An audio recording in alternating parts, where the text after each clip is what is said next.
pursued by Israeli forces. And in Yatta, which is south of Hebron, Israeli forces have demolished a Palestinian home. They say it's because of a lack of a building permit. 11 Palestinians have been uprooted, 8 of them are children. Israel has demolished at least 990 Palestinian homes since the war on Gaza began. Meanwhile, Israel's far-right finance minister has dealt a new economic blow to the Palestinian Authority. Bezalel Smotrich has signed an order to deduct $35 million of Palestinian tax revenues. Now, while withholding Palestinian money isn't new, this is the first time that that money will be transferred to Israeli families whose members were killed in Palestinian attacks. Israel collects Palestinian tax as part of a 1994 Paris Agreement between the Palestinian Liberation Organization and Israel. It deducts 3% of the amount as a collection fee. The total revenue is estimated to be around but instead of taking 2 orbits to get here, we took 2.5 days. And so getting to the space station came with lots of anticipation. But it was great to come through the hatch and to see all of my crewmates and good friends and to see this wonderful place that in a lot of ways hasn't changed. And so it's been a really good time getting to know the space station again from the inside, and soon we hope on the outside, and to spend time with these guys. Giving the finance minister in Israel the power. We've had a lot of reasons to look up on Earth lately. We had the total solar eclipse in April, the May G5 geomagnetic storm that allowed millions to see the aurora all over the globe. But Matt, what was the eclipse experience like for you? Did it affect any of your solar-powered equipment there on the ISS? To a very serious financial crisis. So for the aurora and eclipse, as soon as you said aurora and eclipse, I got super excited over here. I was so fixated on aurora the past couple days. It's been so exciting, but the eclipse was, of course, incredible. We're moving so fast that we just ripped right through the shadows so quick, but we got to see it as a crew. We got to see it on the cupola. We got to set up amazing time lapses to capture it. But we actually made a couple passes around the Earth over the shadow in better and better positions. But at 17,500 miles an hour, you just rip right through the shadows. So no real appreciable effect on the station solar, although to be honest, I am a nerd and I have lots of data I track, and one of which is my home solar, and so I can actually see the notch in my home solar as the shadow went by. And the Mediterranean Sea to the west. That's really cool. That's fascinating. Tracy, could you all see the aurora on the ISS? You know, when we are on Earth, we know it can cause some technical issues, maybe for planes, for GPS. And does it cause any technical issues for you there on the ISS? In Deir al-Balah. Tarek, do we understand that the Israeli military is now pushing towards no technical issues. The only issue that we have is getting to the window fast enough because we're working through every orbit pass except when we're sleeping, and so the timing of getting to it. But I'll let these guys describe to you the disappointment we had during the height of the aurora season for us up here.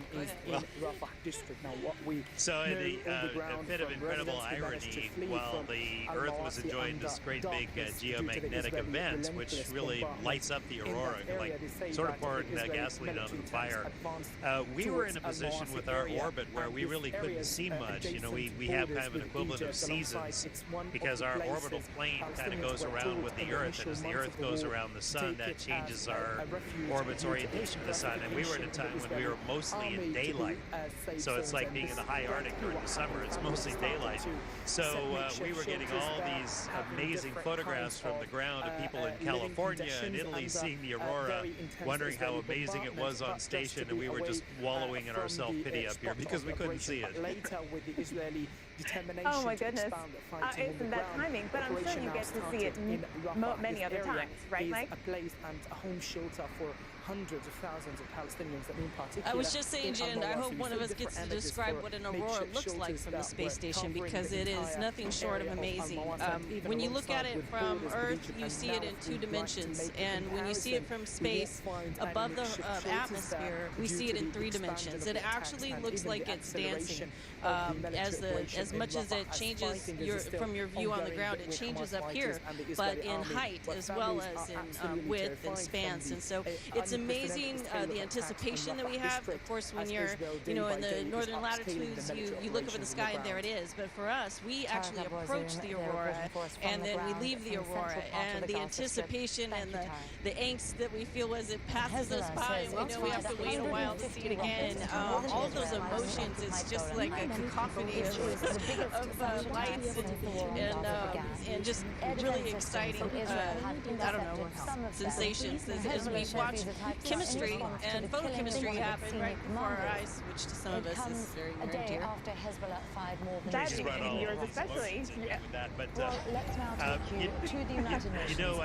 It's important to keep in mind that when we are looking out and seeing the aurora, we're also seeing the curvature of the Earth. We're seeing the aurora glued to that curvature. We're seeing city lights, and sometimes you see lightning storms and stars and satellites, and you're taking all that in when you're seeing aurora. That's part of what makes it just unbelievably breathtaking.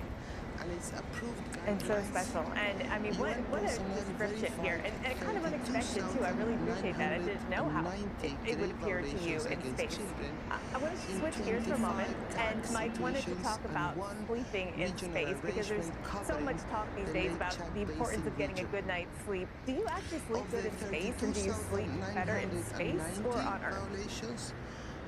30,705. Just like on the ground, that can be very individualistic. Everybody has a certain relationship with sleep and their life cadence. And the same is true up here. I would say my personal experience is I just love kind of floating inside my sleeping bag. It's my third favorite place on the space station after the windows and the galley table. And it's just really nice to get our rack time up here.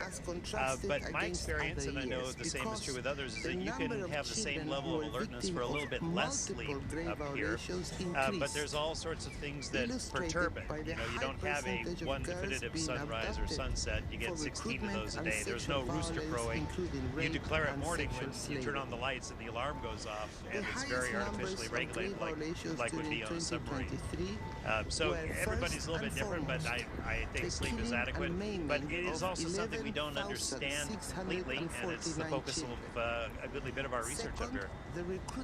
Right. I'm thinking about people with shift work too. They kind of mimic some of what you do. If you don't wake up with the rooster or with the sunlight, you have to wake up with the alarm.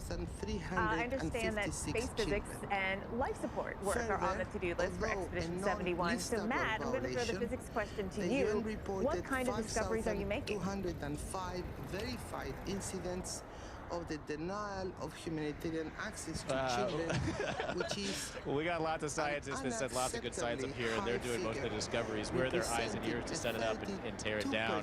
But really, what we're building is just a foundation of decades of experience of operating harbor in space for life support. We're in the upper 90% for our water reclamation and recycling, so that we don't have to ship heavy water up here. Today's coffee is tomorrow's coffee is the classic phrase. But we're, yesterday I changed out a brine processor, which just allows us to eke out a couple more percentage points in terms of water reclamation. So in terms of discoveries, it's as much about the new discoveries as it is just figuring out how to make things last for such a long time in space. If you think about the Apollo program was about touching the moon, getting there, and coming back, and you only had to make hardware that lasted just that short mission. In fact, like less than 10 days. As we go forward with the Artemis program, it's about making hardware that lasts years and years and years of time in hostile environments. So that's really what we're doing, is we're putting time and humans for long periods of time on hardware to figure it out. Yeah, excellent. The ultimate kind of reduce, reuse, recycle situation up there. Tracy, I've got chemistry questions for you. I saw an ISS post about electron precipitation, and it got me thinking, do we need to be worried about that kind of precipitation here on the Weather Channel? In Israel, the Gaza Strip, and the occupied West Bank. Anytime we talk about electrons, I get kind of excited. We witnessed a but precipitation, I've never put those two words together. Electron precipitation. I don't think we need to be worried at all. We need to be worried if electrons stop spinning, because think about that. That's going to be a problem. But no, electrons are good. We need them up here to produce light. We need them up here to power our equipment and our scientific experiments. And The only precipitation I guess we got to worry about is what comes from the sun blasting our way, but we've got a whole team of super duper smart people that in the following situations. In Colombia, the Democratic Republic of the Congo, Haiti, Lebanon, Nigeria, and Somalia.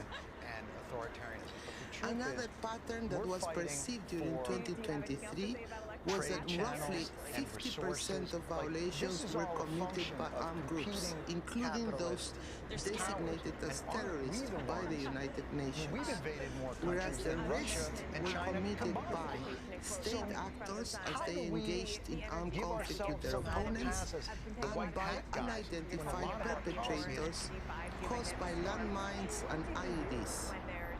Armed groups were principally responsible for abduction, recruitment and use, and sexual violence against children, while the most prevalent violations attributed to state actors' armed forces were killing and maiming, including use of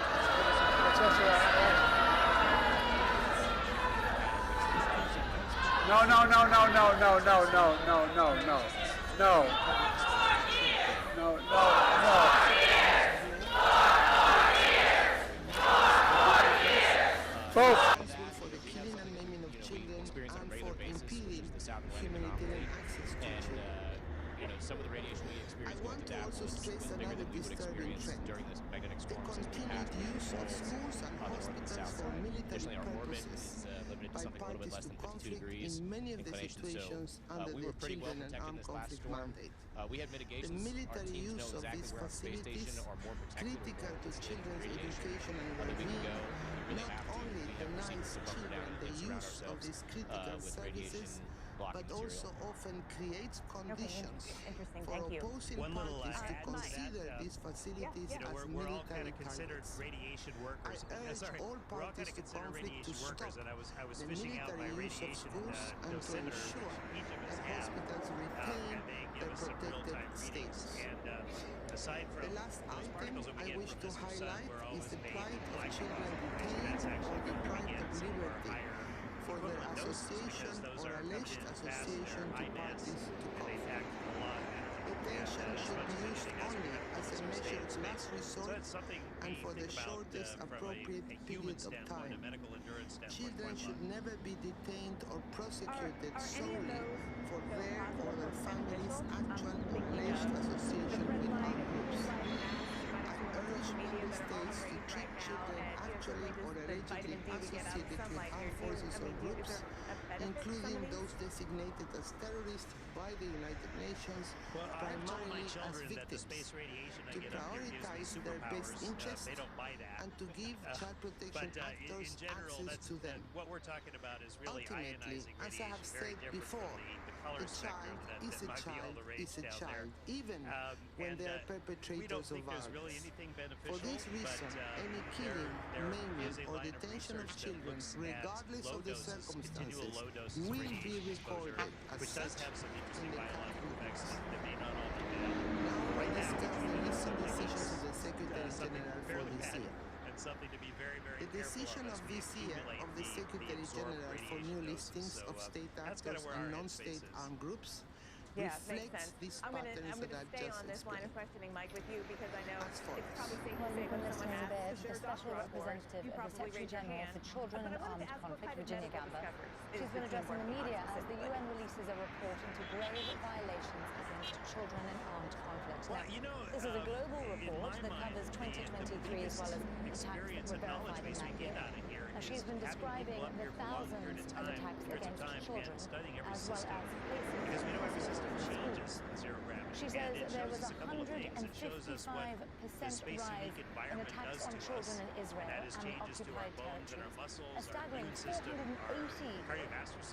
increase in Sudan and in Myanmar.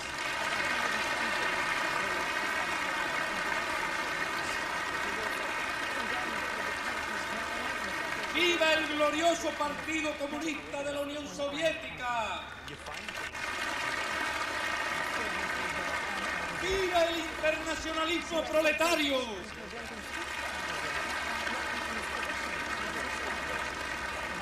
¡Viva la paz!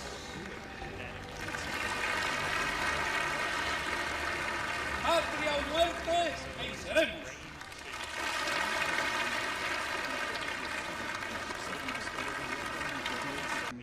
¡Viva Lenin!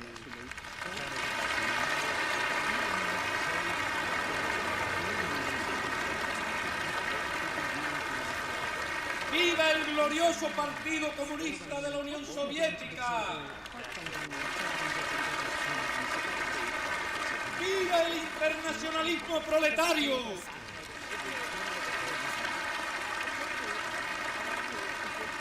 ¡Viva la paz!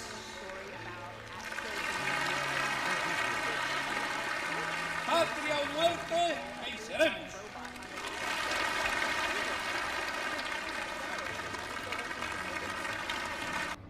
¡Viva Lenin!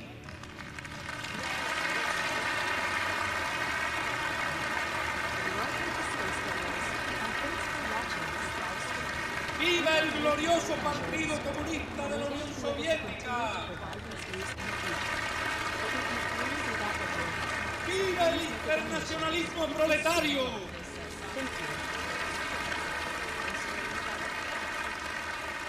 ¡Viva la paz!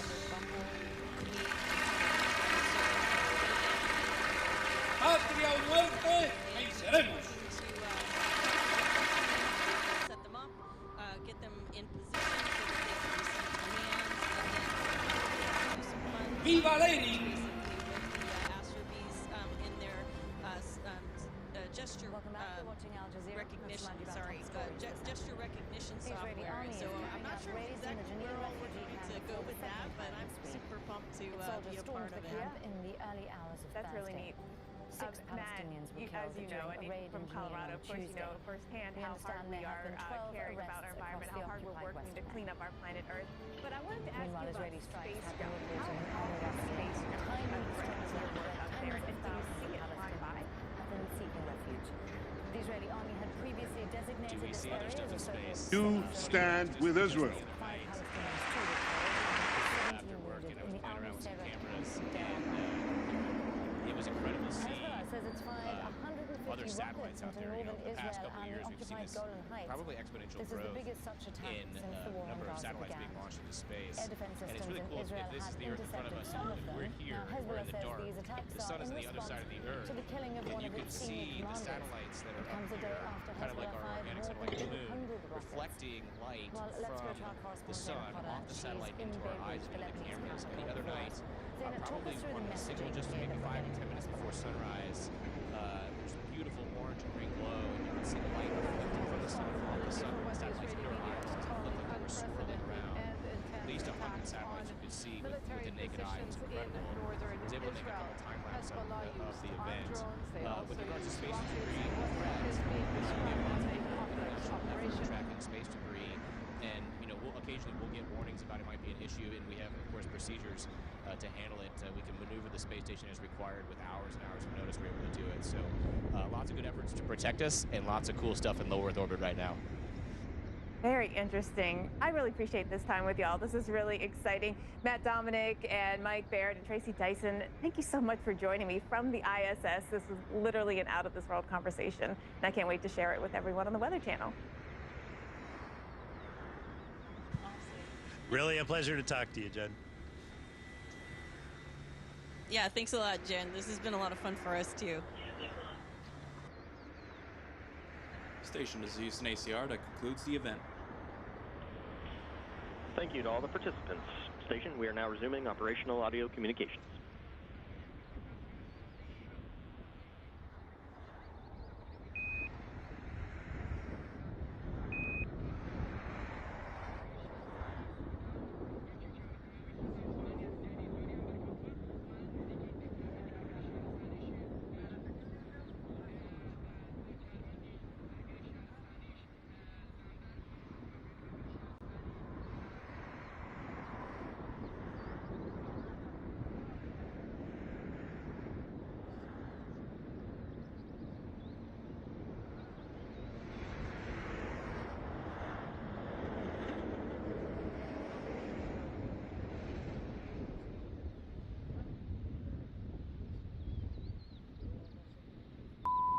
I am here to resist station. You, this is Houston. Are all you ready you for the event? arseholes out there who don't believe in love and cooperation, ready for who the event. believe in perpetual war, and couldn't give a shit about any of their brothers and sisters all over the world. We are going to stand up to KUSA Denver 9 News. This is Mission Control Center, Houston.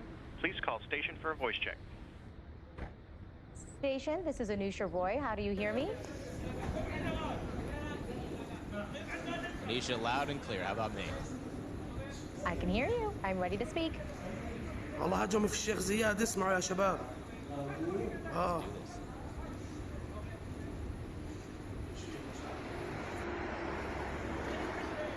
هاي بتكاتلوا مع الشيخ زياد. Okay. Oh, I don't see him, right? I'm not supposed to see him anywhere. Okay. All right. Matt, Dominic, can you hear me all right? This is Anusha, 9 News in Denver.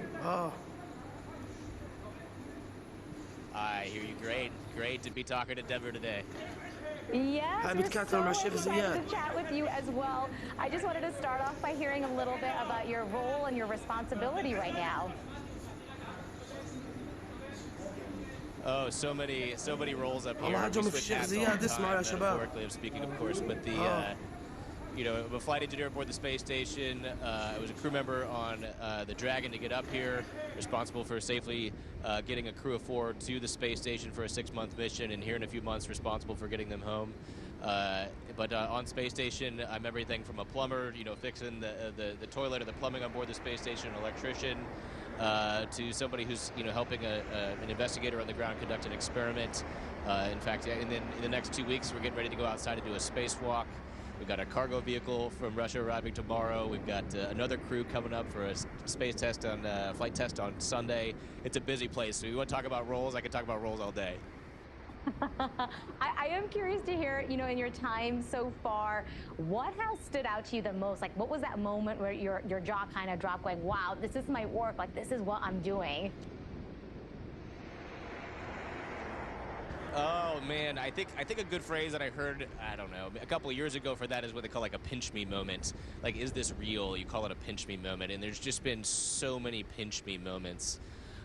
You know, that first time, you know, we got to orbit, you felt the 0G in your seat, and then, you know, you kind of leaned forward. We had, you know, like you talked about, roles and responsibilities, but then you had that chance to just look out the window for the first time and see the curvature of the Earth and the thinness of the atmosphere.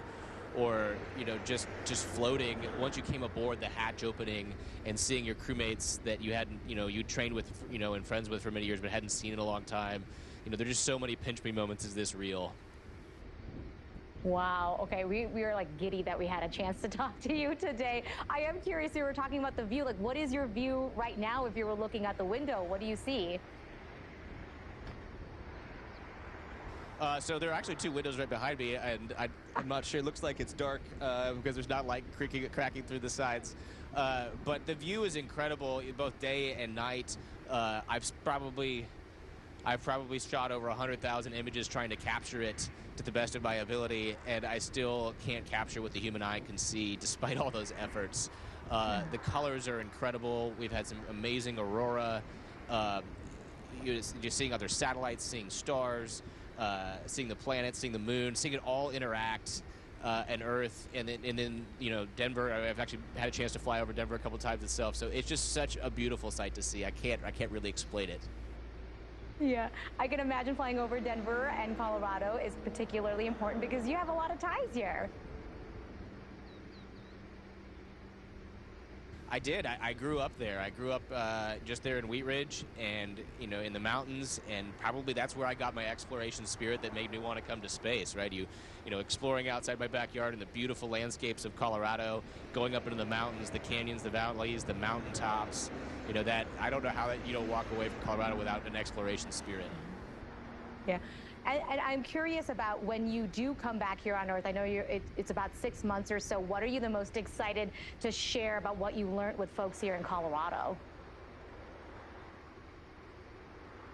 Oh, so many things. I mean, obviously, the first thing, I'm excited to go back and see friends and family, and be, you know, we've been separated for some time up here, but to get back and, you know, you're taught and you know and you hear all the time the importance of conserving and taking care of the earth. But coming up here, the fragility is just so much more evident. The thinness of the atmosphere, you look out and you see how little there is between humans on Earth and the vacuums of space. And so, yes, I understand conservation is something I've thought about, for much of my life, but it just seems so much more deep and so much more clear to me, the fragility of our civilization now. And my last question for you is just I know there was so much training, so much studying, and it was a long journey to get to where you are right now. What would you say to anyone else, especially, the younger kids who might be watching this going, I'd love to do the same thing that you're doing right now? There's a lot of advice. This could be a long time, but I think the simplest way to say it is to go do things you love, because you'll never want to stop doing them, and you'll ultimately be really good at them. And this job requires people from all kinds of disciplines as we move our civilization to low Earth orbit and then onto the moon and to Mars. We need everybody, all types. And so if you go do something you love, you'll get really good at it. Oh my gosh. Well, it has been such a pleasure to be able to connect with you, Matt. Thank you so much for sparing a little time for us to chat with us. We appreciate it. Thank you, guys. Great to talk to Colorado.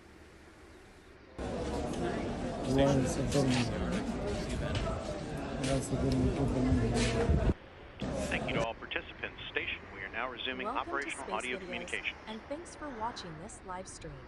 We know many people enjoy the stream, and we want to be able to continue to provide these views in the future. But we can only do that with your help. So please make a donation and keep this stream alive. Thank you.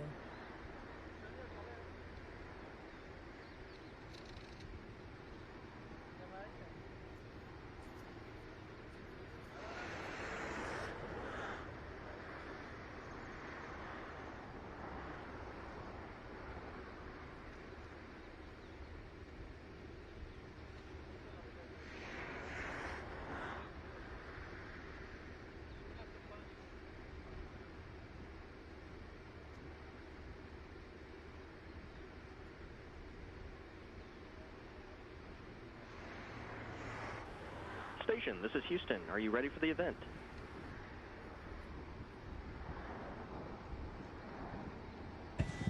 Why, yes, we are. Weather Channel, this is Mission Control Houston. Please call station for a voice check. Station, this is Jen Carfagno. How do you hear me? Jen, we have you loud and clear. How us? Excellent. Excellent. I can hear you loud and clear. Very exciting. So we're ready to jump right in? We're ready. Excellent. Well, Tracy, I'll start with you. Oh, I can see you guys now. This is very exciting. Tracy, you just arrived at the ISS in March. So how was your travel getting there, and what were your feelings when you moved back in, because this wasn't your first time there? Well, it's funny you should ask, because my crew and I on the Soyuz had 2 trips to the launch pad, so getting here was a little later than we expected for the launch scrub that we had, and then we turned back around, did it again.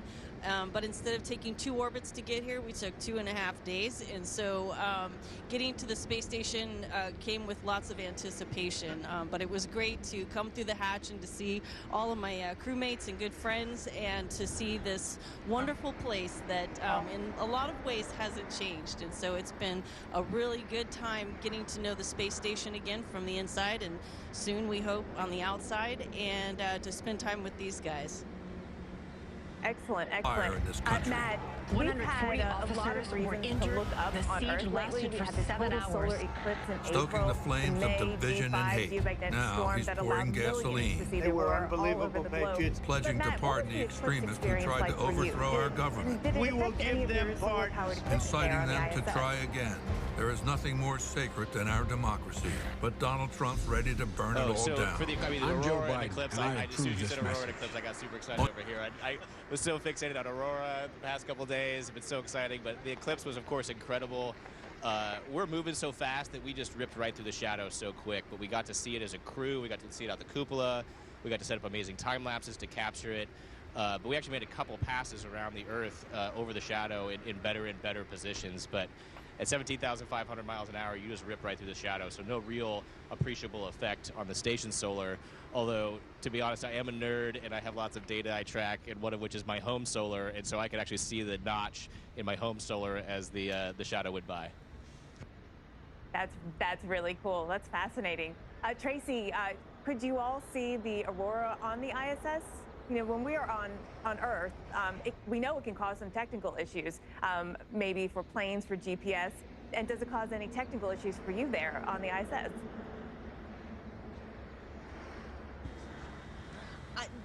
No technical issues. The only issue that we have is getting to the window fast enough because we're working through every orbit pass except when we're sleeping, and so the timing of getting to it. But I'll let these guys describe to you the disappointment we had during the height of the aurora season for us up here. Go ahead. Well. So in a fit of incredible irony, while the Earth was enjoying this great big geomagnetic event, which really lights up the aurora, like sort of pouring gasoline onto the fire, we were in a position with our orbit where we really couldn't see much. You know, we have kind of an equivalent of seasons because our orbital plane kind of goes around with the Earth, and as the Earth goes around the sun, that changes our orbit's orientation to the sun. And we were at a time when we were mostly in daylight. So it's like being in the high Arctic during the summer. It's mostly daylight. So we were getting all these amazing photographs from the ground of people in California and Italy seeing the aurora, wondering how amazing it was on station, and we were just wallowing in our self-pity up here because we couldn't see it. Oh my goodness. Isn't that timing? But I'm sure you get to see it many other times, right, Mike? I was just saying, Jen, I hope one of us gets to describe what an aurora looks like from the space station, because it is nothing short of amazing. When you look at it from Earth, you see it in 2 dimensions. And when you see it from space above the atmosphere, we see it in 3 dimensions. It actually looks like it's dancing. As much as it changes from your view on the ground, it changes up here, but in height as well as in width and spans. And so it's amazing the anticipation that we have. Of course, when you're in the northern latitudes, you look up in the sky and there it is. But for us, we actually approach the aurora and then we leave the aurora, and the anticipation and the angst that we feel as it passes us by and we know we have to wait a while to see it again. All of those emotions, it's just like a cacophony of lights and just really exciting sensations as we watch chemistry and photochemistry happen right before our eyes, which to some of us is very near and dear. Tracy's brought all these emotions in with that, but it's important to keep in mind that when we are looking out and seeing the aurora, we're also seeing the curvature of the Earth. We're seeing the aurora glued to that curvature. We're seeing city lights, and sometimes you see lightning storms and stars and satellites, and you're taking all that in when you're seeing aurora. That's part of what makes it just unbelievably breathtaking. And so special. And I mean, what a description here, and kind of unexpected too. I really appreciate that. I didn't know how it would appear to you in space. I want to switch gears for a moment, and Mike wanted to talk about sleeping in space, because there's so much talk these days about the importance of getting a good night's sleep. Do you actually sleep good in space, and do you sleep better in space or on Earth? You know, just like on the ground, that can be very individualistic. Everybody has a certain relationship with sleep and their life cadence. And the same is true up here. I would say my personal experience is I just love kind of floating inside my sleeping bag. It's my 3rd favorite place on the space station after the windows and the galley table. And it's just really nice to get our rack time up here. But my experience, and I know the same is true with others, is that you can have the same level of alertness for a little bit less sleep up here. But there's all sorts of things that perturb it. You don't have a one definitive sunrise or sunset. You get 16 of those a day. There's no rooster crowing. You declare it morning when you turn on the lights and the alarm goes off, and it's very artificially regulated, like like would be on a submarine. So everybody's a little bit different, but I think sleep is adequate.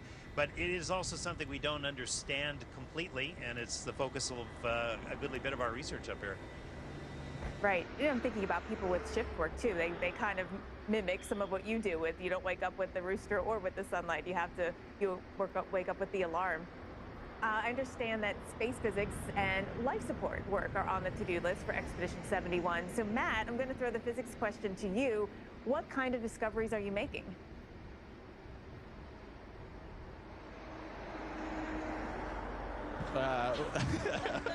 Well, we got lots of scientists that said lots of good science up here, and they're doing most of the discoveries. We're their eyes and ears to set it up and tear it down.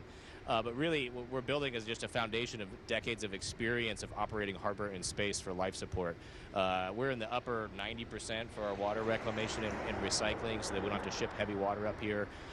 Today's coffee is tomorrow's coffee is the classic phrase.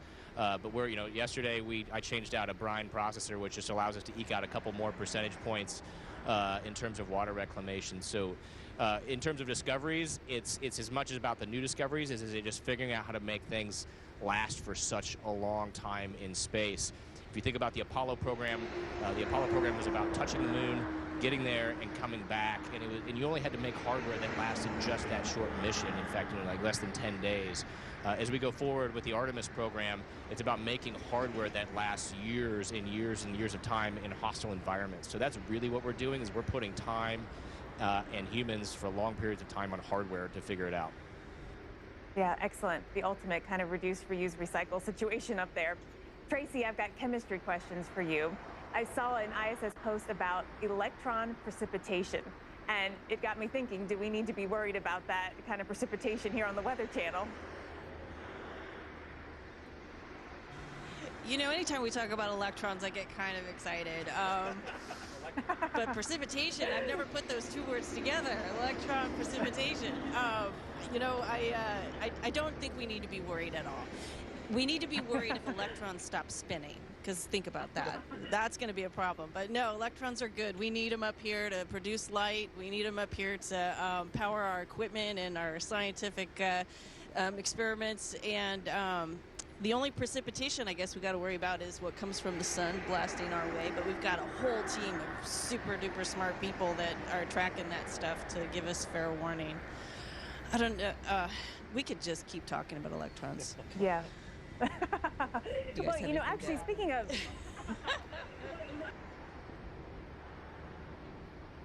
do you have anything else to say about electrons? Happy to hear it, actually.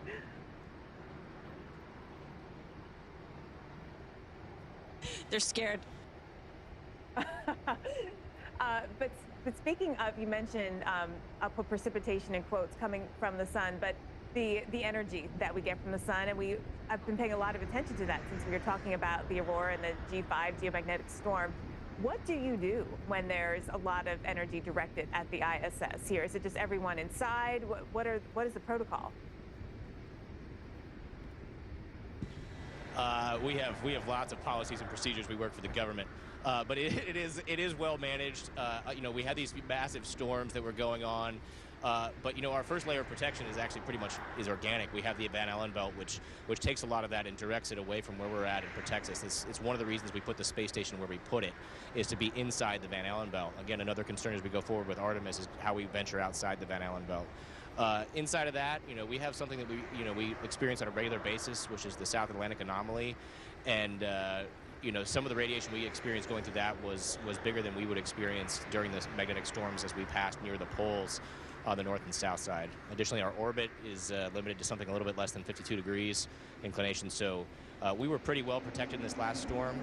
We had mitigations. Our teams know exactly where on space station are more protected or more insulated from radiation that we can go, and if we really have to, we have procedures to bunker down and surround ourselves with radiation blocking material. Okay, interesting. Thank you. One little add Mike. to that.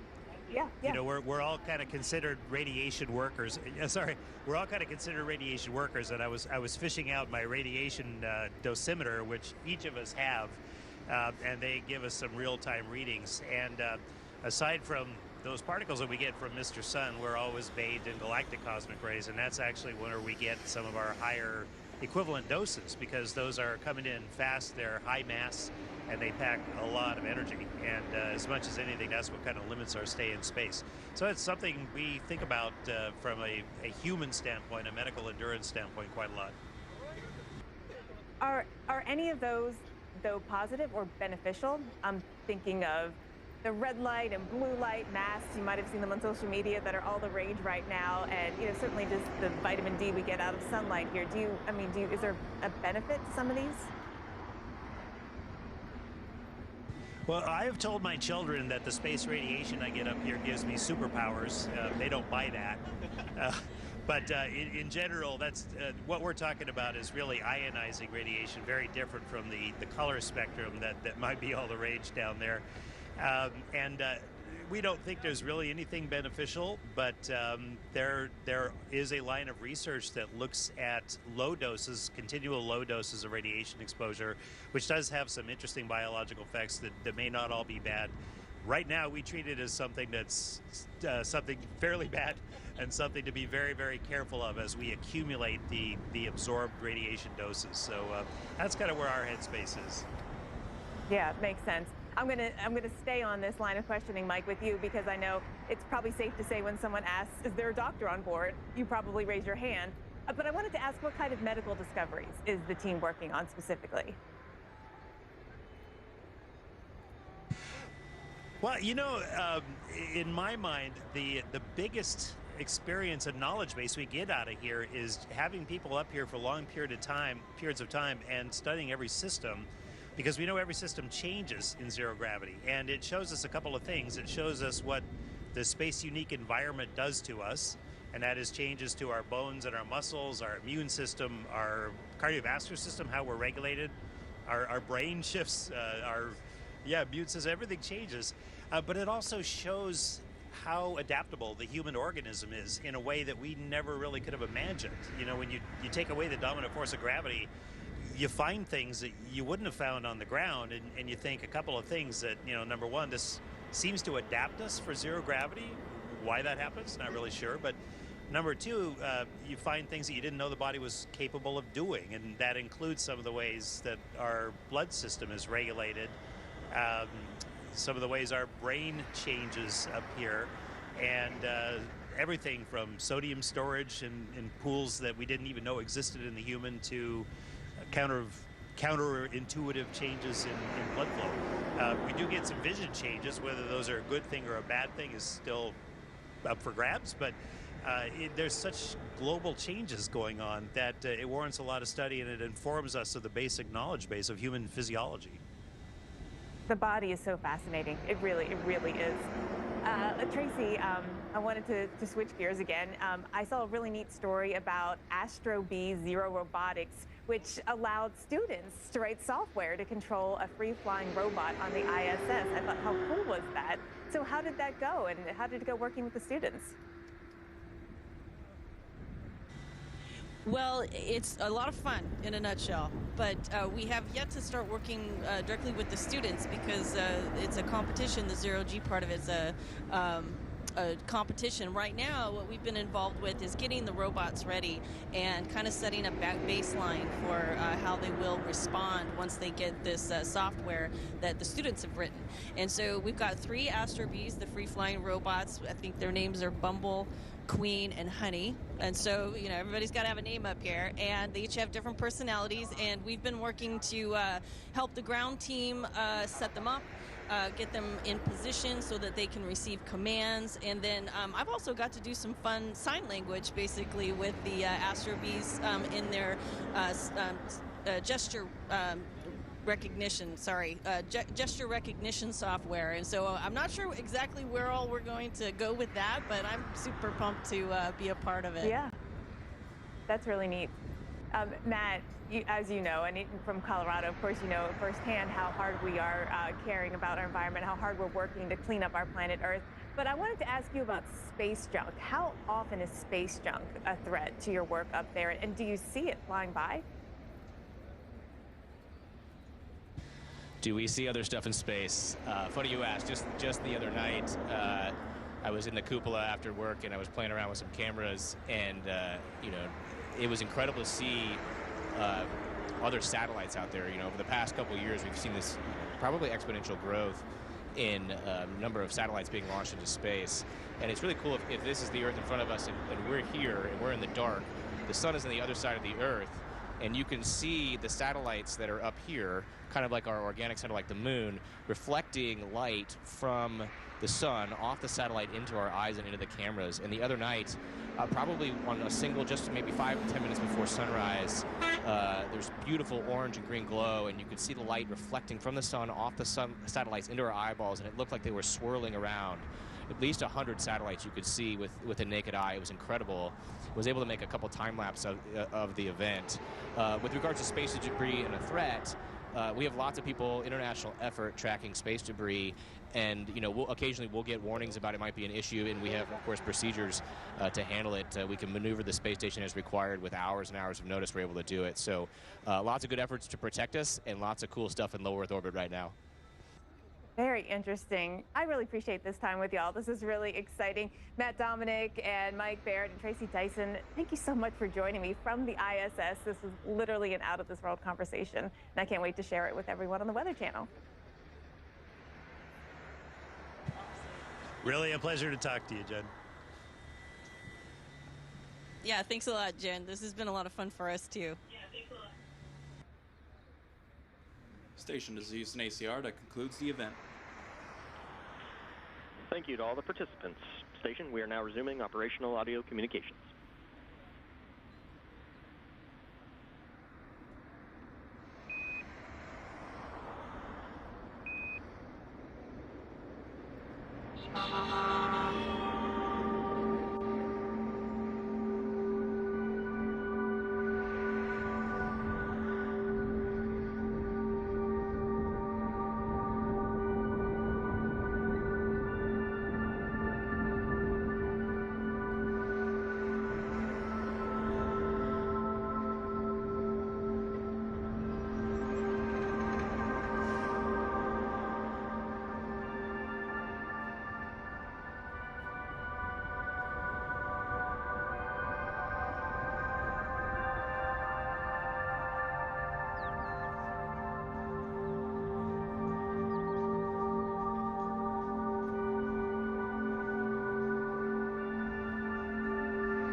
The Cold Atom Laboratory is in many ways the coolest thing and the coldest thing we've ever done on the International Space Station. It is allowing us to investigate cold quantum gases and make breakthroughs in areas of physics that up until now have been unavailable to us. NASA built the International Space Station to do the kind of research that we're doing in the Cold Atom Lab. This is the first time we're able to study this fifth state of matter in space. Bose-Einstein condensation is an amazing feat of engineering in itself, but this type of physics is difficult to do in ground-based experiments. And so doing this in microgravity is going to allow us to really see what's going on. So you have something cool, how do you make it cooler? You put it in space. Our ability to study cold atoms is really going to advance our knowledge in areas that will help us in quantum computing, quantum communications, and learn even more about gravity and how it interacts in our universe.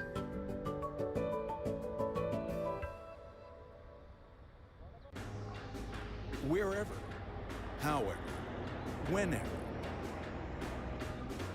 We're here, there. We're everywhere.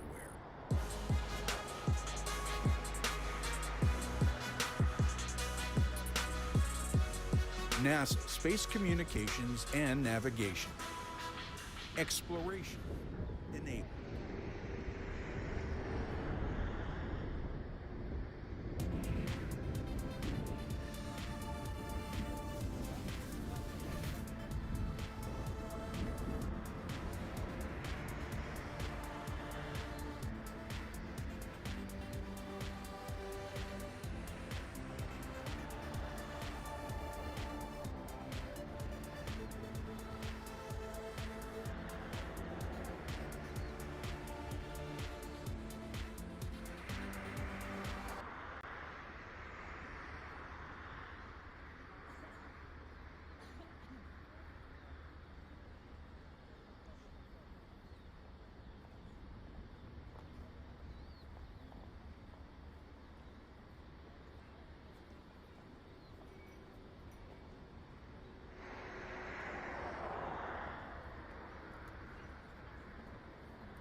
How do you hear me? Nisha, loud and clear. How about me? I can hear you. I'm ready to speak. Let's do this.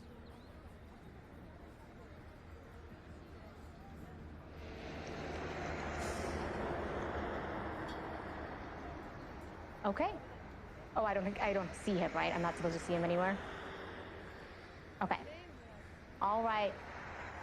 Matt, Dominic, can you hear me all right? This is Anusha out of 9 News in Denver. I hear you great. Great to be talking to Denver today. Yes, we're so excited to chat with you as well. I just wanted to start off by hearing a little bit about your role and your responsibility right now.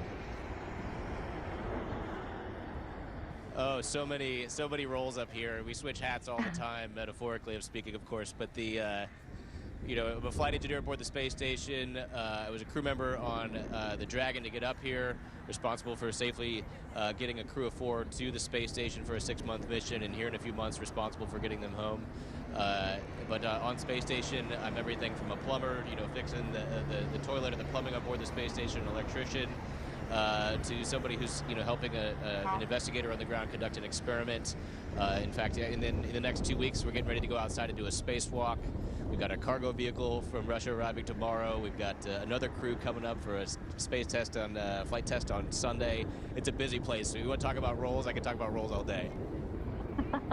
I am curious to hear, you know, in your time so far, what has stood out to you the most? Like, what was that moment where your jaw kind of dropped, going, wow, this is my work, like, this is what I'm doing?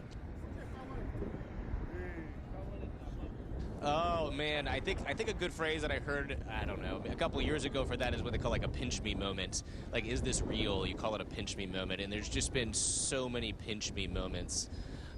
You know, that first time, you know, we got to orbit, you felt the 0G in your seat, and then, you know, you kind of leaned forward. We had, you know, like you talked about, roles and responsibilities, but then you had that chance to just look out the window for the first time and see the curvature of the Earth and the thinness of the atmosphere.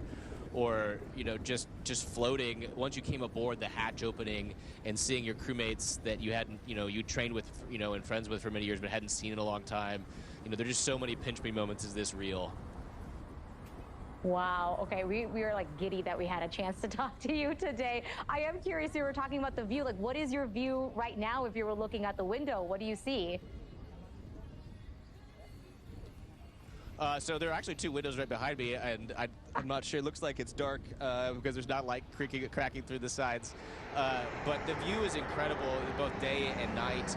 I've probably shot over 100,000 images trying to capture it to the best of my ability, and I still can't capture what the human eye can see despite all those efforts. The colors are incredible. We've had some amazing aurora. You're seeing other satellites, seeing stars, seeing the planets, seeing the moon, seeing it all interact, and Earth, and then you know, Denver. I've actually had a chance to fly over Denver a couple times itself, so it's just such a beautiful sight to see. I can't really explain it. Yeah, I can imagine flying over Denver and Colorado is particularly important because you have a lot of ties here. I did. I grew up there. I grew up just there in Wheat Ridge, and you know, in the mountains, and probably that's where I got my exploration spirit that made me want to come to space. Right? You know, exploring outside my backyard in the beautiful landscapes of Colorado, going up into the mountains, the canyons, the valleys, the mountaintops. You know, that I don't know how that you don't walk away from Colorado without an exploration spirit. Yeah, and I'm curious about when you do come back here on Earth. I know it's about 6 months or so. What are you the most excited to share about what you learned with folks here in Colorado? Oh, so many things. I mean, obviously, the first thing I'm excited to go back and see friends and family, and be, you know, we've been separated for some time up here, but to get back and you know. You're taught and you know and you hear all the time the importance of conserving and taking care of the Earth. But coming up here, the fragility is just so much more evident. The thinness of the atmosphere, you look out and you see how little there is between humans on Earth and the vacuums of space. And so, yes, I understand conservation is something I've thought about, you know, for much of my life, but it just seems so much more deep and so much more clear to me, the fragility of our civilization now. And my last question for you is just I know there was so much training, so much studying, and it was a long journey to get to where you are right now. What would you say to anyone else, especially, you know, the younger kids who might be watching this going, I'd love to do the same thing that you're doing right now? There's a lot of advice. You know, this could be a long time, but I think the simplest way to say it is to go do things you love, because you'll never want to stop doing them, and you'll ultimately be really good at them. And this job requires people from all kinds of disciplines as we move our civilization to low Earth orbit and then onto the moon and to Mars. We need everybody, all types. And so if you go do something you love, you'll be really good at it, and it will never, ever feel like work. Oh my gosh. Well, it has been such a pleasure to be able to connect with you, Matt. Thank you so much for sparing a little time for us to chat with us. We appreciate it. Thank you, guys. Great to talk to Colorado. Station is Houston ACR. That concludes the event. Thank you to all participants. Station, we are now resuming operational audio communications.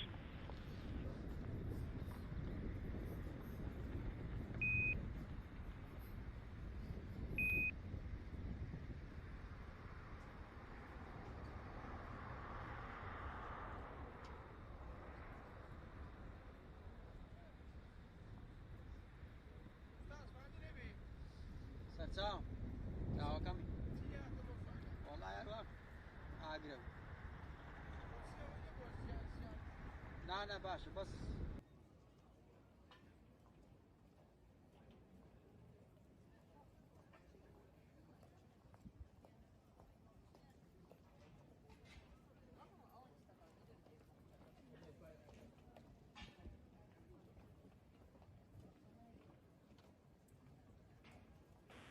Station, this is Houston. Are you ready for the event?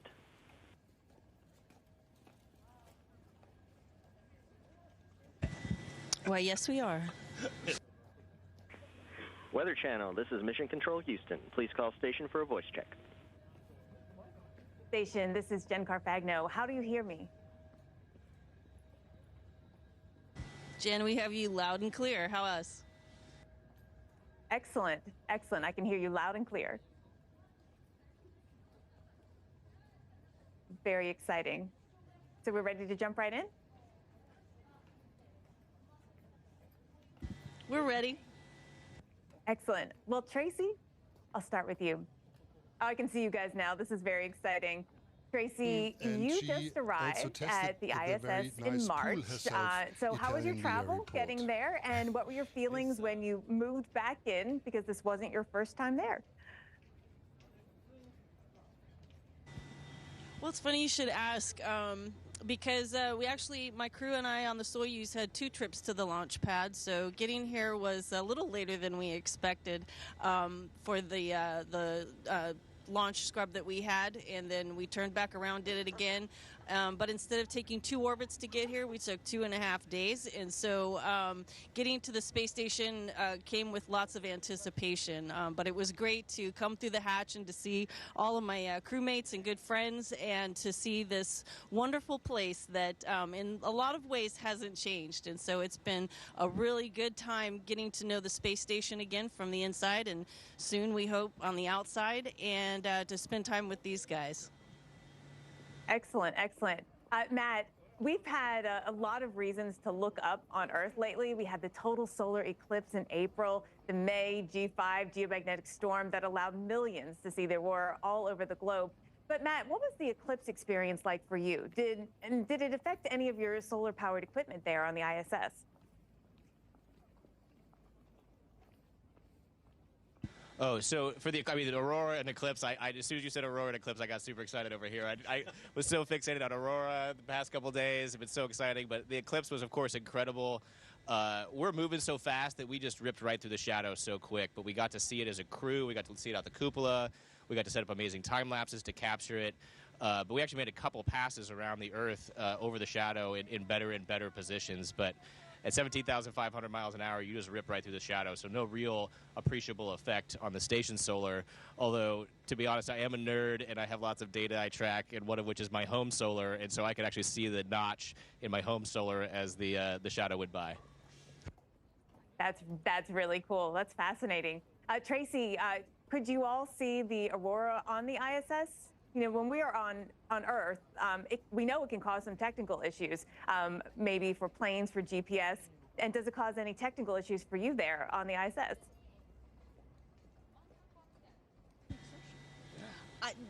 No technical issues. The only issue that we have is getting to the window fast enough, because we're working through every orbit pass except when we're sleeping, and so the timing of getting to it. But I'll let these guys describe to you the disappointment we had during the height of the aurora season for us up here. Go ahead. Well.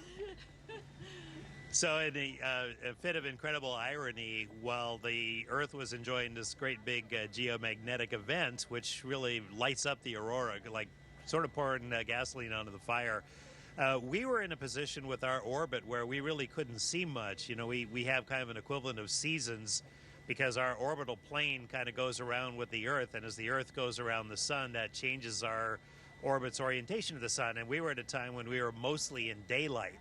So it's like being in the high Arctic during the summer. It's mostly daylight. So we were getting all these amazing photographs from the ground of people in California and Italy seeing the aurora, wondering how amazing it was on station, and we were just wallowing in our self-pity up here because we couldn't see it. Oh my goodness. Isn't that timing? But I'm sure you get to see it many other times, right, Mike? I was just saying, Jen, I hope one of us gets to describe what an aurora looks like from the space station, because it is nothing short of amazing. When you look at it from Earth, you see it in 2 dimensions. And when you see it from space above the atmosphere, we see it in 3 dimensions. It actually looks like it's dancing. As much as it changes from your view on the ground, it changes up here, but in height as well as in width and spans. And so it's amazing the anticipation that we have. Of course, when you're, in the northern latitudes, you look up in the sky and there it is. But for us, we actually approach the aurora and then we leave the aurora, and the anticipation and the angst that we feel as it passes us by, and we know we have to wait a while to see it again. All of those emotions, it's just like a cacophony of lights and just really exciting, sensations as we watch chemistry and photochemistry happen right before our eyes, which to some of us is very near and dear. Tracy's brought all these emotions in with that, but it's important to keep in mind that when we are looking out and seeing the aurora, we're also seeing the curvature of the Earth. We're seeing the aurora glued to that curvature. We're seeing city lights, and sometimes you see lightning storms and stars and satellites, and you're taking all that in when you're seeing aurora. That's part of what makes it just unbelievably breathtaking. And so special. And I mean, what a description here, and kind of unexpected too. I really appreciate that. I didn't know how it would appear to you in space. I want to switch gears for a moment, and Mike wanted to talk about sleeping in space, because there's so much talk these days about the importance of getting a good night's sleep. Do you actually sleep good in space, and do you sleep better in space or on Earth? Just like on the ground, that can be very individualistic. Everybody has a certain relationship with sleep and their life cadence. And the same is true up here. I would say my personal experience is I just love kind of floating inside my sleeping bag. It's my 3rd favorite place on the space station after the windows and the galley table. And it's just really nice to get our rack time up here. But my experience, and I know the same is true with others, is that you can have the same level of alertness for a little bit less sleep up here. But there's all sorts of things that perturb it. You don't have a one definitive sunrise or sunset. You get 16 of those a day. There's no rooster crowing. You declare it morning when you turn on the lights and the alarm goes off, and it's very artificially regulated like would be on a submarine. So everybody's a little bit different, but I think sleep is adequate. But it is also something we don't understand completely, and it's the focus of a goodly bit of our research up here. Right. I'm thinking about people with shift work too. They kind of mimic some of what you do with, you don't wake up with the rooster or with the sunlight.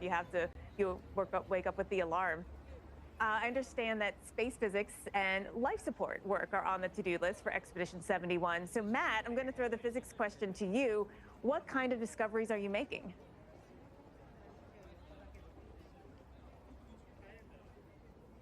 Well, we got lots of scientists that said lots of good science up here, and they're doing most of the discoveries. We're their eyes and ears to set it up and tear it down. But really, what we're building is just a foundation of decades of experience of operating hardware in space for life support. We're in the upper 90% for our water reclamation and recycling, so that we don't have to ship heavy water up here. Today's coffee is tomorrow's coffee is the classic phrase. But yesterday I changed out a brine processor, which just allows us to eke out a couple more percentage points in terms of water reclamation. So in terms of discoveries, it's as much as about the new discoveries as it just figuring out how to make things last for such a long time in space.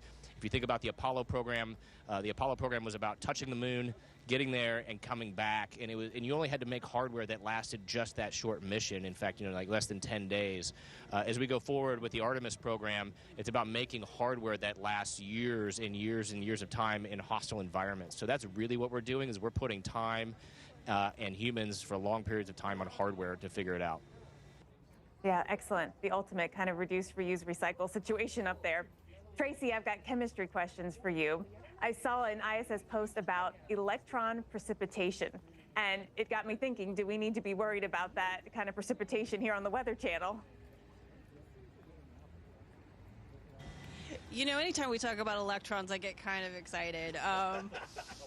But precipitation, I've never put those two words together. Electron precipitation.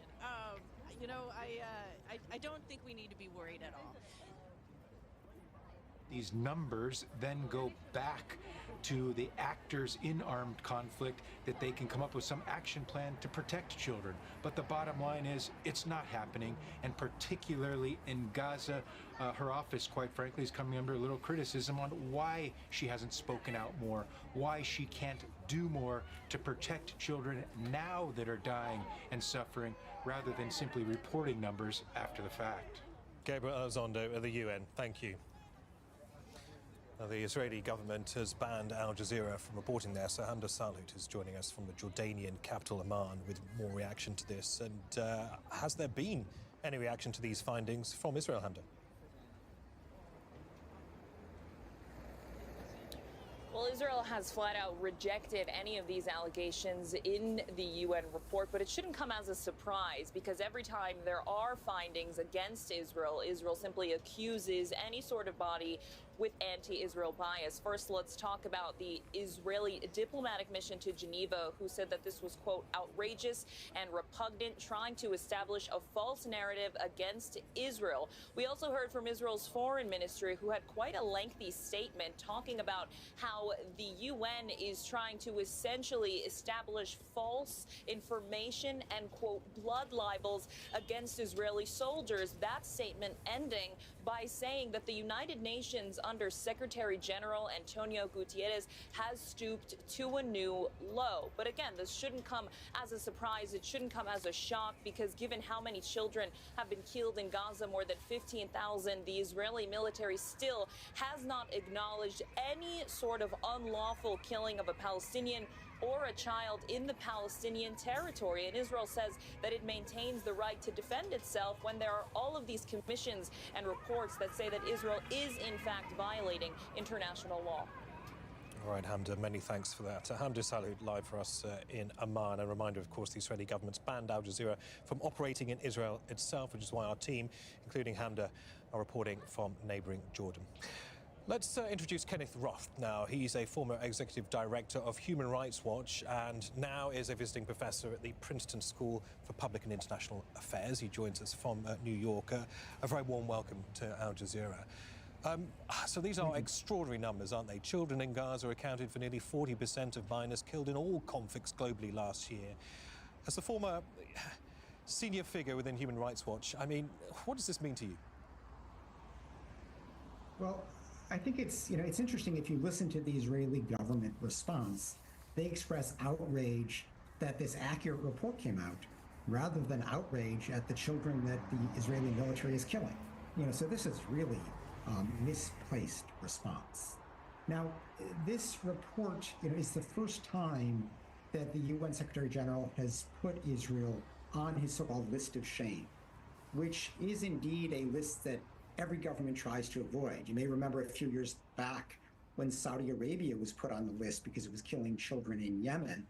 And the Saudi government actually blackmailed the entire UN system, said, we're going to stop giving money.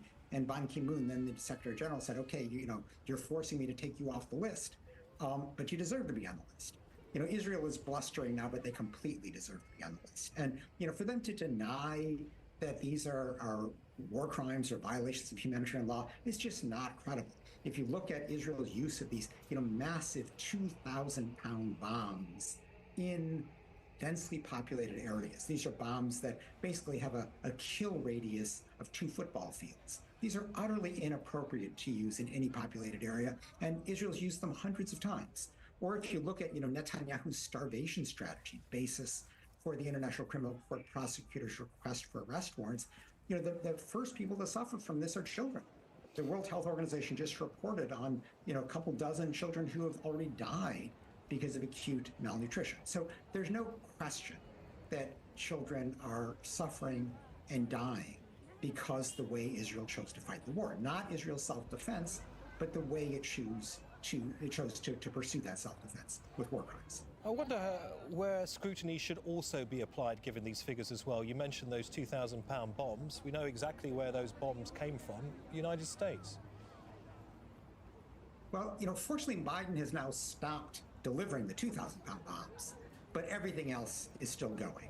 The huge amounts of military aid, billions of dollars annually, the ongoing arms sales. And, your prior correspondence, was addressing, why did the UN Secretary General's representative not do more to try to spare civilians? Well, the truth of the matter is the ability to spare, children, civilians, lies foremost with U.S. President Joe Biden.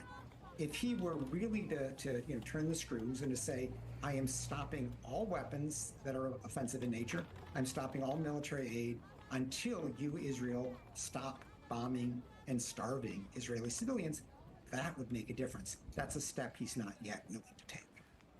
Now, the UN have basically said, look, we've produced the figures. Here they are. Yes, they're damning. Yes, they're incriminating. But there are essentially actors on the ground who can really make a difference. I wonder where we even start to look for accountability here. Well, to look to, Hamas to bring itself to account, that's laughable.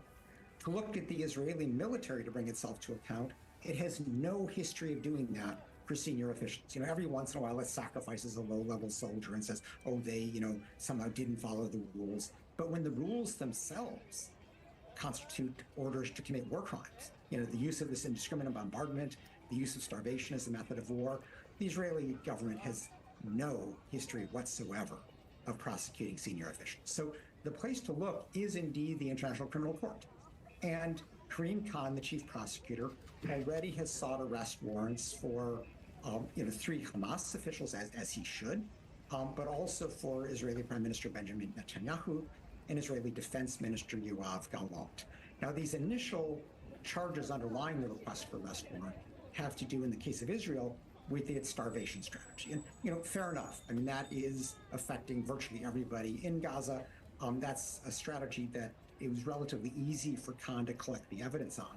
But if you look, for example, at his interview a couple weeks ago in the Sunday Times in London, he hinted that the next round of charges is actually going to be for Israel's use of these 2,000-pound bombs. This is classic indiscriminate bombardment. So I expect we're going to see more charges.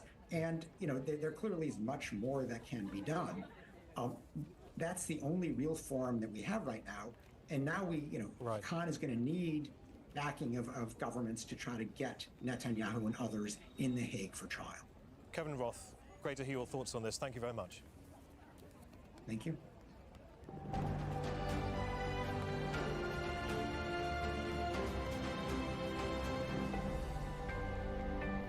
Now, leaders of G7 nations have agreed to provide a $15 billion loan to Ukraine during their annual summit in Italy. Supporting Ukraine against Russian attacks has been top of the agenda during the talks. The G7's also looking to have the loan repaid using the interest generated from frozen Russian assets, which are mainly sitting in European banks. All right, well, I'm joined by our diplomatic editor, James Bays, who's in the Puglia region of southern Italy and following G7 developments. Of course, the G7, particularly the United States, poised to consolidate support for Ukraine, James.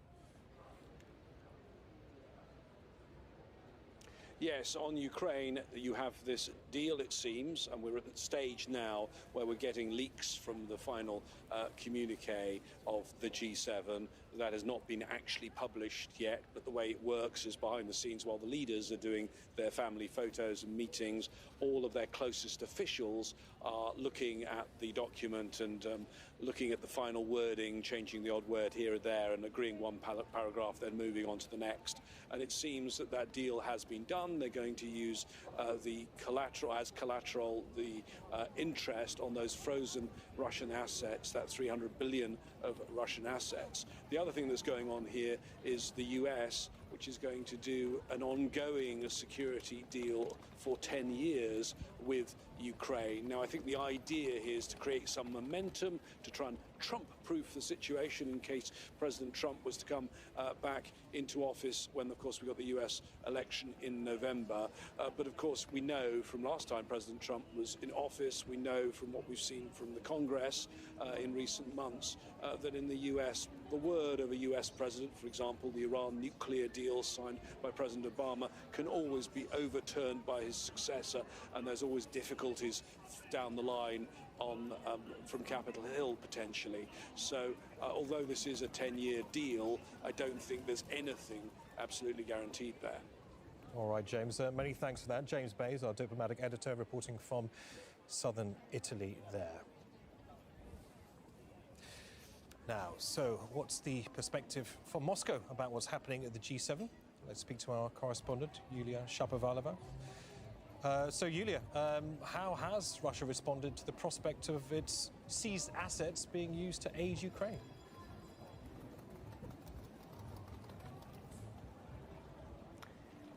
Well, the official reaction is still to follow, of course, if the decision is made. But we just heard from official representative of the Russian Foreign Ministry, Maria Zakharova, who said that Russia's inevitable response to the use of frozen assets for Ukraine would be extremely painful for Brussels, as Russia has enough European property and funds. So Europe, quote, will first have to pay for all its madness from its own wallet. That was the quote of Maria Zakharova. And earlier, Finance Minister Anton Siluanov also said that any actions against the Russian assets in the West would receive a symmetrical response, because here in Russia, pretty much the same amount of Western assets were frozen. And just recently, he repeated that Russia had income from the use of those Western assets that had remained in the country after the beginning of the Ukrainian conflict. And he added that Western countries were undermining trust in their financial system, in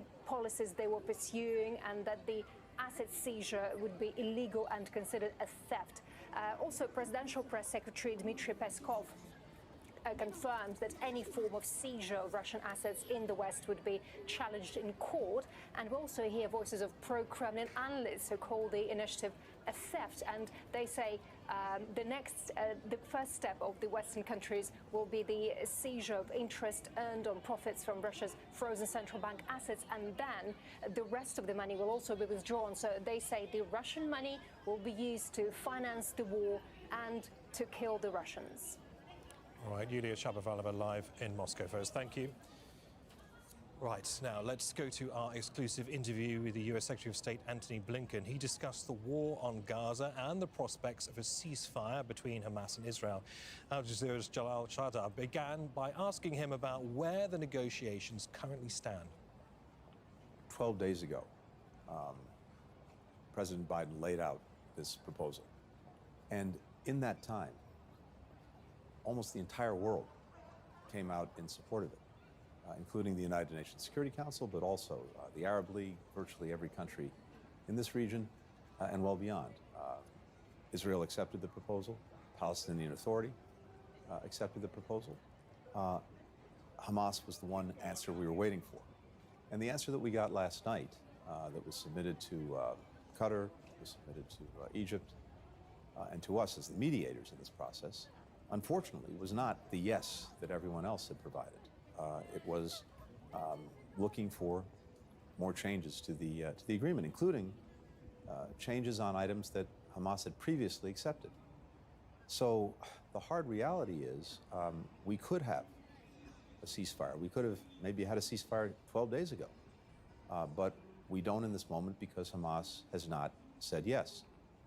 We have, I think, some changes that Hamas is looking for that are workable, that we can try to close the gap on. There are others that are not workable. So we have to see in the days ahead whether we can actually close the gaps. I think that the gaps are bridgeable, but just because they are doesn't mean they will be. Ultimately, Hamas has to decide. Everyone else has decided. Hamas has not. What is not workable for you and for the Israel? Well, I can't get into the details. You'll understand that given the sensitivity of the negotiations, we're not going to talk about the details. But what I can say is this. The proposal that President Biden laid out 12 days ago was virtually identical to one that Hamas had accepted and put forward itself on May the 6th. So there's no reason why this agreement should not be reached. The only reason would be Hamas continuing to try to change the terms. But here's what's the reality. The reality is, as this negotiation is going on, during the 12 days that it took Hamas to respond, the world wasn't standing still. Gaza wasn't standing still. People were suffering every single day. Palestinian children, women and men, suffering every single day. So from our perspective, it's time to stop all of this haggling and back and forth and start a ceasefire. Still ahead on Al Jazeera this news hour. Missed to beat the heat. Large parts of China are hit by a scorching heat wave. There are warnings of more sweltering days ahead. In sport, Tiger Woods is aiming to roll back the years at the third major championship of the year. Sana's here with that story.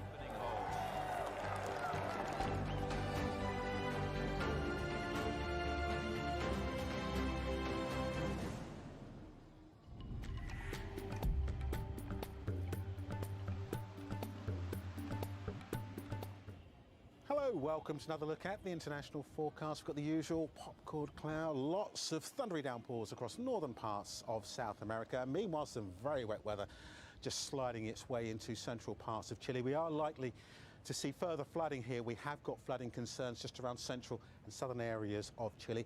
Blustery winds as well rolling through on the roaring 40s. That wetter weather will continue to drive its way through. And a rather more organised system just coming into the River Plate. Buenos Aires turning a little wetter and cooler as we go through Friday. Much of Brazil will be dry. Lots of sunshine coming through here up towards the north, of course. Those seasonal rains continuing and some big downpours there up towards Venezuela, easing across into northern parts of Colombia. So some wet weather for the western side of the Caribbean. Eastern islands generally set fair. Lots of lovely tropical sunshine. But you can see a line of very heavy rain just coming across northern parts of Cuba into Yucatan Peninsula. Concerns about a developing system here. That may well bring some very heavy rain over the next few days. And there's that wetter weather which will continue to affect southern parts of Florida. Again, this may well develop into a tropical system, and we could see as much as 100 or 150 millimetres of rain.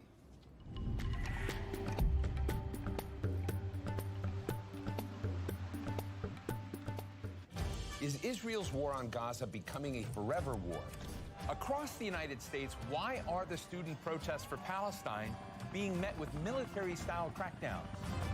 Why does Biden insist on zero consequences for Israel in its war on Gaza?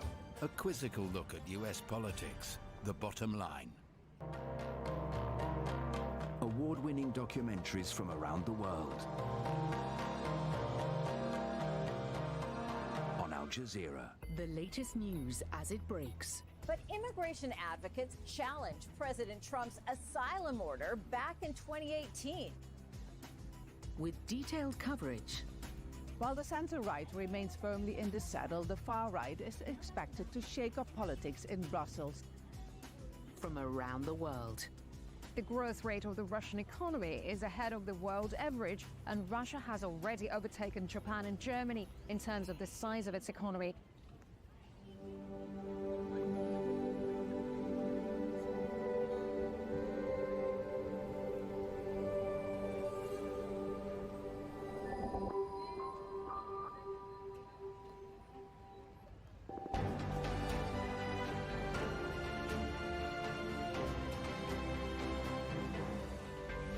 Welcome back. You're with Al Jazeera. Here's a reminder of our top stories this hour. The United Nations report has condemned Israeli forces for killing and injuring Palestinian children. The UN verified 5,698 such violations last year. Secretary General Antonio Guterres says he's appalled by the scale of violations. G7 leaders have agreed to provide a $50 billion loan to Ukraine during their summit in Italy. They're looking to have that loan repaid using the interest generated from frozen Russian assets, mainly held in European banks.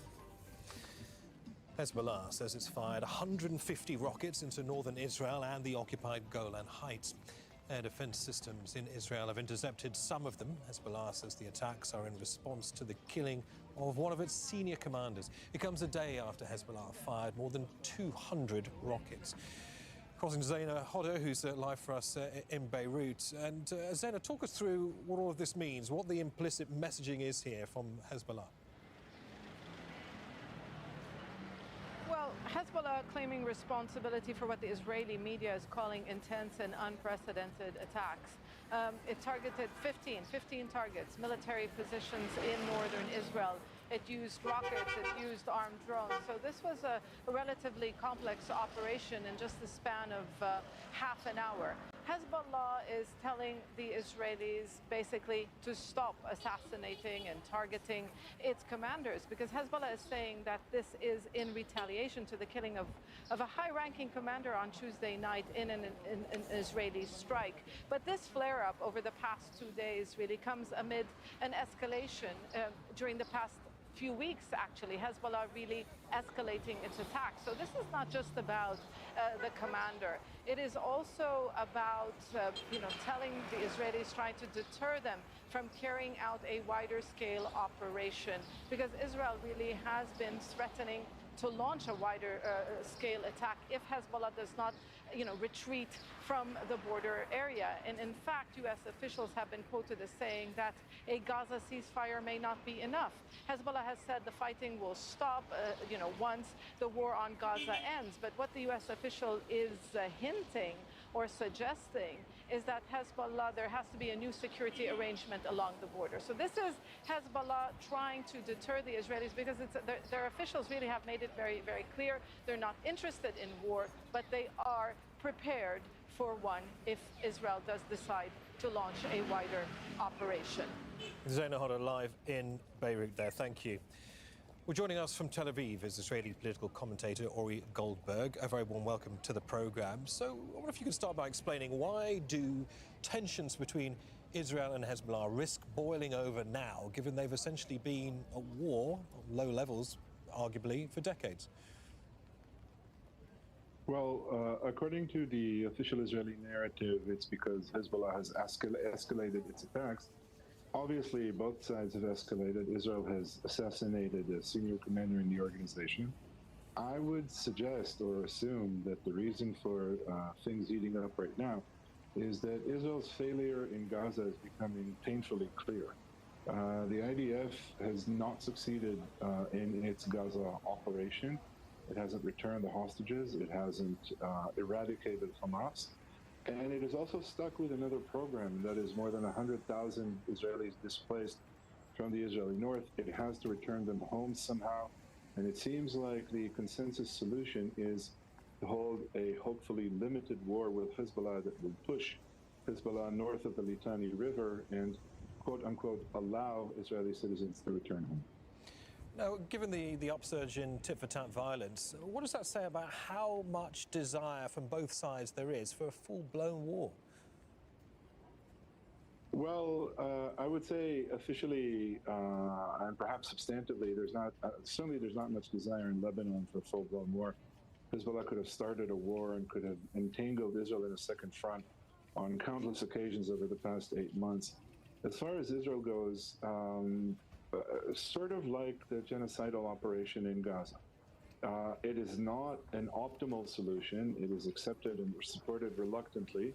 But for many in official Israel right now, it seems like the only viable option. Otherwise, how would you get 100,000 Israeli citizens to return to their homes in the north that's being bombed daily by Hezbollah?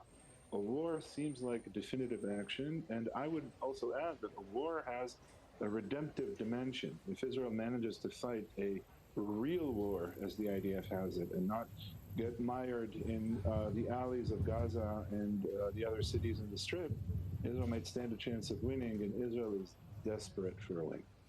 And what would it mean, essentially, for Israel to be potentially fighting two conflicts on two fronts right now? It would, if you'll permit me a little bit of drama, mean disaster. Israel is not capable of fighting on two fronts at the moment. Israel is doing very poorly on all of its domestic fronts, from the economy to the sort of general civic resilience. A war against Hezbollah would bring the war much closer to the Israeli heartland. Hezbollah can't strike at the heart of Israel, and the Israeli military expects hundreds of civilian casualties and many aspects of civilian life be brought to a standstill. So a war with Hezbollah would bring disaster. Given what you've just said, I wonder how might Hamas be factoring in a potential conflict of this kind into its own calculations? Well, we do know already that Hamas's decision to carry out the October 7th massacre was not shared with Hezbollah or with Iran, and that there were real tensions between Beirut and Gaza at the beginning of this conflict.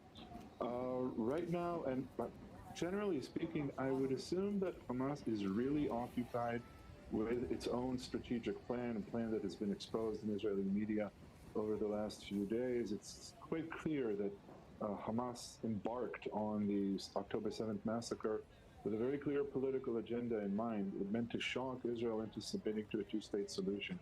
Does Hamas care about Lebanon? It does. It cannot offer the Lebanese much help. It can perhaps count on a war with Hezbollah as something that would potentially bring Israel to its knees, but I doubt there would be too much mutual involvement here. This would be a Lebanese war and a Hamas war, not as Israel likes to spin it, and war orchestrated from Tehran. All right, Ori Goldberg, political commentator, speaking to us from Tel Aviv. Good to hear your thoughts. Thanks for joining us. Thank you for having me. All right, let's take you to the UK now, where the main opposition Labour Party has pledged to recognise Palestinian statehood. The promise is contained in the party's manifesto, which was unveiled by party leader Keir Starmer earlier on Thursday. Labour's well ahead in the opinion polls, but it has been criticised by some of its traditional voters for not being critical enough of Israel's war on Gaza. Well, Patrick Diamond is a professor of public policy at Queen Mary University of London and a former policy advisor for the Labour Party government led by Tony Blair and Gordon Brown. He joins us, unsurprisingly, perhaps from London. A very warm welcome to you. It seems like the Labour Party's biggest asset at the moment is simply by not being the Conservative Party. However, what does this manifesto say to you about the direction they want to take the country? Well, I think the manifesto is an attempt to do two things. One is to offer stability, so there's not much in this manifesto that's really very surprising, and the commitments on tax and spending are fairly limited. But I think beyond that purpose, there's also a very strong inclination here to try to offer voters on various issues policies that are going to energise them and mobilise them to vote on July the 4th. So there are big commitments on energy and climate policy. There are major commitments on employment rights. And there's also, of course, the very important point you mentioned about the commitment to a Palestinian state, which for some voters, I think, will be consequential in terms of the choice they make on polling day. I wonder if I may focus on a particular case, the case of Faiza Shaheen, a Labour Party candidate chosen to run in an area of northeast London that has enraged some Labour supporters. She was deselected for apparently hitting like on a post on X about divesting from Israel.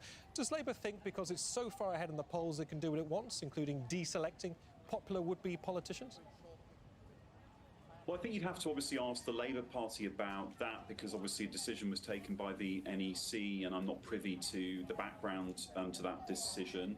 I think that the Labour Party in this election is obviously sensitive to messages about those issues. I think Keir Starmer has been particularly clear about wanting to distance himself from the era of Jeremy Corbyn, when the British Labour Party did develop a reputation for anti-Semitism. So I think the decisions that you've seen on a whole raft of issues have really been about putting distance between where Keir Starmer is today and where Jeremy Corbyn was 5 years ago. That doesn't pertain specifically to the Chingford case that you mentioned, but I think it's a more general comment on how the Labour Party is dealing with these issues. I mean, as a former policy advisor to the Labour Party under Tony Blair and Gordon Brown, as we said in the introduction, would this have happened in your day? Would the decision about Chingford have happened? Yes.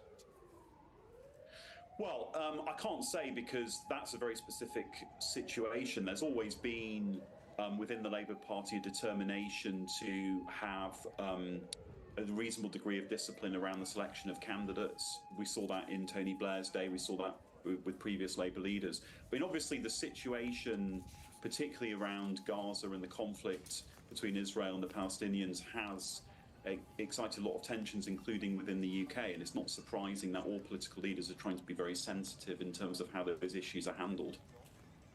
All right, Patrick Diamond, Professor in Public Policy at Queen Mary University in London. Many thanks for joining us. All right, still ahead here on Al Jazeera. In sport, we'll hear from the Scotland fan who's taken the scenic route to reach the European Football Championship in Germany.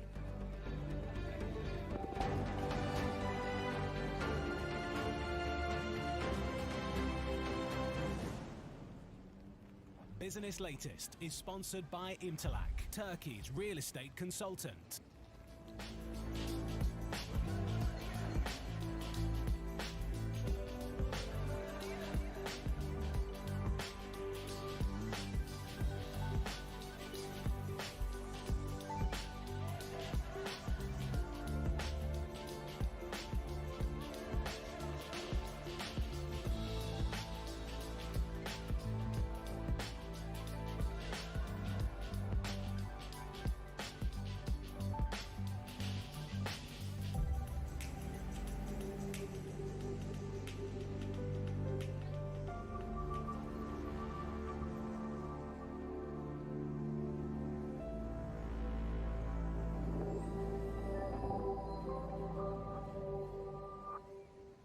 Business Latest is sponsored by Imtalak, Turkey's real estate consultant.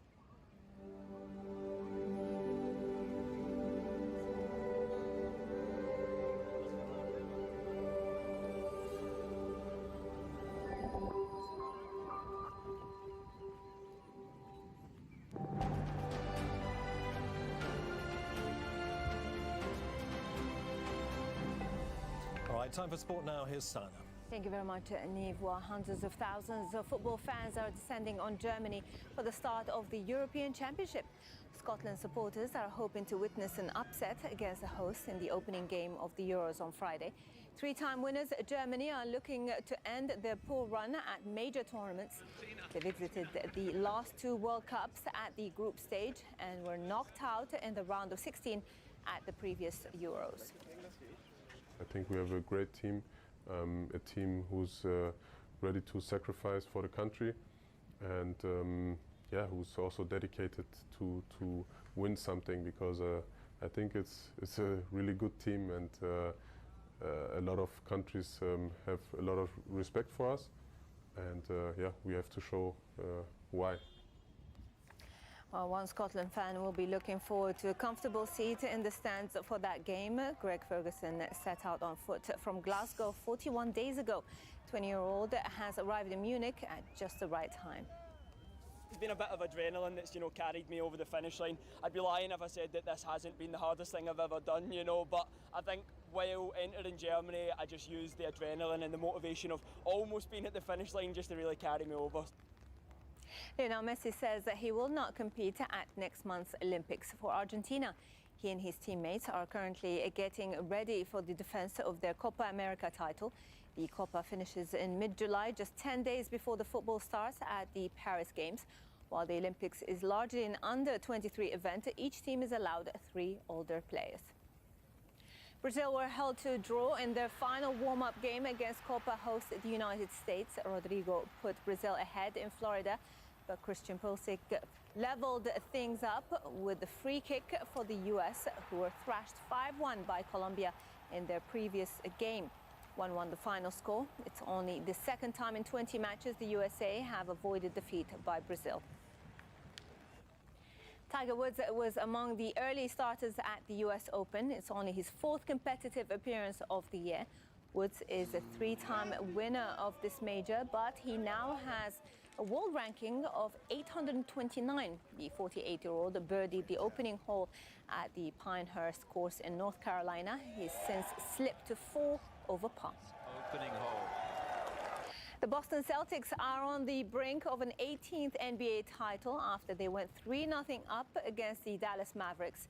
Before the game, there was a tribute to Hall of Famer Jerry West, who died on Wednesday. Tom Seisland reports. An iconic logo outlining an iconic player. Jerry West was a Los Angeles Lakers legend, a career spanning 19 years as a player and a coach, He was an NBA champion, a 14-time NBA All-Star, and the first ever NBA Finals MVP. Game 3 of the finals between the Dallas Mavericks and the Boston Celtics paid tribute to West, who passed away at the age of 86. When you talk about the logo, Jerry was a gentleman to everyone, and he was the best. When you talk about history, you know, you talk about the game of basketball and what he stood for. Over the years, he's seen the Lakers turn into one of the most successful NBA sides in history with a joint record 17 titles. The Celtics, however, are now closing in on an 18th. 31 points for Jason Tatum, 30 points for Jaylen Brown. The Celtics extended a franchise record 10th consecutive playoff victory. But the Mavericks showed why this series isn't quite done yet. They led at half-time and then reduced a 15-point deficit to 3. The Celtics doing just enough to close it out. Things happen. It's never going to go how you expect it, and we talk about that all the time. But if you want to be a champion, you have to be resilient in those moments, and you know, we showed that tonight. Al Horford was the only active player when the Celtics last won a title. They might be one of the league's most successful sides, but it would be a first since 2008. No team has ever won a playoff series from 3 down. That steep task starts for the Mavericks in Game 4 on Saturday. Yeah, I mean, like I said, it's not over till it's over, so we just gotta believe. Like I always say, it's first to 4. We're gonna stay together. We lose together, we win together, so we gotta stay together. 156 teams have tried, 156 have failed. But if anyone can provide the inspiration to turn a 3-0 deficit into a 4-3 victory, it's the NBA's top scorer, Luka Doncic. Tom Seisland, Al Jazeera. Mondo Duplantis missed 3 world record attempts, but still comfortably claimed a 3rd European title. This was the jump of 6 meters 10 that secured the win at the Stadio Olimpico in Rome and set a new championship record. The Swede then tried to beat his own world record, but could not clear 6 meters 25. Duplantis will be hoping for more records when he defends his Olympic title in Paris next month. Rafael Nadal is to miss Wimbledon so he can focus on being fit for those Olympics. The 38-year-old is due to play in the doubles tournament alongside Carlos Alcaraz. Nadal will be aiming for his 3rd Olympic gold medal. And that's it for me, Niamh. Many thanks, Sana. Now, Hungary's Prime Minister Viktor Orban has rejected a multi-million-dollar fine imposed by the EU's top court as outrageous. Budapest has been ordered to pay $216 million for breaking the EU's migration and asylum rules. The European Court of Justice ruled it failed to observe the rights of asylum seekers and ordered Budapest to pay more than $1 million a day until it complies with its order.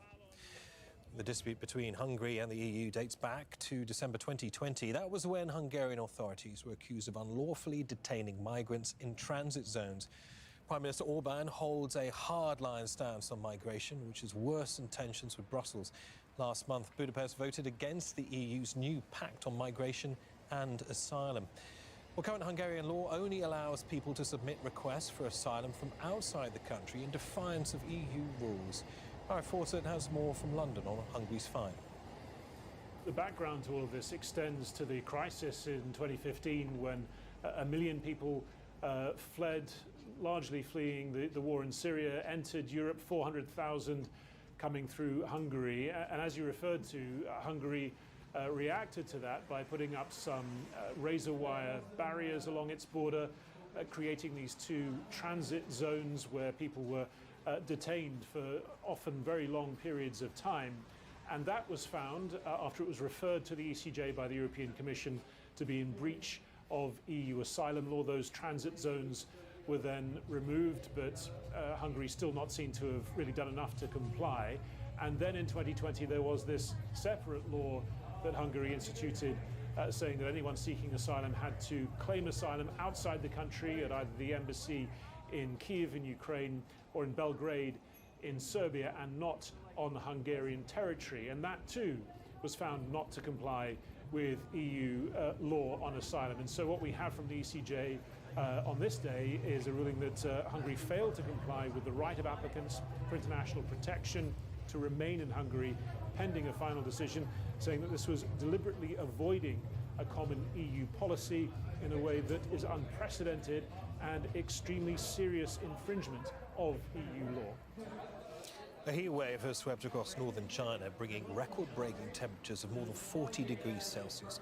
China's agricultural ministry says the heat and a possible drought will have an adverse effect on crop planting. Katrina Yu has more from Beijing. The Liangma River in central Beijing wasn't intended to be a place for swimmers. But it's become popular with locals seeking refuge from a heat wave which has enveloped the city this week, with some areas experiencing temperatures of more than 40 degrees. This year it's become so hot much earlier than usual.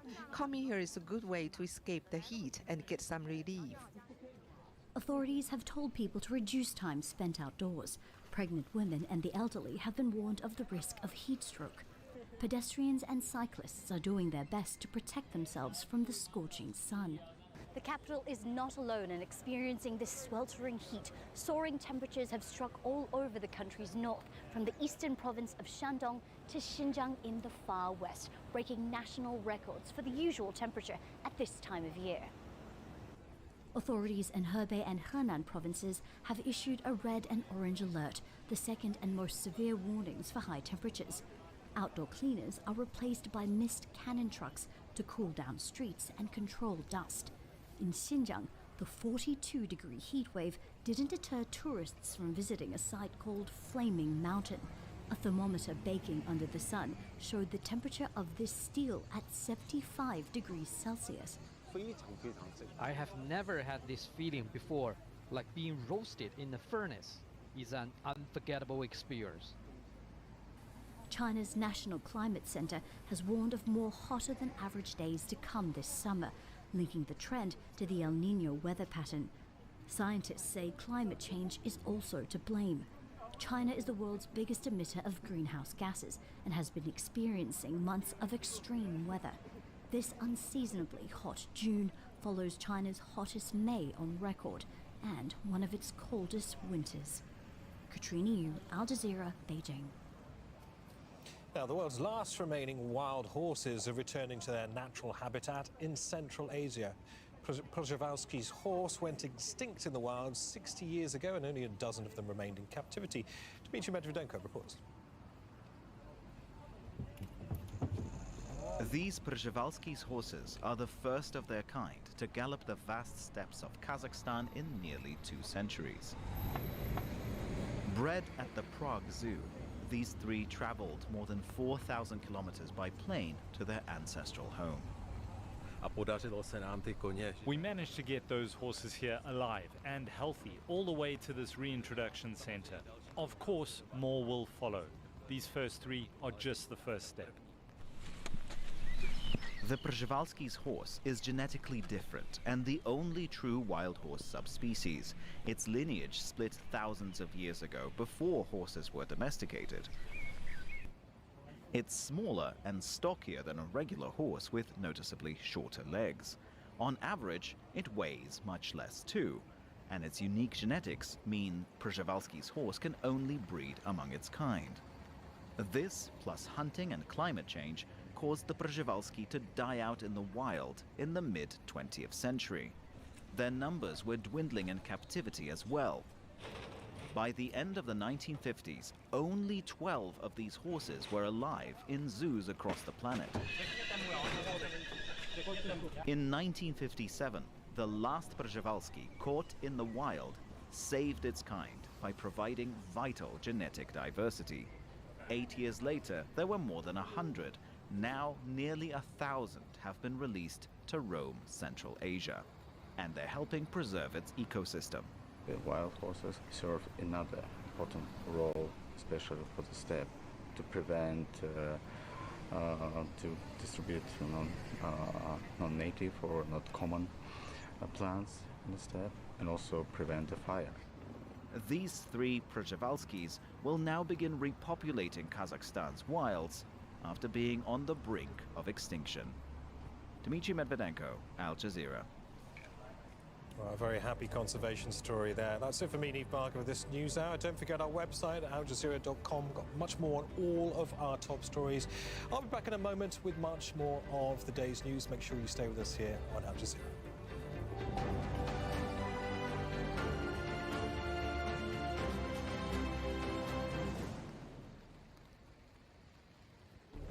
The Earth is changing. Why aren't we? We have severed ourselves from the living world. Ali Ray uncovers the invisible obstacles to meaningful climate action. Everything is political.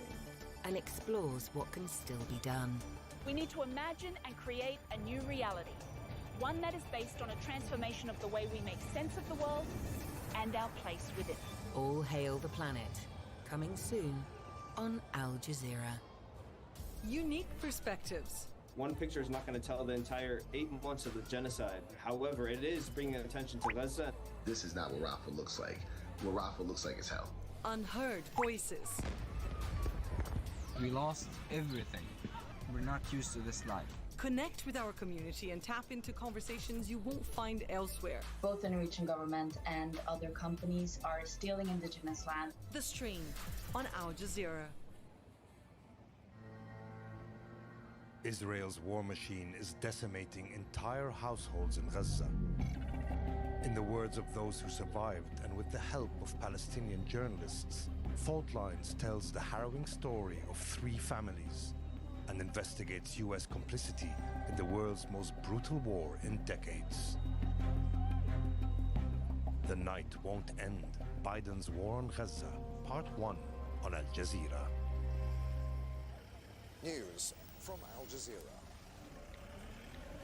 On the go and need to know? Al Jazeera's all-new mobile app is there for you. This is where we dissect, analyse and help define major... Well, let's bring in our guests now, joining us from... Al Jazeera's mobile app, available in your favourite app store. Just search for it and tap download. The new app from Al Jazeera. News at your fingertips.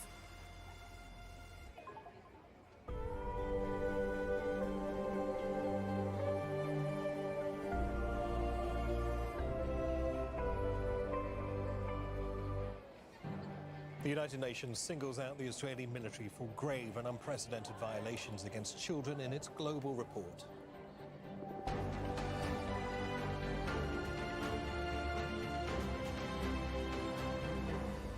I'm Neve Barker, this is Al Jazeera live from Doha. Also coming up, Hezbollah launches one of its largest rocket attacks yet against northern Israel. G7 leaders agreed to lend Ukraine $50 billion in assistance. They're meeting in Italy for their annual summit.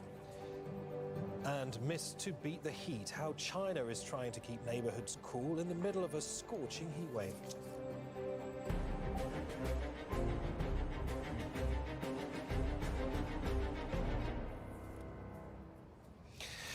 A warm welcome to you. We begin with a United Nations report that's condemned Israeli forces for killing and injuring children. The UN Secretary General says he's appalled by the dramatic increase and unprecedented scale of violations against children in Palestine and Israel.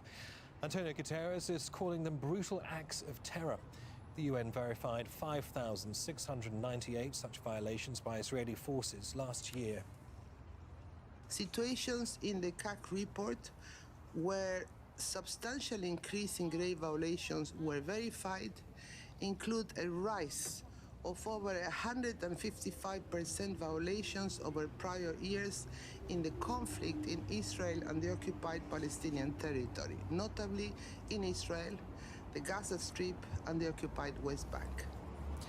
Hamas and Islamic Jihad committed 137 violations against children, that's according to the report. It notes at least 43 Israeli children were killed during the October 7th attacks. Gabe Elizondo is standing by for us, the UN headquarters in New York, and Tarek Abu Zoom's in central Gaza. But first, a report by Hani Mahmoud on the ground in Gaza, where more than 15,000 Palestinian children have been killed by Israeli forces since October. The war in Gaza has forever changed the lives of more than 2.3 million Palestinians. Among them are tens of thousands of children.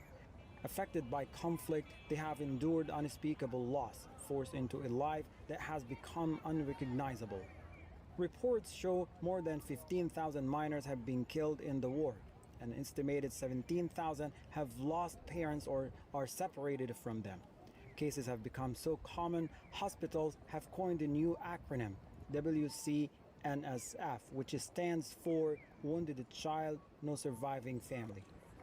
These two children are orphans. They now live in a tent cared for by a woman and her 12-year-old son, Isam, who is dealing with his own set of losses. His father and two older brothers were killed in an Israeli airstrike. I'm traumatized. My father was killed. 2 weeks later, the home of my brother-in-law was shelled. His wife was killed. Their little baby fell from the second floor. Many of these children live in constant fear of more Israeli attacks, of losing more family members, and of being forcibly displaced yet again. This crisis has also an impact on their mental health. Many of these children do not know where their parents are. Some were detained by the Israeli military while being forcibly pushed out from northern Gaza. 9-year-old Mira hasn't heard from her father in days. We fled to the south and ran for our lives. We were living in fear. On our way here, we saw dead bodies all over the road. We walked long distances barefoot. The Israelis said the area was safe, but it's not true. Wherever we go, there are attacks. 1 out of every 6 children is acutely malnourished. Living in devastating conditions with limited water and food is their new normal. Going to school is now a distant memory, a luxury that is no longer accessible. Eid celebrations are approaching. We have no way or means to celebrate. The war has deprived us from school, toys, and every joy in life. The burden of war is heavy, but Palestinian children here say they have no other option but to carry it day in and day out. Hani Mahmoud, Al Jazeera, from Central Gaza, Palestine. Well, also in central Gaza is Tariq Abu Uzoum, who's outside the Al-Aqsa hospital. That's in Deir el-Bala. And Tariq, of course, the UN in this report focusing its attention on the suffering of children in this conflict. This as the Israeli military pushes towards al-Mawasi, home, of course, up until now at least, to many civilians.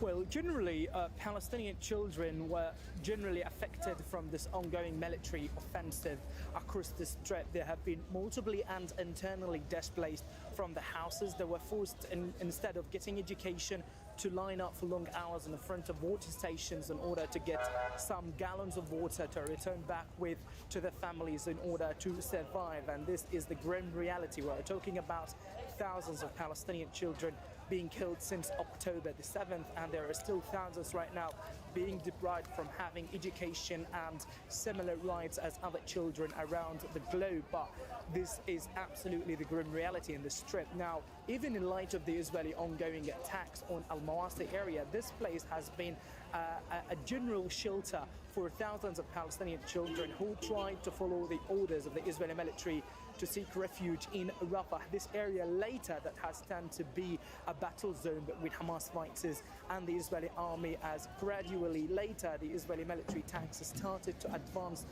towards the Al-Mawasi area, launching wide series of Israeli airstrikes targeting residential houses alongside with makeshift shelters. But from the Israeli side, in official statement, they denied carrying out airstrikes in the humanitarian zones, as people are terrified from this ongoing Israeli military offensive in Rafah so far.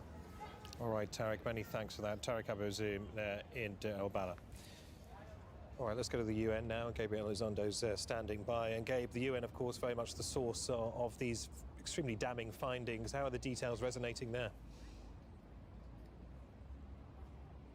Well, Virginia Gamba, the Secretary General's special representative for children in armed conflict, said that they are certainly disturbing numbers. That's putting it mildly, quite frankly. There's a lot to unpack in this report that's more than 100 pages long.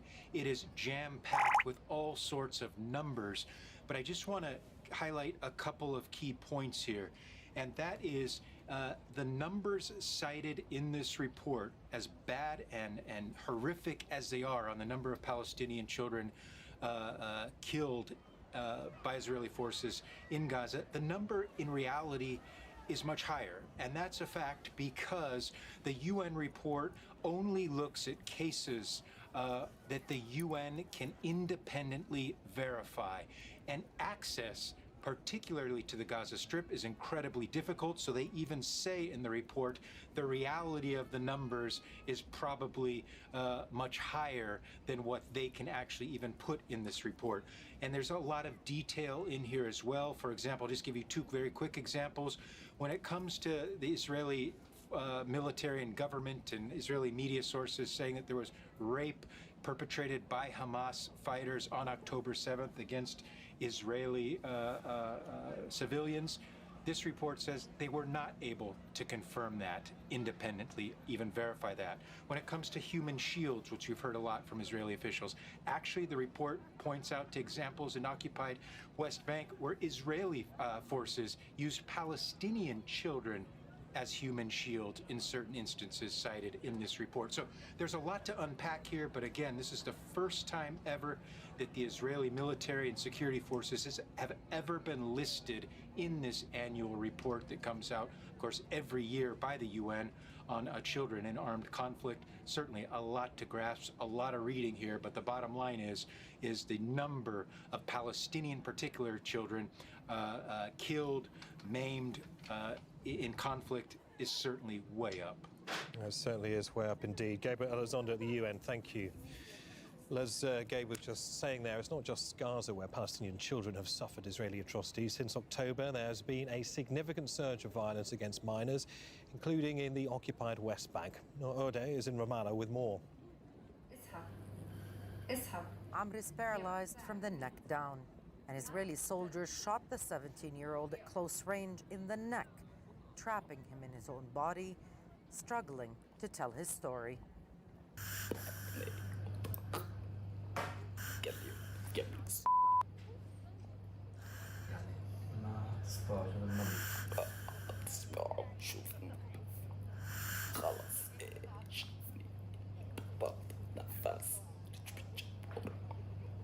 February this year, Amr was chased by Israeli soldiers in Azzoun, north of the occupied West Bank. They ran him over right at the door of Hannah's store. The jeep chased him all this way and rammed into the kid. Then the soldier went down and shot him. As you can see, the bullet marks and his blood are on the wall. Harrowing stories like Amr's are commonplace in Palestine. Human rights organizations have long accused Israel of violating Palestinian children's rights pervasively and with impunity. That's why they've welcomed the UN's decision to finally place Israel on the list of countries that violates children's rights. The UN report details nearly 8,000 verified violations against Palestinian children during 2023, all carried out by Israeli forces and armed settlers. Violations cover killing, maiming, displacement, use of children as human shields, and attacks on schools, among others. It also documents the detention of 900 children and reports on multiple forms of sexual violence against child detainees. The law is not for everyone. Now that Israel is part of this list of shame, human rights advocates are hopeful this will lead to consequences. المفترض أن يكون هناك مقاطعة له. States should boycott these countries and call for accountability. They should not be treated as normal states. Israeli soldiers should be banned from countries, and they should be tried for war crimes. The UN says thousands of additional cases are still pending verification. 6 months into 2024, the situation has only become worse, the abuses even more shocking. For Amr and his brother Ahmad, this report recognizes their lived tragedy, but it cannot change it. They face their violently altered lives with the resilience and hope only children can muster. Noorodi, Al Jazeera, the occupied West Bank, Palestine. Alexandra Sayer is the head of humanitarian policy and advocacy at Save the Children. She joins us now from Washington, D.C. Thanks for your time. I wonder how deep this all goes, because according to our correspondent at the United Nations, he suggested that the figures are based upon what the UN can themselves independently verify, implying that this could be much more extensive. Thank you so much for having me. Look, it is completely shameful and appalling that member states have allowed a climate of impunity that has led to an unprecedented number of grave violations against children in conflict. And yeah, as you said, it takes the efforts to verify these violations that the UN has been able to verify are extremely robust. And so we believe, and as it was mentioned earlier, that this is only an indication of the actual scale of grave violations against children. The UN verified more than 8,000 grave violations against more than 4,300 children in Gaza, the West Bank, and Israel. It's an unprecedented number, but we know that, just in 3 months of the war in Gaza, more than around 10,000 children had been killed. And so we believe the true number is much higher. And the reason we don't see bigger numbers is because of the ongoing violence and because of the lack of access for monitors in Gaza. And of course, it's not just the impact of the active war that still very much rages on in Gaza. We are seeing on a daily basis young people in the occupied West Bank being targeted as well, subject to the might of military courts, despite them only being teenagers. Absolutely. Child detention has been an ongoing issue across the West Bank. Around 700 Palestinian children are detained every year. And I want to make one point that's, I think, really, really important to remember. This is naming the Israeli security forces and the Qassam brigades and Al-Quds forces. This is one step towards accountability, but it is by no means going to end what's happening in Gaza right now. Every time perpetrators are shielded from accountability, it fuels a climate of impunity. And the reality is that we should have seen these entities named years ago. So again, this is one step in the right direction, but there's much more that needs to be taken to end grave violations against children in the occupied Palestinian territory. Just to be clear about things, what does international law say about the treatment of children and indeed other civilians during time of conflict like this? Children have a special status under international law. They must be protected. But what we've seen over the last 8 months is the exact opposite. We've seen children in Gaza being maimed, killed at unprecedented rates. Gaza right now is the most dangerous place to be a child. They're also being denied humanitarian assistance. And what we know is that the denial of humanitarian assistance is leading them to be on the brink of starvation. Children are dying due to the lack of medical assistance. So we've just seen a complete disregard for international humanitarian law and the protection of children in Gaza. Alexandra Sayer from Save the Children, many thanks. Thank you so much. Still ahead on Al Jazeera. Reviving an old friendship, Russian warships return to Cuba in defiance of the United States. And Thailand's notorious gangs of monkeys terrorize locals. We'll find out what's being done to stop the menace.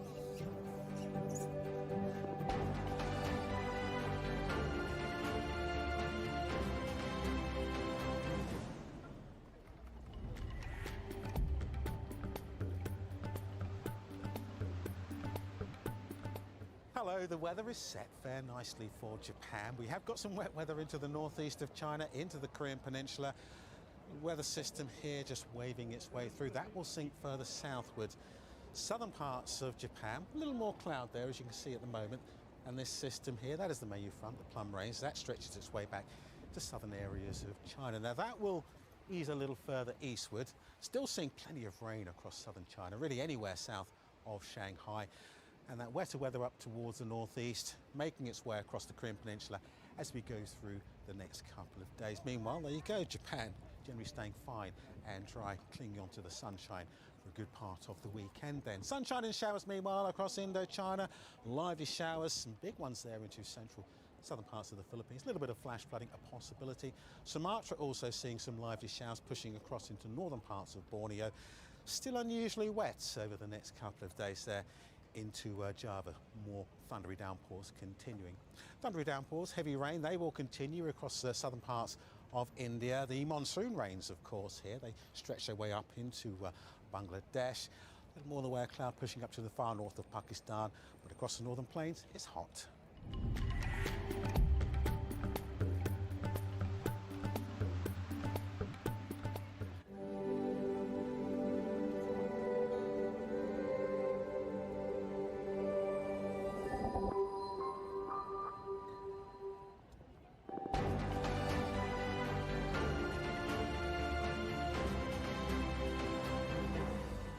watching Al Jazeera. Here's a reminder of our top stories this hour. A United Nations report has condemned Israeli forces for killing and injuring Palestinian children.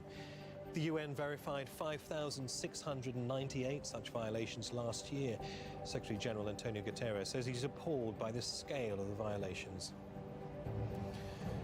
Israel's far-right finance minister has dealt a new economic blow to the Palestinian Authority. Bezalel Smotrich has signed an order to deduct $35 million of Palestinian tax revenues. That money will be transferred to Israeli families whose members were killed in Palestinian attacks.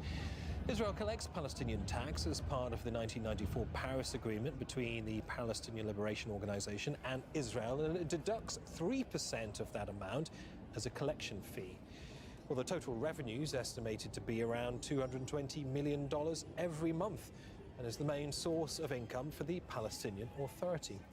Noor O'Day reports from Ramallah, the occupied West Bank. This is a precedent. This is the first time that Israel takes such a step. And preceding that step, they took legislative steps. They've legislated Palestinian money away, giving the finance minister in Israel the power to do with that money as he sees fit, whether it's to compensate Israeli families affected by Palestinian attacks or to even direct it elsewhere. And now he's putting that into action. Of course, this could potentially be open the floodgates to a very serious financial crisis in the Palestinian Authority, rooted in the political fact that Israel controls every aspect of life, not just of ordinary Palestinians, but of the coffers of the Palestinian Authority that is supposed to take care of them. Hezbollah says it's fired 150 rockets into northern Israel and the occupied Golan Heights. Air defense systems in Israel have intercepted some of them. Hezbollah says the attacks are in response to the killing of one of its senior commanders. It comes a day after Hezbollah fired more than 200 rockets. Zaina Hodder has more from Kabinett Lebanon. Scholz. Hezbollah used armed drones. They also used rockets in what is being described as a complex operation. In its official statement, Hezbollah says that this is in support of the Palestinian, but it is also part of its retaliation to the killing of one of its senior commanders on Tuesday night in Israeli strikes. Now, Hezbollah did promise to step up the intensity, the force, the quantity of its attacks in response to the killing of its the most senior figure yet since the confrontations began in October. But many observers will tell you that this is not just about retaliating for the death of the commander. Hezbollah has been escalating its attacks for some time now, not just the past 2 days, showcasing its capabilities, because it's giving Israel two messages. First of all, it is trying to help its ally Hamas have a better negotiating position as there are talks to bring about a ceasefire to end the war on Gaza. But Hezbollah is also telling the Israelis not to, decide to launch a wide-scale attack on Lebanon. Israel has been threatening to do that if Hezbollah refuses to pull back from the border. So this is also about deterrence at the part of Hezbollah. In the UK, the main opposition Labour Party has pledged to recognise Palestinian statehood. The promise is contained in the party's manifesto, which was unveiled by party leader Keir Starmer earlier on Thursday. Labour is well ahead in the opinion polls, but has been criticised by some of its traditional voters for not being critical enough of Israel's war on Gaza.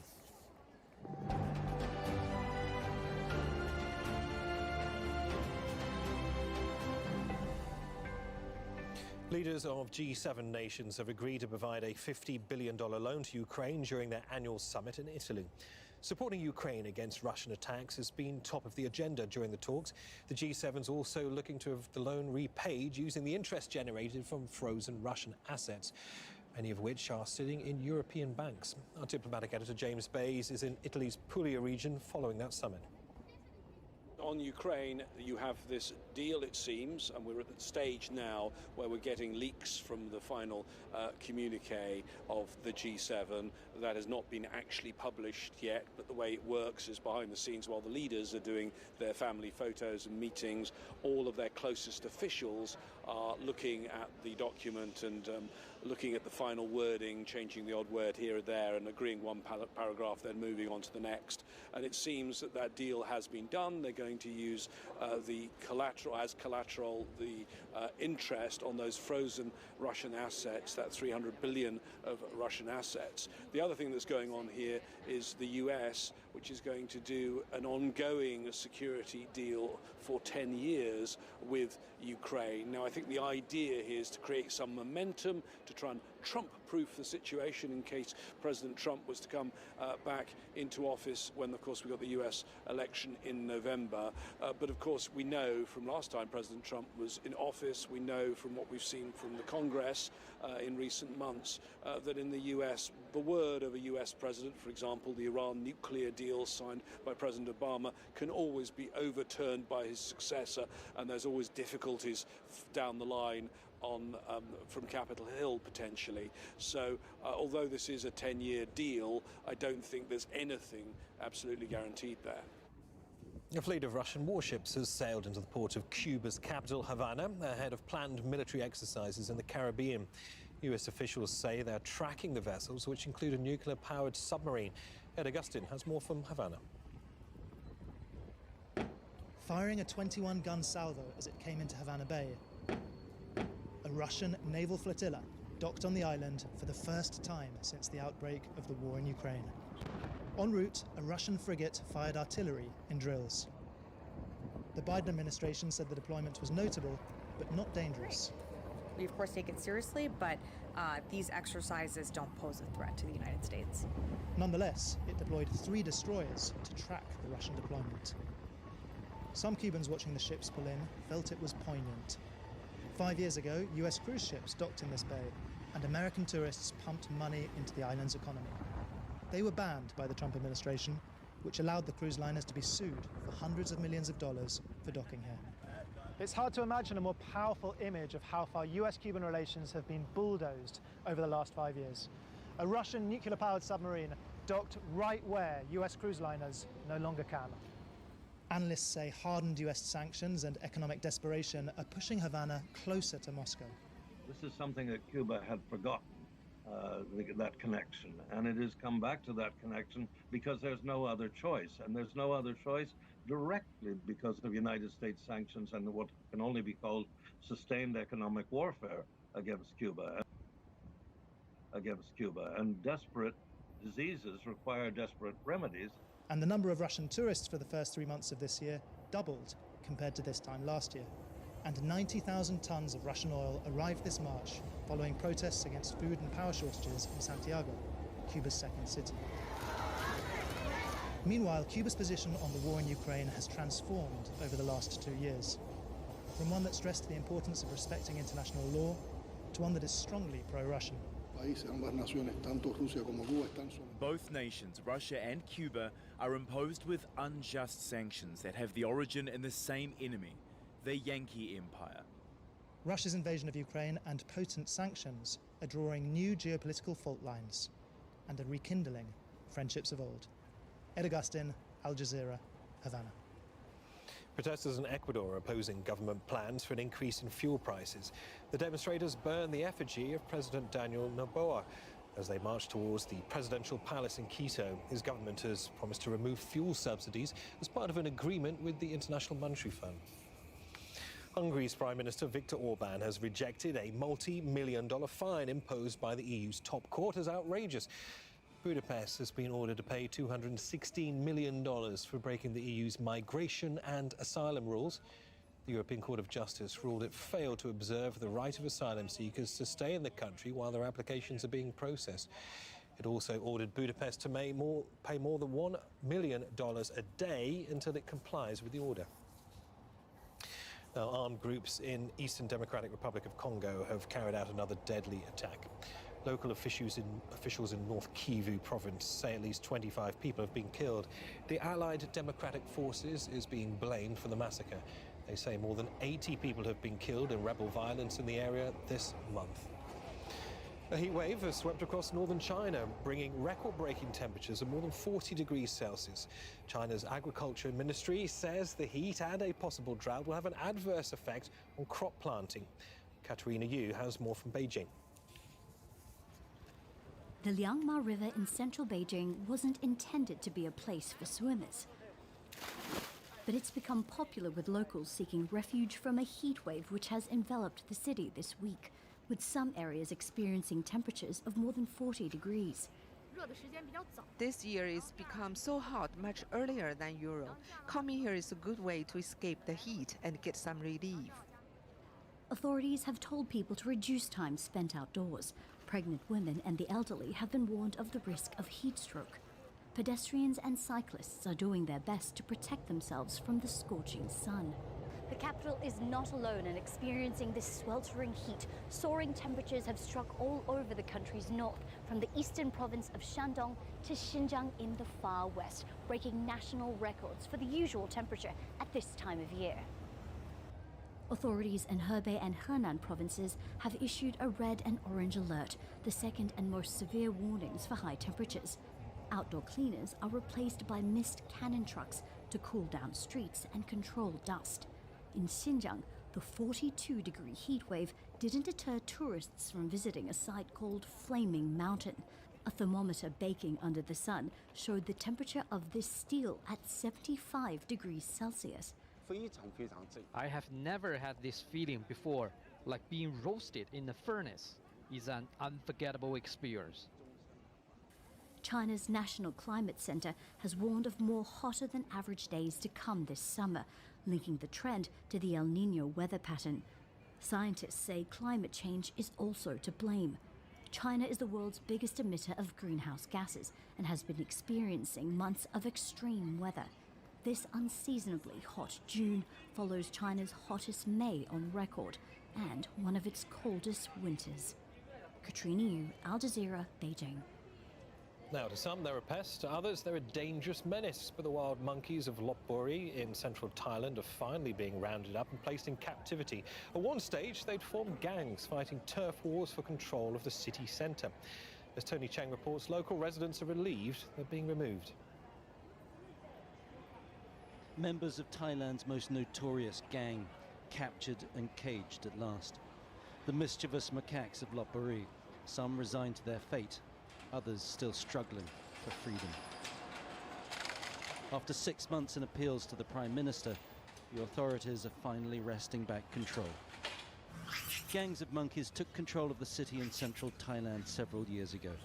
Starved of tourist treats during the COVID pandemic, they overran shops and businesses, extorting owners for payment in food. Local residents found themselves outnumbered and harassed. But the bad behavior isn't just a survival tool. Having started with food, the simian delinquents have been on a rampage of thievery. They know when we're coming. They use their feet to hang from above and use their hands to snatch stuff away, and they run. They're always one step ahead of us. But now the long arm of the law has caught up. Before their incarceration begins, however, documentation and sterilization, and fresh ink to mark their arrival in jail. Tattoos are a vital part of prison life, and that is just as true for these monkeys as they get their ID numbers, place of birth, and age inked forever on their flesh. A teardrop on the cheek, an indication to the wardens of a problematic primate. Of the estimated 2,000 macaques in Lopburi, half are now housed here. Captured, castrated and contained. It's quite a fall from grace for the monkeys that used to rule the city. The monkeys from the inner city are pretty aggressive and have a history of attacking people, but they are becoming calmer because this new environment has everything they need, especially food, which is the most important thing. But the streets aren't safe yet. Some will be allowed to remain, an attraction for the tourists drawn to their infamous antics. And these are experts in evading arrest, showing that sometimes a life of crime does pay. Tony Chang, Al Jazeera, Lopburi, Central Thailand. All right, lots of very miffed monkeys there. That's it for me, Neve Barker. Don't forget our website, aljazeera.com. The news continues here after the bottom line. Stay with us for that.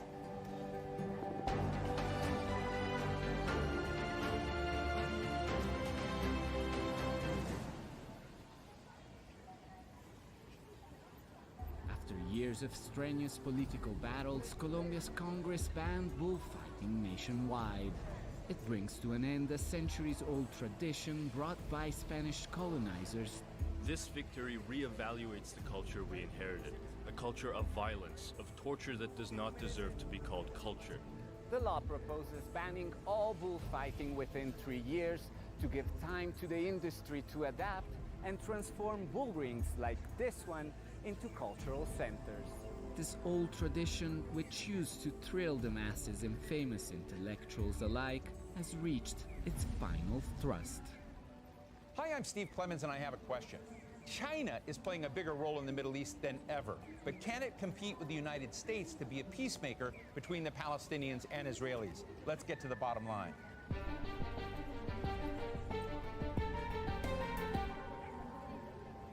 Last year, after years of hostility between Iran and Saudi Arabia, China was able to get both sides to agree to a détente, something that the United States was either unable or unwilling to do. Now, with the war on Gaza in its 9th month, China has presented itself as a major power that's less biased towards Israel than the West. Beijing has criticized Israel for going well beyond self-defense and argued before the World Court that the Palestinian use of force to resist oppression is their right and cannot be equated with terrorism. For years, China has been expanding its economic footprint and criticizing the world order run by Washington. But will that translate to a bigger diplomatic and military role for Beijing in the Palestine-Israel conflict? Today, we're talking with Wang Huyao, president of the non-governmental think tank, the Center for China and Globalization, and he's former advisor to the China State Council, which is China's cabinet. Dr. Wang, thank you so much for joining us today. I know this is going to be an unusual show because, typically we're talking about what Washington thinks about the world. Now I'm really interested in what Beijing is thinking about the Israel-Gaza conflict, other conflicts, and, really China's role in the world. And so I'd love to get your take on the Israel-Gaza conflict, how Xi Jinping and the Chinese leadership and the Chinese population is looking at this conflict right now from your point of view. Thank you, Steve, for this show. Actually, I think that while this war has been dragged on for quite some time now, it's more than half a year, and it's really devastating to see people suffer there, and also that the whole world is watching this in their living room on a daily basis. Yet we cannot solve that this crisis. I think the Chinese position, government position, of course, is very clear. China, at the very beginning, condemns all kind of, violence or attacks on civilians. I mean, that's very clear for China. But China actually would like to see, this is not really go over beyond, the tolerance of the human. Security, because we see large casualties of civilians. We see there's a humanitarian crisis happening, and then we see there's so much international efforts, international consensus, UN resolutions wants to bring this war to a ceasefire. Yet we still have not seen that happening. That's really disappointed I think to many Chinese. And I'm really dismayed to the world to see this war still continue. So we hope that we're going to really see a ceasefire. We're going to see some peacemakings going on, and we see that the whole world community and of course China can work with them to really stop this crisis that is really happening already for too long and too large scale, beyond the imagination. I was interested in various Chinese leaders' statements that, from their perspective, that Israel's actions right now in Gaza have gone beyond the rationale of self-defense. And I think that's a pretty bold statement, from, compared to others that China has made. And I mean, to be honest, I think there are Americans that may rightly or wrongly, they think they're fair to both sides. They think they're fair to Palestinians and that they want, to protect Palestinians, but they have this relationship with Israel that seems to have no boundaries. I'm interested in how you see this and whether you see America in sort of a hypocritical moment and whether or not China is willing to weigh in more greatly to basically to say to Israel, back off. Well, it's quite possible. I think that that is exactly happening. The U.S. used to be the war policeman. Of course, they are trying to maintain the certain post-war war order, but they are really looks very, very incompetent now, and particularly on this crisis, we see the double standard probably applied to this situation. Certainly, there is a large influence of course, of Israel in the United States, but then we even see that the influence is diminishing, and particularly for Prime Minister Netanyahu, actually still hanging on the power there, and the war is really beyond what the necessary, of course, to retaliate. I think there's over 10 times more probably casualties, or even 20 times more, which is way beyond imagination. The suffering of the humanitarian people, the relocation of 1.52 million Palestinians on the Gaza Strip, and particularly we are seeing this crisis going on, the hunger, the casualties, the children, the women, and all those sufferings that displayed on a daily basis in your living room is really beyond people's imagination. So I think China actually, of course, stepped up its effort. China has been talking to all the parties, particularly recently. China has a minister summit of Arab minister meeting with Chinese leaders, and I think China has, really hopefully that we should really solve this fundamentally with two-state solutions, with really stop the fight and have a ceasefire.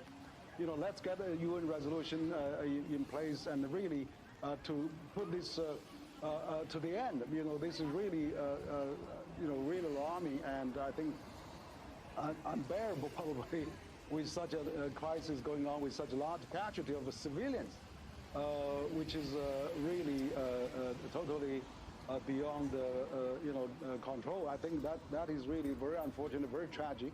I think Chinese government is, and Chinese people is really getting more and more, really attended much attention on this crisis now, and wants to get involved and wants to help. Absolutely, there's a great desire on the Chinese side to really want to see the peace-making going on. Actually, recently, the Chinese government has announced they're going to donate 500 million RMB for the humanitarian aid to the people in Gaza, and really calling for open all the channels, open all the rescue packages, and really see the situation improve and see the crisis stop. We all woke up in Washington, D.C. one day to the news that China had played this key role in normalizing relations between Saudi Arabia and Iran. And I tell you, it was a whiplash effect. People said, my goodness, that was sort of America's terrain, that's sort of what we did. And China, in a way, jumped into a role that we hadn't seen before. I'd love to get your insights in not only with Israel-Gaza, but China's kind of new diplomatic mission around the role in surprising ways. And what is driving that right now? Absolutely. I think China now has actually increased its soft power, so to speak, using the Joseph Nye's term. Because China, now has opened up, and the last 45 years, China grew into the second largest economy, and China has become the largest trading nation with over 120 countries. So the world stability and prosperity is vital to China's growth and prosperity as well.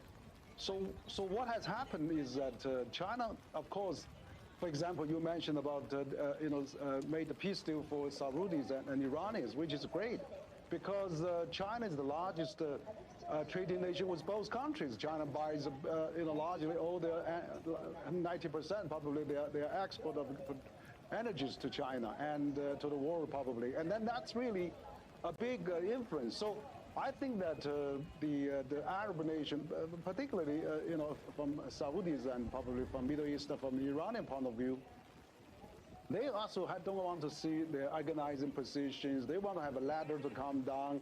And then they don't want to do it through the U.S. or EU, because they were involved. The U.S. was involved in the wars and in the many conflicts in the Middle East. So they need somebody nice and clean, need somebody credible, and somebody never had invaded or never had occupied any of their territories. And then China is the largest trading nation with all of them, and it's very natural for them to come to China, and China is willing to engage more to make the peace. It's to the Chinese interest and also to the world prosperity. So I think that's what has happened for making this deal between Israel and between the Iranian and Saudis, because China is really wants to show that they are friendly with both countries. So when China says, please don't do it, please let's stop, give me face, stop it, and then they probably would do, because they respect China as the largest trading nation for both of their countries. So I see that happening actually in the Middle East, even for the Gaza conflict. China is the largest trading with all the Arab nations. China is the second largest trade nation with Israel. I think China used to maintain both good relations with both Arab and Israel, and probably time will come for China to step in and say, look, let's really come to the end. Let's really solve this issue and find a solution to that. And probably China, particularly now with Global South, would have more influence now. China recently did something with Brazil, a 6-point peace plan for Ukrainian and Russian conflict. And I had a Turkish foreign minister coming to CCG a few days ago in Beijing and saying that Turkey is also would like to work with China to help on those conflicts in the Middle East or in Russian or on Ukraine. So I think there's a lot of things that China can play a more active peacemaking and peace mediating role now than used to be. So I think it's also because China has a vested interest to see a more prosperous, more stable, more peaceful world that is really benefiting both China and the world. Do you think there's a pathway with international institutions to be more effective in these conflicts? As I have to tell you, my view is Secretary General wants it, can't do it. Is there a resolution besides just having constant paralysis in some of these, horrible bleeding ulcers in the world that involve real people's lives? Absolutely. I think that, organizations like UN and, also Security Council could do much more, absolutely. The problem I see that now is that we're having all those problems in the world, so much conflict. On top of that, climate change. I saw Secretary Guterres was mentioned today, we should stop using all those fuel and the gasoline advertisement and things like that. So there's more challenges facing. Even AI has become uncertain in many aspects. So I think the big power, major power, should really gather their act together and work together. For example, at the issue of the Gaza, I would really say that why can't we send the UN peacekeeping force to station there and actually separate the conflict, the parties, and then making sure that there's a two-state solution being implemented. Because, so the fundamental challenge is that those big powers sometimes have different views. They actually have conflict among themselves, the sanctions, trade wars, and all those things going on, so that they're difficult to reach consensus. But even, if the United Nations reach the consensus, national security reach the consensus, U.S. says it doesn't have a binding power sometimes. So it's really absurd to see that happen, I mean, the Security Council of the UN is really the bedrock of the world peace, and that is really the things we established after the Second World War. And now such a powerful countries form the United Nations Security Council can't stop a small regional war in Gaza. That's really absurd. I really think the United Nations should strengthen its implementing power. Actually, like UN peacekeeping force should be actively deployed, used in stop the Gaza fight, and that's really, I think, what we can do. And also, I mean, the two-state solution, proposed by the European countries, recognized by also proposed by China, even U.S. do not object that. President Biden also says two-state solution. Why can't we implement that? I mean, there's a consensus for two-state solutions, and let's do it. Let's get a resolution on that to do it. So this is really fundamentally we have to solve that problem. Otherwise, it's really incompetent. Not only for the domestic politics, but international politics.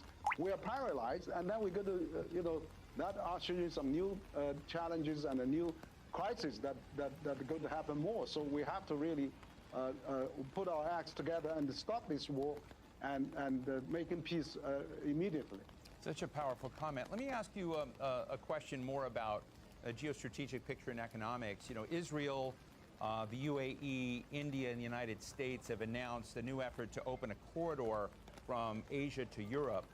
Maybe it's a different form of a Belt and Road initiative. Japan has announced a new global partnership with the United States we're looking at. Is China feeling any of that pressure, or are you feeling very comfortable with what you've got?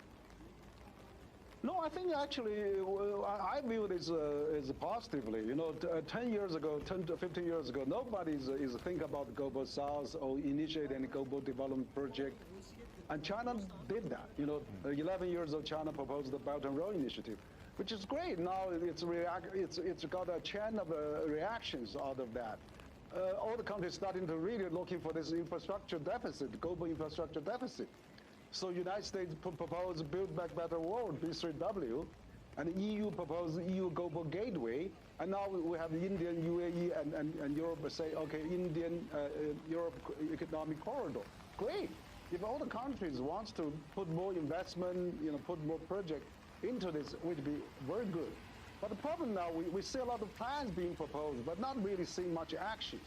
For example, Belt and Road Initiative for the last decade, they invested over $1 trillion and built 3,000 projects for, you know, vast developing countries. So what are the other countries' initiative, you know, concrete results? We're yet to be seen. But I would like to see, you know, if there's a consensus on the global infrastructure deficit, let's work together. You know, BRI, B3W, EU Global Gateway, India, Middle East, Europe Economic Corridor. Let's all combine that. Who to combine? Let's use the World Bank. Let's use the Asian Infrastructure Investment Bank, Asian Development Bank, African Development Bank, you know, European Development Bank. Let's get those development banks. They share similar charters, and why can't they work together? So I really see that climate change is one of the big consensus. Infrastructure deficit repair is another consensus. But let's work together. You know, rather than we all go in different directions, uncoordinated, and a lot of redundancy and waste. So I would really like to see we can work together, and China welcomes that. For Mr. Wang, he said BRI is welcome B3W, EU Global Gateway, or other similar initiatives to join hands. Let's work together. So that would be China's approach. Henry, let me ask you a question about Russia-Ukraine, since you mentioned that. Do you suspect there are more things that China can do in terms of playing mediator, of nudging its friend without boundaries, Russia, and Ukraine, into an arrangement that would end the war and conflict between Russia and Ukraine? Where is your thinking in that? Well, absolutely. I mean, China has gradually found this is really got out of hand. But of course, China said at the very beginning, you know, when the war broke out, the sovereignty, territorial integrity should be respected. But when Olaf Scholz came to Beijing, President Xi said no nuclear weapons should be fought in Ukraine and should be utilized there. And then when President Macron came, President Xi called President Zelensky right after that. So China is really be a substantial player now into this. China has established envoy. Ambassador Li Hui was traveling to those related countries.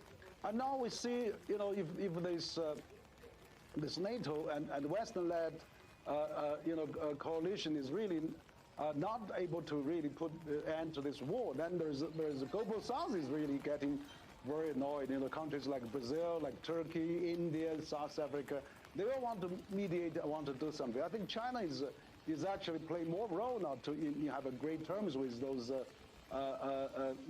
non-conflicting countries. Right. You know, Russia is fighting with NATO, with the EU, but China and all the other global south is not fighting parties.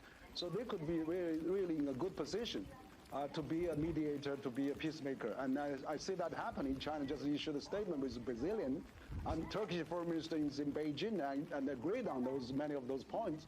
So I see more and more now China could be a more peacemaker and mediator for this crisis. Of course, we'd love to work with US and EU to work together, but But the position of China is clear.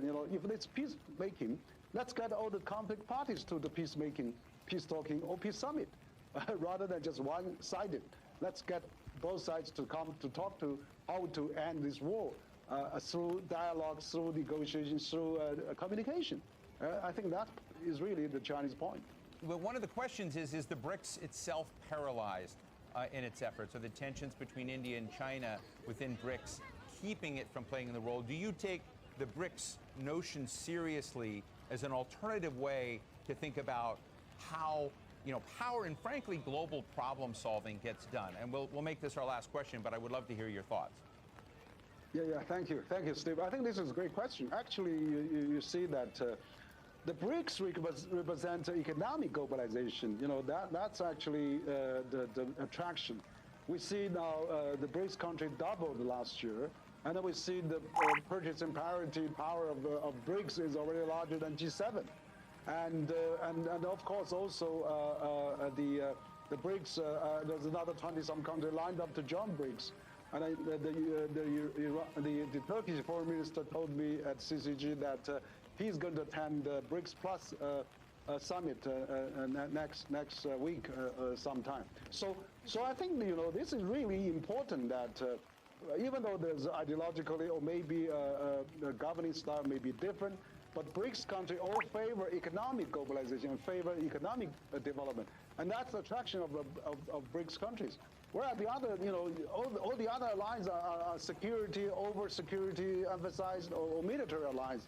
We see the NATO expanded, we see Five Eyes, we see AUKUS, we see Quad, we see Camp David, you name it. All those economic alliances doesn't really produce the bread and butter, but really increase the military budget of all the countries. So I think the final really solution to that is we still have to keep the prosperity, and endanger the prosperity is the biggest risk we cannot really take. We have to avoid that risk. So de-risk the prosperity is really the biggest risk we are having now. So I think we have to really push continuously for the economic globalization prosperity. I think that's exactly what China is doing. China built the Belt and Road Initiative. China had the AIB, Asian Infrastructure Investment Bank. China joined the CPTPP, wants to join that, and China is part of the RCEP, the largest free trade agreement in the world. And China wants to have, all the economic cooperation summit with African, Latin American, ASEAN, Central Asia, Gulf countries. And China is the big country pursuing economic globalization. I see the BRICS actually likes that. They want to be part of this economic globalization continue. So I see the difference of this, BRICS is that even though they are not really so established, or there still needs a lot of room to improve. They are not perfect, but I think they represent the right trend of economic globalization continue. And of course, that is where all those BRICS countries, global South, can find now from the global North, because they don't care their economic development that much now, and then they care more about all those security issues, all those increased military budget and all those issues, and that's where squeeze the global South now. There's more people back to hunger, to poverty, and that's why I think BRICS represents a new alternative of economic globalization, where if we are not working together, that alternative will become more and more attractive. Fascinating. Well, Wang Hu Yao, founder and president of the Center for China and Globalization, really appreciate you for joining us today. Thank you for your candor. Thank you, Steve. So what's the bottom line? Everybody hates the enforcer of the rules. But the hard truth is that the world needs enforcers, whether we like it or not. Why? Because some conflicts cut so deep that the warring antagonists just can't find the balance that delivers safety and justice from each other. So the enforcers make global rules, which of course tilt in their favor. For almost a century, the U.S. has believed that it alone is the premier diplomatic, economic, and security force solving global disputes. And of course, it resolves things its way. But more recently, other countries are entering the field. China's reasons are clear: geopolitical competition with the United States. I don't think China has deep roots and concerns about either Palestine or Israel. But on the other hand, if it can get some credit with Arab states and Iran by playing a balancing role in the crisis, then all the better. And that's the bottom line.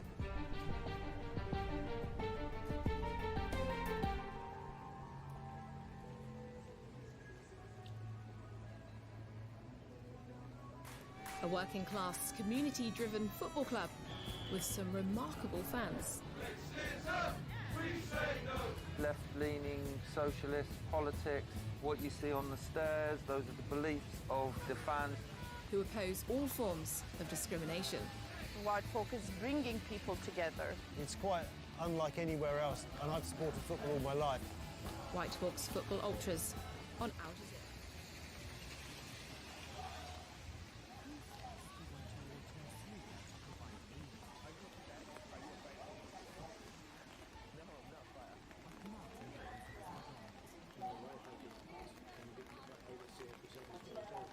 In the second part of the series, we follow a British aid worker as he prepares to contest his citizenship revocation.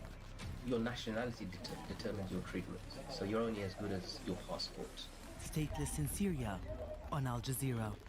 One day I might be covering politics, and the next I might be covering protests. Crossing from Serbia into Hungary. But what's most important to me is talking to people, understanding what they're going through so that I can convey the headlines in the most human way possible. Here at Al Jazeera, we believe everyone has a story worth hearing.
The United Nations singles out the Israeli military for grave and unprecedented violations against children in its global report.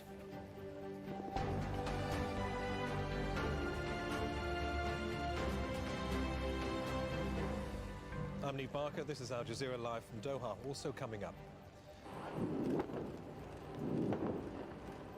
Hezbollah launches one of its largest rocket attacks yet against northern Israel.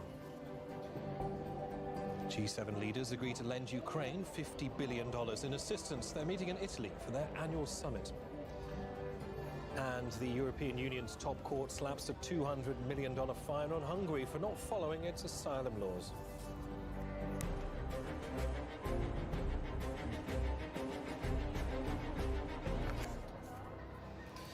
Thanks for joining us. We begin with a United Nations report that's condemned Israeli forces for killing and injuring children. The UN Secretary General says he's appalled by the dramatic increase and unprecedented scale of violations against children in Palestine and Israel. Antonio Guterres is calling them brutal acts of terror. The UN verified 5,698 such violations by Israeli forces last year.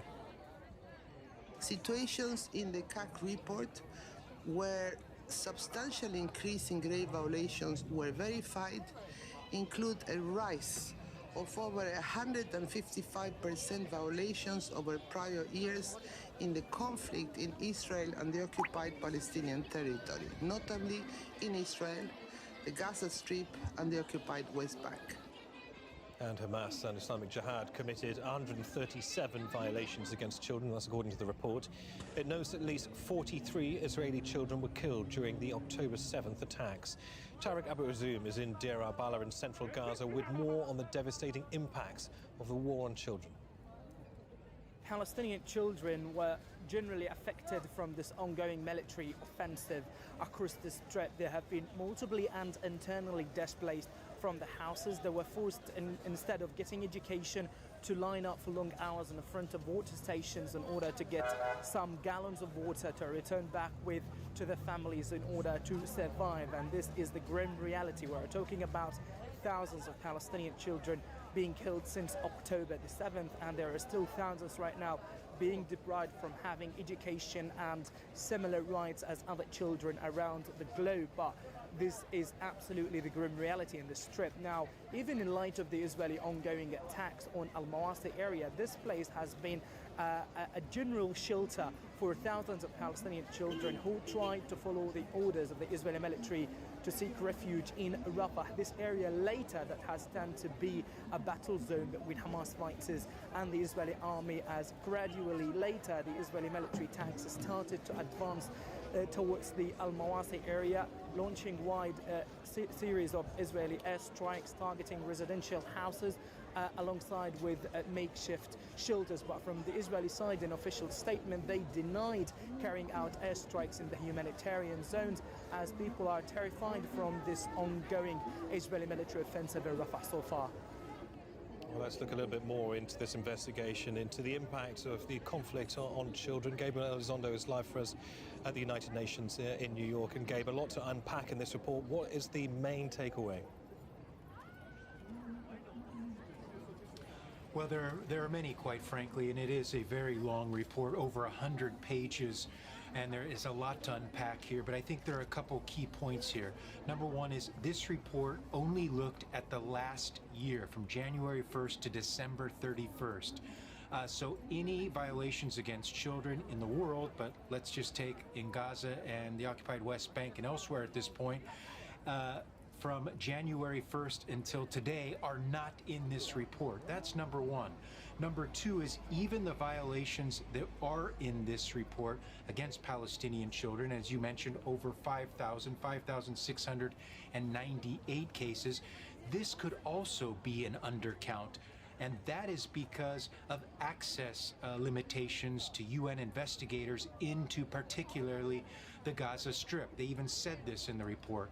They said that this probably is not a full, accurate picture because UN investigators are not able to get into many parts of the Gaza Strip. And this is important because they only put numbers in this report that the UN can independently verify with their teams on the ground. So basically what you're going to get here is a year from now, when the next report comes out looking at the previous year, the numbers unfortunately will probably even be much higher because of this. But these are some real key clarifications in this report. It also does not specify the Israeli military.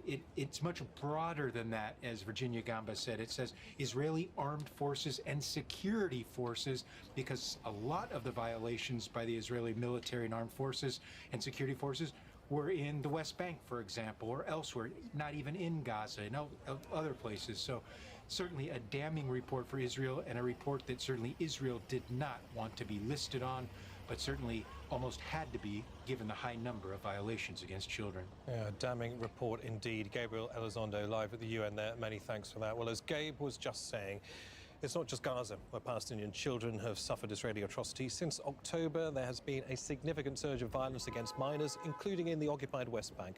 Noor Odo is in Ramallah with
Israeli soldiers should be back in the country, and they should be tried for war crimes.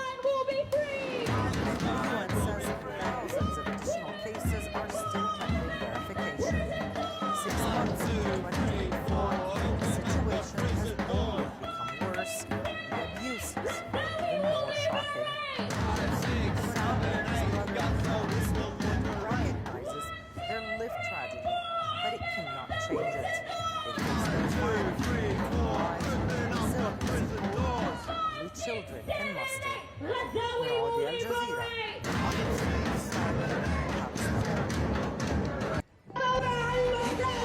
I want to buy some weed.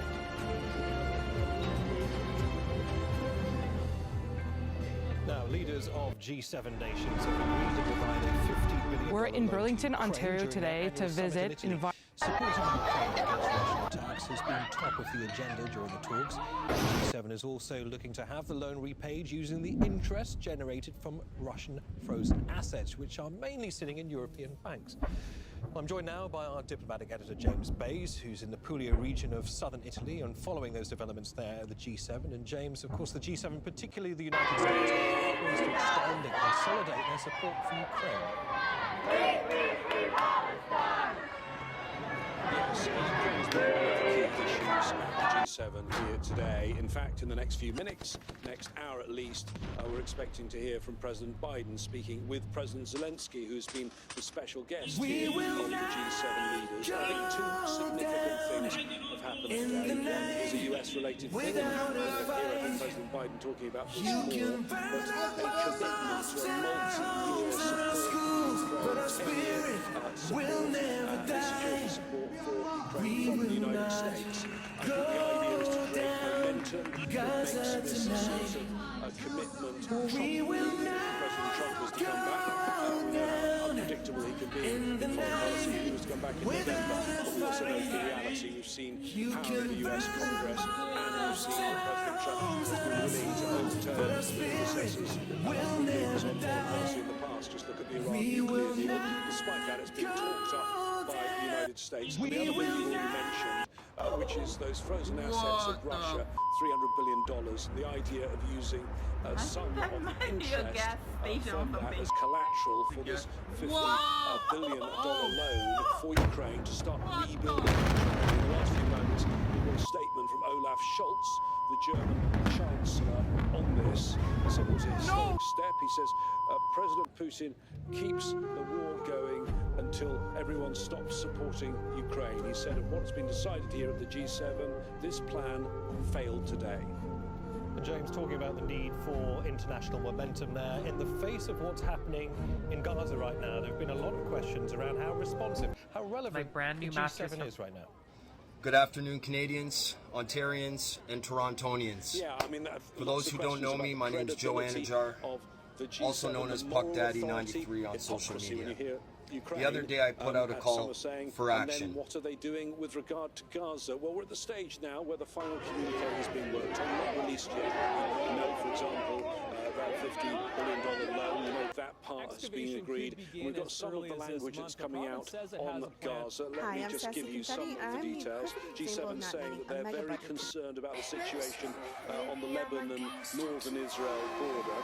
The G7 saying they have an unwavering commitment to the two-state solution that for a Israelis government and could Palestinians better living in peace demonstrate side its by side.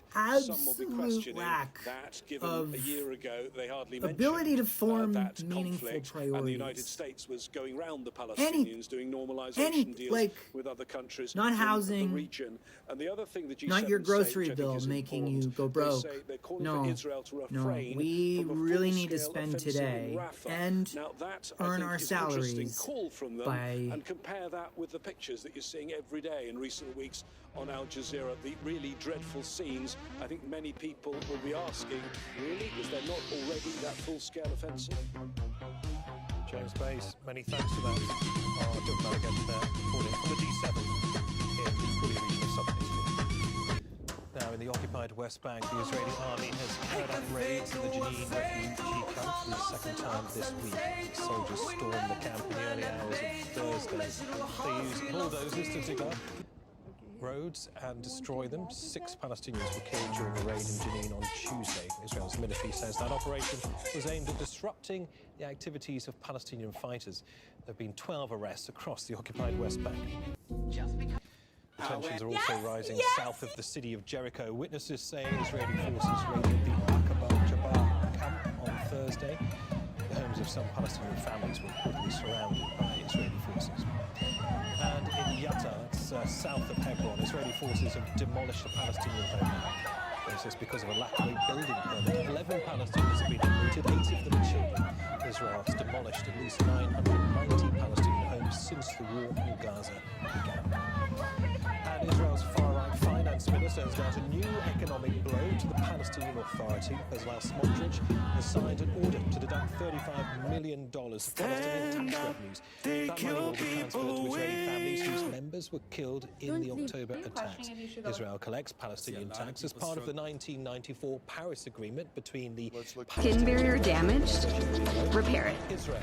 Soothing and barrier support serum from The Ordinary. Skin barrier damaged?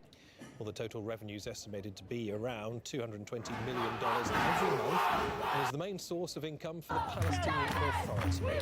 Rohoda reports from Ramallah in the occupied West Bank. This is a precedent. This is the first time that Israel takes such a step. And preceding that step, they took legislative steps. They've legislated Palestinian money away, giving the finance minister in Israel the power to do with that money as he sees fit, whether it's to compensate Israeli families affected by Palestinian attacks or to even direct it elsewhere. And now he's putting that into action. Of course, this could potentially be open the floodgates to a very serious financial crisis in the Palestinian Authority, rooted in the political fact that Israel controls every aspect Right of now life, is the not just of ordinary Palestinians, but of the coffers of the Palestinian Authority that is supposed to take care of them. Still ahead on Al Jazeera. Missed to beat the heat. Large parts of China are hit by a scorching heat wave, and there are warnings of more sweltering days ahead.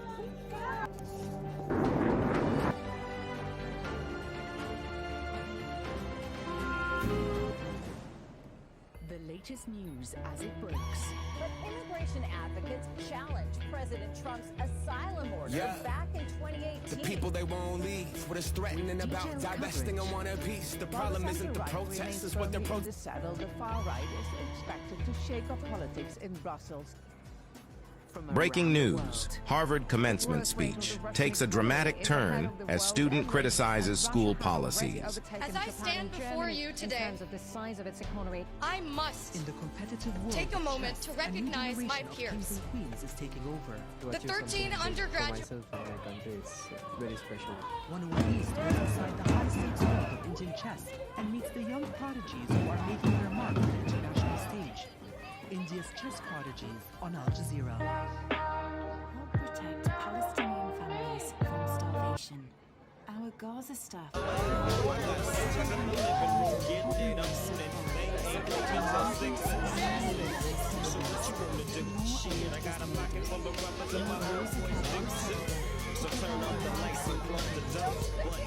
United is matched. And your rewards. Help us fight famine. Isso vão acheter de stock à Haïti, ça vous donne une idée comment ça peut être haut, tu vois.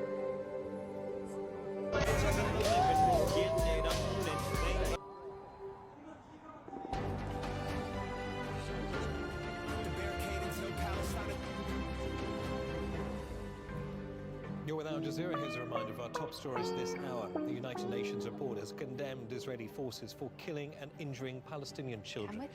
The UN verified 5,698 such violations last year. The UN Secretary General Antonio Guterres says he's appalled by the scale of the violations.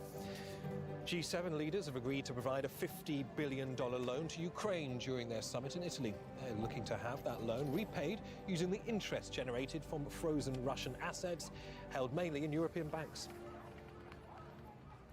Now, Hezbollah says it's fired 150 rockets into northern Israel and the occupied Golan Heights. Air defense systems in Israel have intercepted some of them. Hezbollah say the attacks are in response to the killing of one of its senior commanders. It comes a day after Hezbollah fired more than 200 rockets. Sena Hoda has more from Lebanon. Hezbollah used armed drones. They also used rockets in what is being described as a complex operation. In its official statement, Hezbollah says that this is in support of the Palestinian, but it is also part of its retaliation to the killing of one of its senior commanders on Tuesday night in Israeli strikes. Now, Hezbollah did promise to step up the intensity, the force, the quantity of its attacks in response to the killing of the most senior figure yet since the confrontations began in October. But many observers will tell you that this is not just about retaliating for the death of the commander. Hezbollah has been escalating its attacks for some time now, not just the past 2 days, showcasing its capabilities, because it's giving Israel two messages. First of all, it is trying to help its ally Hamas have a better negotiating position as there are talks to bring about a ceasefire to end the war on Gaza. But Hezbollah is also telling the Israelis not to, decide to launch a wide-scale attack on Lebanon. Israel has been threatening to do that if Hezbollah refuses to pull back from the border. So this is also about deterrence at the part of Hezbollah. Well, let's look through the UK now, where the main opposition Labour Party has pledged to recognise Palestinian statehood. The promise is contained in the party's manifesto, which was unveiled by party leader Keir Starmer earlier on Thursday. Labour is well ahead of the opinion polls, but it's being criticised by some of its traditional voters for not being critical enough of Israel's war on Gaza. Well, Mark says more from the city of Manchester, where the manifesto was launched. For many months, opinion polls in Britain have suggested that the Labour Party will win a substantial parliamentary majority in next month's general election. And here in Manchester, they launched their manifesto for government, promising economic growth as well as political stability. Early this week, their rivals, the Conservatives, under the incumbent Prime Minister Rishi Sunak, said that they would be a more trustworthy party in power after 14 years in government. Candidates and incumbents will continue to crisscross the country, campaigning until July the 4th, when the vote is held, at a time when recent research indicates that voter apathy and distrust for politicians in Britain are at an all-time high. Willem Marks, Al Jazeera, Manchester. Hungary's Prime Minister Viktor Orban has rejected a multi-million-dollar fine imposed by the EU's top court as outrageous. Budapest has been ordered to pay $260 million, breaking the EU's migration and asylum rules. The European Court of Justice, the ECJ, has ruled it failed to observe the right of asylum seekers to stay in the country while their applications are being processed. It also ordered Budapest to pay more than $1 million a day until it complies with the order. Harry Fawcett has more from London on Hungary's fine. The background to all of this extends to the crisis in 2015 when 1 million people fled, largely fleeing the war in Syria, entered Europe, 400,000 coming through Hungary. And as you referred to, Hungary reacted to that by putting up some razor wire barriers along its border, creating these two transit zones where people were detained for often very long periods of time. And that was found, after it was referred to the ECJ by the European Commission, to be in breach of EU asylum law. Those transit zones were then removed, but Hungary still not seen to have really done enough to comply.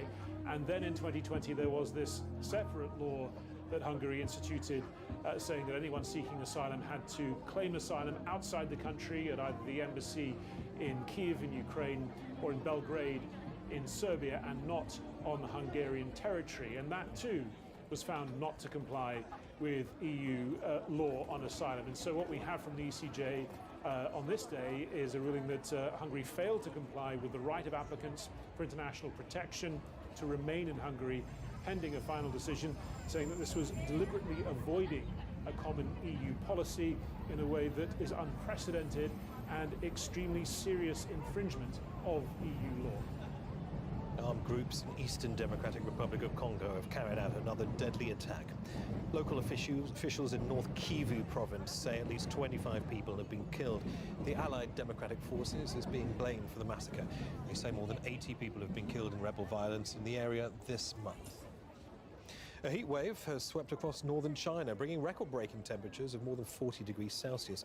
China's agricultural ministry says the heat and a possible drought will have an adverse effect on crop planting. Katrina Yu has more for Beijing. The Liangma River in central Beijing wasn't intended to be a place for swimmers. But it's become popular with locals seeking refuge from a heat wave which has enveloped the city this week, with some areas experiencing temperatures of more than 40 degrees. This year it's become so hot much earlier than usual. Coming here is a good way to escape the heat and get some relief. Authorities have told people to reduce time spent outdoors. Pregnant women and the elderly have been warned of the risk of heat stroke. Pedestrians and cyclists are doing their best to protect themselves from the scorching sun. The capital is not alone in experiencing this sweltering heat. Soaring temperatures have struck all over the country's north, from the eastern province of Shandong to Xinjiang in the far west, breaking national records for the usual temperature at this time of year. Authorities in Hebei and Henan provinces have issued a red and orange alert, the second and most severe warnings for high temperatures. Outdoor cleaners are replaced by mist cannon trucks to cool down streets and control dust. In Xinjiang, the 42-degree heat wave didn't deter tourists from visiting a site called Flaming Mountain. A thermometer baking under the sun showed the temperature of this steel at 75 degrees Celsius. I have never had this feeling before, like being roasted in a furnace. It's an unforgettable experience. China's National Climate Center has warned of more hotter than average days to come this summer, linking the trend to the El Niño weather pattern. Scientists say climate change is also to blame. China is the world's biggest emitter of greenhouse gases and has been experiencing months of extreme weather. This unseasonably hot June follows China's hottest May on record and one of its coldest winters. Katrina Yu, Al Jazeera, Beijing. Now, the world's last remaining wild horses are returning to their natural habitat in Central Asia. Przewalski's horse went extinct in the wild 60 years ago, and only a dozen of them remained in captivity. Dmitry Medvedenko reports. These Przewalski's horses are the first of their kind to gallop the vast steppes of Kazakhstan in nearly 2 centuries. Bred at the Prague Zoo, these three traveled more than 4,000 kilometers by plane to their ancestral home. We managed to get those horses here alive and healthy all the way to this reintroduction center. Of course, more will follow. These first 3 are just the first step. The Przewalski's horse is genetically different and the only true wild horse subspecies. Its lineage split thousands of years ago before horses were domesticated. It's smaller and stockier than a regular horse with noticeably shorter legs. On average, it weighs much less too, and its unique genetics mean Przewalski's horse can only breed among its kind. This, plus hunting and climate change, caused the Przewalski to die out in the wild in the mid-20th century. Their numbers were dwindling in captivity as well. By the end of the 1950s, only 12 of these horses were alive in zoos across the planet. In 1957, the last Przewalski caught in the wild saved its kind by providing vital genetic diversity. 8 years later, there were more than 100. Now, nearly 1,000 have been released to roam Central Asia, and they're helping preserve its ecosystem. Wild horses serve another important role, especially for the steppe, to prevent, to distribute non-native or not common plants in the steppe, and also prevent the fire. These 3 Przewalskis will now begin repopulating Kazakhstan's wilds after being on the brink of extinction. Dmitry Medvedenko, Al Jazeera. All right, that's it for me, Niamh Barker. Weather is next, then Inside Story will discuss the fierce fighting taking place in Al Fasher. That's the capital of Sudan's North Darfur state. Stay with us for that.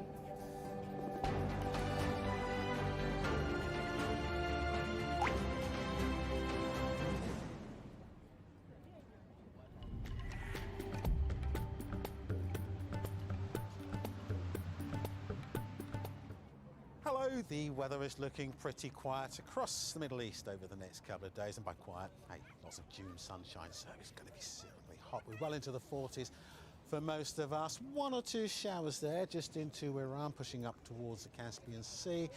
We're going to see similar conditions as we go on through Saturday. Push a little further north, Baghdad getting well up into the 40s. Similar conditions there too for Kuwait, and even over towards that eastern side of the Mediterranean. Plenty of heat in place here as well. Nicosia could get up into the mid-40s for Friday. Western parts of Syria also pretty hot. While in Gaza, we're getting up to 33 degrees, which is plenty hot enough. 1 or 2 showers up towards the Black Sea, becoming a little more extensive as we go on through Saturday, but otherwise it's really about the hot, dry conditions which will persist. Hot and dry too into eastern parts of the Mediterranean through into the northeast of Egypt. Cairo, 46 degrees Celsius. Plenty of showers rumbling away across West Africa now. The seasonal rain's doing quite nicely. That southwest monsoon pushing the big downpours in across a good part of West Africa. Chances of some wet weather too into East Africa, chiefly over towards Mozambique. But for much of the southern half of Africa, it's dry.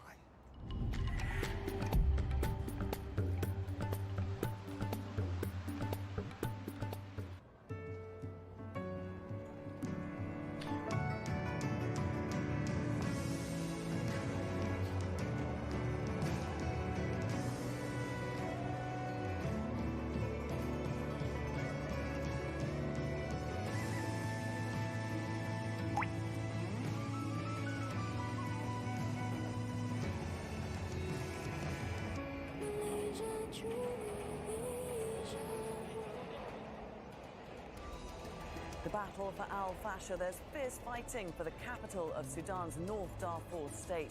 With human rights violations being reported. Just how important is this region in the year-long conflict? And what role are outsiders playing? This is Inside Story.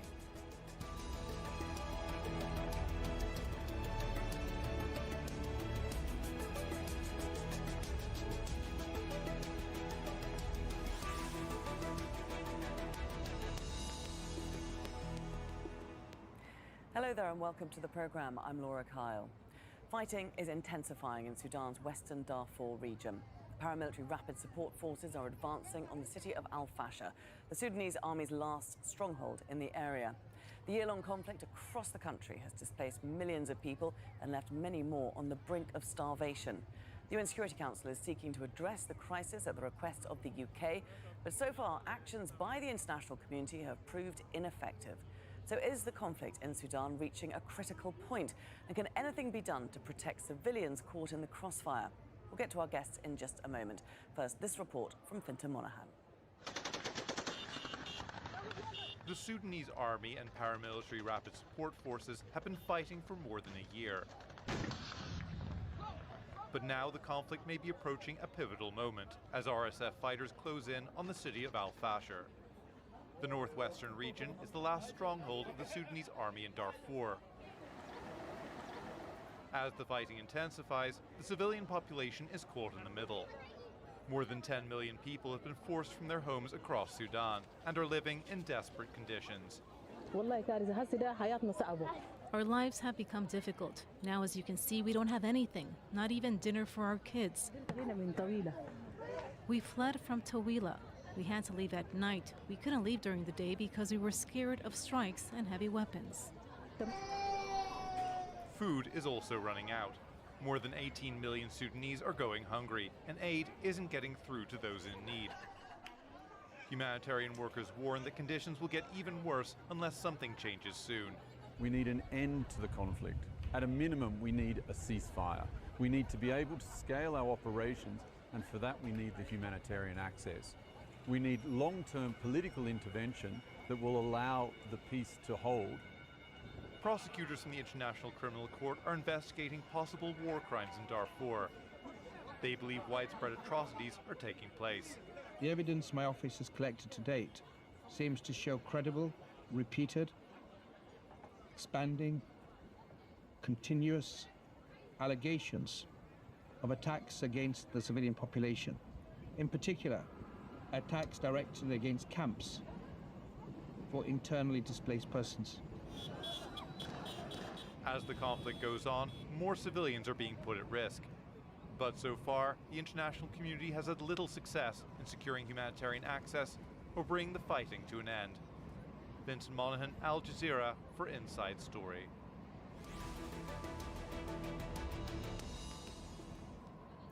Let's bring in our guests now. And in Cairo, Dalia Mohammed Adel-Monem, a Sudanese political commentator and analyst. In Nairobi, Mathilde Vu, advocacy advisor for the Norwegian Refugee Council. And in Kampala, Hala Al-Karib, a Sudanese pro-democracy and African feminist activist and regional director of the SIHA network. A very warm welcome to all of you. Hala, let's start with you, because when I was done with my list, a pretty good idea of the terrible situation that the I moved on. people of Sudan are facing, especially at the moment in Al-Fasher. At least I thought I did. What more can you tell us about what's happening there? The city is under attack at the moment. But past has its way of getting back to you. In all directions, and there is a very strong pushback. Meet from Vernita the, Green's daughter. Joint forces and Sudan armed forces who are barricading. She wasn't particularly happy that I killed her mom. Most of the attacks are happening on civilians' facilities. And now the kid wants revenge. My colleagues who are You destroyed my life when you killed her. You are dead to me. completely destroyed. I will make you suffer. Honey, I know revenge. But you're not built to kill. Oh yeah? Watch me. You know, from the case of there is a lot of casualties. There is people who are getting killed randomly, and part of the city neighborhoods has been fully occupied by the RSF. Of course, we know that most of the hospitals are not functioning at the moment. So it's a very dire situation at this point in time. Mathilde, we're talking about upwards of 800,000 people trapped in this urban area. It's as old as time. Rages. I mean, the Rich scenes men that getting Hala richer. is describing. Men of power taking more power from the blood of innocents. And I need to stop it. Food, The church not can being make a able man to or break reach him. anyone. This is an absolute crisis, and yet it's not making the headlines. Why not? It's an absolute nightmare. It hasn't been on the headlines at all. It's been ongoing fighting, daily fighting, people dying every day.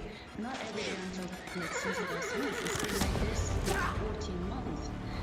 The capital has been exploded. The entire region of Darfur is the greatest weapon in God's arsenal. It is why the church created hell. Displacement crisis in the world, and it's about to be the largest food crisis in the world. And right now, like, just before our eyes, we have like one of the largest. We stare death in the face with courage and honor. As I think we just described, like I cannot understand how neglected this crisis is compared to the tragedy in Mozambique. And I don't think the international community has really paid attention enough over these past 13 months. Yeah, of course. Still not enough gathering together to stop the fighting and to raise it to the highest level. Dalia, can you shed any light on this? I mean, the world's largest displacement crisis, the world's worst hunger crisis, this is what the UN is saying. Is this a forgotten crisis, or do people simply not know what's going on? It's a combination of several factors. I think it's an ignored war. It suits the purposes to certain political entities that no one discusses, no one talks, no one knows about the war in Sudan. And at the same time, I think there's also inherent bias involved, as in this is another war in Africa, they've always had trouble, conflicts, Sudan's history is riddled with conflict. And so it's like brushed off as another conflict in a troubled country. But I would like to add one thing, you know, the number of people killed in Sudan is more than 15,000. The UN keeps trotting out this number, and it's disingenuous because in El Geneina alone, last year, more than 15,000 were massacred in El Geneina. The correct figures are close to 150,000 people killed, and that's not even officially, but it's approximate in the past 14 months. And politically, Sudan has been sidelined. Yes, there are a number of conflicts happening in the world, but the spillover from the Sudan war is tremendous. It affects the whole region. It could easily affect the whole continent of Africa. And nothing is being done. The shuttle diplomacy that so many countries are known for is seriously lacking when it comes to Sudan. Dalia, let me just jump in there and pick up on one point that you made just before. You made many other excellent points that I hope we'll get to later in the discussion. You said this suits political entities, certain political entities. Can you elaborate on that and tell us who? Well, both armies have backers. The UAE has been confirmed that they back the RSF, and the army is being supported by the Egyptian government to a certain extent, and right now Iran, and they're trying to, sign a deal with Russia. So, and when it comes to the UAE, there's also Chad is involved. The Wagner Group has a role to play, and so these entities are, in a way, the puppet masters of this war. And not enough pressure has been applied on both of them, on both backers of both military armies, to ensure that a ceasefire is actually holds, that safe passageways for aid is made, safe passageways for civilian evacuation. Nothing. The only time civilian evacuation was actually upheld was when foreign nationals were allowed to leave. Other than that, there's never been a safe passageway for Sudanese civilians. 10 million people displaced is not a small number. It is a significant, it's nearly a quarter of the Sudanese population, a quarter. Hala, I want to get your thoughts. Let me just bring Hala in at this point. I want to get her thoughts on these outside agents, these countries that are fueling the war, the UAE, Iran, they are being accused. What do they stand to gain from being involved in this conflict? So that's a good question that we have been asking constantly as civilians and as activists who has been observing and being part and suffering out of what's happening in our country. And that's $1 million questions. What are there to gain, out of this mass destructions and violations that's happening every day and the bloodbath that's taking place in Sudan?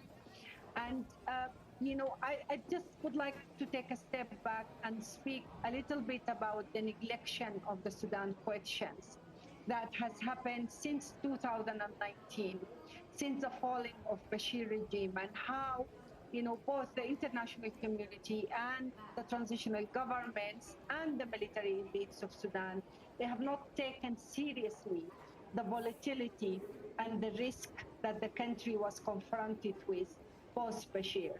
The conflict in Darfur never ended and it never stopped. The RSF and their allies, militia, they have been continuously active, and violating the local populations and the rural populations across Darfur and in many parts of Kordofan. So there is a lot of issues that was allowed to be exacerbated, and I think, the transition in Sudan has been looked at very lightly. And right now, as we are paying this hefty price for the neglections, and for the fact that the situation in Sudan has not been taken seriously, and we are navigating this crisis, we were also being left alone. And as Dalia said, the issue of protection is not an issue that's centralized in the conversations. While the current crisis in Sudan, it's about protections, because civilian bodies are primarily used as weapon of war in this conflict.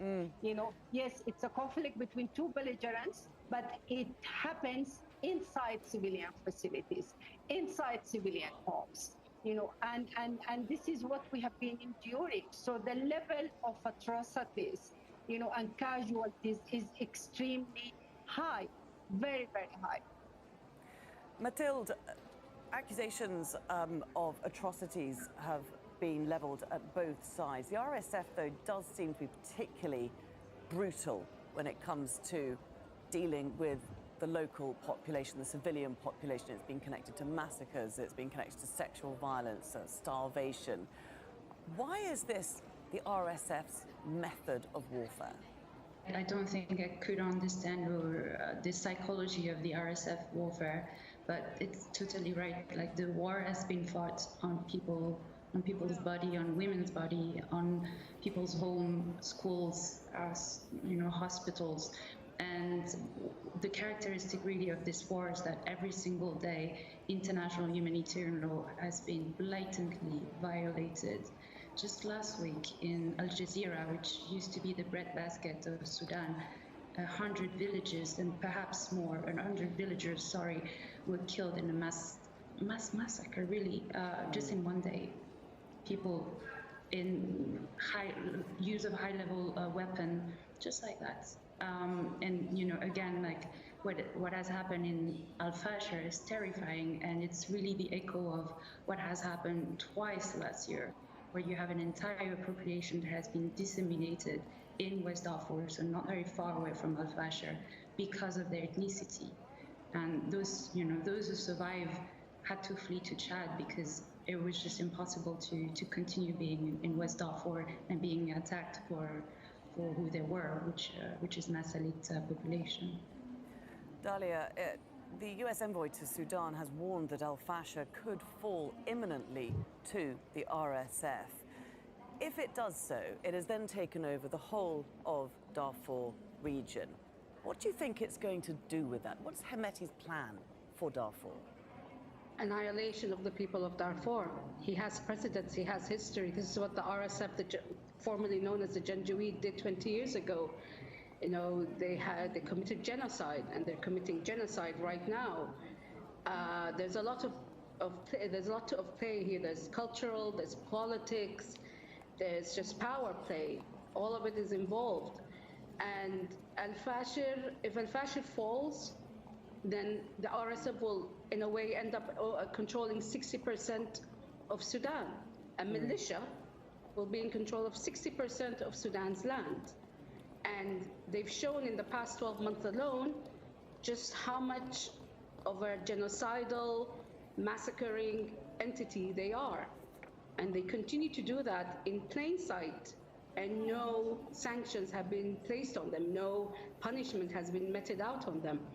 I would just like to go back to your point as to what do the other countries or other nations have to gain from being involved in Sudan. It's a form of neo-colonialism. You're talking about resources. Sudan has rich agricultural land, has minerals, has gold, has access to the Red Sea. So you're talking about geopolitics. You're talking about a form of new power play in the region, and of countries, expanding their territorial interest beyond their own borders. And if that means moving into new territories, and Africa, it's like a new scramble for Africa. Only this time it's done by new players in the political field, as opposed to the traditional colonial powers. So this is what's at play. And people, the international community will only wake up when it's too late, when it's far, far too late for anything to be done.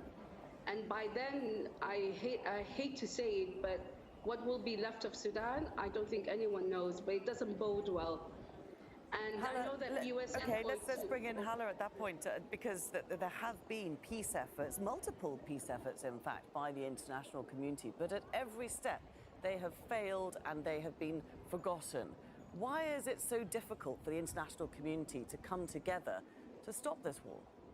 I think the modalities of peace engagements or the attempts of peace efforts around Sudan has consistently been emphasizing or focusing on, power sharing formula.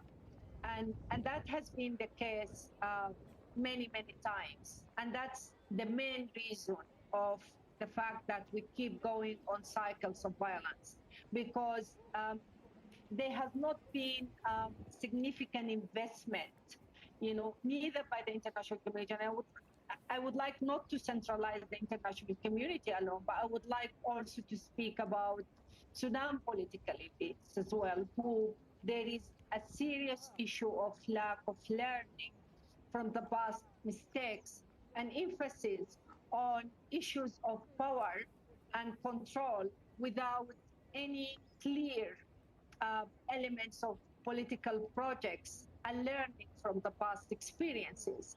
The other issue that's constantly leading to a failed peace agreements is the lack of accountability and the significant level of impunity that keep happening.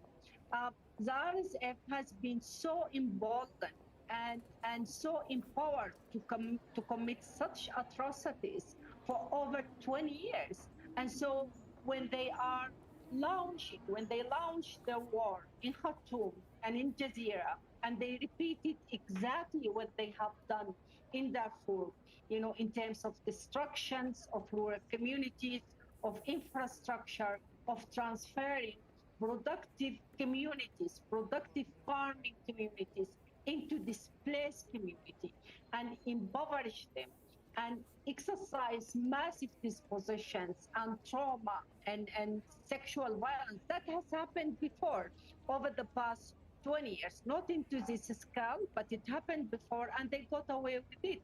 Contrary, the RSF has been rewarded by Sudanese elites.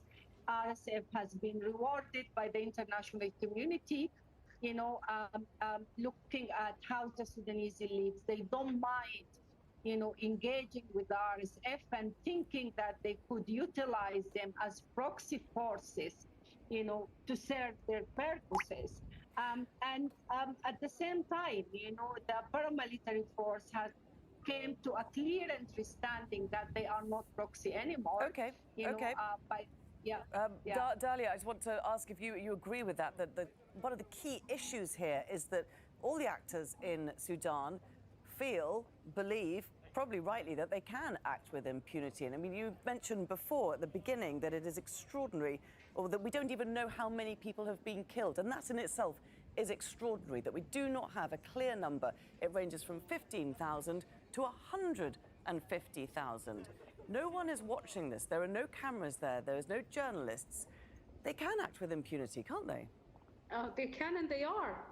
And they have, if you just look at our recent history from the post-revolution, the massacre at the sit-in, no one was ever held accountable. The genocide of Darfur, no one was held accountable. If you do not have justice and if you do not have accountability, then this is what you will end up with. A war between two power-hungry generals, and doesn't matter who gets caught in the middle, which is always the civilians, and a political system that is just not too interested in what's happening, and they will only get involved when it actually impacts them directly. And we'll probably see more involvement when more displaced people try to cross into European countries or try to find, safety somewhere else. Well, absolutely. I mean, a lot of people, Matilda, already have escaped and probably will be trying to escape into Chad. Is that route still open to people? Depending on where they are. A lot of people right now who are in Al-Fashir are trapped. I have a colleague who just left Al-Fashir last week. It was a very treacherous journey that lasted 4 days, and he had to cross through a desert. He had to cross through different checkpoints, or every time being, fearing to be detained or perhaps attacked or perhaps killed. You don't escape Al-Fashir easily. He actually described it as an open prison. So the people that we are seeing in Chad right now are the ones who survived. There are also people who are arriving in Chad not because they're fleeing violence, but because they're fleeing hunger. That's something I want to insist. It was earlier said that Sudan has a lot of resources, including agricultural resources, and that was indeed one of the breadbasket of the continent. Right now, you have at least 18 million people who are highly food insecure, who can barely eat. And we have probably more than 5 million people who are at the risk of famine, if not already in famine. And when I say barely eat, it means that my team are telling me in Darfur, what they see is that people are eating leaves, they're eating soil, they're eating 1 meal a day if they're lucky. We have women who have to engage into transactional sex in order to afford food. I've heard about families having to sell their roof. They live in little shelters that made of nothing, and they have to sell their roof in order to get something to eat. So, the situation is terrible, and people are not only fleeing, the battleground and the bombing and the indiscriminate violence and the raping, they're also fleeing hunger. Hala, there was a Paris donor conference just recently that managed to raise $2 billion in pledges, not actual money, but pledges. There is money to be given to agencies to get food in, but why? What are the obstacles?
I also want to bring you in at this point because I saw that you had quite a reaction when I mentioned the Paris Donor Conference. What did you think of that?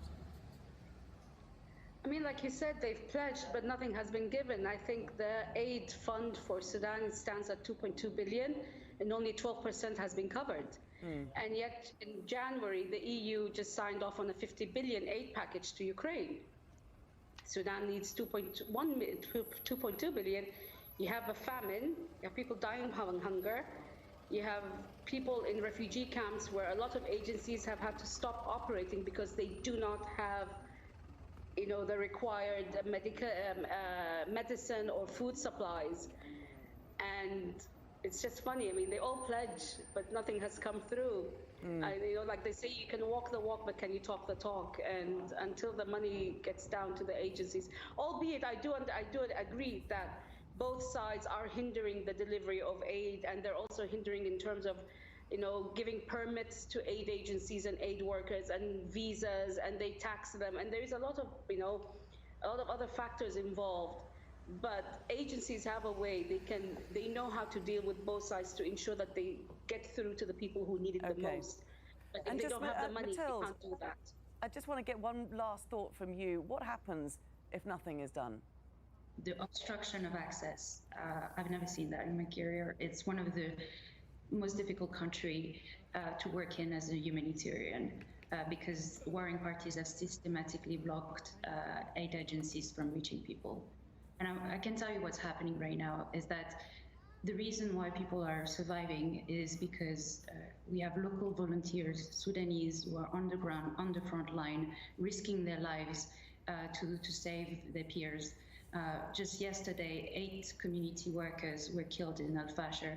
These are volunteers. They're not wearing any logo, any NGO, you know, logo. They're just doing it, you know, out of themselves, and they're running soup kitchen and shelters, and they're helping with safe space for children in Khartoum, in Darfur, in Kordofan, and these ones are also being attacked. So it's not only about you know, reaching the population in need. It's that when you're there, you also of dying. And there we have run out of time. It was a very strong and vital discussion, though. Many thanks to all of you for joining us here today. Dalia Mohammed Adel-Manem, Mathilde Vu, and Hala Al-Karib. And thank you too for watching. You can see the programme again anytime by visiting our website. That's aljazeera.com. For further discussion, do go to our Facebook page. That's facebook.com/AJ Inside Story. You can also join the conversation on X. Our handle is @AJ Inside Story. From me, Laura Kyle, and the whole team here, bye for now.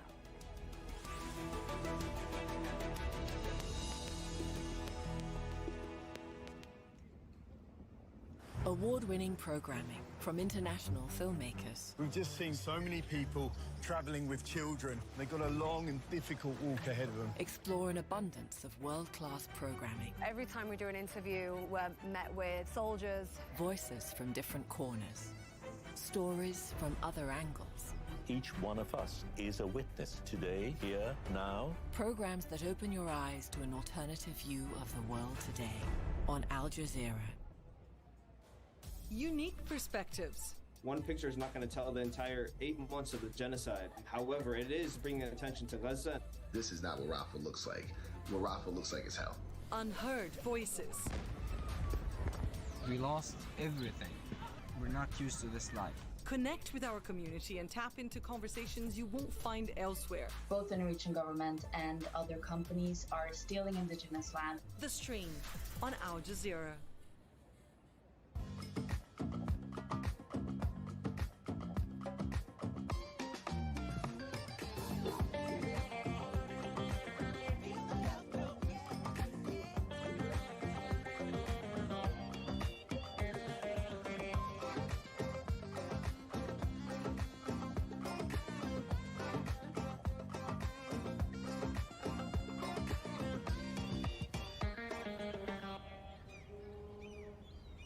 This is the first genocide that we see in real time.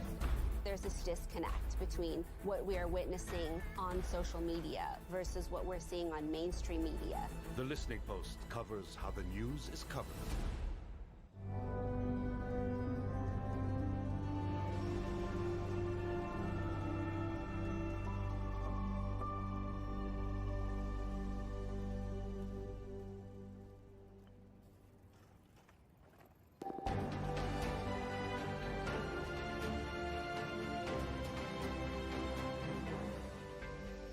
Hello, I'm Neve Barker. This is the News Hour, live from Doha, coming up in the next 60 minutes.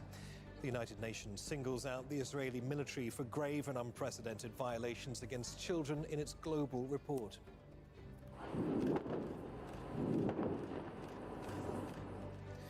Hezbollah launches one of its largest rocket attacks yet against northern Israel. G7 leaders agree to lend Ukraine $50 billion in assistance. They're meeting in Italy for their annual summit. And the European Union's top court slaps a $200 million fine on Hungary for not following its asylum laws. In sport, hundreds of thousands of football fans are descending on Germany. Scotland supporters are hoping to witness an upset against the hosts in the opening game of the European Championship.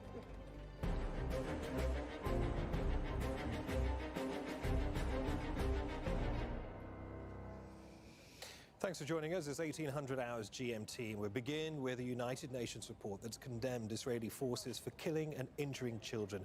UN Secretary General Antonio Guterres says he's appalled by the dramatic increase and unprecedented scale of grave violations against children in Palestine and Israel. The UN has verified 5,698 such violations by Israeli forces last year. It says many children were killed because of Israel's use of explosive weapons in civilian-populated areas.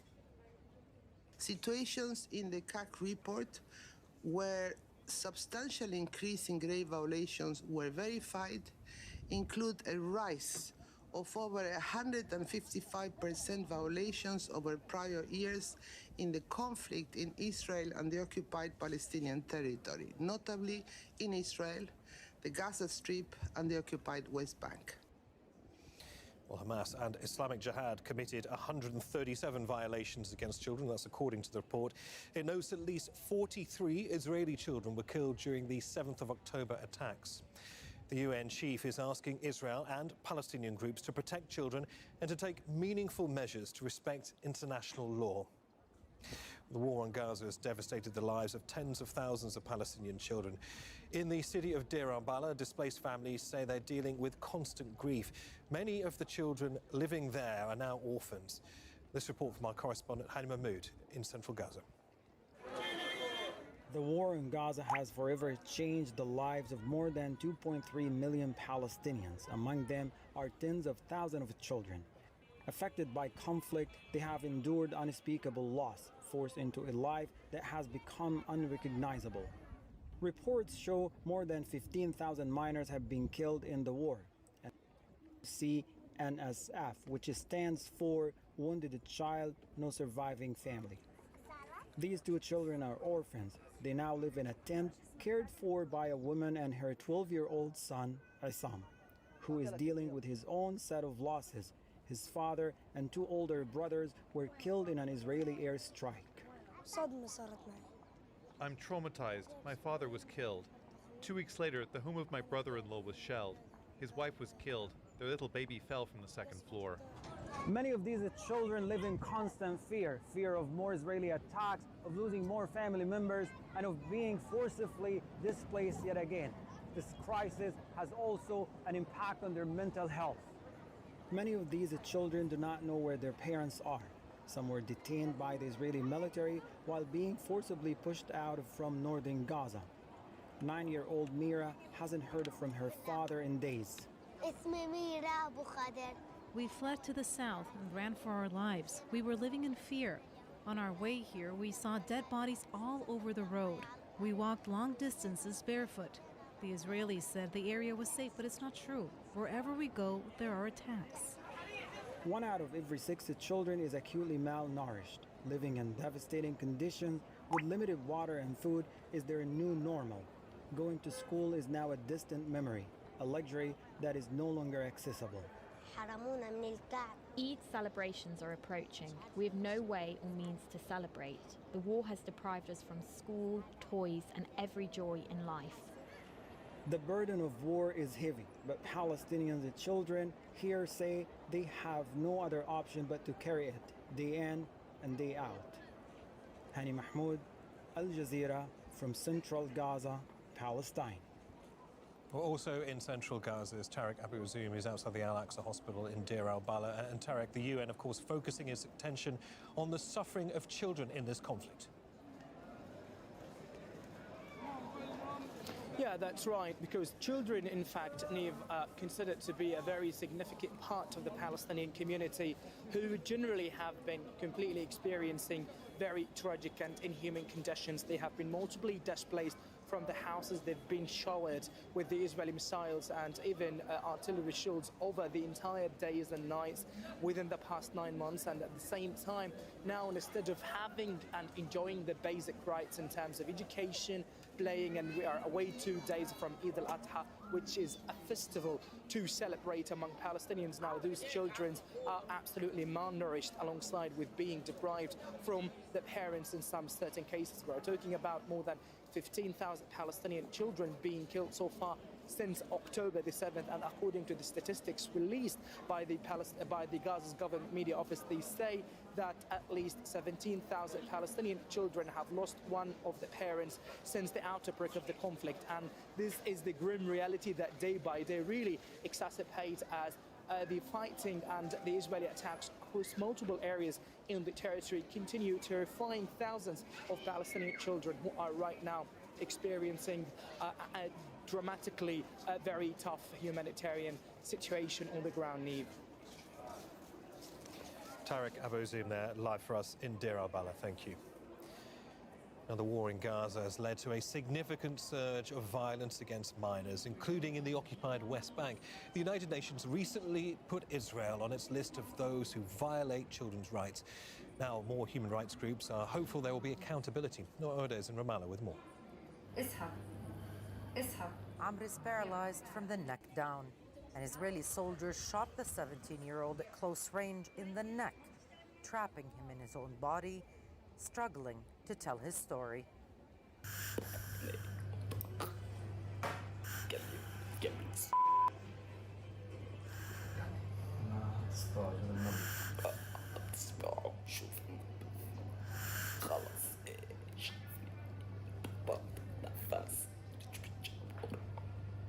February this year, Amr was chased by Israeli soldiers in Azun, north of the occupied West Bank.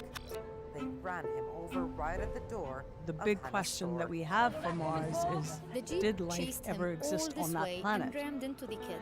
Then the soldier went down and shot him. As you can see, the bullet These samples are marks and going his to give blood us are that on the wall. extraordinary evidence. Harrowing stories like Hammers are commonplace in Palestine.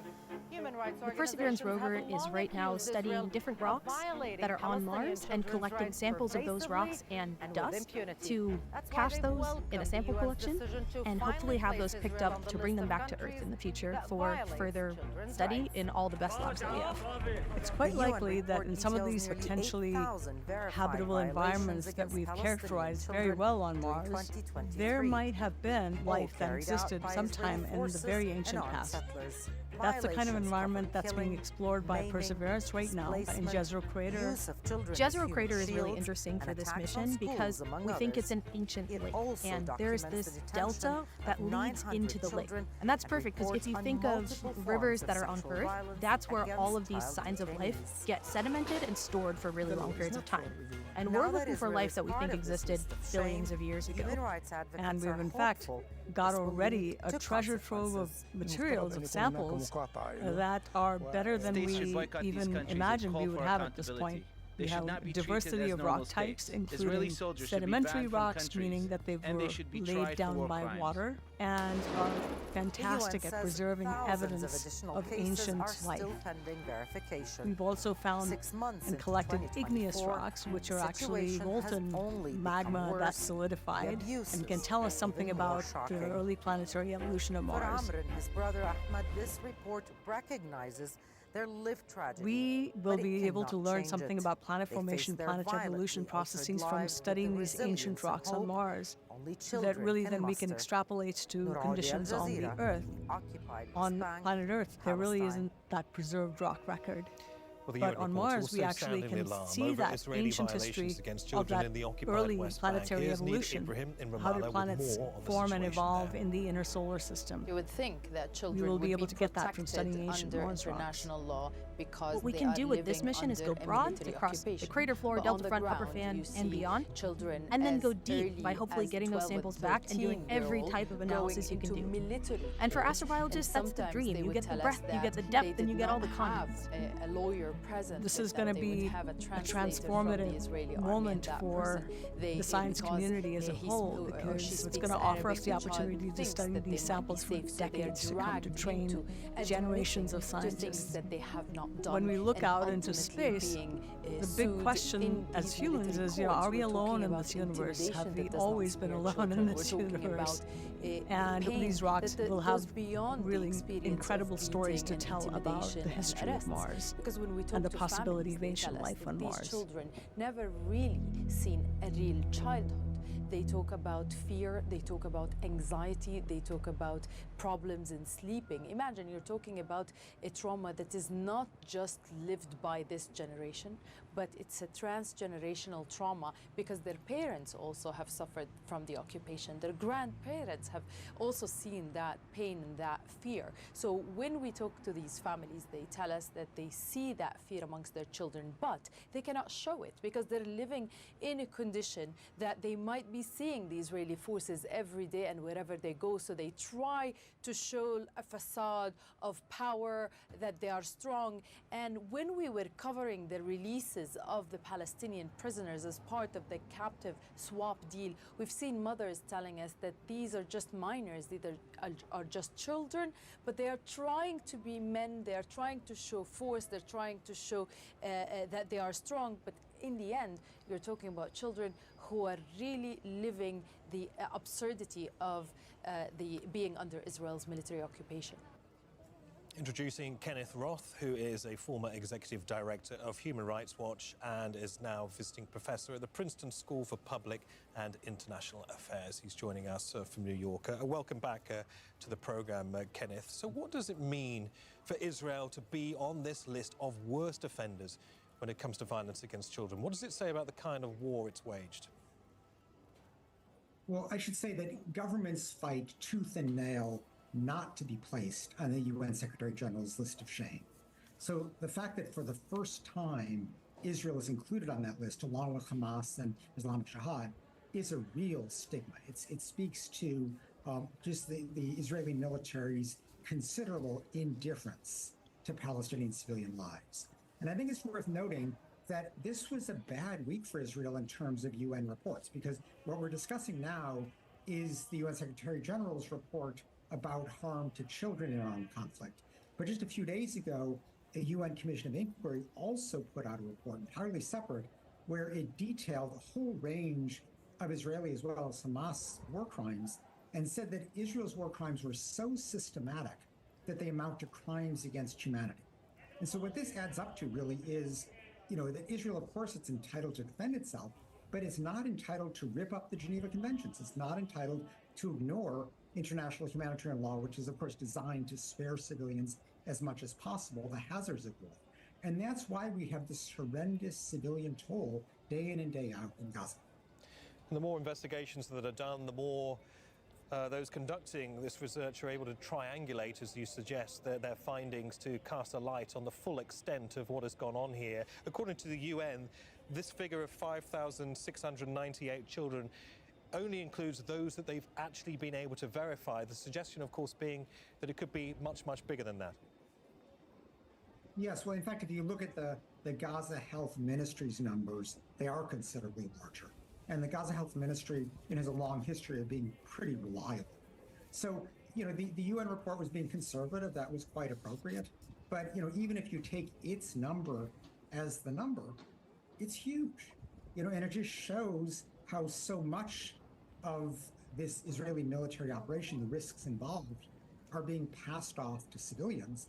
And indeed, many people, rightly ask, indeed, that was one of the findings of the Commission of Inquiry, is this collective punishment? Is this blaming the Palestinian civilians of Gaza for the war crimes of Hamas? Because Hamas is a military dictatorship.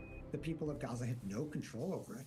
And so to punish ordinary civilians by bombing them, by starving them, is utterly inhumane. It is contrary to every rule of war. But that seems to be what Israel You've spent about a third of your life according to the working on this UN mission. findings, Hamas and Islamic Jihad committed 137 pretty amazing emotional state when you get to a point like this in your career, an event that you've worked for, in my case, over 16 years to get here. You kind of think back to all the people who have helped you. Well, Israel's response already has been, how dare Osiris Rex is 3 missions in one to make that kind of exploration cost-effectively for not much more than the price of a blockbuster movie. When the International Criminal Court charged, As Osiris Rex was actually out in space and began making its approach closer and closer to the asteroid, it used its suite of onboard camera instruments to actually image the surface in increasing detail, penetrating detail from just a few tiny pixels on our screen to this super high-resolution world littered with giant rugged boulders. Bennu is a totally different creature. It really looks like a pile of rubble. There were obviously a lot of firsts in this mission, and there was a time when you said, a lot of what-ifs, basically. So, what if we could actually send a spacecraft to an asteroid? What if we really could bring back a sample of the solar system from billions of years ago? But it's always really rewarding, even when you saw the first, approach picture of Bennu, it's like, oh my gosh, that's our target. The tag is just the pinnacle of the mission so far. Israeli forces have killed 3 Getting the sample Palestinians back during to a Earth raid in is the occupied obviously West going to Bank. be Troops the stormed great the town event of of the Qabatia, entire where they destroyed a house. The operation, which also targeted Jenin, lasted for about 13 hours. Israel's military says it was aimed at disrupting the activities of Palestinian fighters. Hezbollah says it's fired 150 rockets into northern Israel and the occupied Golan Heights. Air defense systems in Israel have been intercepted. Have intercepted some of them, rather. Hezbollah says the attacks are in response to the killing of one of its senior commanders. It comes a day after Hezbollah fired more than 200 rockets. From Lebanon, here's Zainab Hodder. Hezbollah used armed drones. They also used rockets in what is being described as a complex operation. In its official statement, Hezbollah says that this is in support of the Palestinian, but it is also part of its retaliation to the killing of one of its senior commanders on Tuesday night in Israeli strikes. Now, Hezbollah did promise to step up the intensity, the force, the quantity of its attacks in response we want to understand the origin of the Earth, the origin of the Moon, the other terrestrial planets, but the earliest histories of those bodies is wiped out. At the late heavy bombardment, 500 million years after the forces of evolution, and that's what dominates the surface of the Moon. The Earth is a very active geologic body. You've got volcanoes, you've got earthquakes, you've got the hydrologic cycle. It's reworked the surface many, many times. And we worked very hard even to go back 3 billion years. First of all, it is trying to help its ally Hamas have a better negotiating position as there are talks to bring about the asteroids for the earliest stages of the solar system, from even events that took place before our solar system formed, the stages of protostellar collapse and the formation of the protoplanetary disk, and then the formation of hydrated minerals and organic molecules in the first 10 million years So this of is solar also system history. about deterrence at the part of Hezbollah. Asteroid Bennu is a time capsule from the earliest stages of solar system evolution. Our main goal is to collect a sample of an asteroid and return it to Earth. Now, leaders of the G7 nations have agreed to provide a $50 billion loan to Ukraine during their annual summit in Italy. Supporting Ukraine against Russian attacks has been top of the agenda during the talks. That we can easily G7 is travel also to, looking to retrieve have a the sample loan from, repaid and using the return to interest Earth all generated within from a few years' frozen time. Russian assets. And then we needed which to are think mainly about the sitting fact in that we're a European solar-powered banks. spacecraft. We Over couldn't to our get too diplomatic far expert out into the James solar Bayes, system. who's in We the couldn't get Puglia too close region to of the southern sun. Italy, So following that all those constrained the twists and size turns of at the the orbit. G7 So with all of those summit there. constraints, we got down James, the to a podium's few out. dozen asteroids. Biden And then we looked at Zelensky spacecraft expected to safety. speak We needed something that shortly, was kind of announcing this large bilateral and not security spinning very agreement. What's it all rapidly, about? so that we could do our proximity operations and get the spacecraft down to the surface and get that sample. Yeah, there's quite a lot of effort, When I an think, here to asteroid is support smaller than President those Zelensky. 200 meters in G7 terms of leaders know diameter, they it met a actually year ago in spins Hiroshima. rather They quickly, hoped and it that can Ukraine would rotate be in a much rapidly better enough to where position even against some Russia material than it could finds potentially be itself ejected right off the now. surface. So some important We want this developments to be a have been safe, taking place. smooth, As you say, slow we high have five this of that loan surface. that's going Our to be given third criteria to was composition. Ukraine. Thanks to telescopic $50 observations billion. in visible Now, and what the they're infrared, doing as is well as using the in seized radar. assets, Bennu $300 currently is the billion best understood Russian asteroid assets, not and yet they're going to use the visited by a interest earned spacecraft. on that So we want to go to a carbonaceous guarantee asteroid this, that's loan recorded to over Ukraine 4.5 for the billion years of solar reconstruction system history. of Ukraine. We also, as you say, have And this then finally, deal after all of with that, we had about 5 the asteroids US, left. which We wanted has to go got to a the one with the 10-year highest deal of scientific security value. assistance to Ukraine, trying to show Ukraine that So after they're all in of those for the constraints were on the long table, haul, and we looked at the of course, millions of we've asteroids that are in the seen solar what has system, happened in the Bennu past rose with to the top Congress as the that optimum target for is those sometimes asteroids. very reluctant to pass What makes Ukraine Bennu so funding, and we've seen special? President Why is it Trump, named Bennu? who Who got has to in the name it? past been very unpredictable in his foreign policy decisions. So I think the idea is to try and make things Trump-proof, but that might be quite hard to actually achieve in real life. And after we selected it as a target of our mission, we worked to run an international naming parallel with all the contest. stuff that's been going on We received here, over 8,000 entries. Many of them were awesome asteroids names. I couldn't believe there weren't asteroids already named some of the submissions that we got. We chose Bennu because it ties into the Osiris. It's an Egyptian heron that's related to our theme on the mission. And the winner was Michael Puzio from North Carolina, and he said that the spacecraft looked like a heron in flight when it went to go down and capture the sample. So we thought that was a really excellent connection between our engineering, our science, and our themes, and that was why it was the winner of the contest.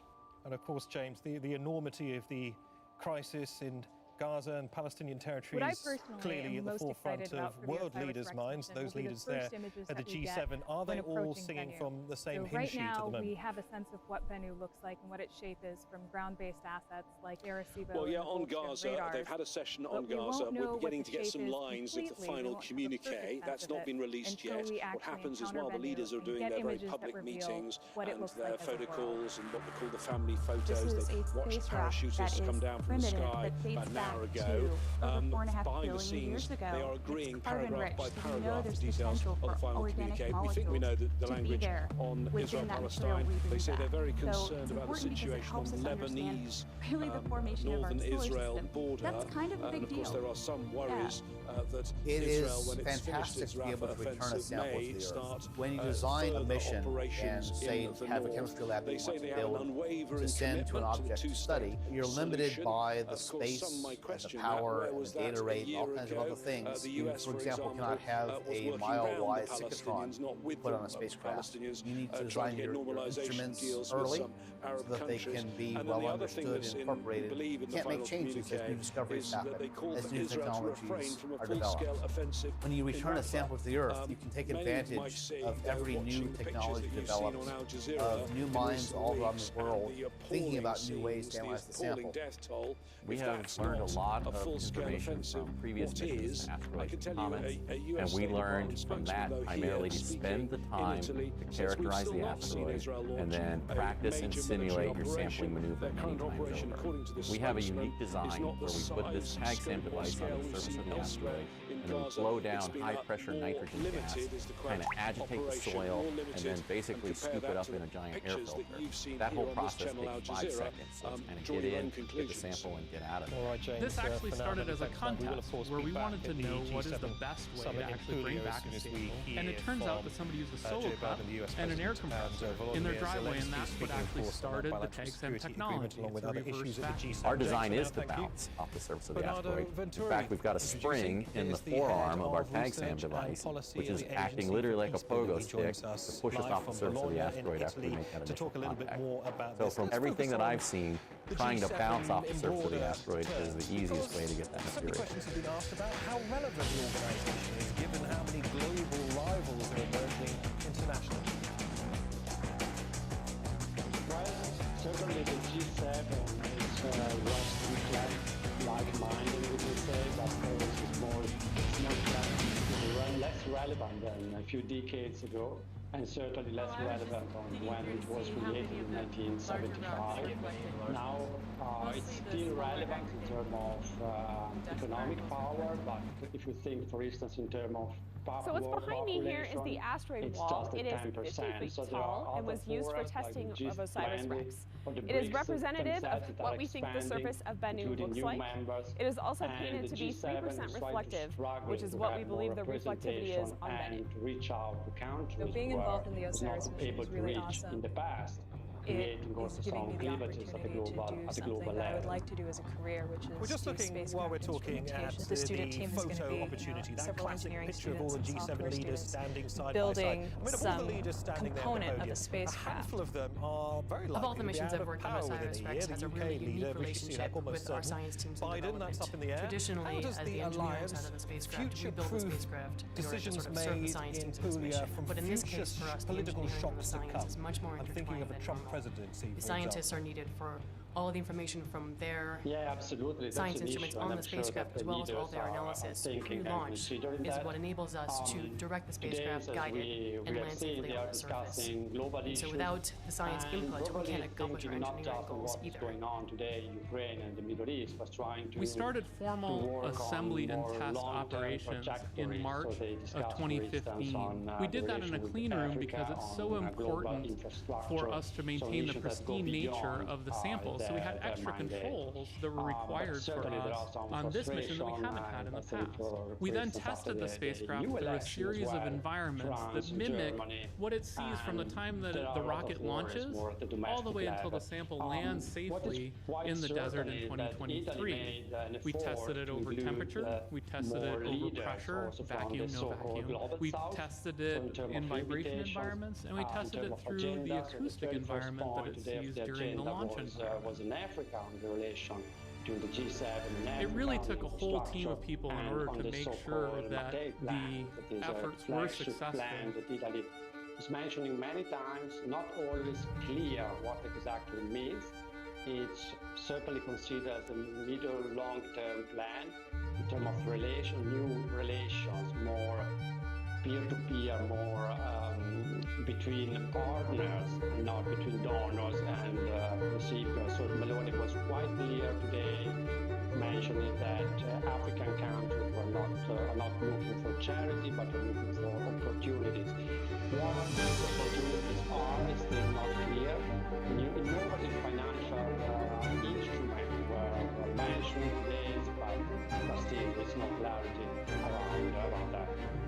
What incentive, though, is there for African countries or indeed other emerging economies to lean towards the G7? I mean, surely the BRICS organisation or member nations, of course, it's been expanded. The most exciting thing is the people. We have one of the most fantastic teams around. Everybody from the folks who actually built our spacecraft to doing all of the ATLO, the testing that we've been doing in preparation from launch, the launch vehicle crew, and everybody down here at Kennedy Space Center who's been prepping us for launch, to our communications team. Everyone around us is fantastic. This is one of the best science teams out there. I'm super honored and privileged to be a part.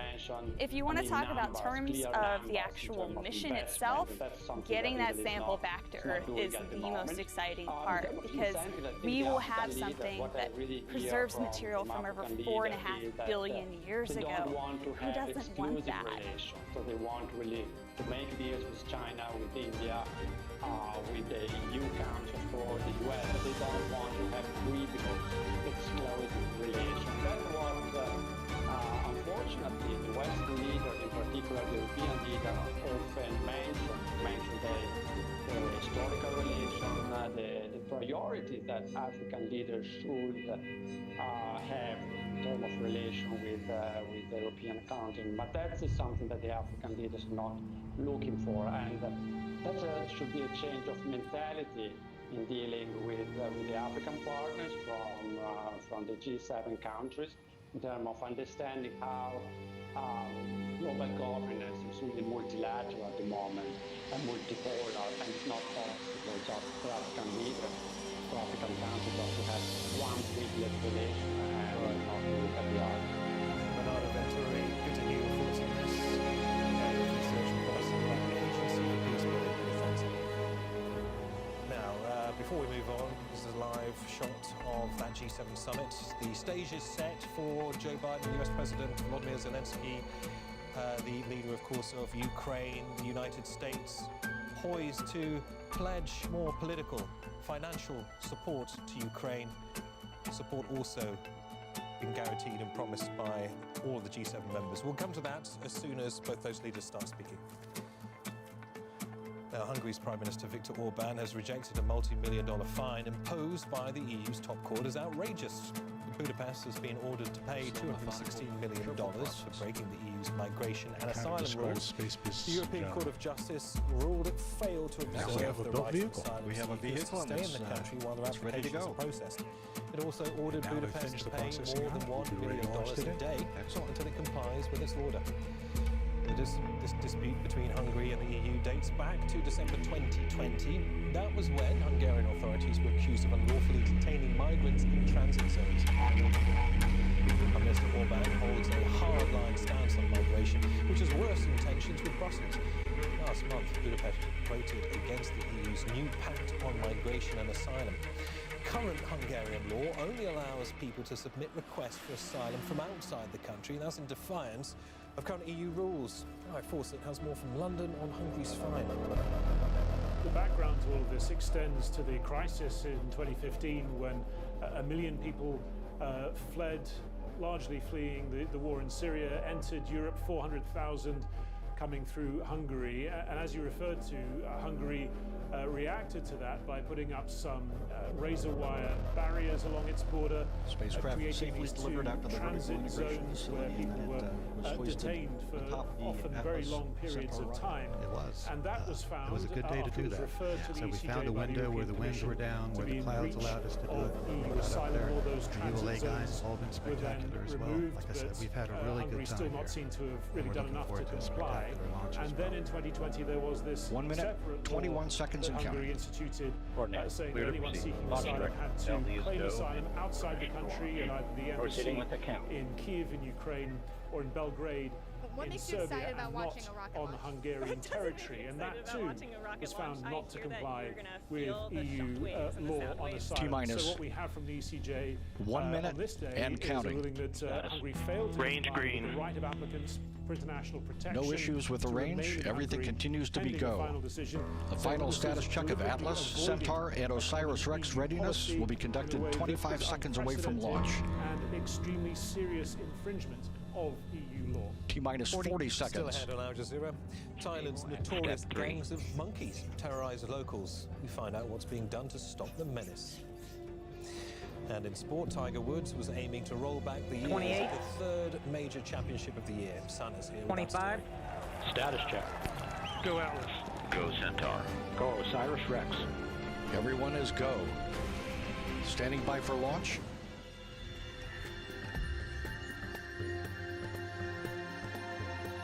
For 10 seconds. 9, 8, 7, 6, 5, 4, 3, 2, 1. Well into the 40s. And liftoff of Osiris-Rex. Its 7-year mission to boldly go to the asteroid Bennu and back.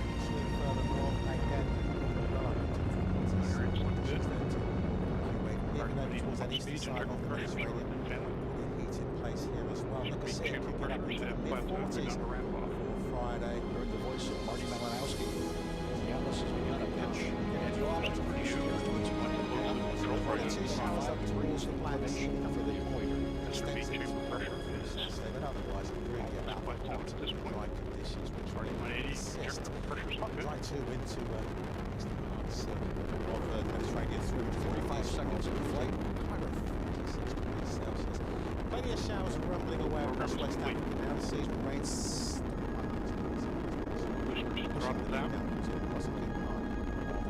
And the Atlas rocket Osiris-Rex has gone supersonic. Standing by to pass through max Q, maximum aerodynamic pressure. Max Q, if moderates continue to look good. This is the point when the mechanical stress on the rocket reaches the rocket's velocity is not going to tell us resistance created by the Earth's atmosphere. However, it is bringing attention to this. This is not what Morocco looks like. Morocco looks like as hell. Unheard voices. We lost everything. We're not used to this life. Connect with our community and tap into conversations you won't find elsewhere. Both the Norwegian government and other companies are stealing indigenous land. The stream on Al Jazeera. Range track shows from Palestine to Pakistan, from Syria to Indonesia. And you see the solid rocket booster jettison. To over 3.3 million people. This year, we will be delivering Kobani to over 23 countries across the globe, supporting communities in areas affected by war, famine, poverty, and disaster. Your Kobani is a lifeline for someone in need. Donate now with confidence. Give your Kobani today with Al Care Foundation.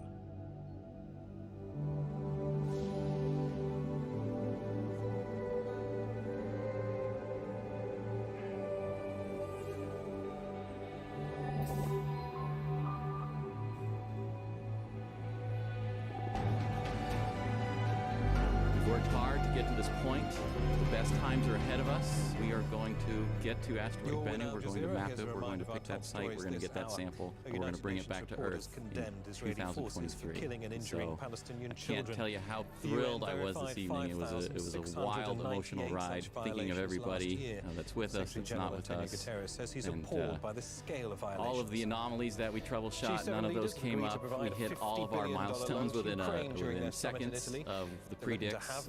Really kicked that field goal right down the center of the goalpost. So NASA has done it again, absolutely. Right, let's get to our exclusive interview now with the US Secretary of State Antony Blinken. He discussed the war on Gaza and the prospects of a ceasefire between Hamas and Israel. Al Jazeera's Jalal Khadar began by asking him about where the negotiations currently stand. 12 days ago, President Biden laid out this proposal.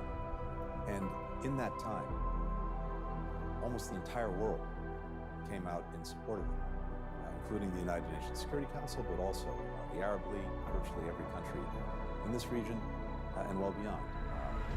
Israel accepted the proposal. Palestinian Authority accepted the proposal. Hamas was the one answer we were waiting for. And the answer that we got last night that was submitted to Qatar, submitted to Egypt, and to us as the mediators in this process, unfortunately, it was not the yes that everyone else had provided. It was looking for more changes to the agreement, including changes on items that Hamas had previously accepted. So the hard reality is we could have a ceasefire. We could have maybe had a ceasefire 12 days ago, but We don't in this moment because Hamas As we started to approach said Benin yes. from a distance and it started to We fill have, up the camera field of view, I think, it some looked exactly like we changes thought that with Hamas a few is boulders looking for sticking that out. are But as we got closer, workable, that we we expected can, to see try a to very sandy surface with close maybe the gap a few on. There are boulders here others and there. that are not working. And what we saw is so very we have to little see in sand. the days ahead. And we saw these whether we mountains, can actually we saw close the boulders, gaps. we saw rocks, I think and we that saw very few areas the that gaps had are this bridgeable, sandy but just surface because that they we were are doesn't mean they expecting will be. and what we had Ultimately, designed to.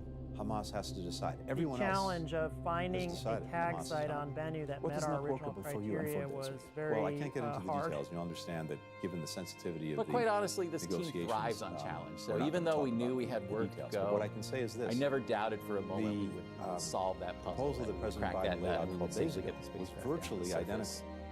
to We one had that kind of Hamas had expected the accepted, unexpected. This team before was it ready itself on May the 6th. So there's no reason why this agreement should not be reached. The only reason would be Hamas continuing to try to change the terms. But here's what's the reality. The reality is, as this negotiation is going on, during the 12 days that it took Hamas to respond, the world wasn't standing still. Gaza wasn't standing still. People were suffering every single day. Palestinian children, women and men, suffering every single day. So from our perspective, it's time to stop all of this haggling and back and forth and start a ceasefire. Hamas said the priority is to stop the war. What information did you receive from Prime Minister Benjamin Netanyahu during your meeting with him a few days ago in Israel concerning the permanent ceasefire in Gaza? So what I can tell you from my conversations with Prime Minister Netanyahu was a reaffirmation of Israel's acceptance of the proposal that's on the table. And what does that proposal have in it? It says, first of all, that there'll be an immediate ceasefire, immediate. And during that immediate ceasefire, Israel will pull its forces back from populated areas in Gaza, will surge more humanitarian assistance into Gaza. Palestinians living in Gaza will be able to return to their neighborhoods, their homes, if their homes are still intact, anywhere in Gaza. And during that initial phase, 6 weeks, both parties, Israel and Hamas, commit to negotiate toward a permanent ceasefire with the understanding that the initial ceasefire will continue as long as those negotiations are going on. And this is backed by the United States, it's backed by Qatar, it's backed by Egypt. This is the quickest, most effective path to a durable ceasefire. And that means an end of the war. It also opens up so many other possibilities for where we want to go to try to get a truly durable peace for everyone in the region. And one place that we believe it's important to go is the realization of a Palestinian state. How do you plan to address the situation now? What are the next steps? So I've met over the last 2 days with Qatari and Egyptian counterparts. We've been intensely engaged with all of our colleagues who've been working as mediators on this agreement.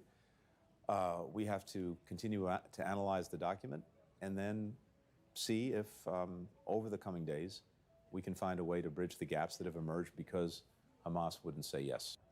All right, let's take you to the UK now, where the main opposition Labour Party has pledged to recognise Palestinian statehood. The promises contained in the party's manifesto, which was unveiled by party leader Keir Starmer earlier on Thursday. Labour is well ahead in the opinion polls, but it's been criticised by some of its traditional voters for not being critical enough of Israel's war in Gaza.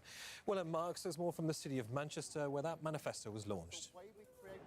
For many months, opinion polls in Britain have suggested the Labour Party will win a substantial parliamentary majority in next month's general election. And here in Manchester, they launched their manifesto for government, promising economic growth as well as political stability. Early this week, their rivals, the Conservatives, under the incumbent Prime Minister Rishi Sunak, said that they would be a more trustworthy party in power after 14 years in government. Candidates and incumbents will continue to crisscross the country, campaigning until July the 4th, when the vote is held, at a time when recent research indicates that voter apathy and distrust for politicians in Britain are at an all-time high. Willem Marks, Al Jazeera, Manchester. In Hong Kong, 3 judges have announced they'll resign from the top appeals court because of concerns about judicial independence. This follows the recent convictions of 14 prominent pro-democracy activists. Laura Westbrook has this report from Hong Kong. These pro-democracy activists were convicted for participating in politics. They are part of 47 Hong Kong activists charged with conspiracy to commit subversion for holding an unofficial primary in 2020 to pick candidates for an election. A court ruled their plan would have created a constitutional crisis for Hong Kong. Following that conviction, 2 British judges announced their resignation. Lawrence Collins attributed his departure to the city's political situation. Jonathan Sumption wrote in the Financial Times the security law had put pressure on the judiciary, and he believed the city's rule of law had been compromised. Canadian Beverly McLaughlin became the 3rd to resign. She said she continues to have confidence in members of the court and their independence, but her departure means 7 judges remain, down from 15 in 2019. The departure of these foreign judges, citing their concerns on the rule of law and the erosion of political freedoms under national security law, indicate that they no longer endorse Hong Kong's system as a whole. Since the handover from British to Chinese rule in 1997, the tradition of appointing foreign judges has been seen as an indicator of confidence in the rule of law. Together with judicial independence, they are the cornerstones of Hong Kong's reputation and a place to do business. These latest departures fuel concerns that judicial independence may be under threat. The resignations follow the passage of a new domestic security law in March this year. It expanded on the 2020 Beijing-imposed national security law, which criminalizes what it deems as succession, subversion, terrorism, and collusion with foreign or external forces. Hong Kong and Beijing said the law restored stability in the wake of the 2019 protests. But rights groups and Western governments say it's being used to crush dissent and political opposition. Hong Kong's leader, John Lee, defended the city's legal system and stressed that irrespective of a judge's personal politics, they must apply the law. Foreign judges have not been involved in national security cases. Government advisor Ronnie Tong questioned the need for them at all. 27 years down the road, do you say we still need foreign judges to babysit us? I don't think so. But at this moment, it would not be a wise alternative not to invite foreign judges to sit in Hong Kong. The government says that dissent is allowed as long as people follow the law, but the chilling effect has meant few dare to speak out. Laura Westbrook, Al Jazeera, Hong Kong. Now, to some, they're pests. To others, they're a dangerous menace. But the wild monkeys of Lopburi in central Thailand are finally being rounded up and placed in captivity. At one stage, they'd even formed gangs fighting turf wars for control of the city centre. As Tony Chang reports, local residents are somewhat relieved they're being removed. Members of Thailand's most notorious gang, captured and caged at last. The mischievous macaques of Lopburi, some resigned to their fate, others still struggling for freedom. After 6 months in appeals to the Prime Minister, the authorities are finally wresting back control. Gangs of monkeys took control of the city in central Thailand several years ago. Starved of tourist treats during the COVID pandemic, they overran shops and businesses, extorting owners for payment in food. Local residents found themselves outnumbered and harassed. But the bad behavior isn't just a survival tool. Having started with food, the simian delinquents have been on a rampage of thievery. They know when we're coming. They use their feet to hang from above and use their hands to snatch stuff away, and they run. They're always one step ahead of us. But now the long arm of the law has caught up. Before their incarceration begins, however, documentation and sterilization, and fresh ink to mark their arrival in jail. Tattoos are a vital part of prison life, and that is just as true for these monkeys as they get their ID numbers, place of birth, and age inked forever on their flesh. A teardrop on the cheek, an indication to the wardens of a problematic primate. Of the estimated 2,000 macaques in Lopburi, half are now housed here. captured, castrated and contained. It's quite a fall from grace for the monkeys that used to rule a city. The monkeys from the inner city are pretty aggressive and have a history of attacking people, but... All right, we're coming away from that report to take you live to Puglia and the G7 summit in southern Italy. As you can see, Joe Biden, the US President, Volodymyr Zelensky, President of Ukraine, taking the podium there. They are poised to sign a deal intended to commit the US to a decade of military support. And they are, as you can see, before they speak, signing that agreement, as I said, a move that could pressure, according to some, rival Donald Trump if he takes the White House. The deal wouldn't have the strength of a treaty, but we understand would signal a commitment. It comes off the back, of course, of another deal emerging from the G7 meetings, an agreement to provide Ukraine with a $50 billion loan amid its territorial losses to Russian forces. That money coming from interest on $300 million in seized Russian assets, much of it in European banks. Let's listen in to the US President speaking first. Last year at the NATO summit in Lithuania, the United States brought together every member of the G7 to sign a joint declaration of support for Ukraine. 25 additional countries joined us quickly. Each agreed to forge a long-term bilateral commitments with Ukraine. President Zelensky and I have just now signed that agreement between the United States and Ukraine. Our goal is to strengthen Ukraine's credible defense and deterrence capabilities for the long term. A lasting peace for Ukraine must be underwritten by Ukraine's own ability to defend itself now and to deter future aggression anytime in the future. The United States ensure that Ukraine can do both, not by sending American troops to fight in Ukraine, but by providing weapons and ammunition, expanding intelligence sharing, continuing to train brave Ukrainian troops at bases in Europe and the United States, enhancing interoperability between our militaries in line with NATO standards, investing in Ukraine's defense industrial base, so in time, they can supply their own weapons and munitions, working with Ukraine's partners to build a future force that is strong, sustainable, and resilient, and supporting Ukraine's economic recovery, as well as its energy recovery, after Russia has repeatedly targeted Ukraine's energy grid with massive attacks in the futile attempt to break the will of the Ukrainian people.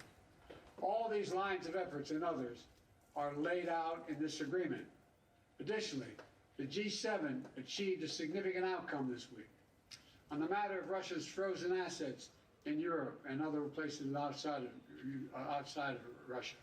Back in 2022, 2 days after Russia's invasion, members of the G7 and the European Union worked together to freeze $280 billion in Russian central bank funds outside of Russia. I'm very pleased to share that this week, the G7 signed a plan to finalize and unlock $50 billion from the proceeds of those frozen assets. To put that money to work for Ukraine, another reminder to Putin, we're not backing down. In fact, we're standing together against this illegal aggression.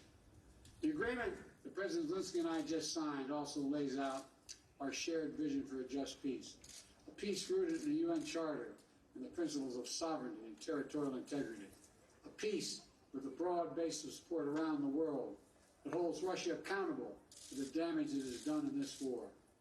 We will see this vision strongly affirmed at the historic peace conference happening in Switzerland this weekend, where Vice President Harris will represent the United States.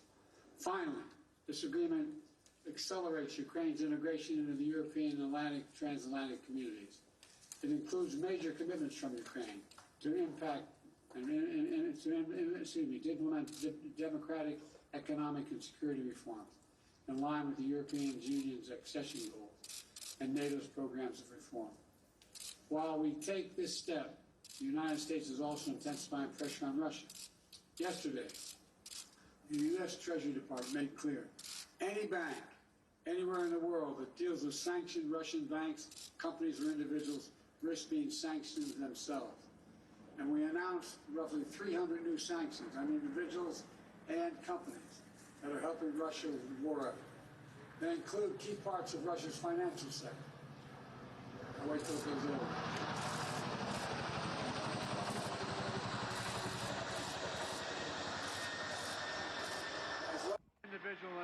to supply Russia with items critical to its defense production, like microelectronics, machine tools, and industrial materials. We also sanction more Russian future energy projects, that Russia's natural gas oil projects that are under construction and are not yet fully operating. Putin is counting on revenues from these projects. Our sanctions will disrupt those plans. Plus, at the G7, we discussed our shared concern about countries like China, for supplying Russia with materials they need for their war machine. And we agreed to taking collective action to push back against that activity. Let me close with this. We've taken 3 major steps at the G7 that collectively show Putin we cannot wait us out. He cannot divide us. And we'll be with Ukraine until they prevail in this war. First is the bilateral security agreement just signed. Second, historic agreement to provide $50 billion in value from Russian sovereign assets to Ukraine. And third, an agreement to ensure our sanctions efforts disrupt third countries that are supplying Russia's war efforts. That will increase pressure on the Russian economy. Collectively, this is a powerful set of actions and will create a stronger foundation for Ukraine's success. 2.5 years ago, Putin unleashed a brutal war in Ukraine, and it's been a horrifying ordeal for the Ukrainian people who are so brave and incredible. It's also been a test for the world. Would we stand with Ukraine? Would we stand for sovereignty, freedom, and against tyranny? The United States, the G7, and countries around the world have consistently answered the question by saying, yes, we will. We will say it again. Yes, again and again and again. We're going to stand with Ukraine. And thank you, and I now yield to my friend from Ukraine, President. Thank you so much, Mr. President Biden, dear President, dear journalists, dear Ukrainians, dear Americans, and thank you so much. Thanks, Italy and Georgia, for an invitation. Dear friends, today is a truly historic day, and we have signed the strongest agreement between Ukraine and the U.S. since our independence. And this is an agreement on security and thus on the protection of human life. This is an agreement on cooperation and thus on how our nations will become stronger. This is an agreement on steps to guarantee sustainable peace, and therefore it benefits everyone in the world, because the Russian war against Ukraine is a real global threat. I thank you very much, Mr. President, for your leadership, which is reflected in particular in this agreement and in your years of support for Ukraine. I thank our teams, both teams, thanks very much for making sure that the details of the agreement are really good. And of course, I want to thank every Ukrainian soldier, all our people whose courage made this level of alliance between Ukraine and the United States possible. And I'm proud of our people and what Ukraine can do, and I'm very grateful to all Americans, to everyone in America who strengthens American leadership. So, under the points of the agreement, first, the agreement contains a very detailed, legally binding part, and this means the credibility of America's support for our Ukrainian independence.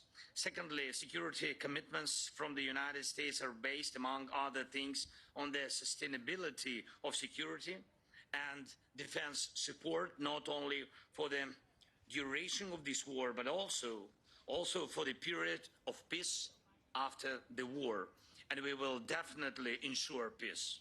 Third, it clearly states that America supports Ukraine's efforts to win this war. Fourth, the agreement has good provisions on weapons for our defense, whereas specifically on the Patriot systems, whereas specifically on the supply of fighter squadrons to Ukraine. That's right, plural squadrons, including but not limited to F-16s. We have worked for a long time for this. The agreement is also very specific about the supply of the necessary weapons, joint production, and strengthening of the defense industries of our countries through our cooperation. And this is something that will not only provide security, but also new good jobs for Ukrainians and Americans. The agreement also outlines what is needed in terms of intelligence information. The agreement contains key aspects of protecting the lives of our people. Fifth, it is very important that the agreement also addresses the issue of Russia's just responsibility for this war and its attempts to destroy Ukrainians. America supports both fair compensation for the damage caused by Russian strikes and working out ways to ensure that frozen Russian assets are used to protect and rebuild Ukraine. The agreement also includes sanctions and export controls that will make Russia feel the pain for what it is doing against the freedom of peoples. And two more things. I'm grateful that the philosophy of our security agreement is in fact the philosophy of the alliance, and that is why the issue of NATO is covered through the text of the agreement. It states that America supports Ukraine's future membership in NATO and recognizes that our security agreement is a bridge to Ukraine's membership in NATO. It is very important for all Ukrainians and for all Europeans to know that there will be no security deficit in Europe, which tempts the aggressor to war and makes the future uncertain. Now we are clearly defining everything. We will cooperate for the sake of victory, make peace guarantees effective, and provide the necessary security for our people. And thank you, Mr. President, for your leadership in the G7's decision on 50 billion loan for Ukraine. It's a vital step forward in providing sustainable support for Ukraine in winning this war. Russian immobilized assets should be used for defending lives of Ukrainians from Russian terror and for repaying the damage aggressor caused to Ukraine. It's fair and absolutely right. Mr. President, thank you, your team. I would also like to thank the United States Congress for their support, both parties, both chambers. Thank you, and thanks to every American heart that does not betray freedom and supports us. Slava Ukraini!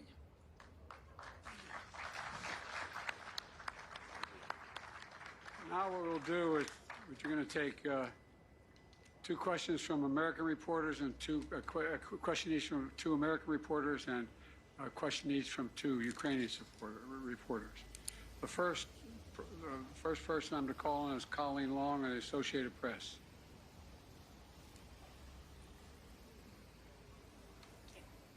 Thanks, Mr. President. About 2 weeks ago, you changed course to allow Ukraine to fire U.S. weapons into Russia. Given the reported successes, would you consider further expanding the parameters on U.S. weapons into Russia, even despite your concerns about escalation? And on the news from home, you're going through something that so many American families go through, the intersection of addiction and the criminal justice system, but you're not like most families. Was your son able to get a fair trial? Do you believe the Justice Department operated independently of politics? And for President... Let me answer your question and you ask his question, okay? With regard to the first question, it is clear that the near abroad, meaning just across the line of the border with Russia and Ukraine, that it makes a lot of sense for Ukraine to be able to take out or combat what is coming across that border. In terms of long-range weapons, longer-range weapons into the interior of Russia, we have not changed our position on that sort. With regard to the question regarding the family, I'm extremely proud of my son Hunter. He has overcome an addiction. He's one of the brightest, most decent men I know, and I am satisfied that I'm not going to do anything. I said I abide by the jury decision. I will do that, and I will not pardon him. President Zelensky, a number of leaders here in Italy, including President Biden, are facing upcoming election challenges. How will the security agreement signed tonight and the other promises of support continue if they are not in office? And what's your contingency plan if they don't?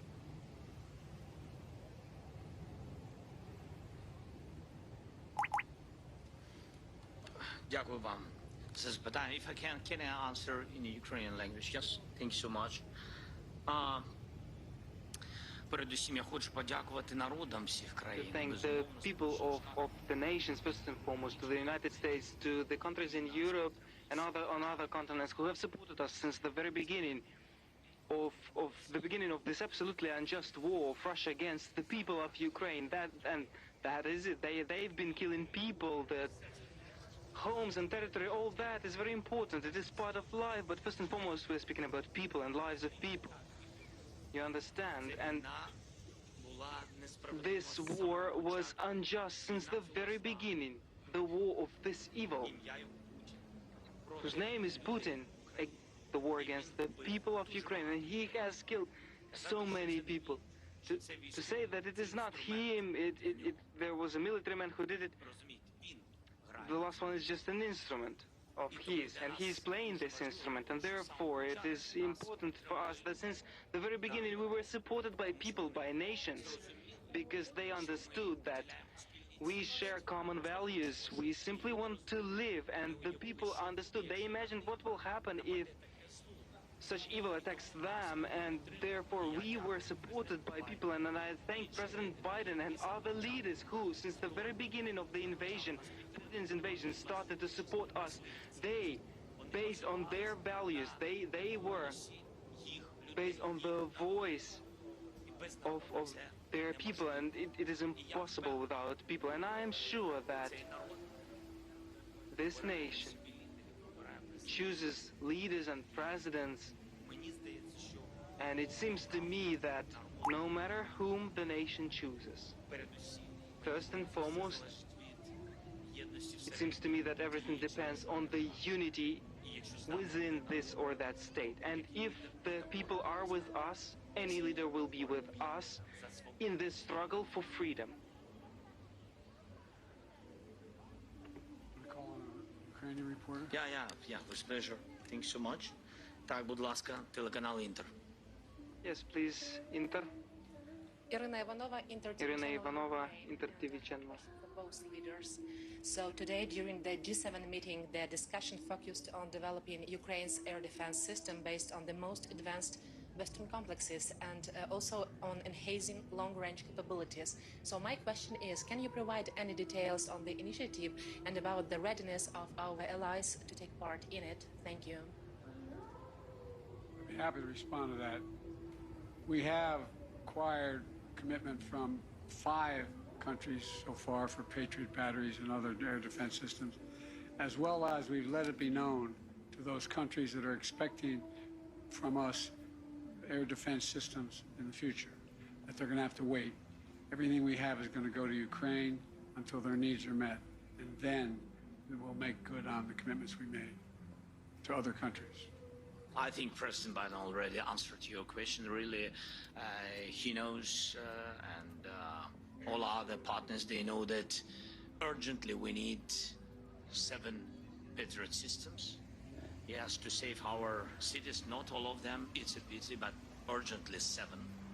And we discussed the possibility of having 5 of them. It's true, but the partners work on it. It doesn't mean that tomorrow we will have these 5 systems, but we see in the closest future good result for Ukraine. You'll have some relatively quickly. American reporter, Josh Weingrove, Bloomberg.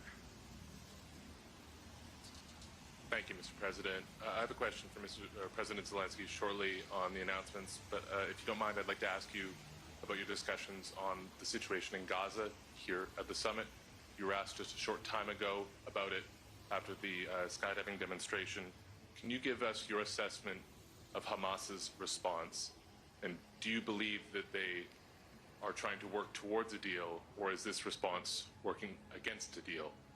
And what is your message to allies, including those here at the G7, about what more, if anything, the U.S. can do to drive towards a peace agreement? Thank you. I wish you guys would play by the rules a little bit. I'm here to talk about a critical situation in Ukraine. You asked me another subject. I'll be happy to answer it in detail later.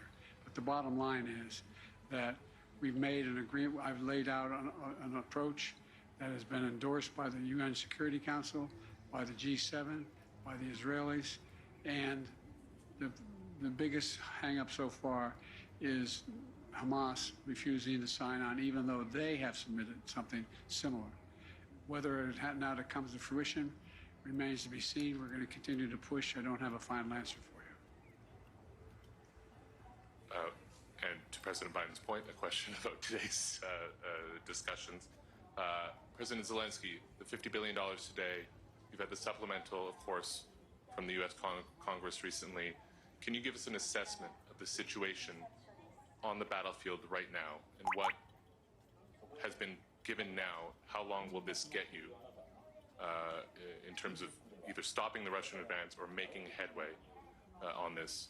And how long will it last you if indeed future leaders or current leaders are unable to reach consensus on further aid packages? And President Biden, I'd welcome your assessment of the situation currently on the battlefield and what difference the supplemental has made as well, sir. Thank you.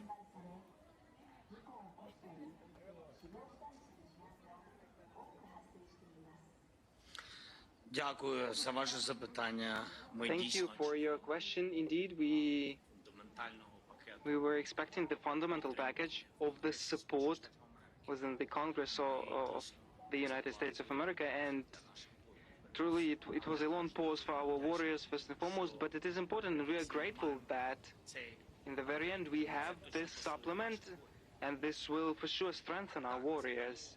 Yes, this has given the opportunity to the enemy within this pause to try to occupy Kharkiv, but that attempt was stopped by our warriors. They were repelled. The enemy was repelled, and we, despite everything, disrupted all their plans, and it seems to me that that is the most important thing. What this supplement that will arrive gives us, it enables us to fully equip the reserves, those guys, those brigades that are ready, so that they provide for the opportunity to rotate our units on the battlefield, so that they can have some rest, so that the brigades can regenerate, so that other brigades enter the battlefield instead of them with equipment. This is what the supplement gives them. So the raise of morale, but also the raise of strength of our brigades. And it seems to me that this is the most important. For how long this will be enough? Look, we without package have been holding the lines for 8 months, and the Russians had no successes. And therefore, the question on for how long it will be enough? No, I think the question has to be for how long the unity will last. The unity in the United States together with the European leaders. How these or those elections will influence this unity. It seems to me that we should look on this exactly this way, to preserve unity, to preserve the integrity of the world, integrity of the democratic world, because if Ukraine does not withstand, the democracy of many countries will not be able to withstand, and I'm sure of that. By the way, the idea that we had to wait till we passed the legislation overall, even held up by a small majority of our Republican colleagues, was just terrible. And there's a lot more money coming beyond what's already come in the other tranches that are available now that we've passed the legislation. So they'll have what they need and get it there as quickly as we possibly can. Thank you so much, Mr. President. Telegraph, будь ласка. Telegraph, Telegraph, please. Good evening. My name is Yaroslav Zharin of Telegraph UA. Thank you for this opportunity. I have a long way from Kyiv and have enough time to prepare such long question. Firstly, to Joe Biden. Mr. President, the additional Ukraine Supplemental Appropriations Act that you signed mandated the submission of strategy war for the war in Ukraine within 45 days after its enactment. This deadline passed on June 8th, and now yet the international community has not seen this strategy. Has it been developed? And if the strategy is classified, what step does your administration plan to take to hasten Ukraine victory in the war? It's my first question. The second will be to the President. What was the last part of your question? Has it been developed, this strategy, and what steps does your administration plan to take to victory Ukraine in the war? The steps we're going to take to make sure that Ukraine has victory and that Russia does not prevail is continued support, what we just signed. We signed that, and a significant number of nations have signed it. We have convinced the G7, we've got support of the G7, and quite frankly, 48 other countries. We sat with the Prime Minister of Japan, South Korea. We have 50 nations have signed up beyond the NATO and the G7. And so we're going to stay as long as it takes. With regard to the plan, that is a plan in process now. We're discussing with our Ukrainian friends exactly what it would be.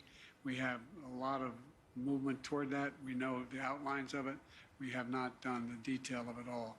But we know what Ukraine is capable of doing when given the material to defend themselves, and that's exactly what they're doing now. І друге запитання до президента Зеленського. My second question is to President Zelensky. It will be in Ukraine, and recently you have made a couple of sharp statements regarding China, and there are rumors in press regarding the possible supplies of Russia's weapons to China. Apart from that, China is actively promoting its own peace plan among certain countries. What are the motives of Beijing now, and would it be possible to change the vision of China regarding our war, and which role the U.S. can play in this? And the final question is China a partner of Russia in these crimes that it commits? That your trip was long.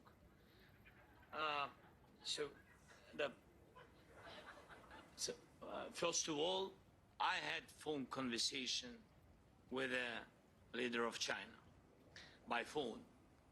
He said that he will not sell any weapon to Russia. That is the first. We'll see with you. We'll see. But he said to me, if he is a respectable person, he will not, because he gave me the word.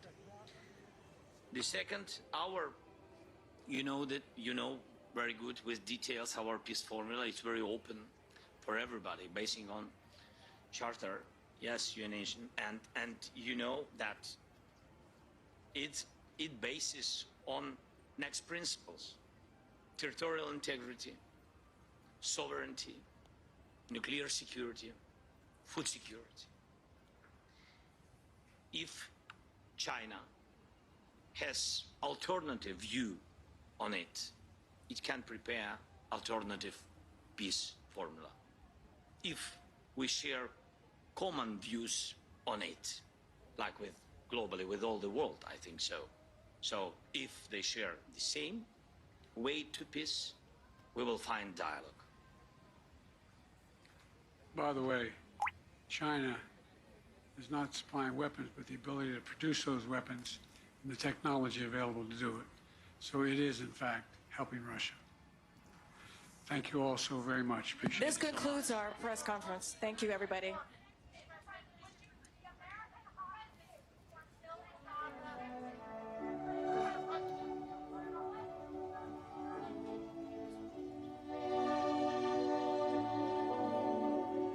All right, it's just past 19 GMT, and I'm joined now by our diplomatic editor who has been watching those scenes in southern Italy as we witnessed President Joe Biden and President Volodymyr Zelensky sign a landmark deal on U.S.-Ukraine security deal. James, we were watching that press conference there. President Volodymyr Zelensky referring to this as one of the most significant deals in Ukrainian history. Yes, he said it was a truly historic day. He said it was the most important, strongest deal that the US had done with Ukraine since Ukraine's independence. Of course, that was at the collapse of the Soviet Union in 1991. And President Biden making it clear this is part of a package of different measures that the US and the G7 are doing in conjunction with things that are going on with NATO, in conjunction with things that have been happening in recent weeks. And the whole idea is to turn the tide of the war in Ukraine, because when G7 leaders met a year ago in Hiroshima, I think they were a lot more hopeful about where things would be now than where they actually are now, because Ukraine has not made any of those gains that they were hoping for. In fact, Ukraine has seemed a little to be on the back foot. So let me run through what has been agreed. First, there's this security deal, bilateral security deal between the US and Ukraine, which lasts for 10 years. So it shows, I think, an ongoing commitment. But the way the US system works, I think the plan is to make the momentum such that this is Trump-proof in case there was a return of President Trump in November. But we've just looked at something like the Iran nuclear deal. In US foreign policy, things can be overturned by the incoming president, and in fact, in that case, President Trump did exactly that. We also have what's been agreed by the G7, which is new money for Ukraine, for Ukraine's reconstruction. This is a $50 billion loan for Ukraine, and what they're going to do there is use the Russian assets that were frozen at the beginning of the war. 280, I think, billion is what President Biden said. We've been saying earlier in the day 300 billion. But either way, they're going to use as collateral for that loan the interest that has been earned on that frozen money. And then the last part that President Biden talked about was the sanctions that have been put on Ukraine, on Russia, and he said that the sanctions are being strengthened. But of course, you look at the picture in terms of the Russian economy, and certainly it's not been devastated the way that the allies, the US allies, had hoped at the start of this war. President Zelensky also talking about new Patriot and other air defense systems for Ukraine. President Biden saying that 5 countries had committed or nearly committed. President Zelensky saying that he needed 7. And I think the last important thing on Ukraine that is an important change from both the US and its NATO allies is the fact in recent weeks they're allowing Ukraine to use the weapons they're supplying them with to go into Russian territory to attack Russian targets. But President Biden was pretty clear on that. It was allowed just across the border, but not deep into Russia. And he said the policy would not change on that. But certainly what the G7 countries and the other NATO allies are hoping is there's going to be some diplomatic momentum now. And only now, in less than a month, we've also got the very big NATO summit that takes place in Washington, D.C. And James, President Biden, in his remarks on the sidelines of that G7 summit in Italy, made a comment that this is a reminder to President Putin that the US is not backing down. Is there any indication as to how that has been received in Italy in terms of from the other G7 leaders? Yeah, we've had comments from the other G7 leaders. Olaf Scholz put out a statement earlier on where he said that President Putin keeps hoping that we're going to give up supporting Ukraine, we'll stop supporting Ukraine if he keeps up the pressure. He said that the new $50 billion deal, the loan for Ukraine, he said that he's failed in that plan today. There was a reporter at that press conference who asked US President Joe Biden about the situation in Gaza. This reporter asked whether he sees that Hamas is working toward or indeed working against the ceasefire deal. Can you talk us through how President Biden responded to that question? Yeah, I mean, this was very much a Ukraine branded event. It was there were signs around the press conference venue, the outdoor venue, heralding this new security deal between the US and Ukraine. There were US flags, there were Ukrainian flags, and it was clear that President Biden did not want questions about Gaza on this occasion, and he made that clear to the reporter. All right, that's our diplomatic editor there, James Bays. Oh, actually, we are going to give our audience a chance to listen to that soundbite from the US President Joe Biden. I believe we have that ready at the moment. I wish you guys would a little play by the rules a little bit. I'm here to talk about a critical situation in Ukraine. You're asking me another subject. I'll be happy to answer it in detail later. But the bottom line is that we've made an agreement. I've laid out an approach that has been endorsed by the UN Security Council, by the G7, by the Israelis, and the biggest hang-up so far is Hamas refusing to sign on, even though they have submitted something similar. Whether it now that comes to fruition remains to be seen. We're going to continue to push. I don't have a final answer for you.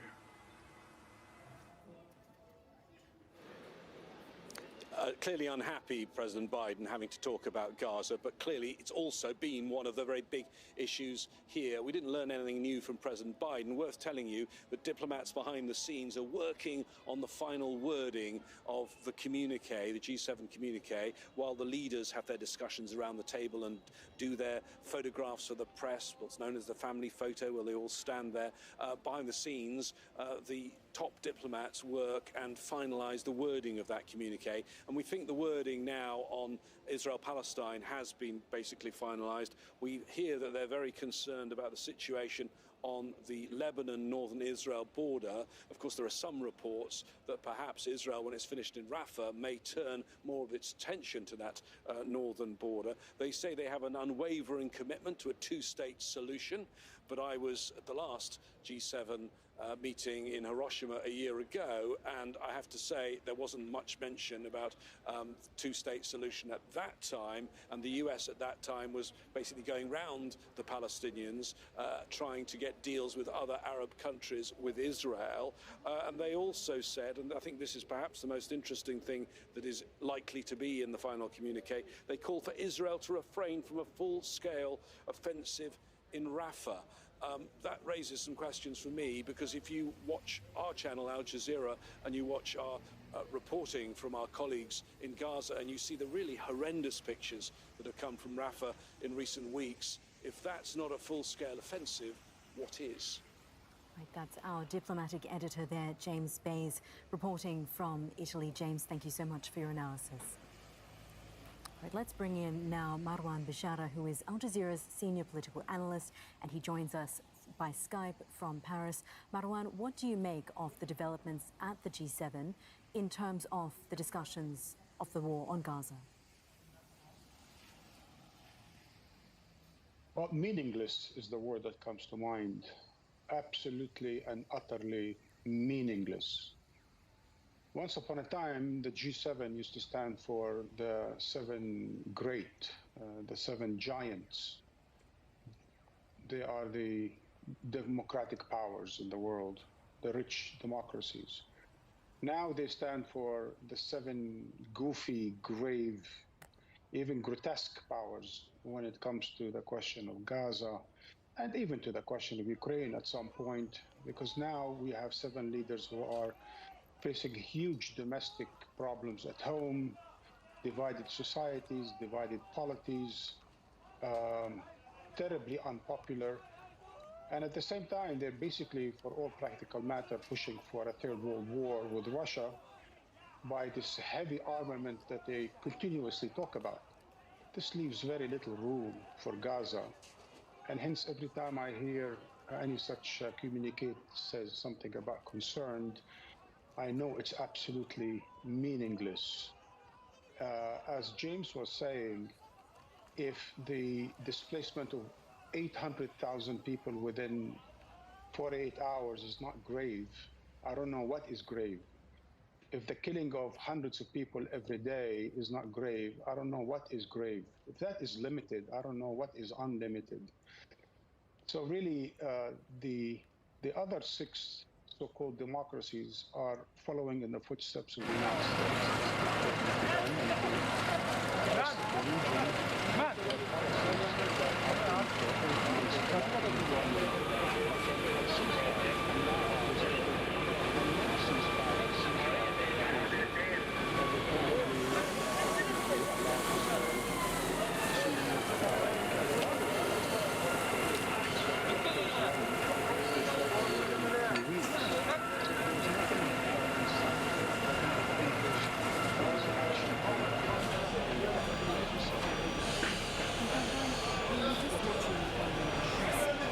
the US president on the sidelines of the G7 summit and repeated a question to the president about that ceasefire happened طبعا متعمد ولا شو بقول لك اجى كشف البسطه بايده لما شاف ان هذه مواد تنظيف وسريعه الاشتعال ومحارم وشغلات زي انتهز الفرصه.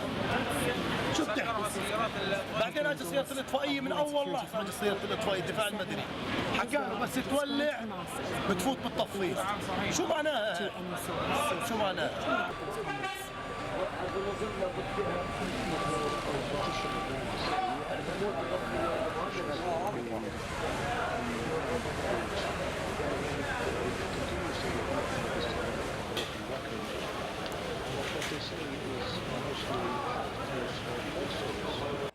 طبعا متعمد ولا شو بتحكي؟ بقول لك اجى كشف البسطه بايده لما شاف ان هذه مواد تنظيف وسريعه الاشتعال ومحارم وشغلات زي انتهز الفرصه. شو بتحكي؟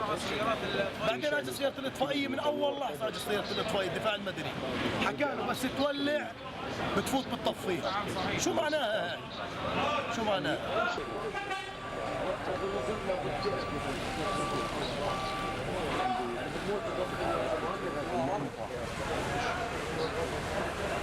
Terrible importance to them, but that of course is dismissed by the United States because the United States is not a credible broker here. The United States is party to the war.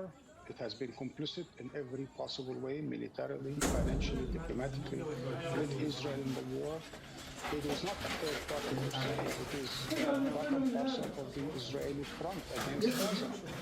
So what the Americans are saying today lacks credibility, lacks any moral standing in the world, but what they do have is a lot of power and a lot of money. And I think power and money speak loudly, more loudly than principle and international law, especially when it comes بدأت طواقم الدفاع المدني والخدمات الطبية بانتشال جثامين.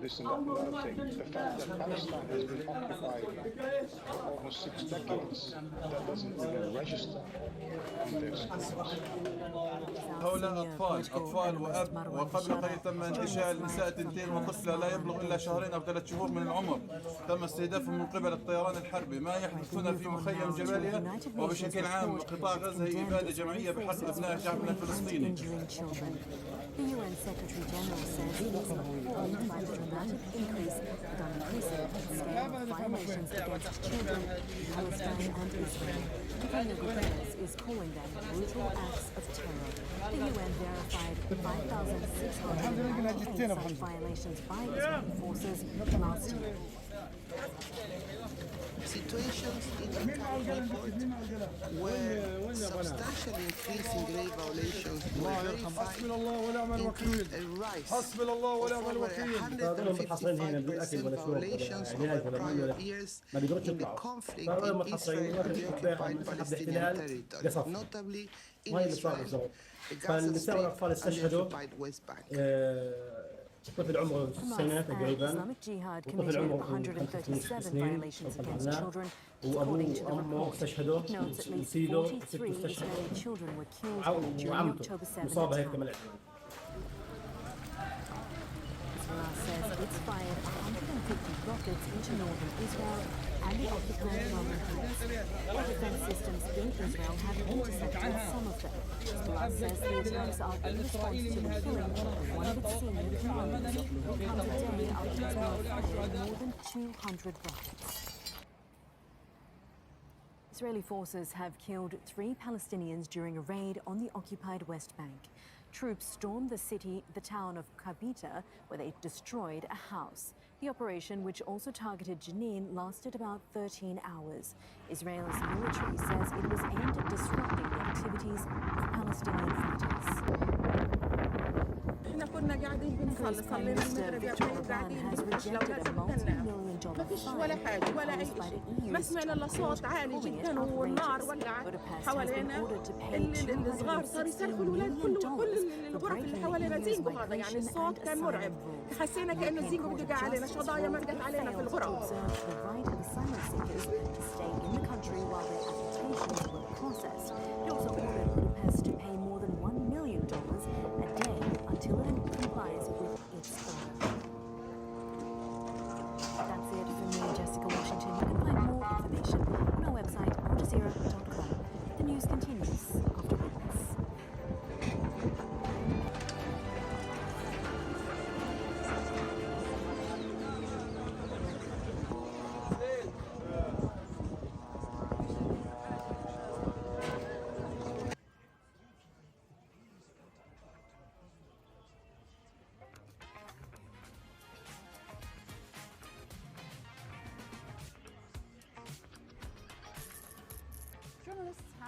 responsibility not only to be impartial, factual, and fair when covering a war, but also to stand up against hate and call out blatant war crimes that they witness.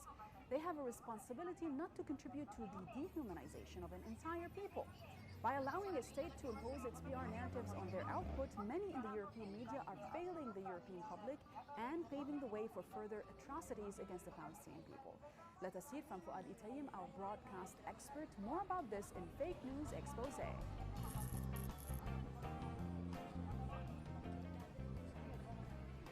The EU's vaunted unity is disintegrating over the Israeli entity genocide on Gaza, divided between a pro-Israeli regime camp and another committed to a respect for international law and the right of Palestinian self-defense.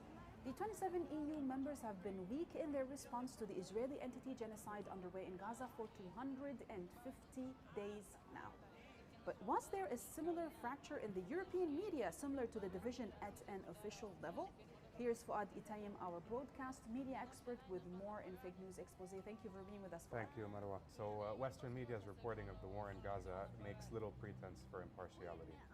For example, as you mentioned in the intro, in French newsrooms and radio studios, unconditional support for Israel is the norm and part of a wider lurch to the right. Instead of focusing on the ongoing genocide and the insane humanitarian catastrophe created and maintained by Israel, analysis shows that the war in Gaza and the ensuing humanitarian catastrophe has largely disappeared from French screens, namely the daily 8 p.m. primetime news bulletin channels such as TF1, France 2, and M6, which collectively reach 12.5 million viewers. That's a lot of viewers. Yeah, so this is a real breach of the duty to provide information by news media outlets anywhere in the world. So media anthropology researcher Celia Kirol, who's the first person to study French coverage of the events, says that 20 news programs she analyzed from 8 to 14 January, only 29 seconds of airtime were devoted to Gaza. That's a lot of time. 29 seconds for Gaza, oh my God. Yeah. So those figures show 5 seconds for TF1, 10 seconds for M6, and 14 seconds for France 2 public television. Wallah. And to add salt to the wound, at the very beginning of the genocide, when Israel was bombing towers and killing hundreds, France 2 hosted one of the most hateful people towards Palestinians, Bernard Henry Levy, who had a big hand in advocating for the global war on Syria, among other things, and was a vital force for Western propaganda. In many other color revolutions across the world, not just in Syria. Wherever there's a color revolution funded by the West, you always see the face of Bernard Henri Lévy. Yeah. You always see his face. Exactly. For those who don't know who he is, he's a French-Israeli, supposedly a philosopher and a filmmaker. And on October 19th, France 2 hosted him to supposedly talk about the 7th of October, and this is what he had to say. Beaucoup de soldats israéliens qui, après avoir vu ça, après avoir vécu ce qui a été décrit, ce qu'on a montré dans nos journaux télévisés, qui disent la paix n'est plus possible, après ce qu'on a vu et ce qu'on a vécu. C'est un message assez pessimiste, mais est-ce que c'est votre ressenti? Je n'ai pas vu ça. J'ai passé en effet du temps aussi avec les soldats israéliens positionnés à la frontière de Gaza, et ils ne disent pas ça. Ils disent deux choses. Ils disent ménager le Hamas n'est plus possible, il faut détruire le Hamas. Il faut détruire le Hamas, il faut en finir, plus des compromis, plus de transactions. Et ils disent une deuxième chose, les soldats de Tsahal, c'est qu'il faut épargner au maximum les populations civiles de Gaza. Et je vous rappelle qu'il y a quelques jours, ils ont donné vous avez montré cette pluie de tracts qui a été envoyée sur le nord de Gaza. Ils ont donné un ultimatum de 24 heures, ça fait maintenant 3 jours ou 4 jours, ils ne sont toujours pas entrés. Donc j'ai vu. On sent que le poids des Américains joue aussi. Je crois pas. Vous savez, Israël n'est pas une marionnette entre les mains des Américains. Je crois qu'il y a une vraie décision des officiers de Tsahal et une vraie adhésion des soldats. He has the audacity to talk about civilians and throwing leaflets to save them. And this was at the beginning of the genocide, I understand that, but they didn't even, did they invite him back to talk about the 40,000 I don't know about plus? that, but I mean, here France too was basically adamant on adopting the official Israeli regime narrative. Obviously. Yeah, by hosting such a personality who supposedly visited the occupied territories before returning to Paris, where he immediately began advocating for genocide, repeating what he heard from the occupation army. And I quote, sparing Hamas is no longer possible, Hamas must be destroyed, there must be no more compromises, no more deals. So it's pretty... It's practically telling them just kill as much as you can just to make Hamas non-viable anymore, quite even extreme. if it has to be a genocide. Yeah. And if you watch closely, you can see Levy's micro-expressions, and he completely agrees with what's being reported on behalf of soldiers that he spoke to. Then we have TF1 that chose to discuss whether or not the French public is actually anti-Semitic for simply having a different opinion than that of the French official stance of course, fully and unconditionally supporting the Zionists in their genocide. Talk about liberté. Yeah, let's take a look. C'est un argument de vote quand Jean-Luc Mélenchon explique sur son blog, contrairement à ce que dit la propagande de l'officialité, je le cite, l'antisémitisme reste résiduel en France contre toutes les statistiques données par le gouvernement, par les... Adrien Gendre, écoutez-moi, l'antisémitisme existe et fût-il comment dire, un seul acte, ce serait un acte de tronc. On a tous en tête encore dernièrement ce qui a eu lieu à Rouen, la synagogue de Rouen, etc. Donc vous contestez ce que dit Jean-Luc Mélenchon? Je pense que Jean-Luc, ce qu'il veut exprimer, Jean-Luc Mélenchon, c'est qu'il fut un temps où l'antisémitisme s'exprimait même à l'Assemblée nationale. J'ai encore en mémoire, c'était en 1956, Jean-Marie Le Pen, député, interpellant Mendes France. Est-ce que vous considérez parce que l'antisémitisme, non, moi je ne considère pas. Je considère que l'antisémitisme est une réalité. Aujourd'hui, on voit bien qu'il est dans la société. Il est là, tout comme d'autres formes de racisme. Je pense malgré tout, parce que je suis un interne optimiste, que les Français ne sont majoritairement pas racistes. So typical of Western media, Marwa, always finding an excuse not to discuss the most important topics, such as the genocide and 40,000 people killed, but always ready at 7 a.m.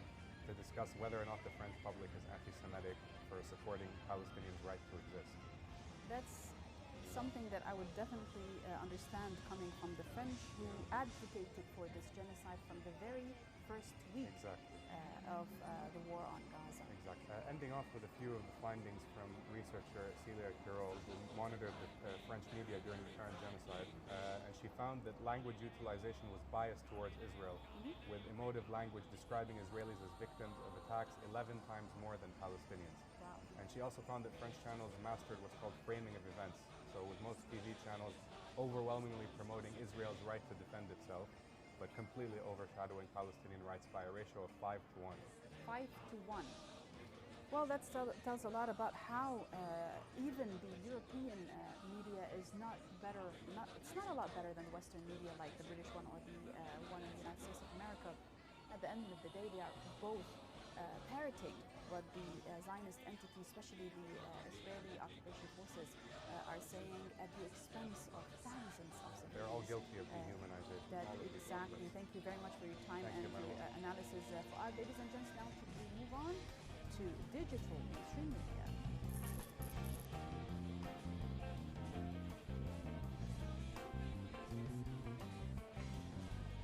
More details in the very interesting report by media anthropology researcher Celia Carroll. 76% of online articles frame the ongoing genocide in Gaza as an Israel-Hamas war, while only 24% mention the word Palestine or Palestinian, indicating a lack of context. Clearly, pro-Palestinian voices face misrepresentation and vilification by mainstream media outlets, perpetuating harmful stereotypes. Here's our digital media expert, Sima Italian, with more. Thanks for having me, Marwa, as always. So these right-wing British publications were at the forefront of the intense polarized debate taking place across Europe that has been taking place since October 7 and Operation Al-Aqsa Flood. So pro-Palestinian voices faced misrepresentation and vilification by British media publications, with allegations of terrorism and anti-Semitism, which were weaponized to discredit legitimate advocacy efforts. So this systematic misrepresentation perpetuated harmful stereotypes and undermined the credibility of pro-Palestine activists. And let me just say that although this is not new, I think it's our duty to continue to point this out year after year. So, for example, in a report based on the largest statistical analysis of the media coverage of Al-Aqsa Flood October 7 events and Israel's genocidal campaign against the Palestinian people in the first month of the war only, the Muslim Council of Britain's Center of Media Monitoring, CFMM, laid out the empirical evidence for these observations and concerns. So they looked at around 26,000 news articles from 28 British media websites. CFMM has assessed whether the UK media have reliably informed the public on the conflict and shared the positions of all concerned parties responsibly. Now, in line with the findings of smaller scale studies conducted up until now, it found that Israeli narratives, voices, and grievances were favored over Palestinian voices, narratives, and grievances throughout the coverage. So Israel's rights were insistently emphasized, which resulted in the exclusion and erasure of Palestinians' rights. Emotive language was consistently used for Israeli victims and much less so for Palestinians. Representatives and supporters of Israel were allowed to dehumanize Palestinians on air and in writing without consequence and no considerable pushback from news presenters, talk show hosts, guests, or strict editorial policies. So there were also many instances of apparent mistakes and misinformation that were given a free pass on British digital media, as long as they reaffirmed Israeli narratives. Misleading use of imagery in some newspapers is another failure identified in this analysis. So, for example, distressing images depicting the flames and extensive destruction caused by Israeli airstrikes on the Gaza Strip were paired with headlines referencing the acts committed by Hamas in Israel on October 7th. So, in one case, typical it British is. media. It's so typical. It is. Just stick everything together, you know, to make it work for what you're trying to say. So in one case, a horrifying image of a frightened, injured Palestinian children in Gaza was juxtaposed with a headline about mutilated babies in Israel by The Times, British paper. They write in the headline, Israel shows mutilated babies, and in like very fine print, they say Palestinian children wounded in airstrikes, Exactly. and they don't even say who did the airstrikes. No. This is so infuriating. So it's their duty to describe it in the caption, but that's all they do. But if that were to happen inversely, the people who wrote this would be behind bars. Yes, definitely. So that's The Times.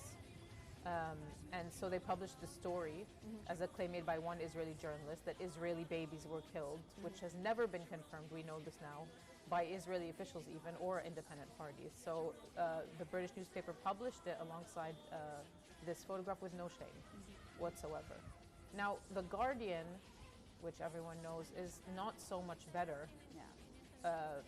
With every headline, you know, the party who is committing these atrocities, the aggressor, is never mentioned or highlighted. Why should they? Maybe it's aliens. We don't know who they are. Really phenomenal. It's very passive, and it's like as if it happened by some miracle. We don't know who it was or how it happened. So look at these, for instance.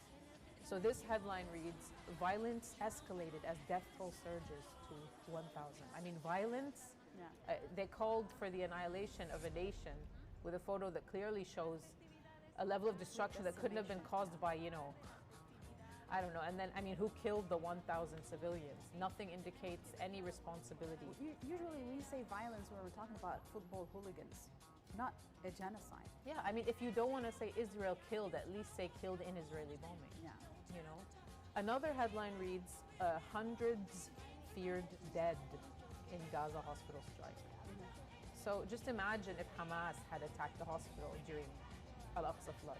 I mean, books would have been published, hell would have broken out, and I mean, all hell would have broken loose on The Guardian's headlines. But again, there's no mention whatsoever of Israel. We don't know who committed the hospital strike. So misinformation and disinformation breeds hate speech, which can result in harm being inflicted on innocent civilians, innocent individuals, and misrepresentation of the current genocide as a religious war, for instance, between Jews and Muslims, coupled with dehumanization of Palestinians, vilification of them and their supporters around the world as terrorist or terrorist adjacent, has exacerbated anti-Muslim, anti-Arab, and anti-Palestinian sentiments across the UK. Which, hello, it's called anti-Semitism. This is called anti-Semitism. I want to thank you very much for your analysis in the Mainstream Media Digital segment. Seema, we'll be back with you to talk more about the socials, but it just baffles me to see how they operate. And then they operate, and then the next day they just go on with their lives, not as if they misrepresented, misinformed the public, like nothing happened. Really unparalleled. Thank you for your time, ladies and gents. Stay tuned. Next we'll be having social media expose.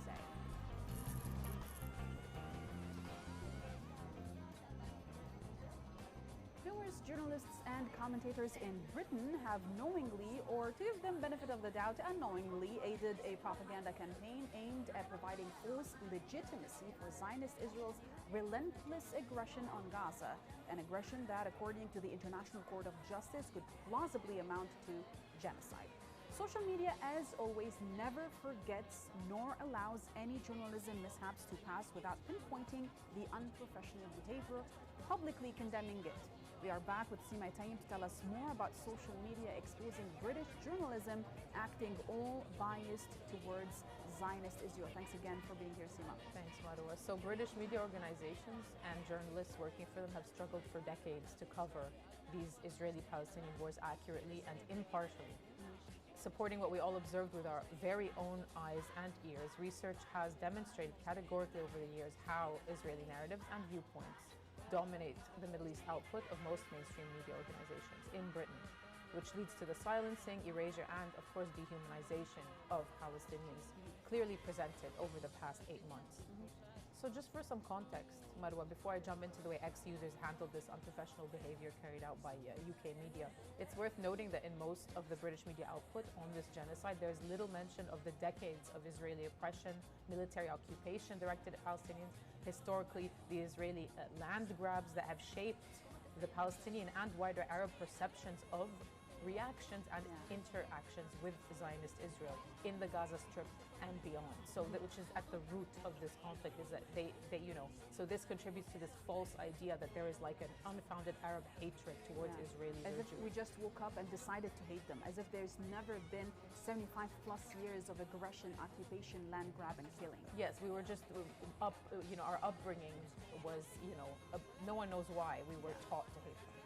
So this blind spot in the coverage contributes to the dehumanization of Palestinians, and it provides Israel with a free pass to reframe them as barbarians who cannot be reasoned with and who are thus deserving of these bombs raining down on them. So let's begin with EHA News, who spoke out about one of the many other layers to BBC's efforts to dehumanize Palestinians. EHA News posted, BBC's hypocritical news language. BBC uses died when it comes to Palestinians, but killed when it comes to Israelis. EHA News showed a screenshot taken from a post on BBC News World, where in the same post, the BBC referred to Palestinians as died and Israelis as killed. So typical BBC. Yes, it's routine, like protocol. All right, so moving on to Dimitri Laskaris, who posted a screenshot from The Guardian that titled a piece by U.S. Navy ship off Gaza, building part of aid platform, images shows. Dimitri then posts, The Guardian continues to peddle the lies of the Biden administration. Genocide Joe's Gaza pier is not an aid platform. If the U.S. military wanted to deliver more aid to Palestinians, it could do so easily by land. Therefore, the Biden administration's pretext for building this pier is extremely implausible. The pier is obviously being constructed to advance the agenda of Israel, which has consented to its construction. The primary objective of Israel is to ethnically cleanse Gaza. A far more plausible explanation for its construction is that it will facilitate forced removal of Palestinians from the Gaza Strip. So just for context, this tweet or X post that you got was a few days before the Nusayra camp massacre, which we will be talking about in the next episode of Expose, and which absolutely exposes and gives credit to what your friend Dimitri was saying in this post, that this pier is not for humanitarian purposes, and the Nusayra camp massacre is proof of what happened when they used the pier and they used aid trucks to kill hundreds of Palestinians for terrorists, if I may. So now we have a post by Maya, who shared a screenshot of Ron Dermer's rant on X, claiming there is no famine in Gaza. Dermer is an American-born Israeli political consultant and diplomat serving as the Israeli Minister of Strategic Affairs since 2022. He served as the Israeli ambassador to the United States from 2013 to 2021. So Maya shared his rant and criticized the UK-based Sky News channel for giving him airtime to spread these lies and this misinformation. Maya wrote, Israel was given a platform by Sky News to spread lies. Gaza's population before the war was 2.3 million, half of whom were children. Experts warn that famine causes mortality for 1 in 3 children and impacts a person's entire development and has lifelong effects. Starvation is a crime. And they keep saying there's no famine, there's no starvation. And on the other side, on the borders that they control, the checkpoints that they control, we see their own settlers burning the aid that should go and the food that should go to the people of Gaza. Blocking the road, of course. Exactly. So finally, we have a post by Inayat Boonglawala, and she shares a screenshot of the Daily Mail making up a headline that demonizes Iran just one day after Zionist Israel killed 6-year-old Hind Rajab. So Inayat wrote, "Day after day, we learn about Palestinian children killed by the Israelis in Gaza. So what does the Daily Mail lead with today? A totally made-up story about Iranians recruiting British Muslims to spy on Jews. No evidence provided whatsoever. What a corrupt media we have." Amen. So eventually, Marwa, one of the main issues with British coverage of the ongoing genocide on Gaza since 7 October is the seemingly universal insistence on framing it as a confrontation that began on 7 October, on the morning of 7 October. Yeah, and not in 1936, not even 1948. 1948 was the announcement of the occupation, but 1917, I mean, yes. We can go to 1907 to the conference that was made to choose Palestine as a colonial place. But what do we know? We know nothing. We're just natives, aren't us? Brainwashed to hate.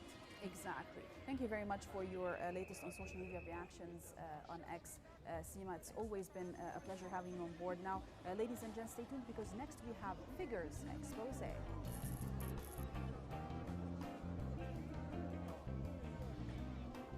European media clearly showed significant biases and distortions in mainstream media outlets against the Palestinian side of the story throughout the ongoing genocide on Gaza and the West Bank. However, the same cannot be said about the European public.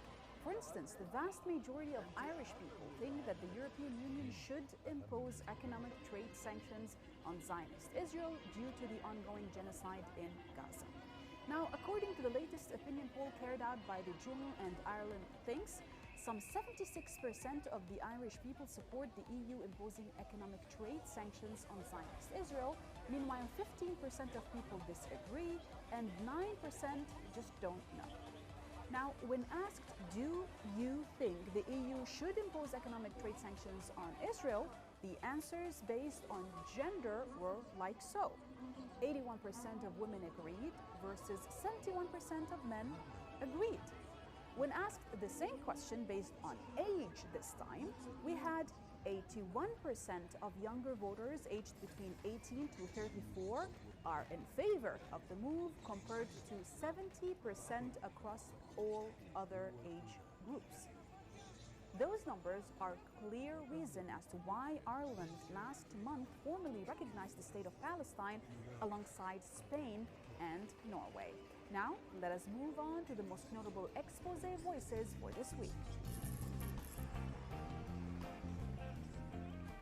The growing protest efforts against Zionist Israel's genocidal war in Gaza have now spawned a cyberspace movement that has erupted in the last couple of weeks, targeting celebrities who are seen as being insensitive to words or even supportive of the death and destruction in the Palestinian enclave. The campaign that took off after the Met Gala on May 6 has earned the names Blockout 2024, Celebrity Blocklist, and what TikTokers refer to as Digitine.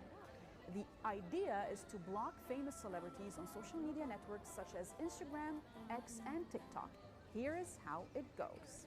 We're doing this because we want to show that when we come together as a community, that the power of the people standing together is stronger than the people that are in power. These people do not care about what you have to say. They don't care about you at all. All they care about is money and power. And the only reason why they have that money and power is because of us. They make that through our attention, our time, our money. That is what gives them the power that they have. Ladies and gents, with that, we conclude our expose for tonight right here on Press TV.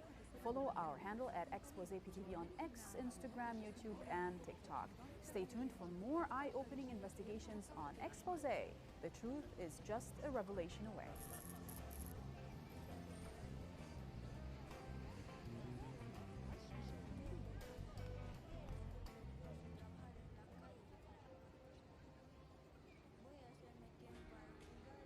This is for Palestine. In today's show, we'll be uncovering more evidence that the Zionist entity operates like a mafia-style enterprise. Even the International Criminal Court isn't immune. The ability to drill down to a fantastically detailed level on people's phones in Gaza, in the West Bank, in Geneva, in New York, and to use that to make sure that they had all sorts of information about what the ICC was doing, so they could then threaten them. I mean, actually threaten their families with harm should they should they make the wrong decision. Their role is to amplify, to push, to present Israeli political priorities domestically, whether it's in the UK, US, Canada, Australia, New Zealand, other places. So you think that you're dealing with domestic population, but in essence, these individuals and clusters of organization are representing Israeli foreign policy objectives.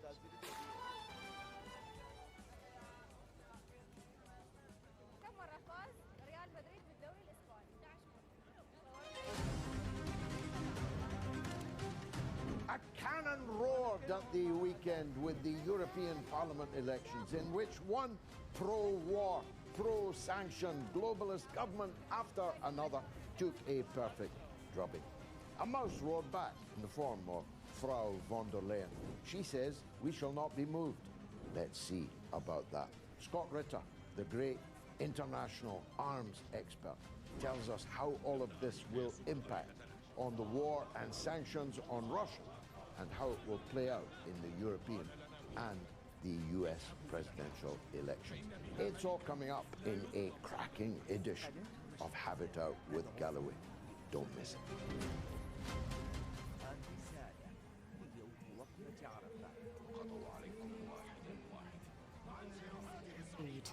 Every meal donated is matched, doubling the meals and your rewards. Help us fight famine.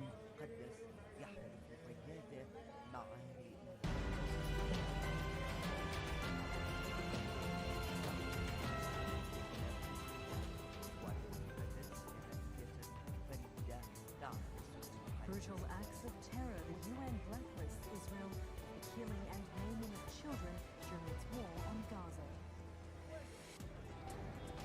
Your headlines on Press TV. The US Israeli genocidal campaign continues to claim the lives of more Palestinian women and children in the besieged Gaza.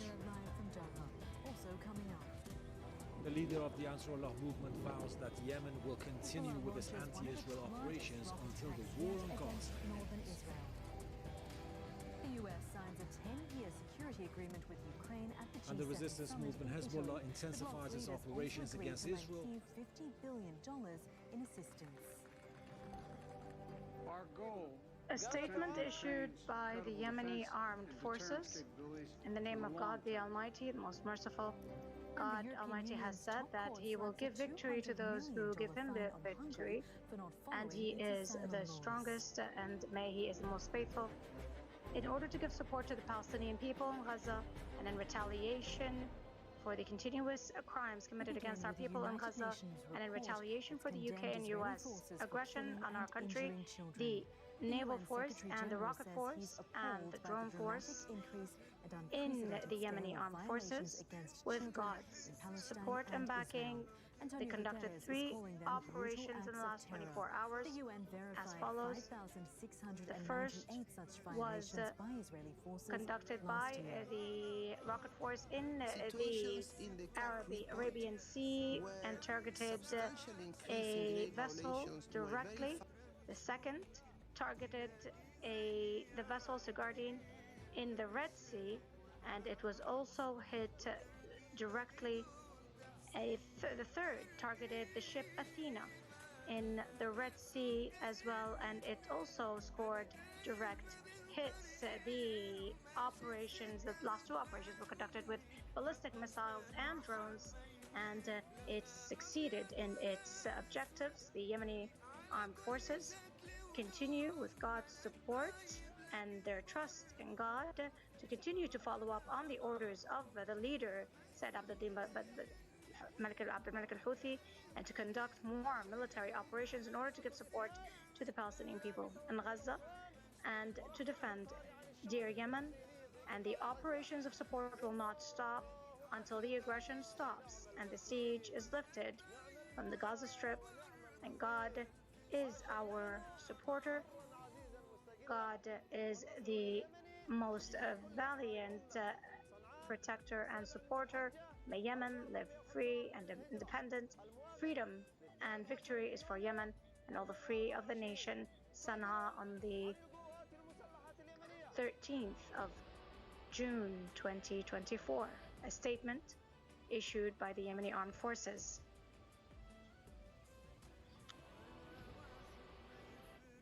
Hello everyone, you're watching Press TV live from the studios in Tehran. As you could see, it was a live speech by the Yemeni army spokesman Yahya Sari talking about the latest developments, the latest anti-US and anti-Israel operations in nearby waters, including the Arabian and the Red Seas. 3 operations were carried out in the past 24 hours. Now continuing with the rest of the news, the Gaza war continues with Palestinians enduring daily Israeli attacks as hopes for a permanent ceasefire seems far from realization.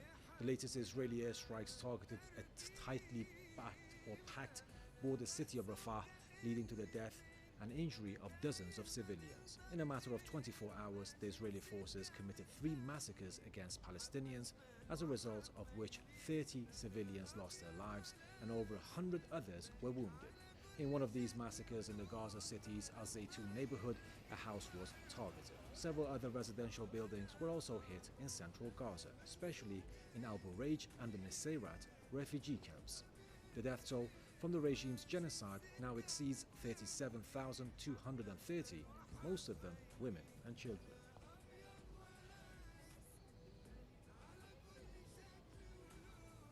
We were earlier joined by our Gaza correspondent Moti Abu Musabe to get the latest update on the situation in the war-torn territory. Let's see what he had to say. The Israeli occupation forces are still fervent to commit more crimes against the Palestinian people and to shed more Palestinian blood, whereas according to Gaza's health ministry, the Israeli occupation forces over the last 24 hours committed at least 3 appalling massacres, claiming the lives of 30 Palestinian civilians. As you know, these numbers are still rising incrementally with these continuous airstrikes and attacks. And over the last couple of hours here in the central area of Gaza Strip, as you know, the civil defense crews extracted more Palestinian dead bodies. 2 Palestinian dead bodies were extracted from Al-Nusayrat refugee camp where the Israeli occupation forces targeted a residential apartment over the last night. In the meantime, the Israeli artillery was maintained against the northern part of Al-Nusayrat refugee camp and the eastern part of Al-Bureij refugee camp as well. When it comes to Gaza City, Al-Zaytun neighborhood is still the focal point and the focal area of the continuous Israeli attacks. That neighborhood was targeted and subjected to continuous and chronic Israeli artillery shelling over the last couple of hours. Basically, As-Sikka Street, which is located in the southern part of Al-Zaytun neighborhood, amid, as you know, fierce clashes between the Israeli occupation forces and the Palestinian resistance in that area. When it comes to the southern part of Gaza Strip, basically Rafah City, the Israeli occupation forces are still pushing forward, attempting to gain more control over the western parts of Rafah City, Al-Mawasi area, pushing thousands of the Palestinian people to flee that area. Hamas has criticized the U.S. Secretary of State Antony Blinken for his remarks that the Palestinian resistance movement is obstructing the Gaza ceasefire agreement. Hamas said it has always acted positively during indirect negotiations on the ceasefire, despite the ongoing Israeli bloodshed in Gaza. In our news review program, we discussed the issue in detail. Let's take a look.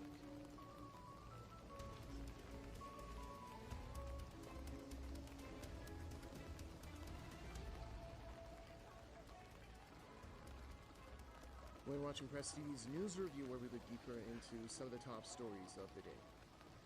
In this segment of the program, Hamas has strongly condemned recent remarks by the United States top diplomat who blamed the movement for a Gaza ceasefire stalemate. Hamas said Antony Blinken's statements were aimed at exonerating Israel and attest to the U.S.'s complicity in Israel's genocidal war on Gaza. The movement said that it has dealt positively with the latest Gaza ceasefire proposal and other proposals put forth earlier.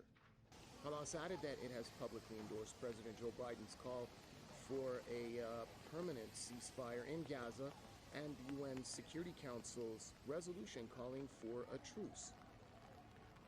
stressed that, unlike Hamas, Israel has not showed any positive reaction to the latest truce proposal and continues to reject any permanent ceasefire. Hamas said the Israeli regime has never approved the U.S. proposal, in contrast with Blinken's claim that the regime has approved it.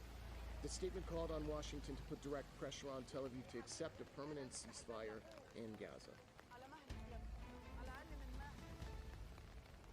Well, joining us on this edition of the News Review, we have Palestinian scientist and author Mazen Qumsiyeh, who's joining us from Bethlehem. Also, we have journalist and activist Habiba Jagouri joining us from Adelaide. Welcome to the program to the both of you. Let's start off with Mr. Qumsiyeh in Bethlehem.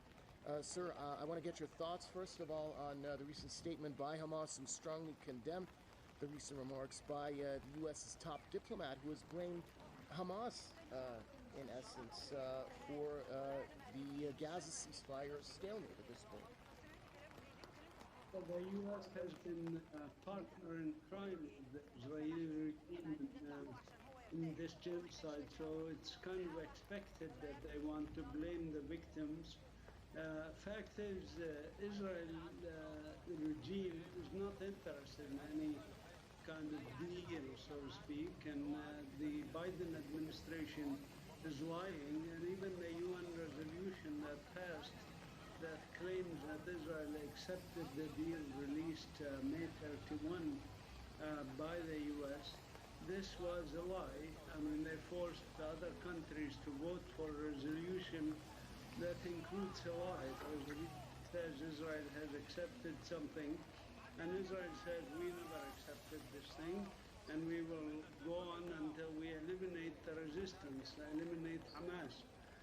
How could you say that they have accepted the resolution as outlined by President Biden? So they haven't accepted that, and no deal will be possible as long as Israel is insisting they will keep going, killing civilians until Hamas basically surrenders and gives up and leaves Gaza. Ms. Habiba Jagouri, let's talk about this U.S. support, the unequivocal and unconditional support that the Israeli regime receives from America. Not only does it seem like the Israelis have a blank check that's been signed in Palestinian blood, but the support from the U.S., even when the U.S. President Joe Biden tells the Israelis not to do something and they do it anyways, they still receive this unconditional support. Absolutely. The U.S. has no one to blame but themselves for, number one, arming Israel and giving unconditional support militarily, politically, diplomatically to this illegal occupying entity. And looking at the past 8-9 months of this genocide, the U.S. has continuously vetoed past ceasefire resolutions, as well as vetoing it, as well as allowing Israel to commit war crime after war crime and break multiple international and humanitarian laws. So right now, to take that amendment that Hamas has proposed, which is that Israeli troops must withdraw from all of Gaza, not just one portion of Gaza, and to say that Hamas is no longer interested in a ceasefire is absolutely ridiculous. It's disingenuous, and it shows the U.S. and Israel as the bad faith and quite sinister and oppressive entities that they are. Hamas absolutely has a right to ask these amendments, and absolutely they have a right to do more and resist. They are an armed resistance. That is an legal thing to be under UN law. All right, thanks a lot, Palestinian scientist and author Mazen Qumsiyeh, joining us from Bethlehem, and thanks to journalist and activist Habiba Jagouri joining us from Adelaide. With that, it brings us to an end here on this edition of the News Review. But stick around, we've got plenty more to come here on Press TV.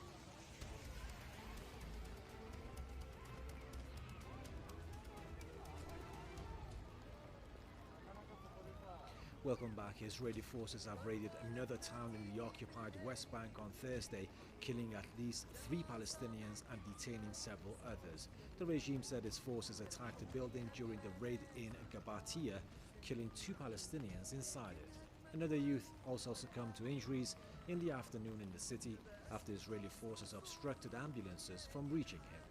Several Palestinians were also detained in the area. Palestinian resistance factions have also reported confrontations with the regime's forces in the city. They said they attacked Israeli military vehicles with a number of explosive devices. The Israeli regime has admitted that one of its soldiers was wounded in Gabatia.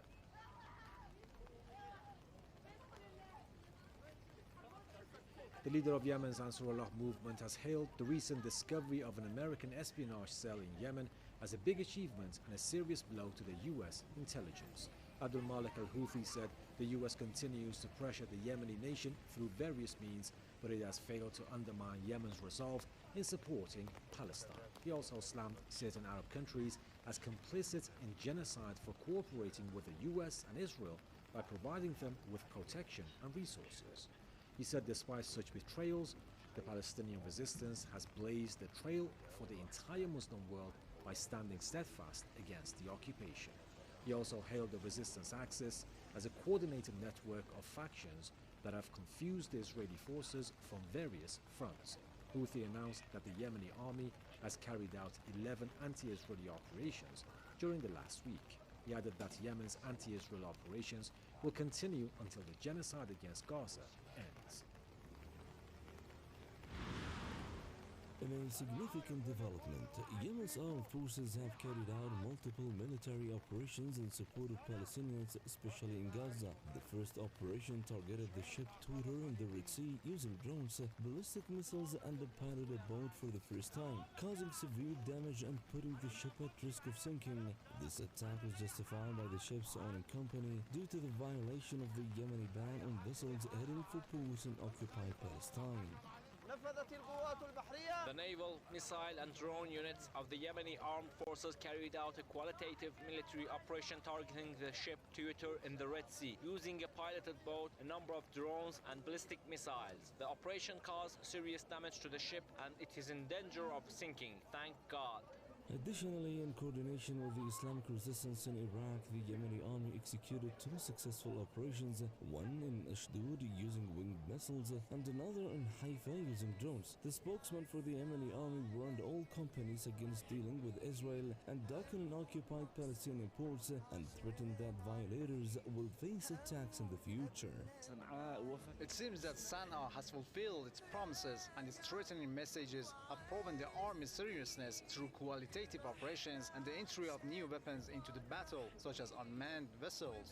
Experts assert that these operations signify a heightened level of military activities and the growing coordination between the Yemeni armed forces and the Islamic resistance in Iraq. They also reflect a broader strategic intention to challenge and disrupt maritime and land-based operations linked to Israel. Experts say the U.S. and its allies have already failed to prevent Yemeni missiles and drones from hitting Israeli-linked ships and their escorts. They believe that using piloted boats will increase the effectiveness and precision of Yemeni naval attacks in the Red and Arabian Seas. Reporting for Press TV, Abdul Latif Al-Washali, Sana'a. Hezbollah has intensified its retaliatory operations against Israeli military targets in the occupied Golan Heights and the Galilee area. The resistance group carried out a massive operation using hundreds of missiles and drones. 2 people have been injured. According to Israeli media, and firefighters were called to put out over a dozen fires caused by the projectiles. Our correspondent Mariam Saleh joined us earlier from the Lebanese capital Beirut with more details.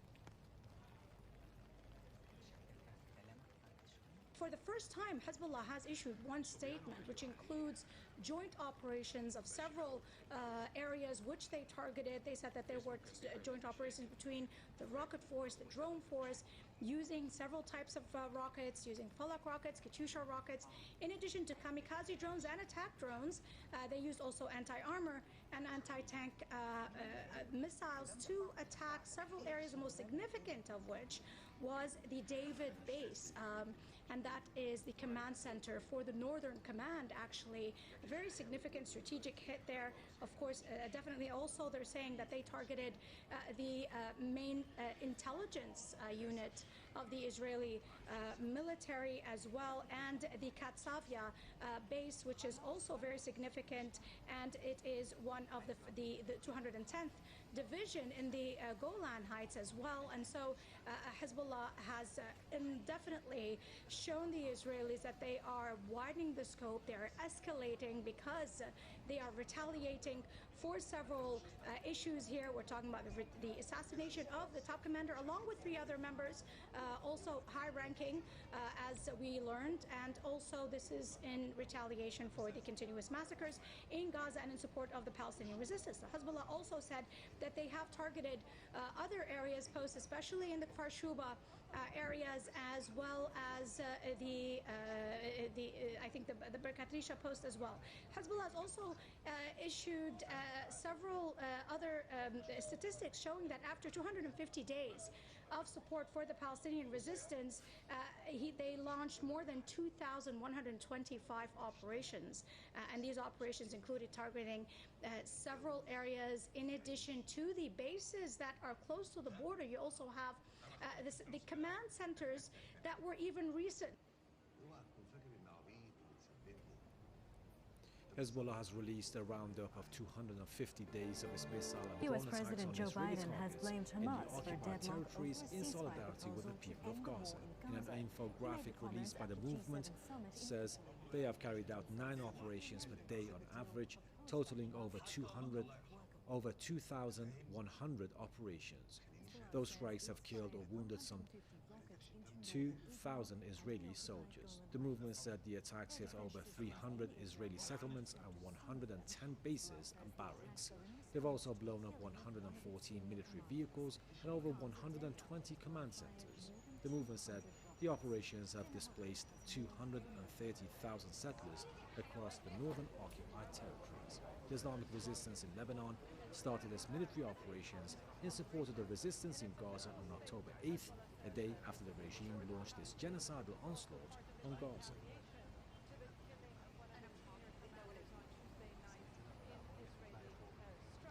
Iran says the United States cannot pretend to be a peacemaker in the Gaza Strip while at the same time it continues arming Tel Aviv's genocidal war machine.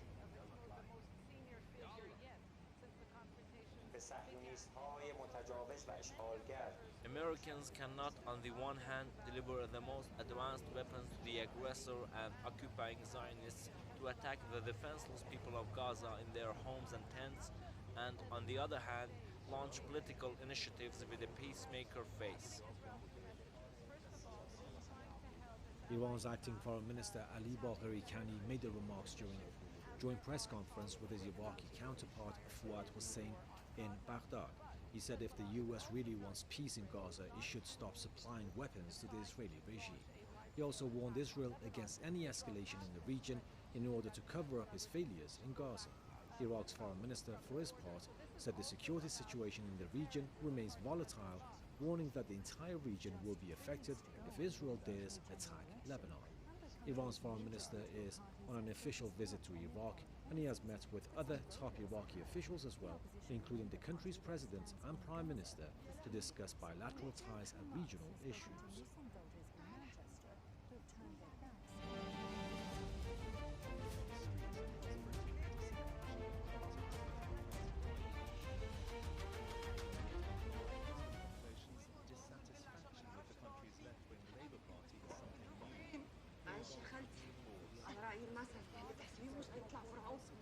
هنعمل ايه دلوقتي يا بابا؟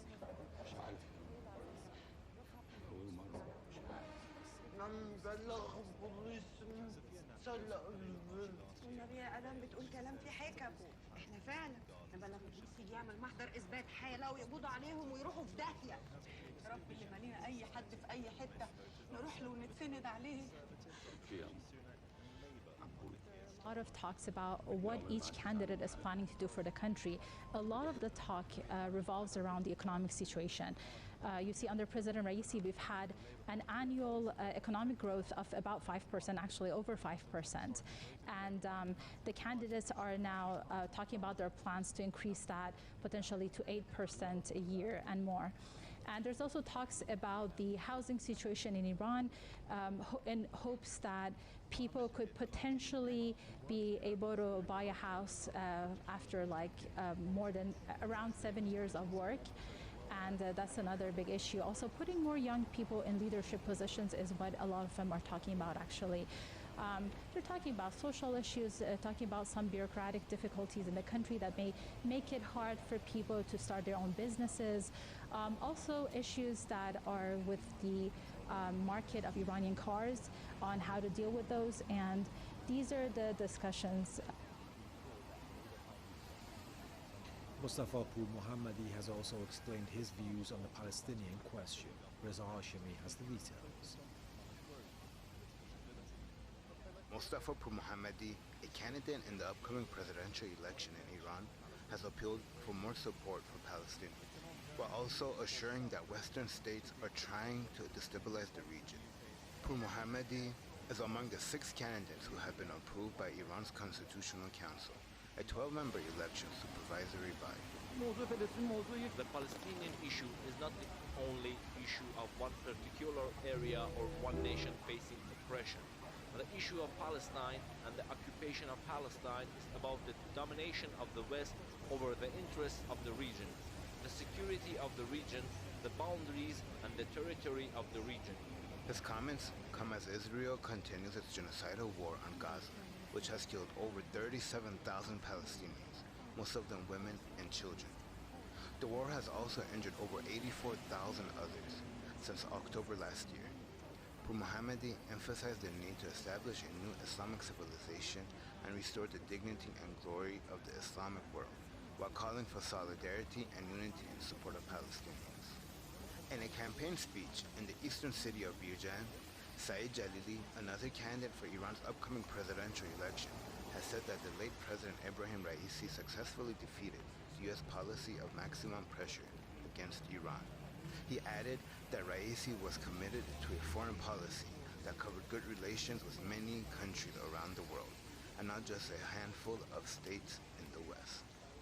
Iran will vote for a new president on June 28th. The election was called after the late President Ebrahim Raisi lost his life along with 7 others on May 19th, while the helicopter carrying them crashed in northwestern Iran.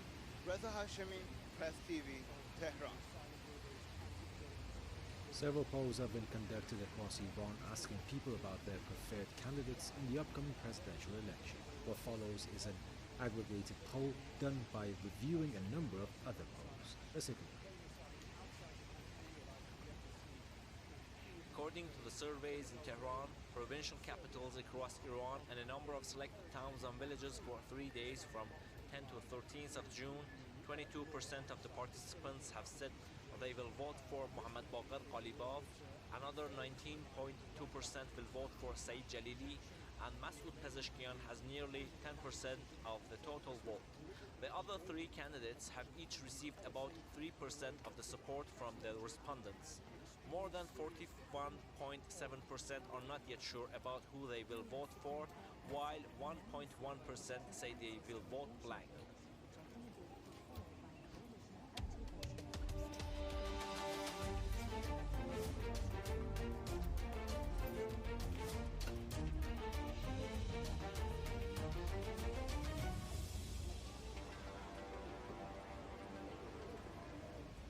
There you have it. Those were the top stories on Press TV. Thank you for listening.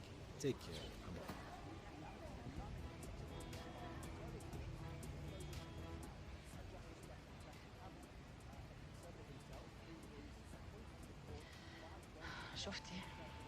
شفتي اللي حصل لنا؟ شفتي يا خالتي؟ شفته والله ما مصدقه لحد دلوقتي. ومين كان يصدق ولا حتى يجي في باله ان كل ده يحصل؟ معلش يا خالتي، والله ما هيطول. بكره بابا يقوم بالسلامه ونرمي كل ده ورا الباب. لا مؤاخذه، قصدي ترموا كل ده ورا ظهركم. وانتي معانا. انا طول عمري عامله حسابي على كده، بس كنت سايباكي براحتك. انتي عامله حساب، بس يظهر بقى ان بابا مش عامل حساب. يا بنت بلاش خيابه، ما تصدقيش الحركات دي كلها. المهم مين اللي فضلت معاها للاخر. بصي،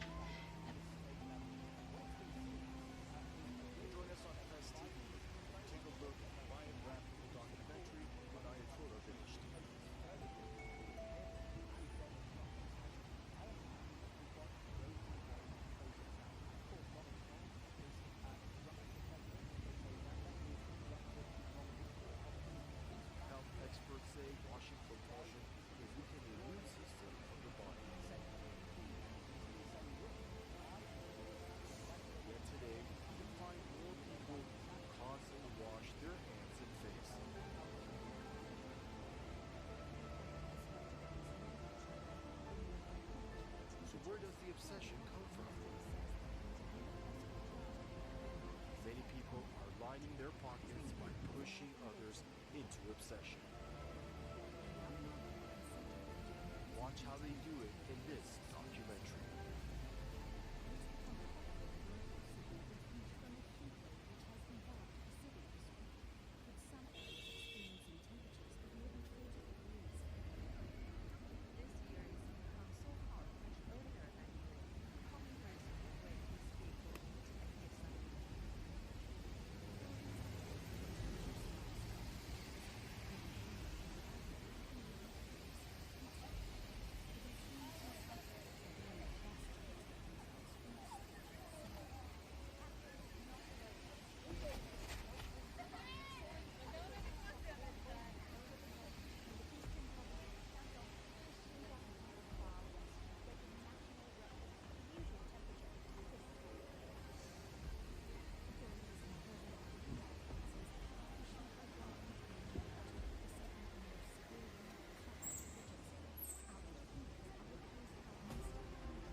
Last remaining wild horses are returning to their natural habitat in Central Asia.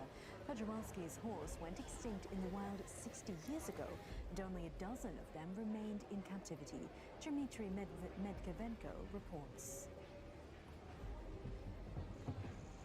These Przewalski's horses are the first of their kind to gallop the vast steppes of Kazakhstan in nearly 2 centuries.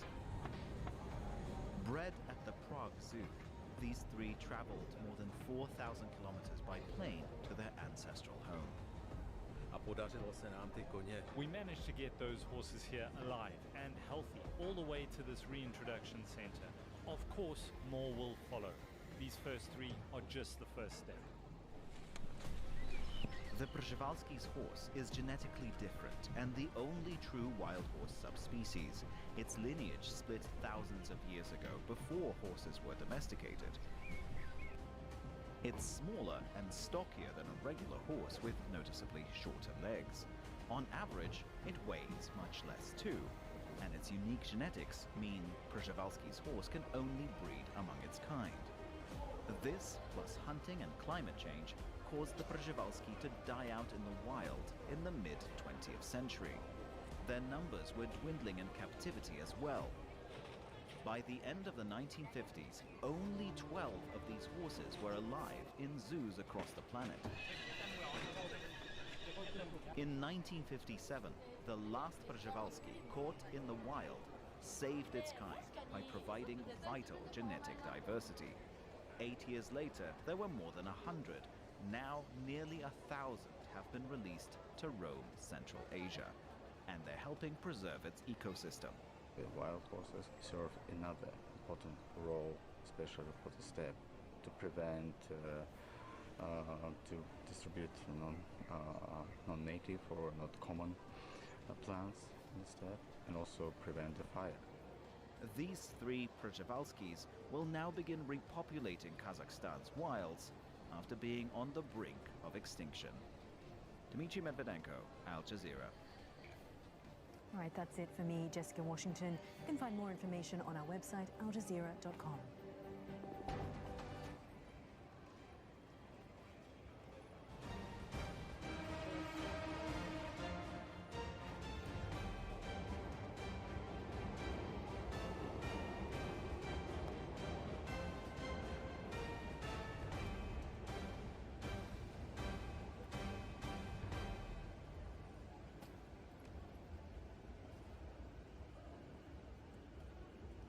You've tuned into Gaza Under Attack. Welcome back, everyone. I'm Saeed Pourreza in London. I'll bring you my guests in a moment, but before that, a quick recap of some of the latest developments. An independent UN investigation has found the Israeli regime has committed crimes against humanity and war crimes in the first in-depth reporting into the genocidal war on Gaza.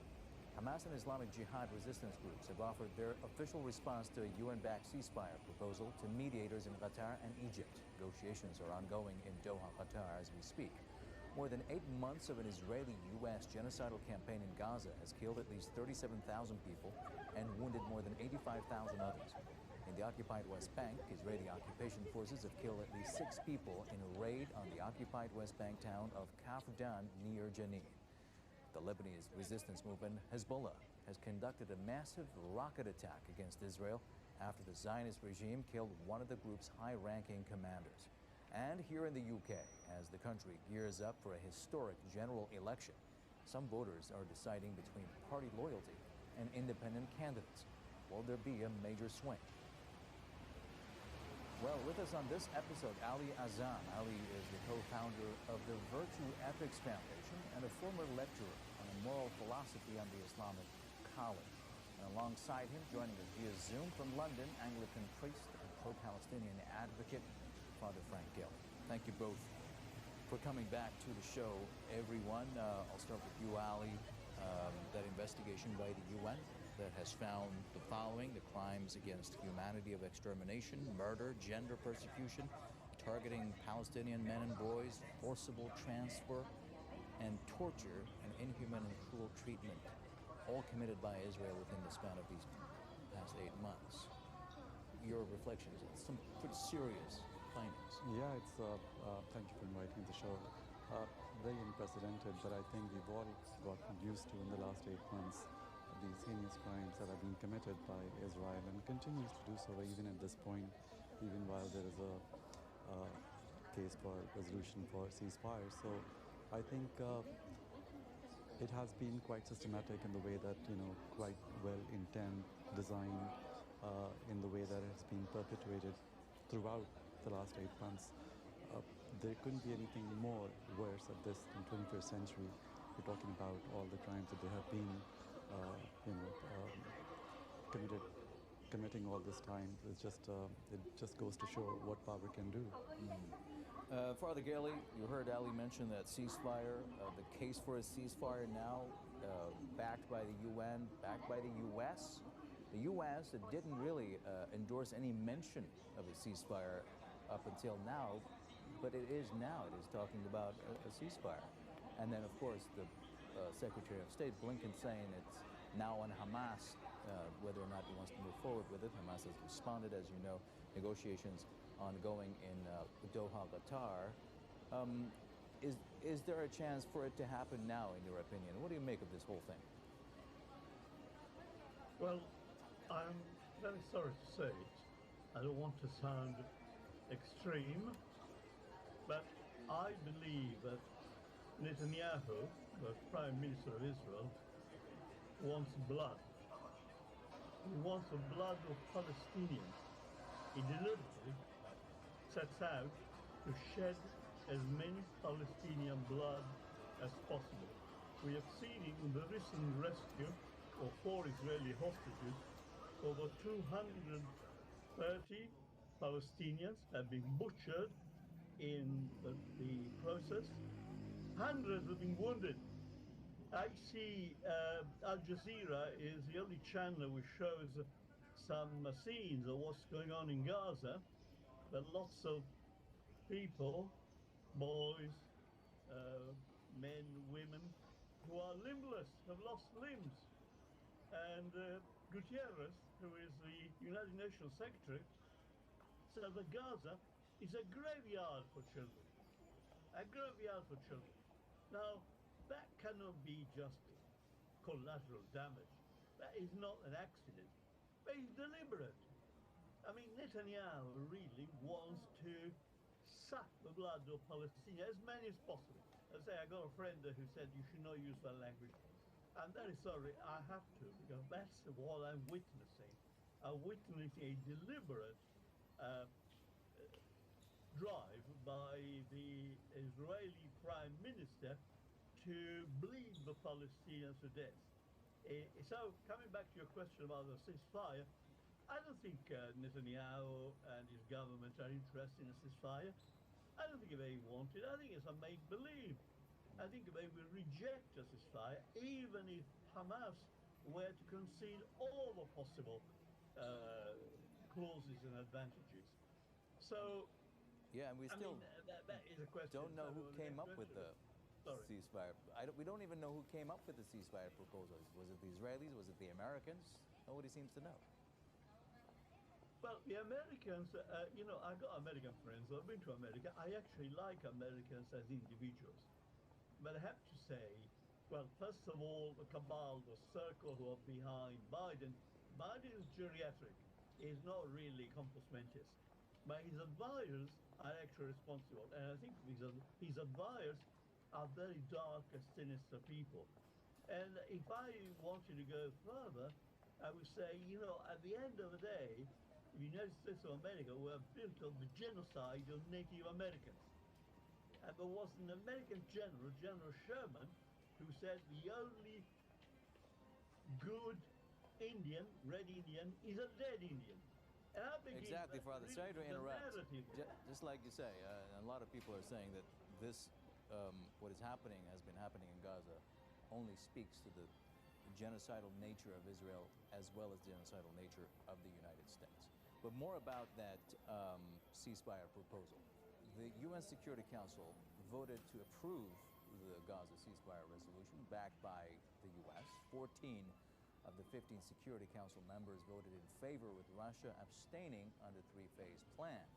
Let's listen in to the moment the results were announced and then hear what an analyst with the International Crisis Group had to say about it. The result of the voting is as follows. 14 votes in favor, 0 votes against, 1 abstention. The draft resolution has been adopted as Resolution 2735. This is an important vote, but it is a symbolic one. I think what's important when we're talking about yesterday's resolution is to not overplay its significance on the ground, right? While it is fantastic that you had a broad swath of the international community who were in agreement pushing for a permanent ceasefire, at the end of the day, Israel still has its ground incursion in Rafah. You still see the civilians of Gaza who are suffering. Right. Let me get Ali to react to that. We just heard that analyst with the International Crisis Group there say that we should not overplay the significance of it on the ground. Is this just a symbolic resolution adopted by the UN? Given the nature of the last few months and how many resolutions have already come, I think that would be our quite natural speculation that it is symbolic, especially given the fact that in the Israeli narrative there is no kind of an indication that they are aligning with this case of ceasefire, because they are still quite persistent to carry on, taking out Hamas completely and defeating and bringing their hostages back by force, by military action. So I think there doesn't seem to be any willingness in line with what has happened in the United Nations through this resolution. So one would obviously suspect the motives behind. Could it be the elections coming up in the states? And in Yatta, which is south of Hebron, Israeli forces have demolished a Palestinian home. They say it's because of a lack of a building permit. The pressure building 11 Palestinians have been uprooted, 8 of them are children. Israel has demolished at least 990 Palestinian homes since the war on Gaza began. On Hamas.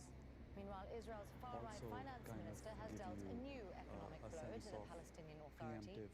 Bezalel Smotrich has signed an order to deduct $35 million of Palestinian tax revenues. Now, while withholding Palestinian money isn't new, this is the first time that money will... Abstaining was focused at this point that, nothing is in full details. What will be the nature of the first phase, and between the first and the second phase, where things can just kind of fall off the track. You know, there are no details. So that is only if it gets to that point. But I think the initial quick advantages that are supposed to be gained by many actors here certainly indicates that, you know, it might unfold as previously that it happened, because there's no willingness on Israel's part at the moment that suggests. And to your point about both sides, there are a lot of people who are saying, look, you can't play the both sidesism thing here. There are no two sides here. There's a genocidal occupying power and a subjugated people that have been enduring. I meant America and Israel. The U.S. and Israel. The U.S. and Israel. I meant like both parties, because it's backed up by or proposed by America with, you know, with consensus of Israel. So there's really an ambiguity where it's coming from. What I meant like both parties are not aligning. So whilst U.S. is, you know, stating one thing, there's a completely different narrative going on by Israel. So I meant by two parties, those two parties.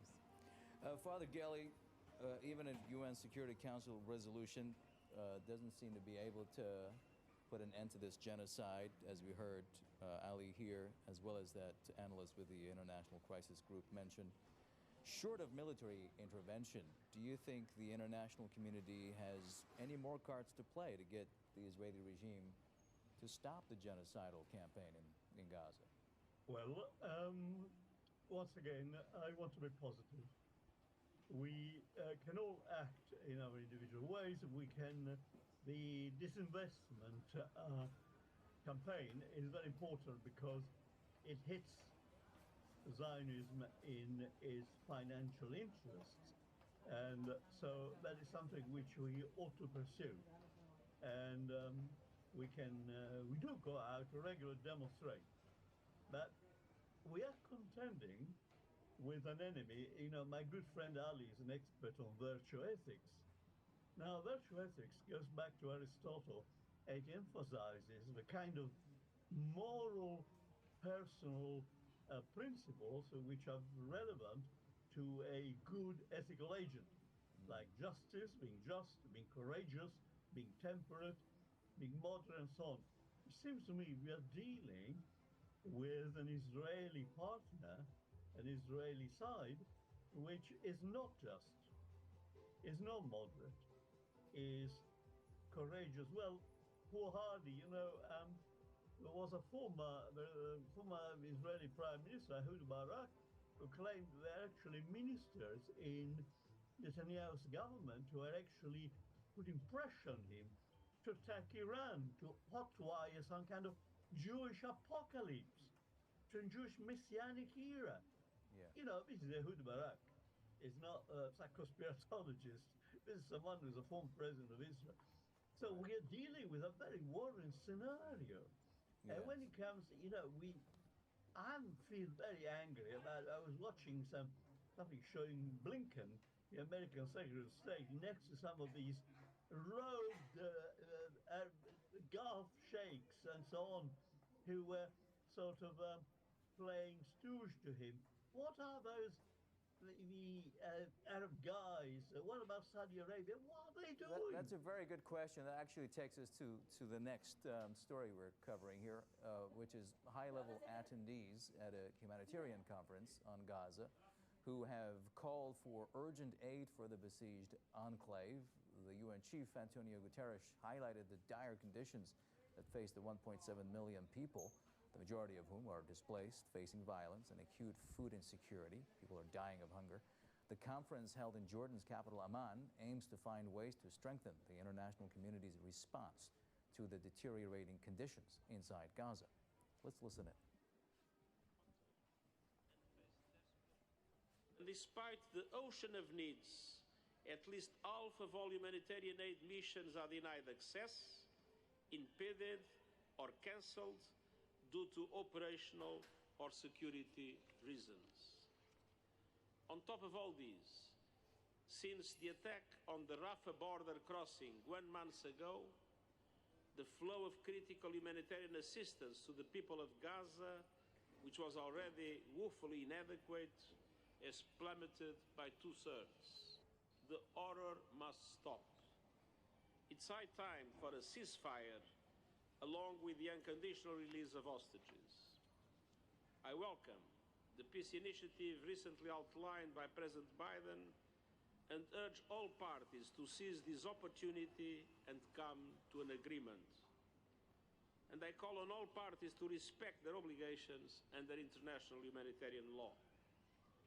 This includes facilitating the delivery of humanitarian aid both into and inside Gaza as they have committed. All available routes into Gaza must be operational. Now, the UK is in full-on election campaign mode. The mainstream political party candidates are only interested in debating over the economy, the cost of living crisis, immigration, and the crumbling healthcare system. And yet the U.S.-Israeli genocidal war on Gaza and the UK's support for it remains a major issue for many voters. While their position on the Conservative Party is clear, voters are especially angry at the opposition Labour Party, which is predicted to win next month's general election. At a recent ceasefire demonstration in London, we spoke to a number of voters who told us they were not going to ignore the party's inability to strongly condemn or demand an immediate end to the genocide in Gaza. I think that they are complicit in genocide. I think that people like them, they are leaders, and they should be trying all they can, not only to defend us as British citizens or as British residents, but as human beings. Leaders have the responsibility to make the world better. And if they don't make it better, then they shouldn't be politicians, they shouldn't be leaders.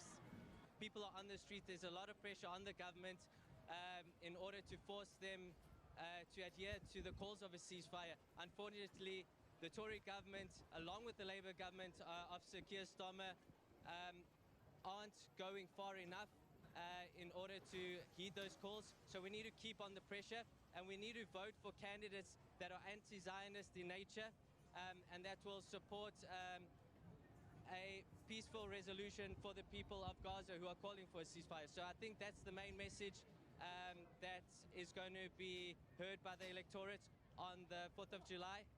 Anti-Zionist candidates, candidates that want peace and not non-stop war in the Middle East. The two main parties, the Conservatives and Labour, have come very close together, and they're virtually indistinguishable. They both with slightly different rhetoric, but in truth support the genocide by not stopping the supply of arms and in their propaganda. Prior to October the 7th, before in previous elections, Keir Starmer and Angela Rayner spoke up about Palestine. But after when October the 7th happened and Israel invaded Gaza, basically they did a U-turn and Keir Starmer actually condoned war crimes, right? But Keir Starmer then went back on that, and the only reason being when he lost a lot of votes. Now there's a general election, they need the voters. They know they're going to lose the Muslim vote and the Palestinian vote and the freedom vote, So he's doing that. Now, if he's going to promise that, he should deliver that. If anyone makes a promise and they don't deliver, they can go to court, Now, why should the politicians be any different? For too many years now, the politicians have said one thing before the election, and when they've got in, they have done another. If that happens, they should be held accountable. They should be taken to court like everyone else would be. There's a lot of politicians, including my local politician, who's recently come out and started talking about Palestine and showing sympathy. But when it came to the ceasefire vote in November, he abstained to vote and said it wouldn't have meant anything. Every single vote against this situation counts. So at the end of the day, if you're trying to win our votes now, it's not going to wash. We saw you in November, we see you now, and we will keep waking up. The Muslim community have definitely woken up. We understand the politics, and we want to get involved, and we want our voices to be heard. And no ceasefire, no vote. All right, let's get some more thoughts on those developments within the moments we have with Father Frank Gilly and Ali Azam, the author of The Death of Hope, Israel and Palestine, in case you want to flip through it in the time you have. Ali, the humanitarian situation in Gaza, the famine that's facing a lot of people, looking at people in the eye as we speak, a lot of people are saying, rightly, that this is part of a deliberate strategy by the Israeli regime that is not really limited to the Netanyahu government and the fascists in his government. That's been the strategy to drive Palestinians out of the Gaza Strip altogether for decades now. Absolutely. I think after 7th of October, Israel probably thought they could probably get away. That has not been the case. You know, everybody has their plans. God has his plans, of course. The awareness that has now accumulated in the West globally has become a challenge for Israel. Otherwise, one would think that this was quite deliberate, and it continues to be deliberate. They are trying to still, a large part of their officials or cabinet still wants it to be, to continue to dispelling Palestinians out of Gaza. I think that was from the outset. It became apparent that that's their intention is. And I think that is everything that is now happening is already shaped and processed through that policy. So that policy still continues. Not enough support or not enough kind of force has been yielded so far that can make any changes. And I think that we are just experiencing that and observing that very deliberate. The death of hope, briefly? Death of hope is, my point was from day one when it happened, 7th of October, there was a reflection. I just think that in a nutshell that the ceasefire proposal that has been proposed, obviously we would speculate that is ill intent and for personal benefits, but I think that's the only way forward. You've seen, in the history that two nations have gone through a lot of bloodshed and everything, and now they live in harmony. I don't think there is any other way but just look at things objectively. And Death of Hope kind of raises the questions of tribal solidarity. That is at the accident of birth, that I'm born Muslim, so I have my loyalties with Muslims wherever they are, irrespective of what the circumstances are. If we make it, it becomes all relative. For example, for Palestinians or Arabs or for Muslims, many they see in kibbutz all occupiers, not civilians. That is okay, but then it also gives Israeli to see all Palestinians as terrorists, because for them it's security, for Arabs, for Palestinians is freedom. Unless you become objective, what is wrong for one is wrong for the other. There is no way of conceiving of a reconciliation and peace. So Death of Hope kind of raises all that questions. It raises the questions that we as human beings biologically are such creatures that when we are not affected, we become desensitized after a while. And the strongest... Certainly not the millions who've come out onto the streets in solidarity with the Palestinians for more than 8 months now. Final thoughts to Father Frank Gelly. The elections are around the corner here in the UK. What is at stake, really, keeping in mind the ongoing genocidal war in Gaza? Well, Gaza will be an issue in, all up and down the country, but I mean, in concrete terms, the difference will make, it will be so only in constituencies where the Muslim vote is substantial, and it should make a difference. How much difference it will make is anybody's guess. I mean, the Labour Party used to be actually the Zionist party par excellence. Only later on the Conservatives became equally more Zionist as the Labour. So it is the Conservatives, we know what the position is, we are backing Israel right, left and centre. In the case of Labour, there is substantial pressure on Keir Starmer about doing something, but I fear what Keir Starmer will do will be merely verbal. It will not really amount to much. So really the difference that the Gaza issue would make, although it should make a difference, it is a very important moral issue. It's the chief moral issue of all time, as far as international policy is concerned. But I suspect I'm slightly pessimistic.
This is CBC Nova Scotia News. Tonight, phone scam. A Halifax woman with cognitive issues loses thousands to fraudsters. The search for accessible housing. Nova Scotia realtors must now include accessibility information in their listings. And from the ashes, residents in Clare vowed to rebuild the former Bangor Mill Museum after it was destroyed in a fire. Scattered showers developing once again this afternoon, but more rain is on the way. I'll let you know what to expect and when coming up.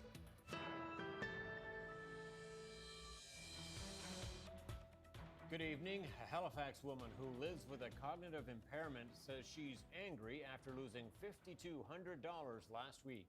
Someone called her pretending to be a bank employee. Canadian fraud experts say it's a scam they believe is victimizing more people in this country than we know about. Josh Hoffman has tonight's top story.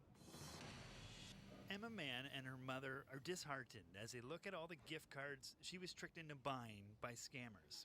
Mann has Gorlin syndrome and had 2 brain tumors removed before she was 2.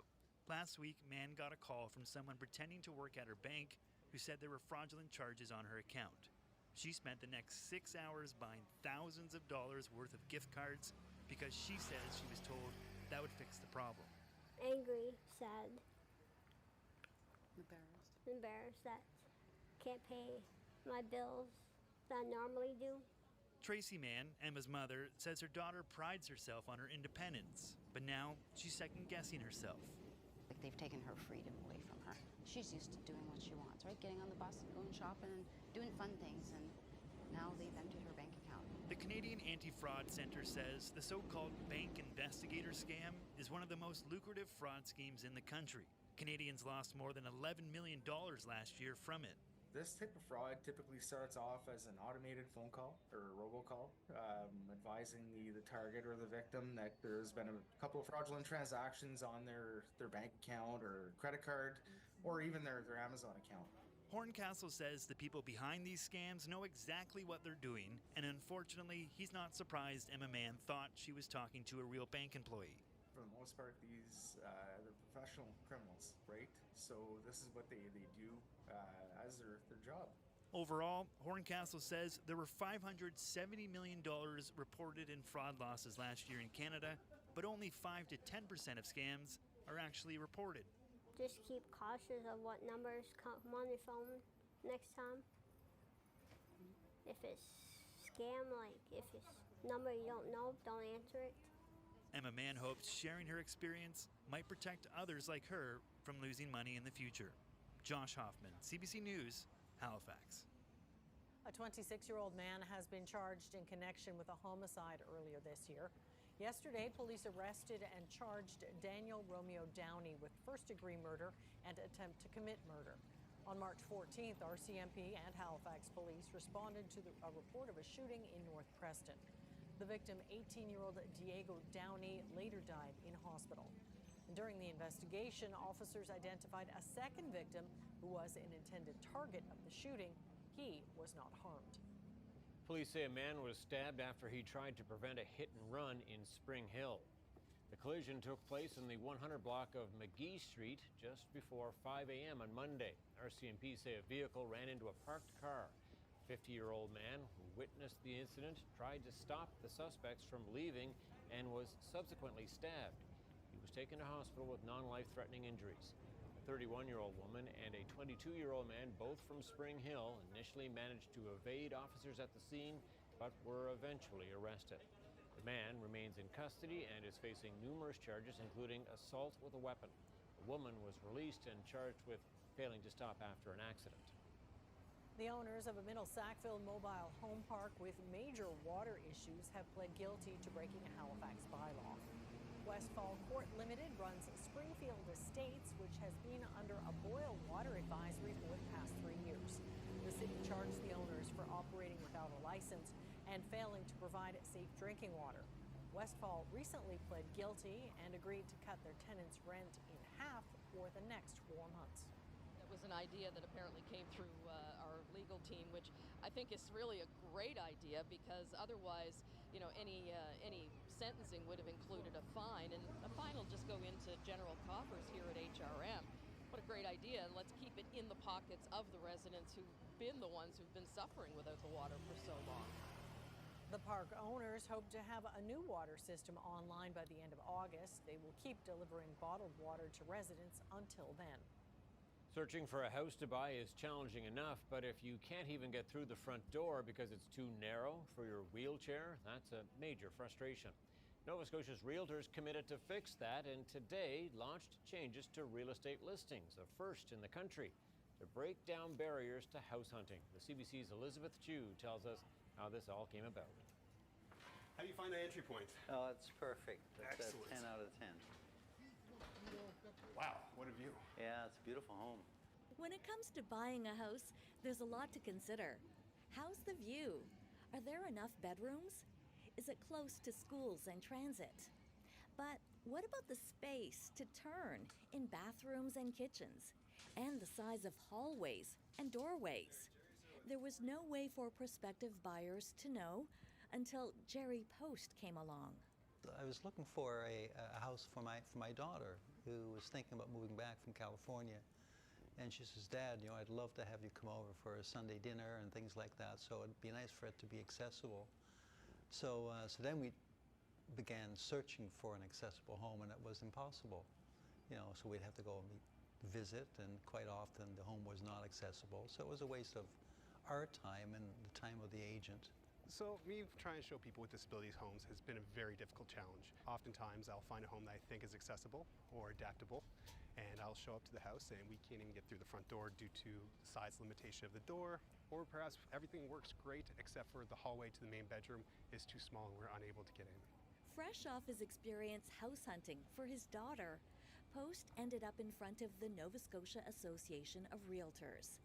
He was there to give a presentation about accessibility.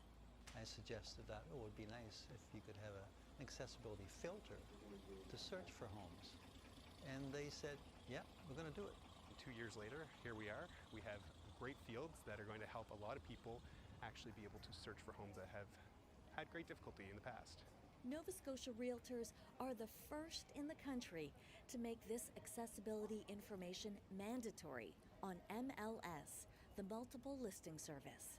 We just added a few extra fields.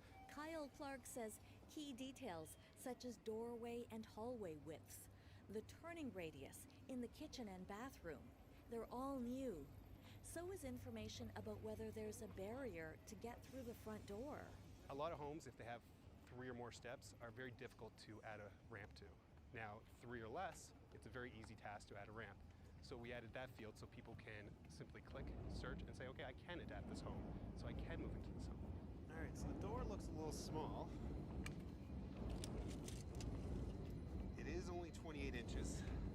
Yeah, no, that is tight. So it looks really tight.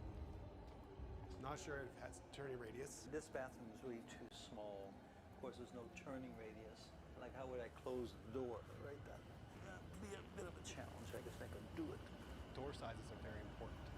So now we have the measurements, and we know, okay, well, the entry door is 32 inches or larger, so my mobility device can fit through. This new listing tool is just rolling out. The plan is to add additional accessibility categories to help even more buyers find their home sweet home. And I'm involved in this movement of making the province accessible. It's, you know, it's like pushing a rock uphill. And in this case, you know, when I was pushing it, they started to help, and it's rolling downhill, and I'm trying to catch up to keep up with them. So it's an amazing initiative. Elizabeth Chu, CBC News, East Lawrencetown.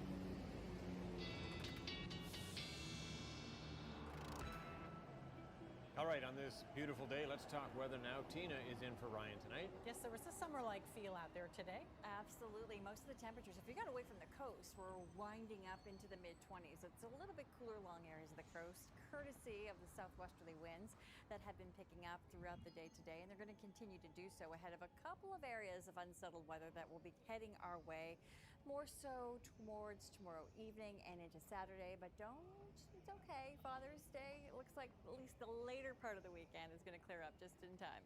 In the meantime, our temperatures are pretty warm. Most of the temperatures coming into the mid-20s, but it is cooler along areas of the coast, and there have been a few scattered showers popping up.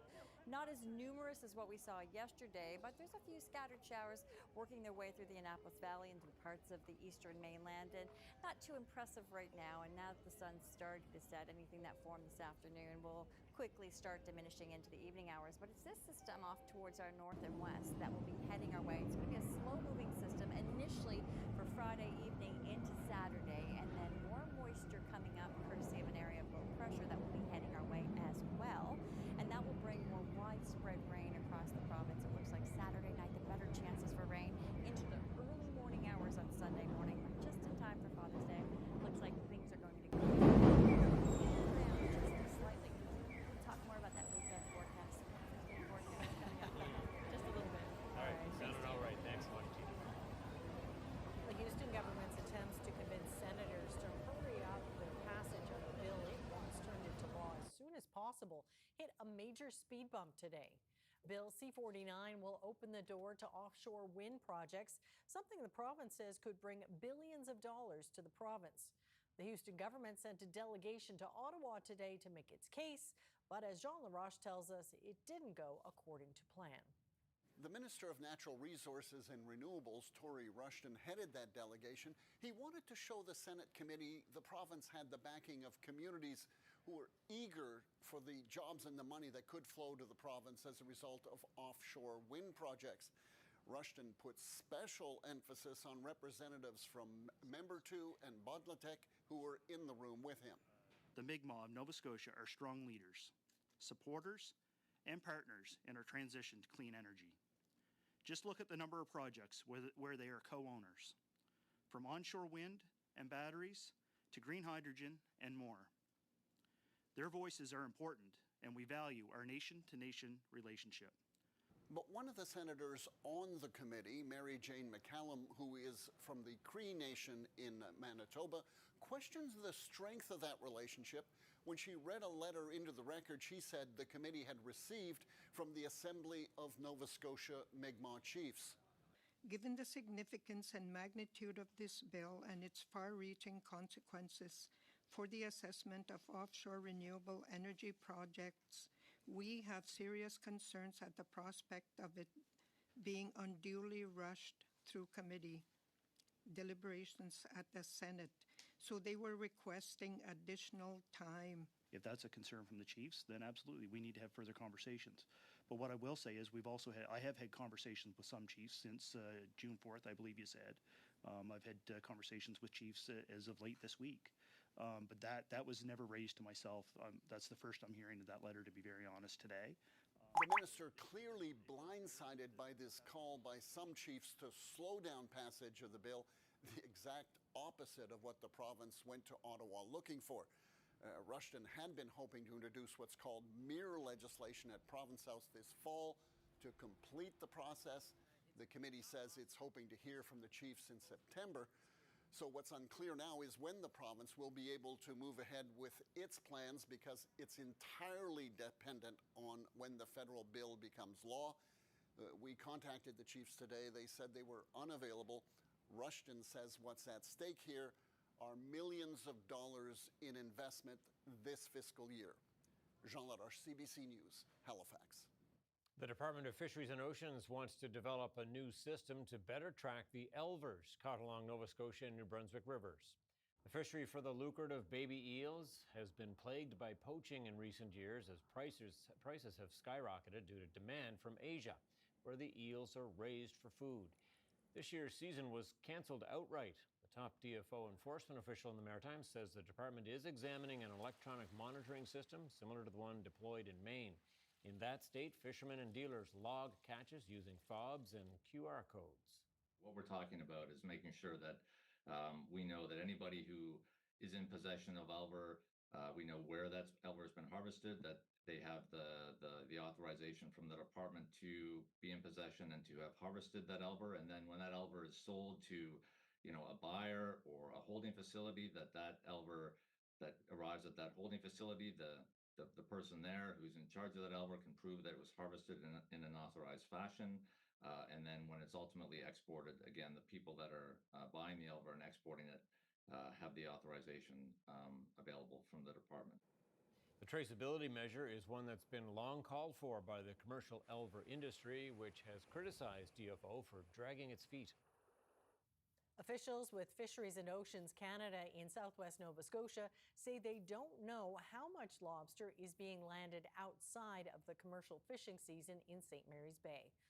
That admission came during a meeting yesterday of the Advisory Committee for Lobster Fishing Area 34, the lucrative fishing grounds from Digby to Bacquareau Point. Meeting attendees are concerned about the impact of the food, social, and ceremonial fishery conducted by Sipekne'katik First Nation outside the commercial season in St. Mary's Bay. The president of the Unified Fisheries Conservation Alliance says the revelation from DFO confirms industry suspicions. Not only do they have no idea how many lobsters are being harvested by FSC fisheries within St. Mary's Bay, but they also don't have any mechanism to even be recording it and assessing it.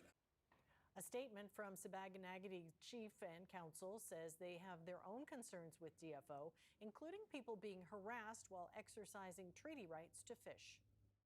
There are renewed demands for change within Canada's military after the release of a long-awaited report. It focuses on female soldiers and veterans and shows gaps in care and attention, both while they served and in retirement. Olivia Stefanovich now with the renewed push to treat those women with the respect they've earned.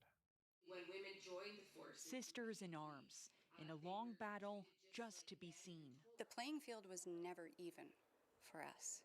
The healthcare, the uniforms, just about every aspect of service. In the first modern study of its kind, a parliamentary committee looked at the challenges women face during and after service. The Canadian Armed Forces must now take the initiative in these transformations. Despite some progress, the report concludes female veterans remain largely invisible, and their specific needs are often neglected by Canadian Armed Forces and Veteran Affairs. Many veteran women testified that when they wear their medals on Remembrance Day, they're often asked if it's their father's medals, their husband's medals, or even their son's medals. The committee identifies gaps in medical services and equipment not suited for women. It's really unfortunate it's taken this long. Women have been allowed in the military since the late 80s, and we're only now starting to realize that, our bodies are different. The department really has to look at the services, the benefits, and also the entitlement guidelines. The federal government says it will respond to all 42 recommendations geared to recognize women in the military and RCMP and how to improve their working conditions. We have to make sure that women veterans have access to the services that they need based on the injuries that they have. The report also goes into detail about allegations of sexual misconduct, pointing out women are more than 2.5 times more likely than their male peers to be survivors. It is quite terrifying how many of them did experience sexual misconduct. It's important if the people of Canada are going to see us, our government needs to see us first, I think, and acknowledging what so many women have faced and continue to face. Personally, to me, it would be very meaningful. Even though the federal government and the Canadian Armed Forces made an official apology about military sexual misconduct back in 2021, the Veterans Affairs Committee is now calling for another one, much broader, one that focuses on the fact that the government and the military fostered a culture of sexual trauma for decades. Olivia Stefanovich, CBC News, Ottawa. There was an emotional ceremony in Glace Bay earlier this week to honor a fallen Cape Breton soldier. The crew of HMCS Glace Bay have named their ship's mess in honor of the late Sergeant James McNeil, a ship named for his hometown. CBC's Kyle Moore has that story. When you enter Jimmy McNeil's home, it's easy to see the love he has for his son. Sergeant James McNeil was only 28 years old when he was killed in Afghanistan by an explosive device. 14 years, June 21st, yeah. And I go to graveyard every day in the morning and in the evening. I just can't help it. I just have to be with him, McNeil is well known around town because of the tragedy and his vehicle. The hood of his car displays a large picture of the fallen soldier. He says it's so his son is with him everywhere he goes. That's the fifth car I had on, really. When people see me, they salute me, they wave, and one fella even stopped in the middle of the road and blessed my stuff and started praying. The car has also created a connection between McNeil and the crew of the Royal Canadian Navy ship HMCS Glace Bay during a visit last year. We were able to send our crew down to participate in the Remembrance Day ceremony. And it was great because one of the things we like to do here is maintain that connection with our namesake city. And while we were there, we happened to notice a vehicle with an homage to a fallen soldier. After connecting with family, the crew wanted to honor McNeil's memory, and they did during a recent ceremony by renaming the Chief and Petty Officers Mess aboard HMCS Glace Bay. The Mess is a place on the ship to get away from day-to-day activities, to relax and spend time with peers. We've got a small plaque right now that just says the room is dedicated to Sergeant James McNeil, has a photo of him. Now that the ceremony is complete, when we get back to Halifax, we're going to have our formation imaging service create a plaque for us that's going to capture not just the memory of Sergeant McNeil, but the story of us renaming the mess. Members of McNeil's family recently boarded the ship to see the area named after McNeil. His father says the honor brings a lot of pride. It means the world to me, I'm telling you. It's unreal. Yeah, I love everything what they do for him, McNeil says the loss of his son never gets easier, but says the family has received an incredible amount of support since his death. Kyle Moore, CBC News, Glace Bay. People who live near the former Bangor Mill Museum in Clare that was recently destroyed by fire say they hope to rebuild as soon as possible. The fire at the site started at 4 in the morning last Saturday. It left the 95-year-old sawmill in ashes. As Preston Mulligan learned, Bangor Development Commission took its first step this afternoon toward the rebuild. Firefighters have told Denise Comeau des Hotels nothing about their investigation or the origins of the fire, but to her, something seems off. The fire started at 4 o'clock in the morning in the mill section, and there's no electricity or heat in that section of the mill. While investigators work on what happened, Comeau des Hotels and her team took a small step this afternoon toward the rebuild. They opened a bank account to start collecting the hundreds of thousands of dollars they'll need for the project. We're looking at our bank to see if there's a way that we can have people donate money, that the money would go directly into a bank account to rebuild. And we're going to look at other ways of getting funds, and we're not stopping there. Like I said, they destroyed the mill, the museum, but they didn't destroy the history. Today in Ottawa, a senator from Nova Scotia rose in the Red Chamber to remind Canadians of what was lost and what that community now needs. The mill and its museum served as an interpretive center where locals, tourists, and school groups came to immerse themselves in its history. The original sawmill was built in 1877. It burnt twice in the 1920s. The one destroyed on Saturday was built in 1929. Commode des Hotels says groups from all over the country are offering to help. She says she'll take it. We're going to need expert advice of how to go and get grants, how to go and get funding, because that's the way we're going to be able to rebuild it. Commode des Hotels grew up with a view of the mill from her living room window. She says that's the image she has in mind as work to replace it begins. Preston Mulligan, CBC News, Halifax. Oh, the Acadians, certainly a determined people. They'll get that thing rebuilt. No, they definitely will. Landmark for sure. First quick break on the way. Do stay with us. Yes, we have a lot more to come on CBC Nova Scotia News. Canada opens the G7 summit by promising billions of dollars for Ukraine from frozen Russian assets. And New Brunswick and other provinces will begin tracking the deaths of people who die while experiencing homelessness. And we have Tina back next with the full forecast. We will see you on the other side of the break.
So a few pop-up showers here and there around the province today, but boy, pretty nice day. I know, and looking ahead to Father's Day, skip Right? over some of the other Some of the weather that we Yeah. might have in between now and then. And Father's Day is still looking pretty good. In fact, we do have a front coming through. It's going to take the temperatures down. It's going to also take the humidity down a little bit. So it's going to be quite comfortable for Father's Day. There you go. Nice. I keep advocating we should switch, right? Mother's Day should be in June and Ah, Father's Chances of getting the yes, better the weather weather this would be time of better. year, for Right? sure. I guess ladies first, Yeah. but all in all, it would Sunday's be better. good for barbecuing. There Yeah, you that's go. right. There you go. Our temperatures right now are very warm inland, a little bit cooler along the coast, courtesy of the southwesterly winds. I don't know if you were out and about and noticed that this afternoon. They are starting to pick up, and that's going to be the case today, tonight, especially through the day tomorrow, ahead of a front that will be working its way through New Brunswick during the day on Friday and pushing into Nova Scotia on Saturday. And that will bring us scattered showers, even risks of thunderstorms, but it's also eventually going to bring us some cooler air. So as we go through the next 24 hours, we're going to watch a couple of things going on right now. The last several hours, we have been seeing some scattered showers developing, especially through, say, the mainland, stretching through the Annapolis Valley, in through the eastern parts of the mainland. Nothing like we saw yesterday. We saw some pretty impressive thunderstorms rumbling around. These look like they just put down some soakers from time to time. And now that the sun is already starting to set, these scattered showers are becoming less and less as time goes on. So they're really losing the daytime heating and just a few sprinkles here and there. So the sky should start clearing for Nova Scotia, and even including Cape Breton, part of Nova Scotia, but Cape Breton's been under the cloud cover for the better part of the day in some areas, and certainly some fog patches. So most of the skies are starting to settle out. It's this, back to the north and west. This is the cold front. It's going to start pushing into New Brunswick tomorrow, and it's really going to start affecting our weather during the day on Saturday, late in the afternoon, and especially Saturday night into Sunday. So it's a very slow-moving system. Speaking of slow-moving systems, we've got areas of low pressure to our north. It's the one over Labrador City that has the trailing cold front that will be pushing through our area. And if you have friends or family in South Florida, a tropical disturbance down there is producing lots and lots of rain for them.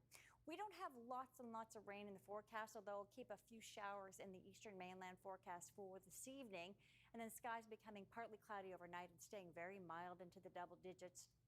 There will be some patchy fog developing overnight and into the early morning hours tomorrow morning, but then our sky should start clearing, and then we'll see an increase in the cloud cover once again tomorrow afternoon and especially tomorrow evening. Check it out. Over the next 24 hours, things should be fairly quiet during the day tomorrow, and then the front starts pushing its way through New Brunswick slowly but surely. The rain chances really hold off until late tomorrow night and into Saturday, and that's when we'll see the front starting to push its way into PEI, northern Nova Scotia, and stretching back along the Fundy Coast, and then eventually pushing through the province as we go Saturday night into Sunday. Not to mention there's another area of low pressure that will be coming off the Atlantic, and that will ride along that boundary, bringing better chances for rain along the Atlantic coast Saturday night into Sunday, and then clearing out just in time for Father's Day by early Sunday morning. Until then, tomorrow it's going to be another hot one inland. We'll find some relief along areas of the coast where the temperatures will hold in the upper teens to lower 20s, with maybe even some fog patches sticking around into the afternoon hours. But all in all, it's going to feel very much like summer, with a couple of exceptions for tomorrow. The winds, they're going to be picking up out of the southwest, 20 at times, gusting up to 40 kilometers per hour. And we could even see some higher wind gusts, especially along areas of the coast. So for tomorrow, again, highs in the mid-20s, cooler along areas of the coast. We do have rain in the forecast primarily tomorrow evening and into the overnight hours, and then the showers will be ending during the day on Saturday, but more so Saturday night into Sunday, and then clearing out just in time for Father's Day.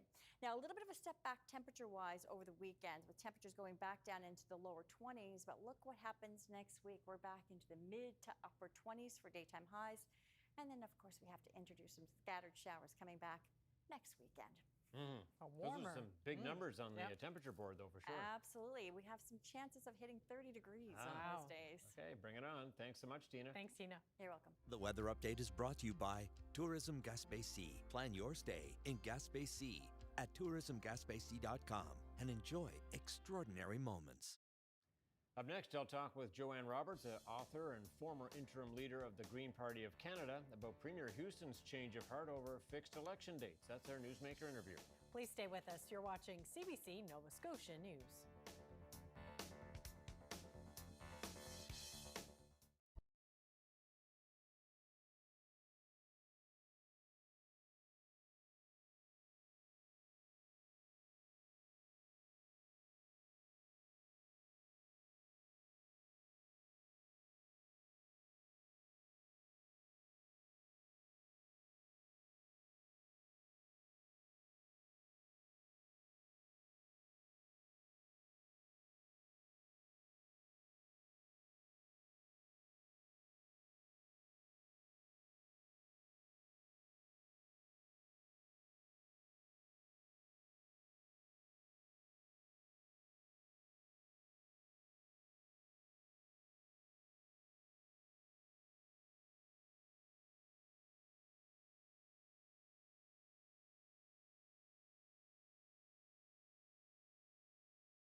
Stephen Harper introduced federal legislation in 2007 saying fixed election dates would make elections fair in Canada. It was time. And in 2008, he called an election and ignored his own legislation. And, you know, here in the Maritimes, we've seen Premier Higgs in New Brunswick. He called a pandemic election in 2020 to get a majority. And Dennis King in 2023, he only had 6 months to go to his fixed election date. Called an election right after the high of the Canada Games, which they did very well in PEI. He got a majority, no more having to mess with those minority governments. And I think this is what I'm hearing from Tim Houston, is he came in, his first act, his first legislation was to bring in a fixed election date. We were the only province in the country that didn't have one. And I didn't like the date he picked, and I must admit I opposed that. But he went ahead and set the 15th of July. And now he's going, well, maybe I won't stick to it. It begs the question, why bother floating this idea, or it's more than floating it, it's actually making it the law, have this fixed date at all? Well, that's the question. If they're just going to be glorified guidelines and kind of lull us into thinking we know when the next election is, then we shouldn't have them. I mean, quite honestly, and I actually like fixed election dates, but I think they have to come with some criteria. You can't just blow them off whenever it suits you. And that's what they do. They blow them off when they think they can win. Okay. And the opposition, yourself included, you didn't like the idea of a summer fixed date, but as you say, still like the idea of them being fixed. So, you know, why do you like it as a fixed date other than sometime in the summertime? Okay, well, I like fixed dates because it makes elections fair. It really does. It levels the playing field to a certain extent. It also means there's more engagement. And I mean engagement by a variety of people who can run for office. Not everyone can suddenly decide with 30 days notice that they can run for office. So very few women can do that. Very few people who come from marginalized communities can do that. So you have more time to recruit diverse candidates if you know when the election's going to be.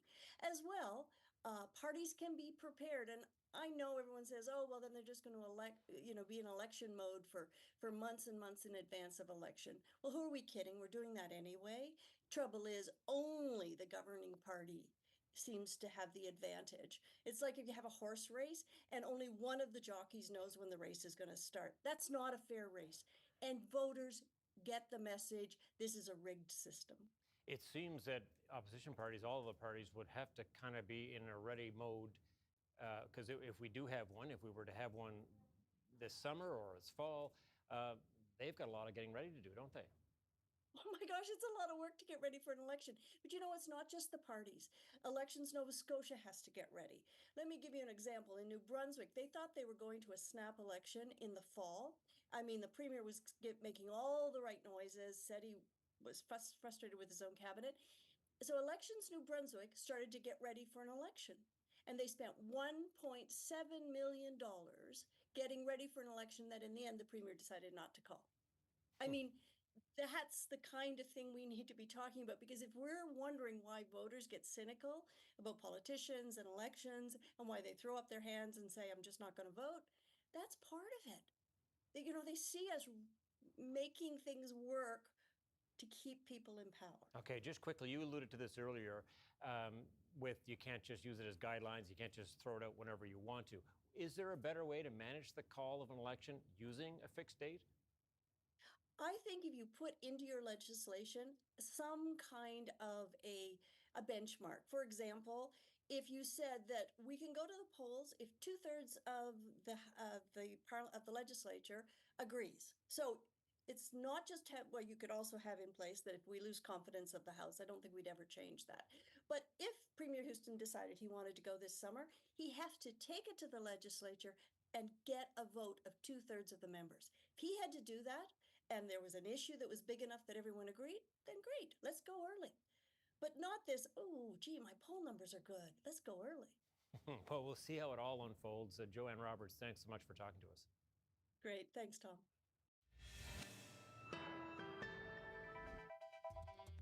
Coming up, Jagmeet Singh says he is more concerned than ever after reading the unredacted report on foreign interference.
Welcome back. Prime Minister Justin Trudeau and other G7 leaders meeting in Italy have agreed on a new deal to help Ukraine. They plan to use billions of dollars in frozen Russian assets to help Kyiv fund its ongoing war with Moscow.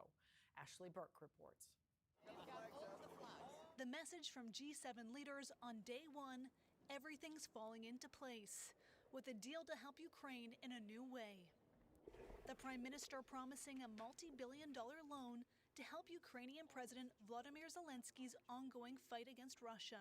Canada is actually the first country to announce $5 billion of that will be a Canadian contribution. They will help Ukraine not only on the battlefield, also in reconstruction. Canada's contribution is part of a bigger $50 billion deal agreed to by all G7 leaders. Today is a truly historic day.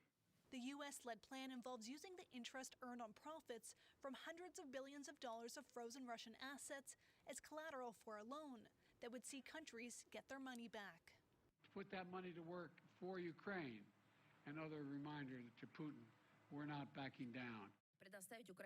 Russia's foreign ministry immediately fired back, calling it an illegal initiative and warning retaliatory measures will be inevitable and extremely painful.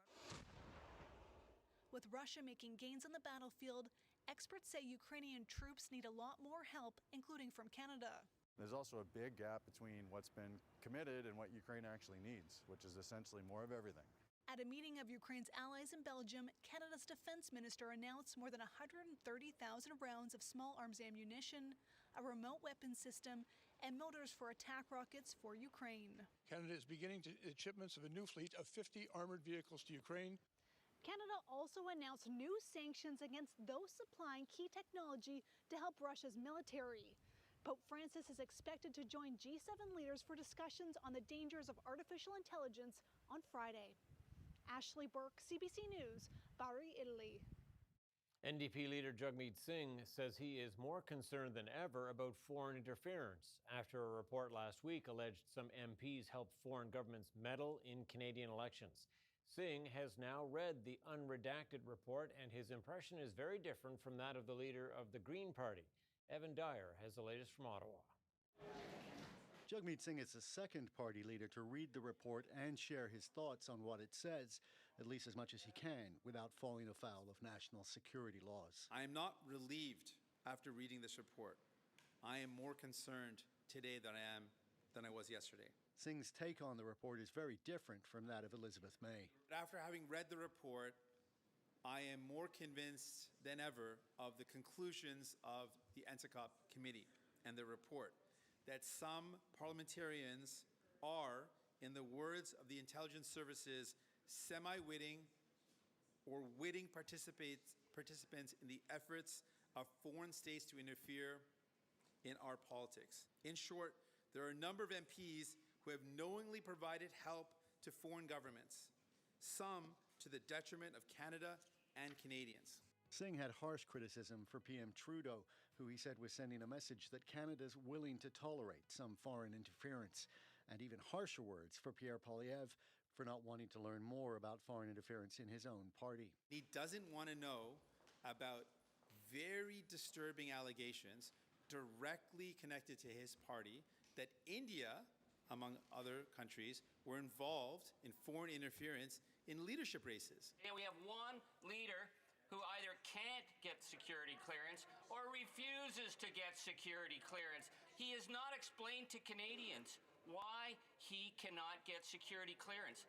What kind of leader is refusing to understand the threats to our country? Madam Speaker, I would call him the member for Timmins James Bay, but I'm not sure he's ever actually been to Timmins. He doesn't live in the riding.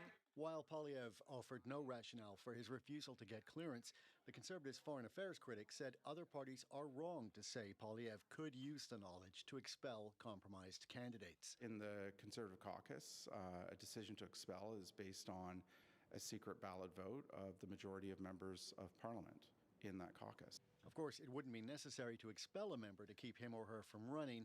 All that would be required would be a refusal to sign nomination papers. and I do not buy his phony excuses. But Conservatives say it's up to the PM and not their party to take action. This is the responsibility of the Prime Minister. He has the authority to do it. He did it last September when he released highly classified information concerning the killing of a Canadian citizen, Mr. Nidger, in the Lower Mainland of Vancouver. He did that on the floor of the House of Commons. He should do it again. Chong agrees with Singh's reading of the report rather than Elizabeth May's more optimistic interpretation.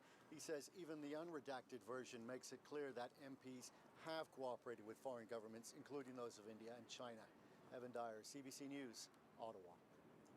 The U.S. Supreme Court has dismissed a case that sought to limit the availability of a commonly used abortion pill, mifepristone. In a unanimous decision, justices ruled the group that brought the suit does not have the legal standing to do so. A group of doctors had been challenging the U.S. Food and Drug Administration's decision to make the pill easier to get. The pill is the most used abortion medication in the U.S. The court's decision means access to the pill remains unchanged. A new national process could provide some vital information for those on the front lines dealing with homelessness. It offers a standardized way to track deaths among people who are living on the streets. This is data that most jurisdictions in Canada don't collect. Carissa Donkin reports.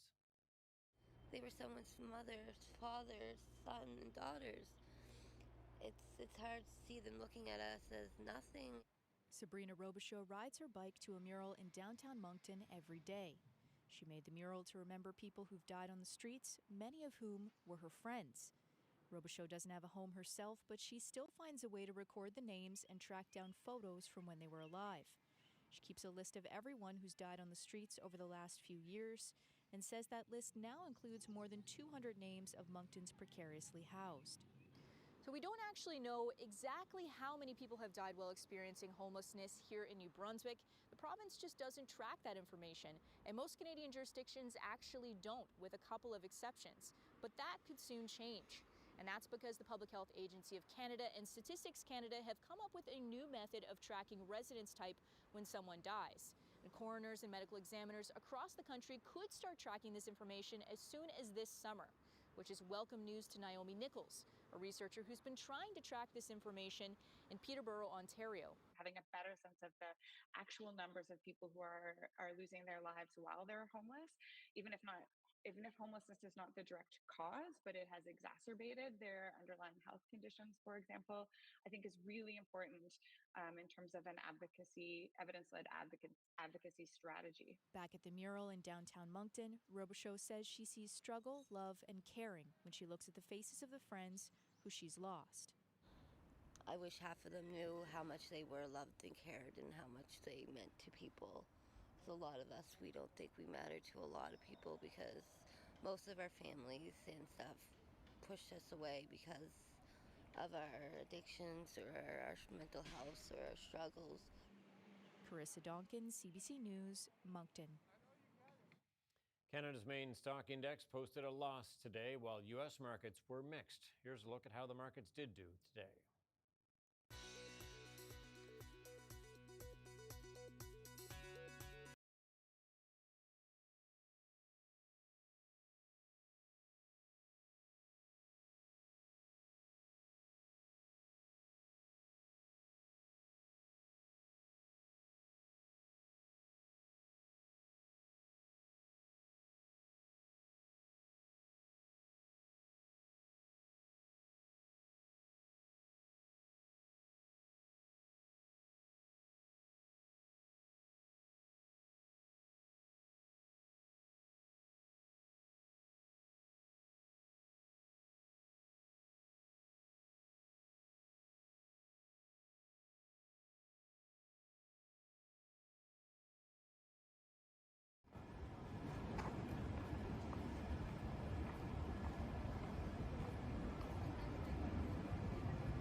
weekend where we have seen a few sprinkles pop up in the last couple of hours.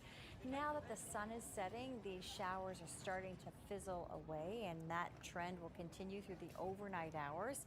And then we'll be left with partly cloudy skies tonight and some fog patches developing. So tomorrow we'll start off with some morning fog. In the summertime temperatures, the convertibles are going to be out again tomorrow. I bet. A little bit breezier though tomorrow. The winds out of the southwest, 20 at times gusting up to 40 kilometers per hour, and there will be some higher wind gusts, especially where the southwesterly winds blow directly on shore. But Sydney getting up to 23, 26 for Truro, as well as Halifax, and Yarmouth should see highs of around 25, cooler along areas of the coast. But here's the thing that's going to change it all for us as we head into the weekend. It will be slow to arrive. It's a front, and it will slowly start pushing its way into the region by Friday night into Saturday. So Friday night we'll hold on to a chance of some showers, with better chances for showers during the day on Saturday. But that chance for showers will really start varying depending on where you are in the province. Through northern Nova Scotia in the morning, and then later in the afternoon for, say, Halifax, combining with another area of low pressure that could bring some soaking rains, especially to the eastern mainland, right on through to Cape Breton. Temperatures will be slightly cooler as we head towards the weekend, but clearing up just in time for Father's Day and warming up next week. Looking pretty good. Okay, well, if you like pandas, and it would seem on this show we do, because we feature them pretty prominently, you definitely like this news from China. Forestry officials there say the number of giant pandas in the world has grown. There are now nearly 1,900 of the animals living free. The data also shows the numbers of captive pandas around the world has reached 728. They also found that the genetic diversity of captive bears has improved. It means they have healthy, dynamic, and sustainable population. China has established joint programs on giant panda conservation in 17 countries. We'll leave you with that little bit of good news. That's it for us tonight. Thanks so much for watching. We'll see you next time. Good night. Bye.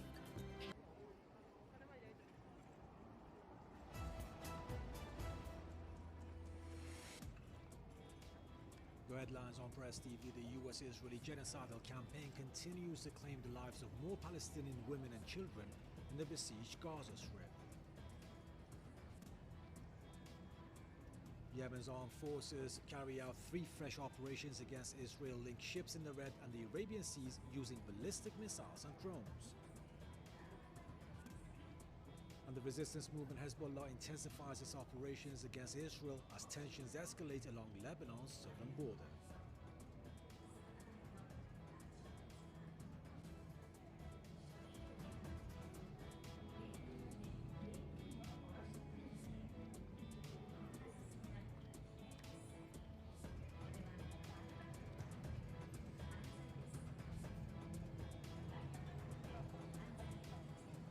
Hello everyone, you're watching Press TV live from the studios in Tehran. Thank you for joining us. The Gaza war continues, with Palestinians enduring daily Israeli attacks as hopes for a permanent ceasefire seems far from realization. The latest Israeli airstrikes targeted the tightly packed border city of Rafah, leading to the deaths and injury of dozens of civilians. In a matter of 24 hours, the Israeli forces committed 3 massacres against Palestinians, as a result of which 30 civilians lost their lives and over 100 others were wounded. In one of these massacres in the Gaza City's Al Zaytun neighborhood, a house was targeted. Several other residential buildings were also hit in central Gaza, especially in the Al Bureij and Nusayrat refugee camps. The death toll from the regime's genocide now exceeds 37,230, most of them women and children.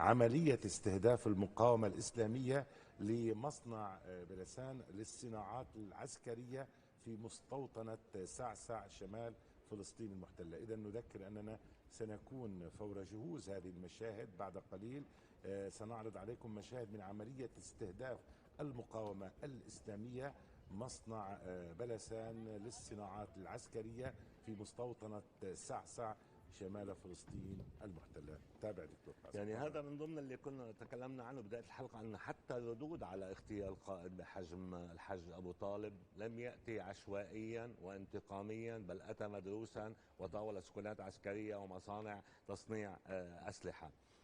لذلك أقول بأن بعد العملية الإيرانية ازداد معدل الخطر لدى الولايات المتحدة الأمريكية من أن هذا ما ينشأ اليوم ليس حركات غير مترابطة تقوم كل منها من جبهتها بخصوصياتها ببعض عمليات الإسناد، لا، هذا جسد متكامل له رأس وله قلب وله أذرع تعمل بشكل متناغم ووفق أهداف واحدة، وبالتالي من هنا تأتي الخطورة، لأن ما يجمع هذا الفريق لا تجمعه لا أطماع حدودية ولا أغراض شخصية داخل بلدانه ولا مسائل مذهبية ولا مسائل طائفية. بالعكس، حتى محاولة شيطنة إيران أمام العالم العربي سقطت، محاولة شيطنة حركات المقاومة سقطت، بل أصبحت الشيطنة لهذه الجيوش العربية والأنظمة العربية التي في شهر رمضان يعني أفطرت على مائدة الصهاينة، والتي ذهبت لزيارة ضريح بن غوريون،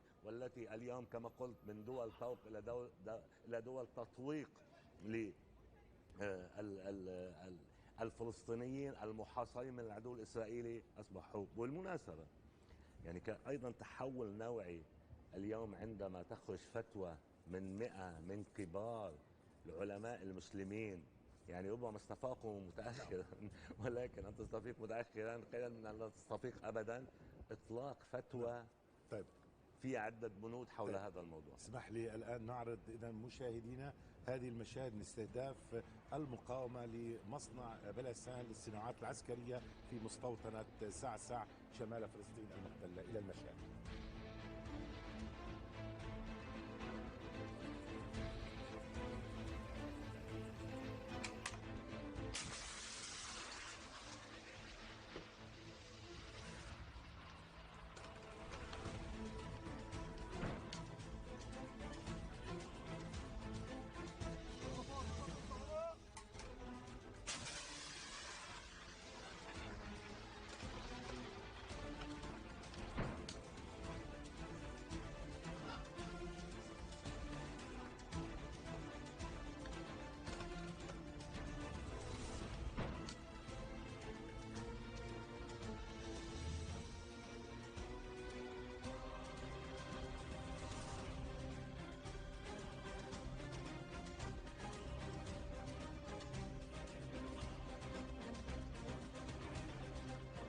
Affected from this ongoing military offensive across the Strait. There have been multiply and internally displaced from the houses. They were forced, instead of getting education, to line up for long hours in the front of water stations in order to get some gallons of water to return back with to their families in order to survive. And this is the grim reality. We're talking about thousands of Palestinian children being killed since October the 7th, and there are still thousands right now being deprived from having education and similar rights as other children around the globe. But this is absolutely the grim reality in the Strip. Now, even in light of the Israeli ongoing attacks on Al-Mawasi area, this place has been a general shelter for thousands of Palestinian children who tried to follow the orders of the Israeli military to seek refuge in Rafah. This area later that has turned to be a battle zone between Hamas fighters and the Israeli army, as gradually later the Israeli military tanks started to advance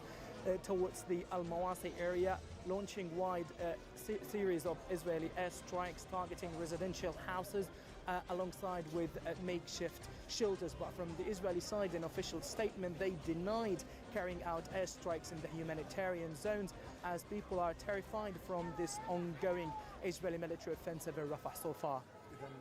Let's hear more about that United Nations report from Gabriel Elizondo, who was at UN headquarters in New York. One of the most important sources of health problems. It's over 100 pages long. But Virginia Gamba, the Secretary General's special representative for children in armed conflict, has come under some criticism for not speaking out more forcefully as violations are happening against children, especially in Gaza. I asked her about this. how can your office enhance its responsiveness to grave violations against children in real time rather than just gathering data after the fact? If I note that there is a spike, there is an armed conflict where I have reason to believe children are under threat, I will go public to remind all parties to conflict of their obligations under the 6 grave violations. In a way, I'm saying we're watching.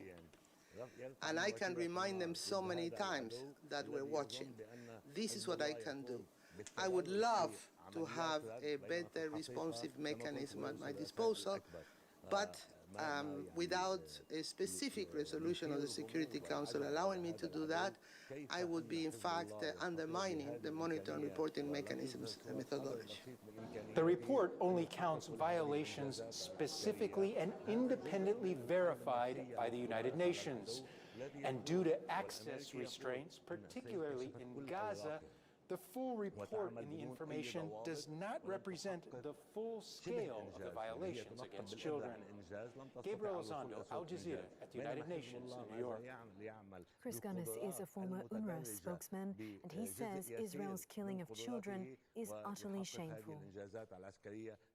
This is the ultimate list of shame that Israel has been put on, because killing of children breaks the ultimate taboo.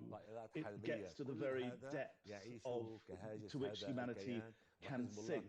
And you have to remember that some of the groups and countries on this list include Boko Haram, ISIS, Al-Qaeda, Russia, Myanmar. I mean, this puts Israel in a list of some of the most appalling regimes and groups in the world. And I should say that Hamas and Islamic Jihad are also there, including, by the way, Israeli settlers for the things they're doing in the West Bank. So my reaction is that this is utterly shameful. And I think that given the totality of what we're seeing in terms of accountability mechanisms, we've got the ICJ, the International Court of Justice, the International Criminal Court, we've got reports coming up from the Human Rights Council. I think as things build up, I think so the isolation and the pariah status of Israel will be continually reaffirmed. I think that will have consequences as people see the totality of what's going on. Let's turn now to the diplomatic efforts to reach a ceasefire in Gaza. That torrential rain is going to be a major concern. We showed how hot and soupy that atmosphere is. It will continue to stick with us throughout the overnight, and very, very heavy rainfall. That is going to be a major concern for the whole portion, I would say, especially across the Gaza. When you get that pavement, lots of concrete jungles can't really absorb all of that moisture, so standing cooling water. Hopefully you're already in bed. Maybe a little bit of a light show, but that is going to extend all the way into tomorrow evening as well. And then this same system does push across. So New Brunswick, not out of the woods yet. We'll be looking at maybe a tornado مع المقاومة الفلسطينية تقوم بقمع جنود بزرع أبوات لجنود باستهداف مواقع عسكرية ودبابات.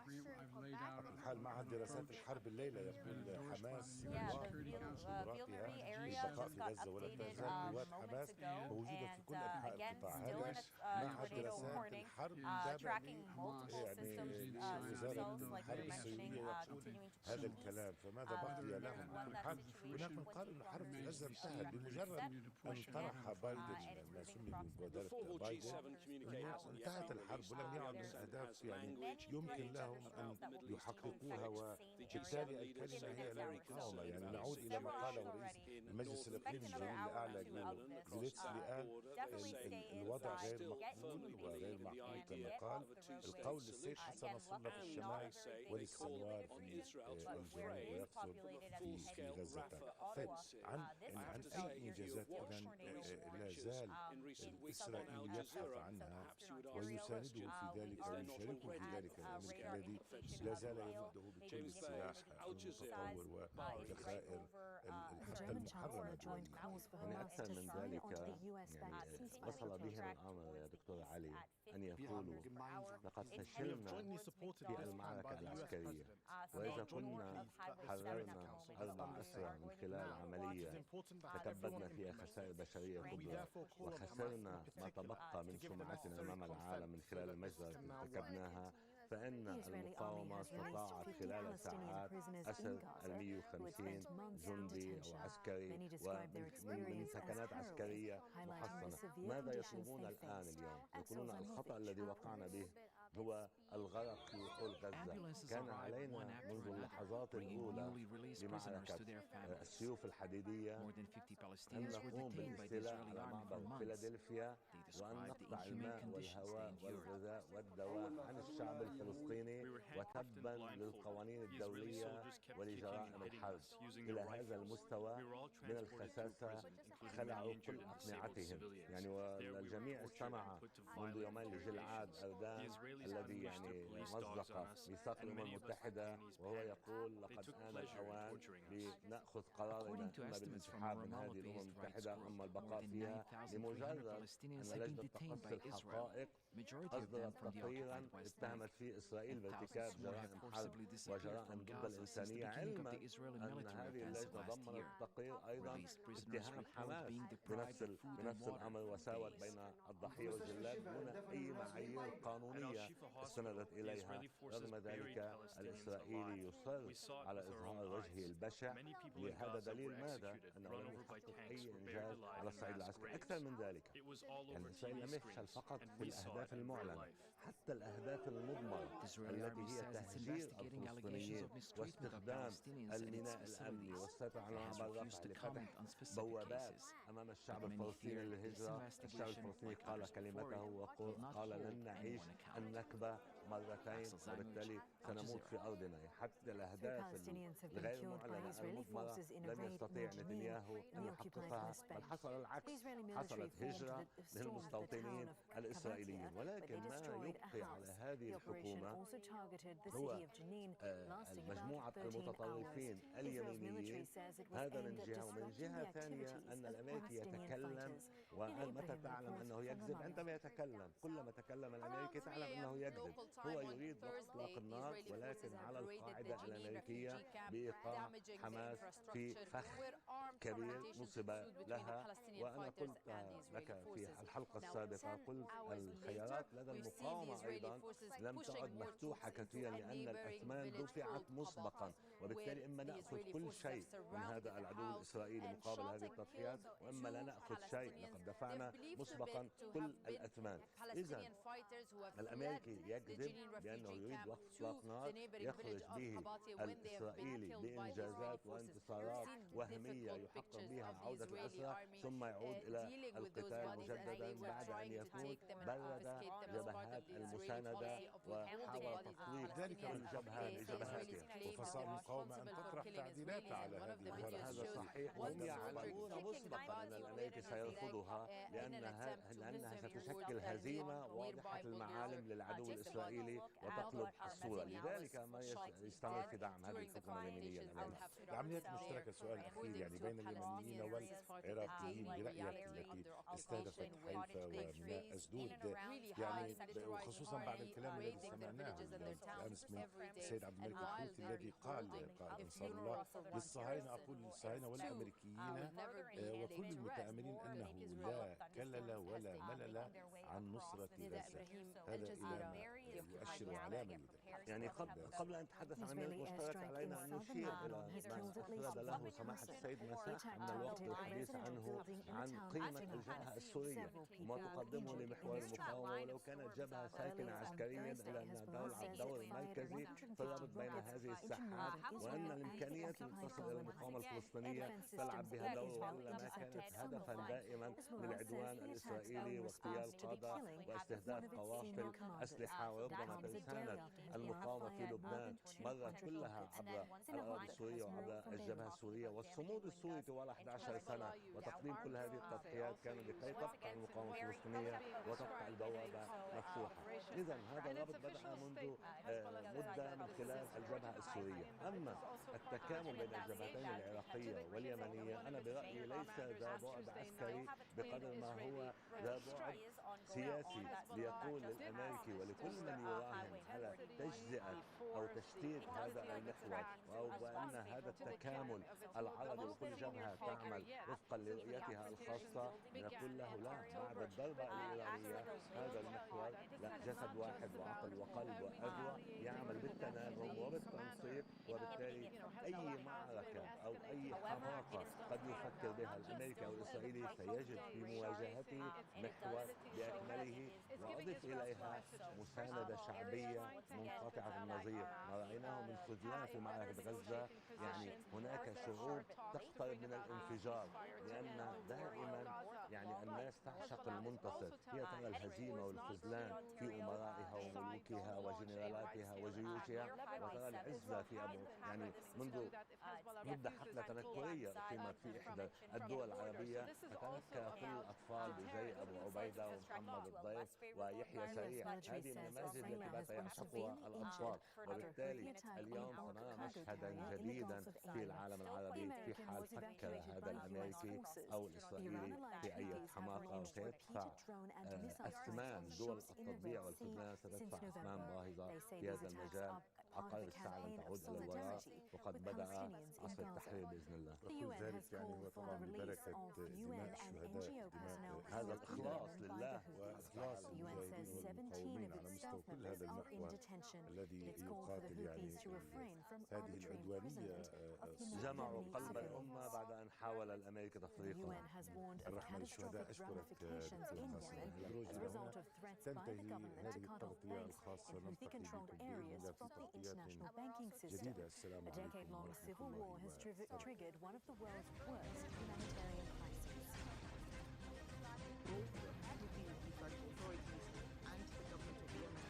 have issued competing and increasingly stringent directives banning individuals, businesses, and local international financial institutions from dealing with banks based in في هذه الفترة من التغطية المستمرة والخاصة بمحطات والمعاملات التي تفصل فلسطيني عطولي باستخدام استنزاف كيان الاحتلال على الجبهات العسكرية والسياسية. ماذا بعد حلقتها عن توأمها الأزرق؟ صدر بيان قبل يومين عن المقاومة الوطنية.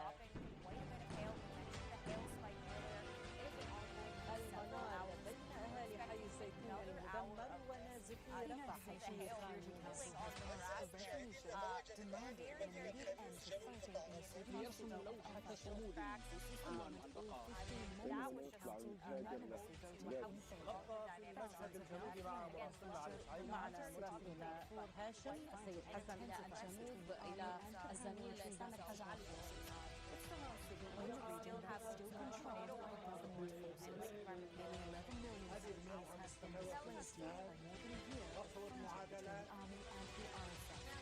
Figures form part of a report on displacement levels around the world, which the UN says have hit a record this year. Michael Apple takes a look. For more than 12 years, the number of people forced from their homes across the world has risen. The UN Refugee Agency's latest global trends report shows, in fact, the figure has doubled over the past decade. There are now more than 120 million people in the world forcibly displaced.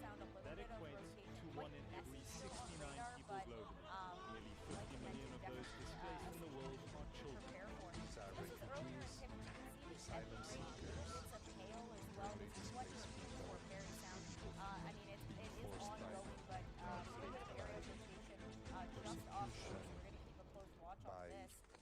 by different and increasingly complex forms of violence. The head of the UN's Refugee Agency calls Sudan one of the world's most catastrophic with forgotten conflicts. It's not just in terms of displacement, but in terms of hunger, lack of access, violation of human rights. By the end of 2023, 10.8 million Sudanese had been uprooted. The conflict in Syria, too, continues to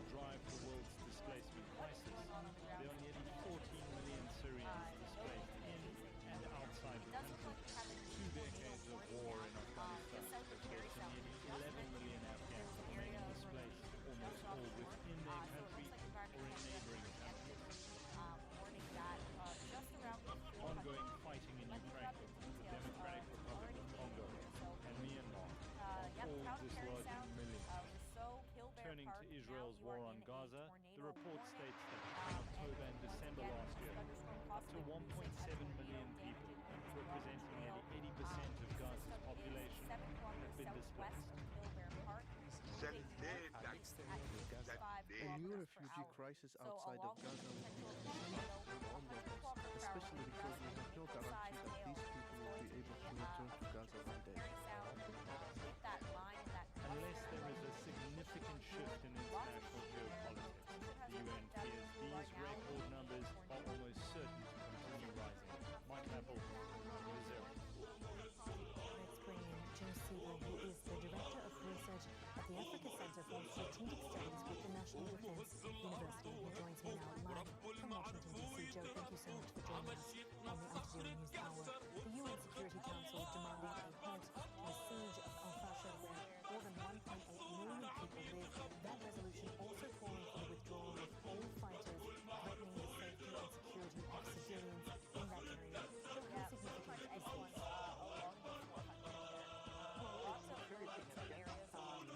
Al-Fashir is really providing refuge in the Darfur region of western Sudan, where other internally displaced persons, 800,000 people actually have congregated all across beneath the that protection line, that against the aggressor in the region, which is the rapid joint force, the RSF. This is a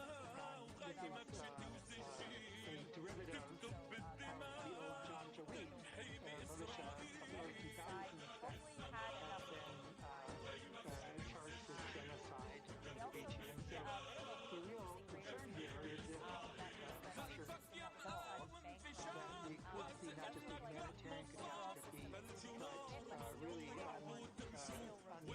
uncontrolled level of violence against unarmed civilians and a new era of genocide in the region. And Joe, you used the phrase humanitarian catastrophe. We're looking at a situation where the WHO area, says and I'm so shocked at the amount of lightning that I can see on the radar, which means that, we're probably going to have some big hail in this line, potentially some rotation. I do see that is tornado warned. I'm not sure exactly where, because I'm driving and I want to be touching too much of the radar. But definitely, this line is extremely powerful. When you have lightning like that on the line, you get what I like to call slowing. If it's at night, it just looks like a strobe light is going on like this. And just to get a chance to actually see that, like to be able to see the storm itself, that lightning is going to be, I think, a big show with that. People really are facing the violent hand here in Al-Fashir. I guess hopefully we can. Significant. The rest of the region in Darfur has already been devastated. We're definitely going to be having technical issues. Many other options that they have. The area is very isolated. Even the roads in and out of Al-Fashir are closed off. So this is why the resolution, the UN Security Council resolution, is so important to try to get a ceasefire and prevent the ongoing assaults on the ground. Joe, what needs to happen next from your perspective? We also have a situation, of course, where access to aid is deeply difficult for people in need because of the fighting in these areas. A little bit of a shelf maybe developing on it. Yeah, so I think, first of all, we really need to put pressure on the militant groups that are involved, particularly the Rapid Support Forces led by General Mohammed Hamdan اضرب كقسوة الجرح المقروء في المرجل أطلق نبضك البتار واجعل حاجز الذل بخار خذ عنا باستغفار إن الموت يصير من لدنك قيام إن النار من مقلتين تشيد السلام أبجدية الحصول على مقاسم جبينك ترسم إنها باسم يديك توسم هذا الليل خلفك سلاح هذا الصبح عندك سلاح كل المواسم تشتاق إلى عينيك حر وحر وكر وبياد ونهر وقرى وساكت إن المجيء عطر أعياد والرميم خضاب الميلاد. بوركت أيها المختار، بوركت توصل التاريخ بالزمن الهادي، وتقوم في القدس صلاة وتسبيح أنفاس، ومدى تؤذن لك المآذن وتقرع الأجراس. كل بيوتنا مقاومة، كل قرانا قاومة، كل شيء، كل طفل يهتف مقاومة، والمقاومة كل الكل تحمي الكل حتى الشروق النائمة. يا قناديل النوافذ، يا مصابيح القلوب، وطن يسكن عيونكم لا يغيب، وعيون تسكن هاماتكم لا تغفو. مجدكم وعد من مجد حيدر والنجيب، وإليكم ألف ألف مقاتل على وجهه يحمل، لتبقى الشمس من سنانوركم تستقي ضياءها، ولتبقى الأرض بردة جرحكم وكربلاء مداها. ألف إشراقة يفردها بأسكم على سفوح الوجع، مواعيدها وزواعيدها وأناشيدها.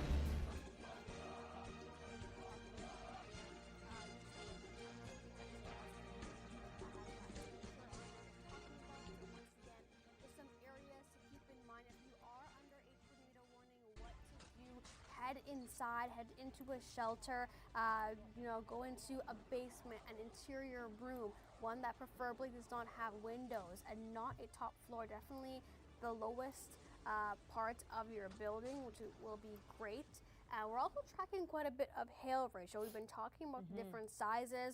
Some of the different reports are coming out with ping pong ball-sized hail, which is around 4 centimeters or so, and also from nickel all the way to golf balls, what we have been seeing the past couple of hours. Yeah, and the Perry Sound tornado warning, expect nickel-sized hail, along with the one that is tracking in eastern Ontario. But the ones that are farther north in Quebec, the supercells, those are housing some larger hail. When TD Insurance gives students and grads ways to save, it feels all good in the adult. All right, now looks like this region here is now out of the tornado watch. So this is just northwest of Val-d'Or, but we're still tracking a widespread region, and now it looks like this area down to the south here, including Owen Sound, I believe, is now in a severe thunderstorm warning. That was the area that I think Mark is kind of gunning for. He kind of said there's a line and things bubbling up in and around Owen Sound, so it's kind of these clusters that are sparking before that big red line that you see that's also dumping up to 50 millimeters of rainfall in a very short time. How many times you're Palestine? How many times you agree? Very gusty winds. Those kind of more isolated storms, those are the ones that could maybe suck up all of that moisture, suck up all of that instability, and start rotating. So the ones that are pushing onto shores north of Midland, around the 400, I would be concerned about those developing probably very vertical again in their structure. Meanwhile, the line just behind it is going to have that very, very pronounced shelf cloud look, very gusty winds, damaging winds once it comes into the area.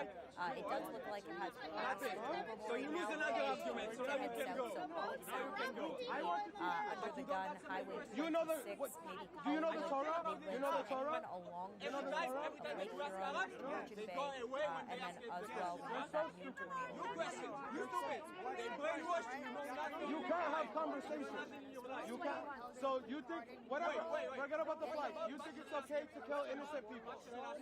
Because you killed over 50,000 innocent people. 1 million idiots, one at a time. You are. If you support killing children and raping children, you're an idiot. If Hamas, in fact, our people, you killed the hostages. Listen to me.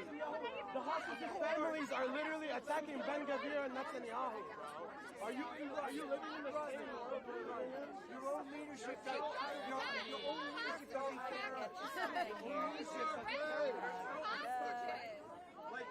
Leave your WhatsApp group chat. How you condemn October 7? Yes or no? Answer the question. How you condemn October 7? It actually just pushed on October 7. Yes or no? right where How you condemn October 7? Yes or no? Answer the question. cottages. Block of That is where that next cell is pushing on the shore. You can see that purple color. We were talking about the radar reflectivity. We're in the high to extreme when you see purple and black. So like torrential downpours. We're talking about nickel to ping pong size hail just over the lake. You're likely seeing a very, very tall system pushing onto shore. Very dangerous situation. Also head north into Perry Sound along the highway.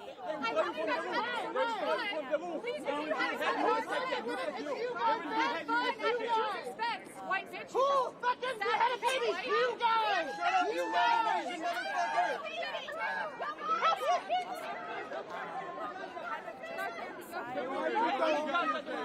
I've already got your face. Every single thing they said! Every single thing! What is every single fucking thing they said? Stop threatening us!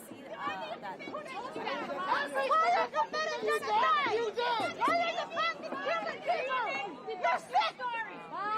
And twisted! Google it. Every single Google. I'm being dead ass. I'm not even gonna say it. Just Google it.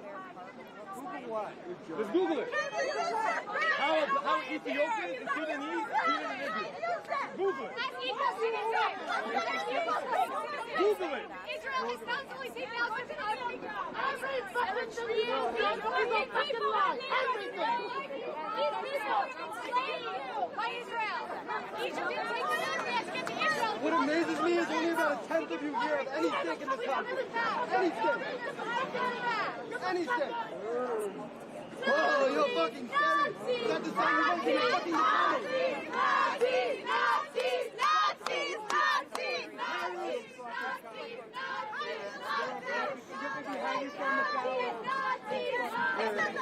You'll be hanging from the gallows, you fucking communist. But they don't. Calling people Nazis are not going to free Palestine, idiots. That just shows how brainless you are. We do more to free Palestine. You guys never will. Stand here harassing Oh, yeah. You do a lot. Yeah, more Palestinians. Yeah. Tell that to the 40,000 killed. That is literally debunked by Hamas. Debunked? He said that wasn't being accurate. Debunked by Hamas? Tell me that. He said that wasn't being accurate. What did you want to say yesterday?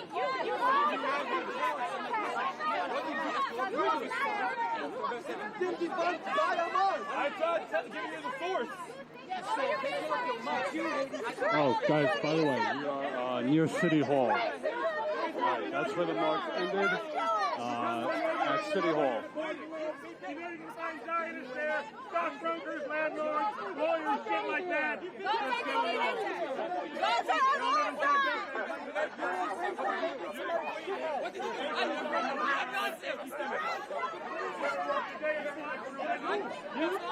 Who thinks the U.S. Congress?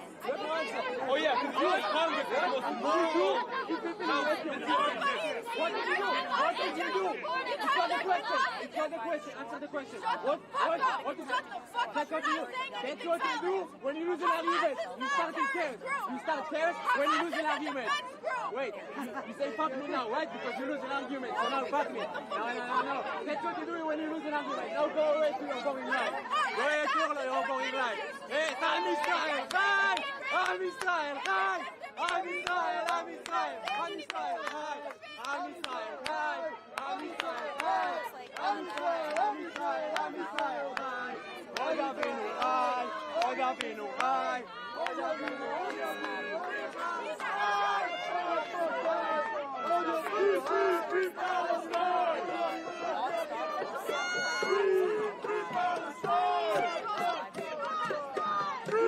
Free Palestine! You know who Palestine of the earth! المياه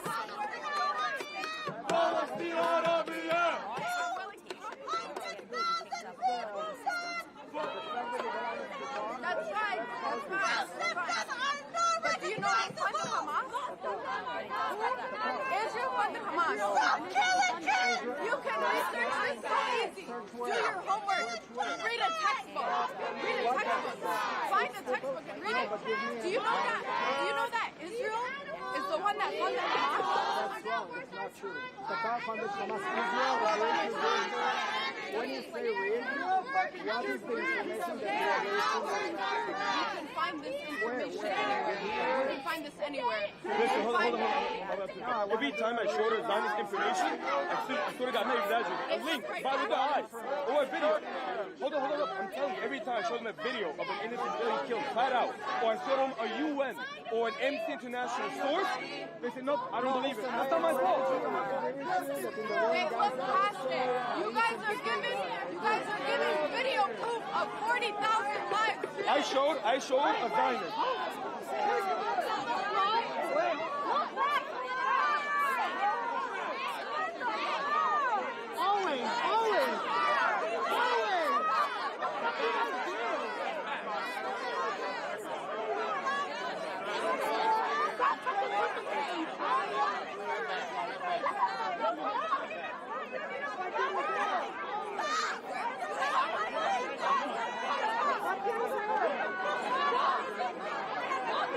I said it 10 times. Next person who puts it up, you're getting arrested too. No more stickers here. 5 cops for a sticker? That's the America we live in? That's the freedom we live in? 5 cops for a sticker! Yo, didn't you steal diamonds and corrupt fuck? Isn't that illegal? Isn't corruption illegal? Google it. You guys all have internet access? Google it. Google Timothy Mardola, Diamond Heist. Google it.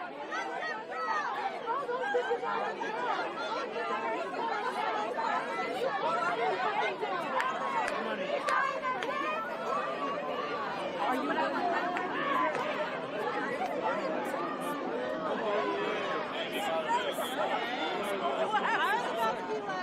okay, what the fuck? I'm gonna get kicked. Alright.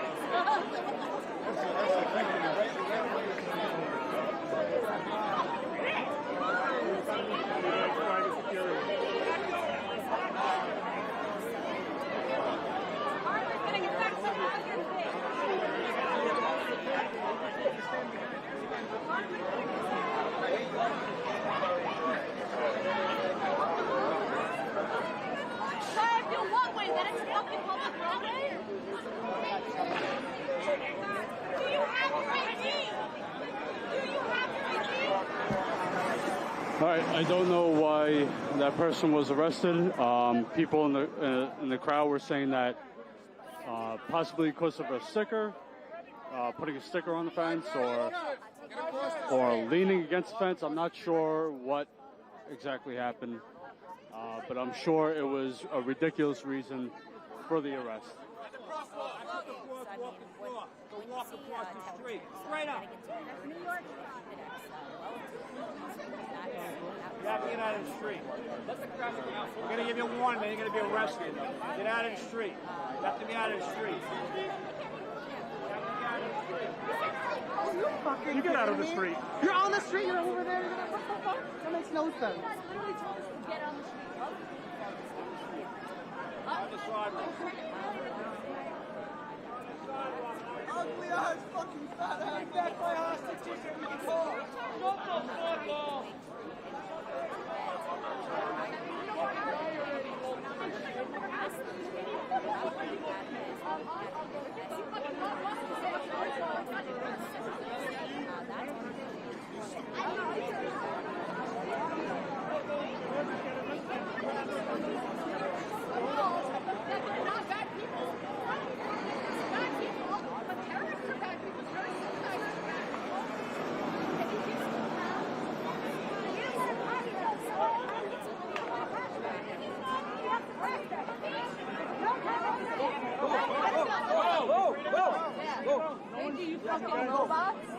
Everybody go. Everybody get out.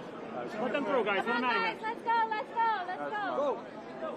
Guys, come on.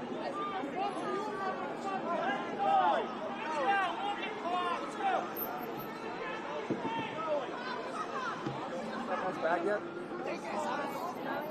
Shame on you. Shame.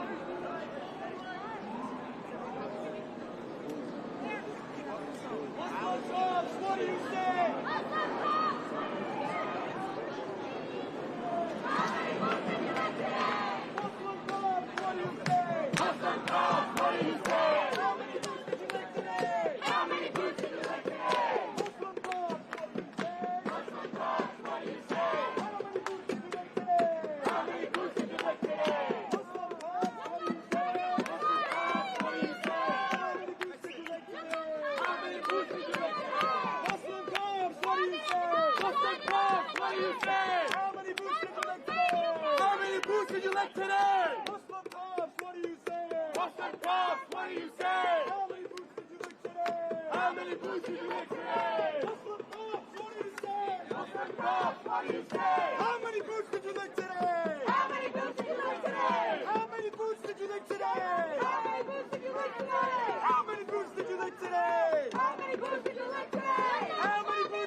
He wants to uncover his little bulletproof vest.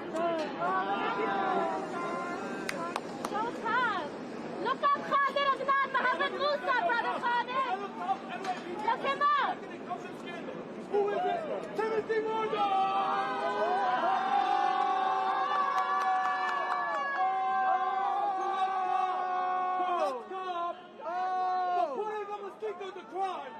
That's the free America we live in. But you have those Zionist men touching our women, and you didn't say anything when they put their hands on the women's shoulders. But for a fucking sticker, you protected that gate. You protected property. They're the sticker police, guys. You don't know what the sticker police. That's it. Sticker police. We're the land of the free. Then don't post stickers. Don't stand on the street. I feel so safe now. Thank you so much.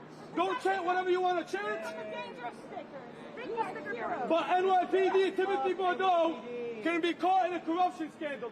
Yo, Google it. Timothy Bordeaux, the diamond heist. Your boss This woman is stole diamonds. film us. It's illegal. Well, they don't know the law. That's why they're cops. Cops don't know the law. Cops don't know the law. Film her filming us. It's illegal, and they're being sued for it.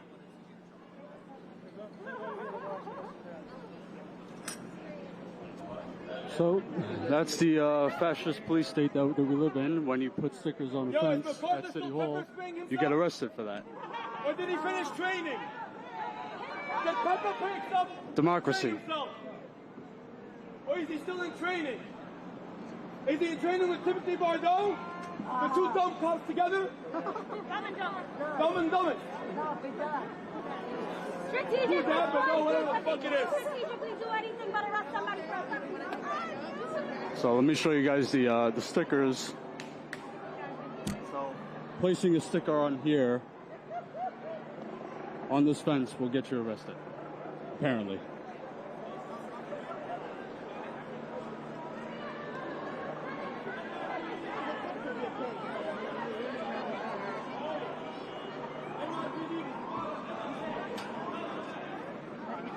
But when the Zionists get violent and do shit to the protesters,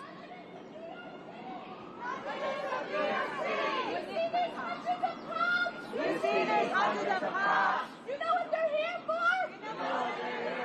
A protest. You know what they arrested this person for? Putting up a sticker. While Mayor Adams defunds our schools. And defunds our libraries.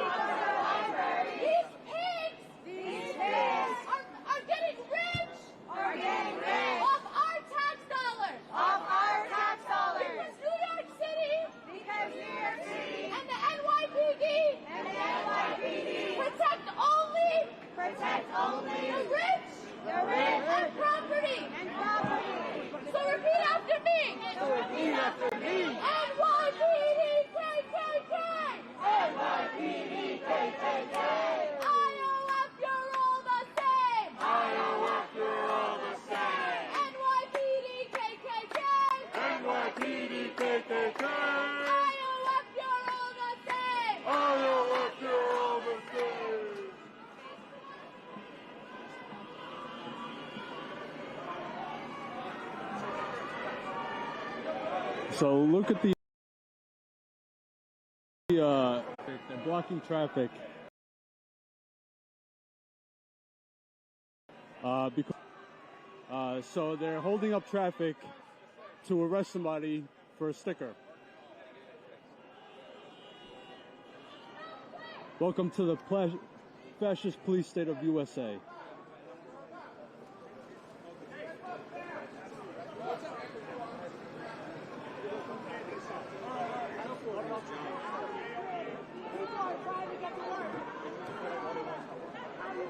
But yet, they'll arrest protesters if they're in the street blocking traffic. Only the NYPD can commit crimes and do illegal shit. It's amazing.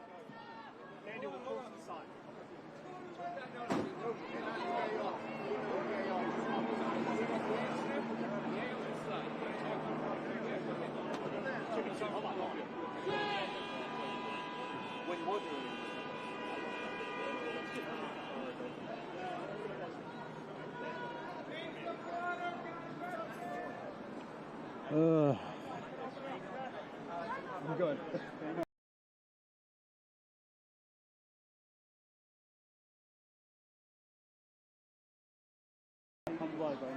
New Yorkers, this is where your tax money is going to this Zionist army that they got here. From the river! From the river!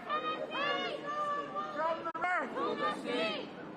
Palestine will be free! Palestine will be free!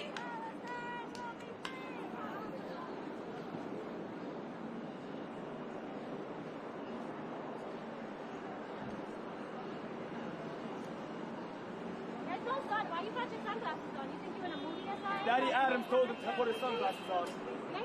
Daddy Adams told him to put his sunglasses on. Daddy Adams and Daddy Biden said send your taxes to Israel and Ukraine. You know what Trujillo did? You know they're Not to your children, no? Puerto Rican? You know they're colonizing Puerto Rico? What are you? Mexican? You know what they do to Mexicans? Rodriguez? Come on. They didn't go to school, that's why they come. They had no job open for them.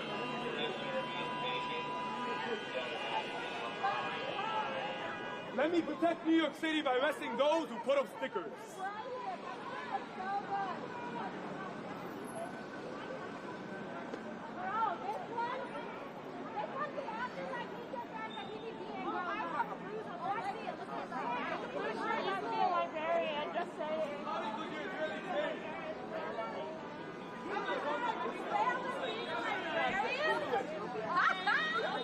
Google the NYPD's connection with the IDF. The IDF that just got listed as blasphemous under the UN for killing children. The same category as ISIS and Taliban. Which of you was it? That's who training our cops. I've got to know. Like really, how could you fail at being a librarian? They fail at every other occupation. Oh, yes, you. Oh, I see that. Oh, man. Yeah, this is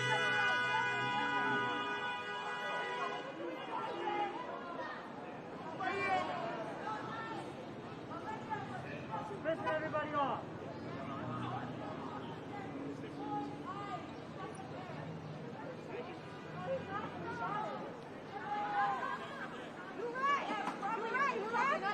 You have tears in your eyes.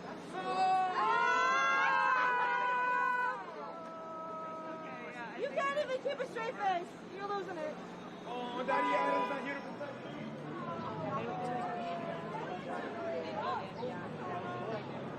Yeah, I know.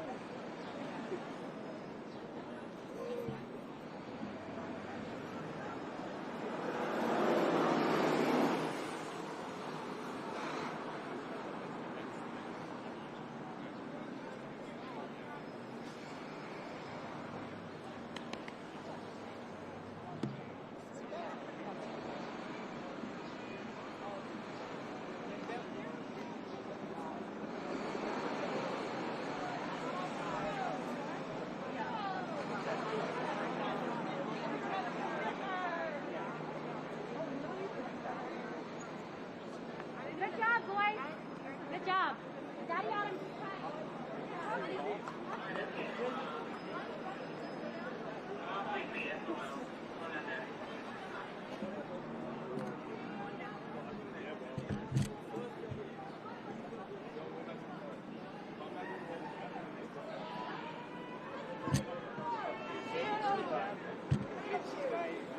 Really, who do you think you're kidding with the fucking guns up? They're the ugliest fuck. They're really. I see your face. Yeah, exactly. What the fuck is this?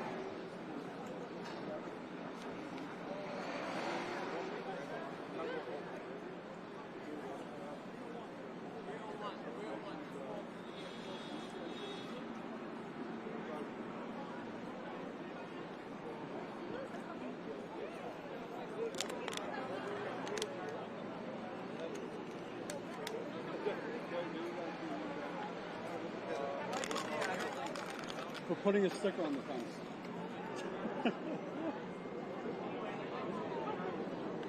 Fighting the crime. Fighting the real crime. Yep, so.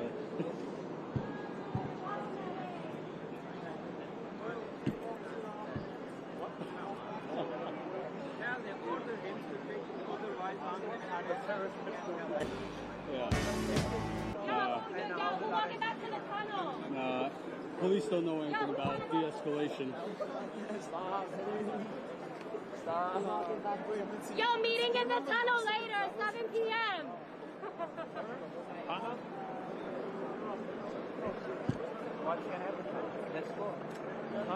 That we're building will work for all modes trying to get it down. All right. Always, like everybody's always concerned with cost overruns, and I suppose you don't know how everything will shake out, but are you fairly confident that this thing's going to come in budget? Yeah, there's always surprises. There's a lot of unknowns underground, but right now we're feeling pretty good about where our budget sits for the scale of the work that we've been doing. Right, so... all right, guys, so that's it here. Plan, I'm going to shut this down now. But thank you all for tuning in. Thank you for watching. Thank you for sharing this. We're going to cut up some clips and post them separately on Twitter and YouTube. So make sure you are sharing those as well. Completed by the end of this year, 2025. We still have work that we need to do. So at that point, there will be tweaks to Water Street as well as updated. I didn't know that. On some of our smaller side streets and multi-use paths. So there's still will be work going on in 2025. That will take us to the end of December 2025. So that's our kind of true substantial completion of this project. But at the end of this year, you'll see a huge regrade and alignment change of the street. Okay, great stuff. Thanks, Alora. Appreciate your time. No problem. It was great chatting. All right, take care. Alora Wilkinson, project manager with HRM, should be interesting to see how it all shakes out. Maybe all tomorrow. right, folks, we got some time for you. What is on your mind today? The way to reach us is 902-405-6000. Again, 902-405-6000. How about the idea of the Nova Scotia Premier saying, well, an election before the fixed date, all right, guys, I'm shutting this down. Again, thank you all. July 15, 2025, well, that may be necessary. Also, if you can, we need all the support. Keep us on the ground, keep us reporting. So if you can, subscribe to our channel, become a member for just $5 a month. That's 16 cents a day. Go to statusquo.com/join and sign up. Or if you want to do a donation, you can do a donation at statusquo.com/donate. We can use all the help we get. Keep us on the ground here reporting from New York to DC to LA. I'll be in Chicago for the RNC in August. I'll be in DC for when Netanyahu is going to be speaking at Congress. So make sure you are subscribed to our channel. Make sure you are sharing our stuff. Thank you very much, and have a good day, everyone.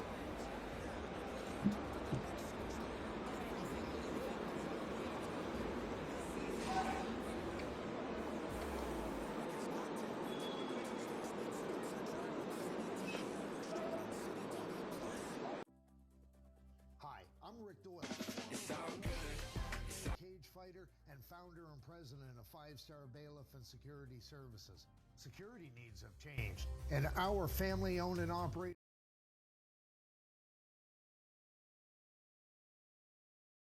Consistencies between the data from the aircraft system and what we knew of the physics of the problem, that it could not be, that you could not have that airspeed and that angle of attack simultaneously. And for me, I just remember thinking, gosh, I can't wait till we get the data from this flight, because I want to see what's going on. I knew there was an anomaly. We had talked about it between the engineers. We didn't talk about it on the intercom, though. It was sidebar conversations in the control room. Many of us are engineers, and we see an issue. Oh, this is interesting. I wonder what's causing that. And you start thinking about it and trying to figure out what is the answer. In the meantime, the seconds are clicking by. And really, the right response is, something's going on I don't understand. Let's call a halt here and let's just figure it out. We should have, at the first call of an airspeed failure, puckered up. Whether you're RTB at that point or not, it wouldn't have changed. The kind of failure that was occurring should have triggered a lot of emotion anywhere in the flight envelope. In the case of any discrepancy, anything that doesn't sound right, feel right, smell right, let's stop and think it over. And I think that kind of attitude has been built in now into the control room, mission control Helping room the victim, processes stopping since the then. crime. We were flying lots of flights. At the peak of the program, there would be days when there would be 5 flight days. I think on that particular day, we were only doing 3 flights. And it was the last flight of the day. It was the last flight for the first airplane. And we had completed all the test points for that mission. In addition, we were going through the RTB or return to base checklist. I get along with the and at leaders that of the point, largest countries. You know, there's a very tough one, Viktor Orban, and he's the Prime Minister of Hungary. That's such a funny thing to say. Viktor Orban is a very tough leader. It's like, bro says he gets along with the tough leaders and not with the weak leaders, and then talks about Hungary. Like, yeah, dude, Viktor Orban, a real Hungary, the real tough nation of Hungary, led by the real tough man, Viktor Orban, dude. Come on. Like, that's insane. Like, when you say that about, like, I don't know, Vladimir Putin, that's fine. He is a strong man, right? When you say that about Erdogan, that's fine. He's a strong man, second largest army in NATO. Like, say that about Xi Jinping, understandable, right? But like Viktor Orban is suckling on 3 different titties. 1, Vladimir Putin's titty. 2, EU's titty. And 3rd, and most importantly, the Chinese titty. What are we talking about here? Like, he's Viktor Orban, very, very scary, very tough guy. What? Turkish gambling ring serves their country men liquid grlurp in meal. Grlurp awareness rate? What the fuck? Why are you guys sending me this shit? And he said that the reason the world is blowing up because Trump isn't president. When Trump was there, everybody respected Trump. He said was afraid of Trump. I don't want to use that term because that's, you know, I don't want to say, oh, they were afraid, like a child would say. But they respected me. But he said everyone listened to Trump. They were afraid of Trump. They couldn't figure Trump out, and they all listened. And they did listen. And we had no wars. We had no nothing. I defeated ISIS, got rid of the biggest terrorists ever, maybe, just about ever. I don't know, man. Israel's still standing, bitch. But we defeated, think of that, we knocked out ISIS, 100% of the ISIS caliphate, and started no wars. I wasn't in any wars. Now, that I don't know how you may feel about that. How dare you? How dare you call them the fucking caliphate? That title belongs to one nation, okay? That's right, Turkey. Because, you know, you're a warrior, right? Because all fighters, and you're a real fighter, by the way. It's not good. It's not good. I don't shy away from conflict. My fiance has a problem with it. Yeah. It's not good. You're much more diplomatic than I probably would be. You know, it's very interesting, though. So Khabib came up to me after the fight the other night. And, you know, you guys would probably say he's the best ever, maybe. And, you know, certainly he probably is, and or very close, right? John Jones, a lot of people say. I'd say 1 and 2. And, you know, and he said to me, oh, I hope you can get in because we have to stop the wars. We have to stop the killing. He was so smart. He understood it. And I think he's friends or was friends, but I think he is friends with Putin very much. Yeah. But he said, we have to stop the killing, and it's true. And I think I'd have that war stopped if I was president-elect Right after the election, if I win, I will get that war stopped. I'll get it stopped. Khabib wants the war in Ukraine to stop. Yeah, he wants it to be Russia. He wants Ukraine to be the second Dagestani territory, so that they can finally stop being pussy and start doing real war like real men. No more gay shit. Fast before I get to office. If it's not stopped before then, Talking about Russia, Ukraine. I'm talking about Russia, Ukraine. We'll On get the- it. on We'll the- get it stopped. on the So flip many side- people are being killed. Mike, ask him a question. Be like, how? What are you gonna do? Far more people are being killed, and I thought it was great when Khabib came up to me. He says, "We've got to stop all of the killing in the world." He's a very smart guy. By the way, Khabib was talking about Israel, big dog. He wasn't talking about Ukraine. I don't think Dagestani dudes who are in most circumstances pushing Z unconditionally are fucking being like, hey, can you please stop Russia invading Ukraine, okay? He was talking about Palestine. He was talking about Gaza.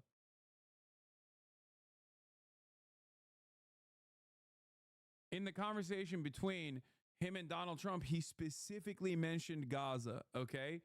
The notion that he mentioned anything but Gaza is silly. He might have said it on Twitter or some shit, but when he talked to Donald Trump,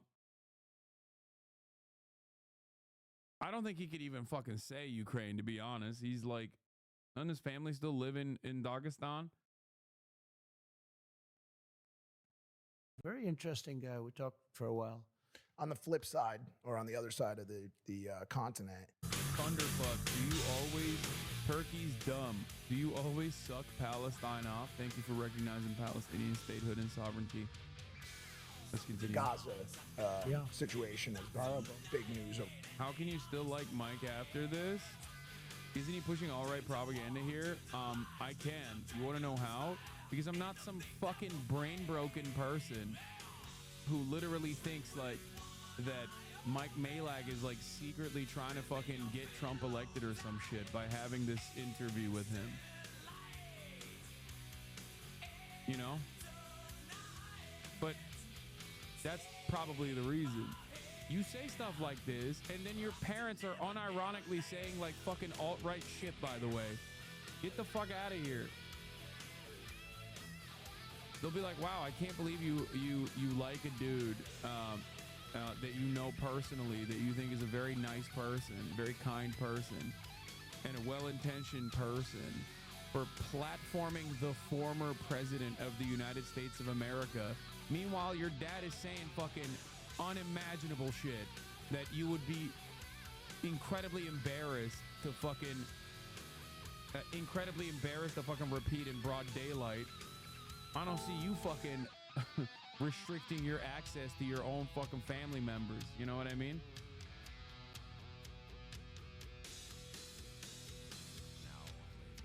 Attention, all passengers. Also, chatters are really funny because I would love the opportunity to do this and platform Donald Trump. Okay, I would love for that. I would die for that opportunity. It'd be sick. Over the past year or so. I would love to platform the motherfucking president. All of the presidents. The United States has always been, and you were always a staunch ally of Israel. Has your sentiment on Netanyahu or on his regime changed at all in light of any of the events of the past 6 months? No, look, it was a shame that it should have never happened. It would have never happened. Iran was broke when I was president. Nobody was allowed to buy oil. Nobody. He literally fucking ripped apart the denuclearization agreement.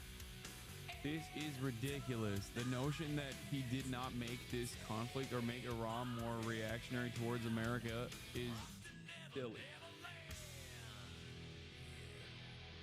Okay. Also, that's a good question from Mike. You see? He was allowed to buy anything. They were broke. A Democrat congressman on Deface the Nation, the show Deface the Nation. Ladies and gentlemen, it's Deface the Nation, yes. Commonly known as Face the Nation, but I don't call it that. You have a name I for think it. I have a name for everything. I'll end up with a name for you two guys by the time. Yeah. But it'll be. I can't wait to hear No, mine. they'll be good names. They'll be good names. But so he was on the show and he said, whether you like Trump or not, Iran was broke during Trump's. They would have made a deal within 1 week, and now they have $250 billion. We would have had a deal done literally in 1 week after the election. and it was ready. They were absolutely, and they had no money for Hamas. They had no money for Hezbollah. They were broke, stone cold broke. Now they have $250 billion. Biden took off all of the sanctions. He let them go. China went to town. I told China, if you buy 1 barrel of oil from these people, you're not doing any business with the United States. They took a pass, no oil, and other countries likewise. And we would have had a deal. Would have been a great deal for everybody. We would have had a deal. Now they have $250 billion. They made it all in 3 years, 3.5 years. They made it all during this Biden term. I mean, he gave him $6 billion for 5 hostages. A barrage of rockets from Lebanon has been fired at various locations in northern Israel. Some projectiles reached the Meron air base and the outskirts of the city, causing fires and damage. Hezbollah has claimed responsibility for the attack. The group says the rockets were fired in retaliation for an overnight attack that killed a senior Hezbollah commander and 3 others. Zainab Holland is live for us in Beirut. Zainab, bring us up to speed with the latest surrounding this rocket barrage following Israel's killing of that Hezbollah commander. He's the fucking president. If anything, well, there's been a flare-up of hostilities along that border following the killing of a senior commander of Hezbollah in overnight strikes in southern Lebanon. He was the most senior figure in the movement, have been killed since the confrontations began in October. Hezbollah's initial reaction was to fire a large barrage of rockets, nearly 200 rockets at Israeli military positions in northern Israel. Now, some of those rockets landed quite deep inside Israel, some 20 to 25 kilometers. So that platform the former president of the United States of America. He platforms you. When you are standing next to him, he is platforming you, not vice versa. Doesn't operate in the exact opposite way, okay? Holy shit. $6 billion for 5 hostages. He made the swap. The Prince of Terror, they call him. He's the best arms dealer ever, they say. Who knows what that means, but he was a great arms dealer. For the basketball player that wouldn't stand up during the national anthem, she thought that was a good time to tie her sneakers. And that was not exactly the greatest trade, but he gave $6 billion on top of everything. $6 billion with a B. And they don't know what they did. The real question is, why don't you have the same level of smoke that you have for Logan Paul and Mike Malek that you would for Jake Tapper if they were conducting the same interview? Now, obviously, I started giggling while I was even putting that out there because it's Logan Paul and Mike Malek. So the expectation that they are going to set up a contentious interview is ridiculous. Okay, that's why. Yeah, when you start paying that kind of money, a lot of other people are going to be missing all of a sudden. They're going to be missing and, hey, let's make a trade. And that's already happening. You just can't do that. I got 58 people out. We never paid any money. 58 people, 58 hostages. We never paid money. Because once you pay money, you're going to be doing a lot. In other words, you're going to keep doing it. So you can't do that. This episode is sponsored by myself. I sponsored it myself. Primex, guys. We just dropped Primex. This is our biggest launch ever. It is $1 million treasure hunt. So after you buy your box, I want to ask about money. Money in this country. Go ahead. I've had a very fortunate career. Yeah. I've made some money. And more money than you ever thought possible. For sure. Right? For sure. Yeah, I know the kind of money you make because I know when you have a top event or your shows, but these events are doing fantastic. Yeah. What you've done is incredible. Yeah, I'm very blessed, and part of the reason that I believe I'm blessed is because of this country. Yeah. And I think in a way, I'm kind of living like the modern day American dream.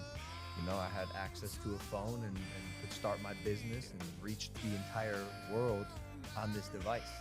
So, excuse me, did you guys start like separately? Me and Jake? Yes. Not together.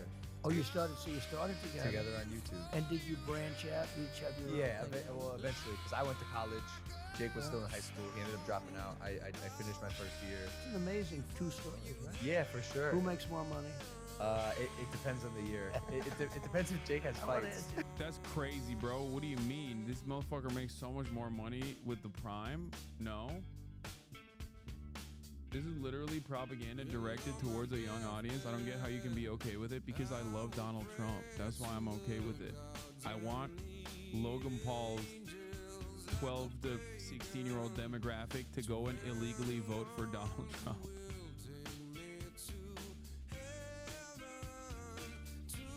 This is why I always laugh when people ask me the question like, what should politicians do more about outreach in terms of social media? And I'm just like, dude, it doesn't really, like, that's not moving the needle. I promise you. Okay? He's got Cambridge Analytica. He's all right.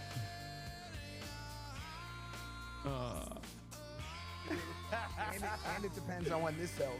Yeah. I think. Is that your new drink? Yeah. If you make it, I like it. Oh, thanks.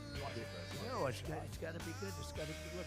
I knew it. Like, I was like very excited about this because it's like content, and I knew that there was going to be no fun having asses in here being like, dude, I can't believe this. Like, I can't believe that you would let this go on. Please turn this.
Okay?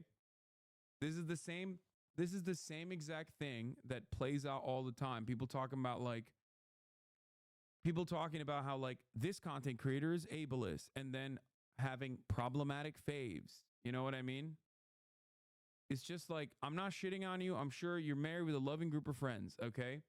If we were to examine the loving group of friends that you have, I'm sure that there are plenty of people there that have certain opinions and certain convictions that would not meet the muster, that would not meet the same standards that you're applying here.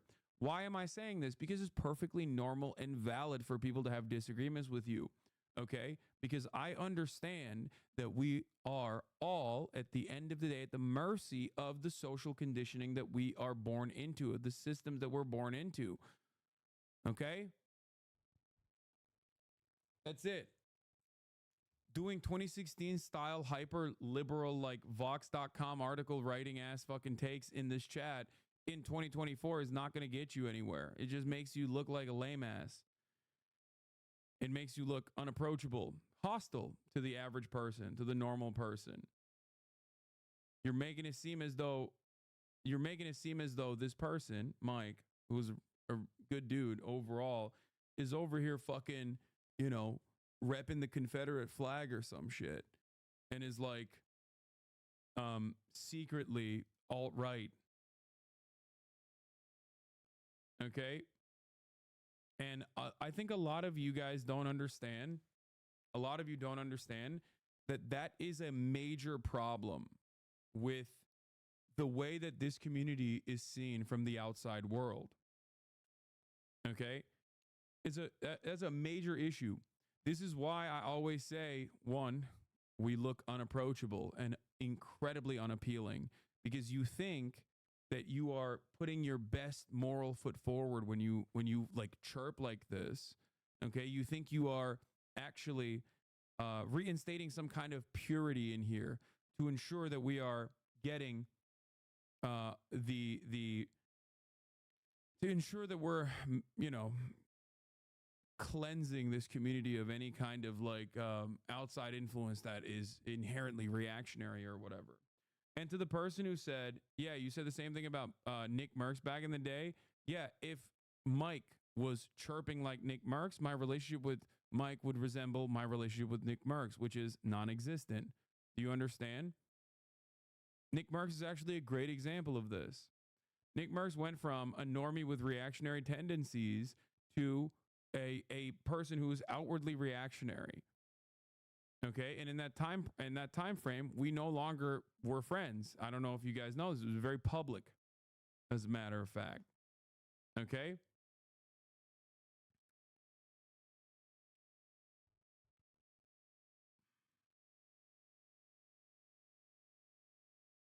Do you get it? I agree with you, but I'm A-worded like chat and know how hard it is to fight our weirdly strong sense of justice. I love that there are plenty of autistic chatters who have a strong moral compass and a strong sense of justice. I always try to redirect that strong sense of justice in valid targets. Okay? Like, in many ways, this is no different than being like, I hate capitalism. That's why I hate capitalism. That's why I think it's fucking unimaginably anti-revolutionary, counter-revolutionary behavior that Hassan bought a fucking house. Okay? Do you get it?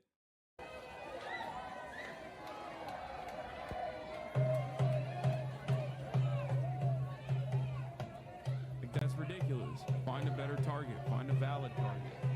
Now, many people will go, well, that's actually self-serving of you to say that. Okay. Okay, Bernie Sanders then. Yelling at Bernie Sanders because he's not sufficiently revolutionary for having Dior diapers. You are a clown. I get it. If that's what, you know, helps you sleep at night, then yeah, I'm a clown.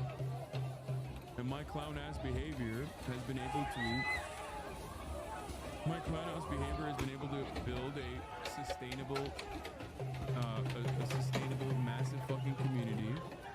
A community full of wonderful people who care about social justice, who care about causes, who turn around and fundraise like a motherfucker. You know what I mean? Right?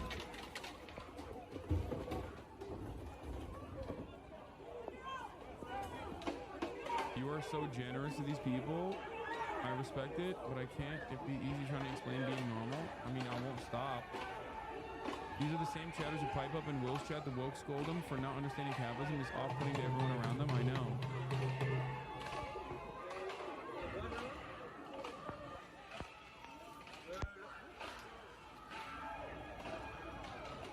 While I don't have any issue with Mike or him interviewing Trump, it just seems like you're very charitable to everyone, yet receive none of that charity back. Your community especially receives none of that charity, including your own mods. What? Okay, we're talking about something entirely irrelevant now. I don't know what the fuck you're... What are you saying? I'm not charitable to people because it is transactional in nature and I want them to be charitable back to me. I'm charitable to people because I hope that I can get my message across to them. That is precisely the reason why many of you in this community probably went from having some reactionary positions to losing that reactionary position and turning around and no longer holding on to certain reactionary beliefs that you had. That charitability originally, regardless of whether it was transactional or not, caused you to change your mind on certain issues. So that's why I do it, not because I feel like people will be nice to me. Okay? I don't think it's supposed to be transactional regardless.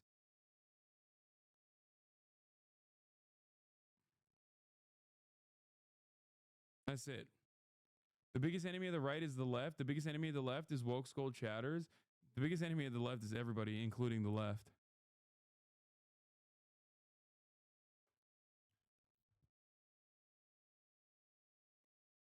What? I'm not trying to be confrontational. I'm literally asking you, what is the line on some reactionary tendencies versus full-blown reactionary? Like, what separates Mike from the other streamer guy whose name I can't remember? Mike versus Nick Merckx? Do you think Mike is like outwardly transphobic or transphobic at all? What has led you to believe that, other than the fact that he just looks like a bro? Be honest with yourself. What kind of commentary have you heard from him that has ever led you to literally feel that way?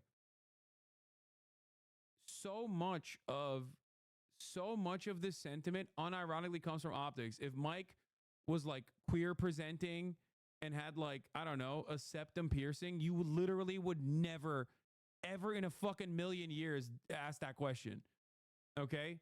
Straight up. I'm sorry. You literally look at normal people and you understandably, maybe out of defense, make the assertion across the board that like on optics alone, this person must be fucking like a reactionary guy, which is so funny because plenty of people do that to me all the time.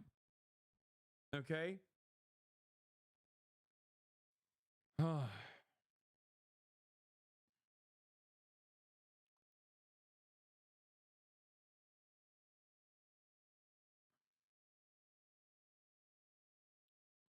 If chat was like this IRL, no one will want to be around them because they're annoying as hell. They are.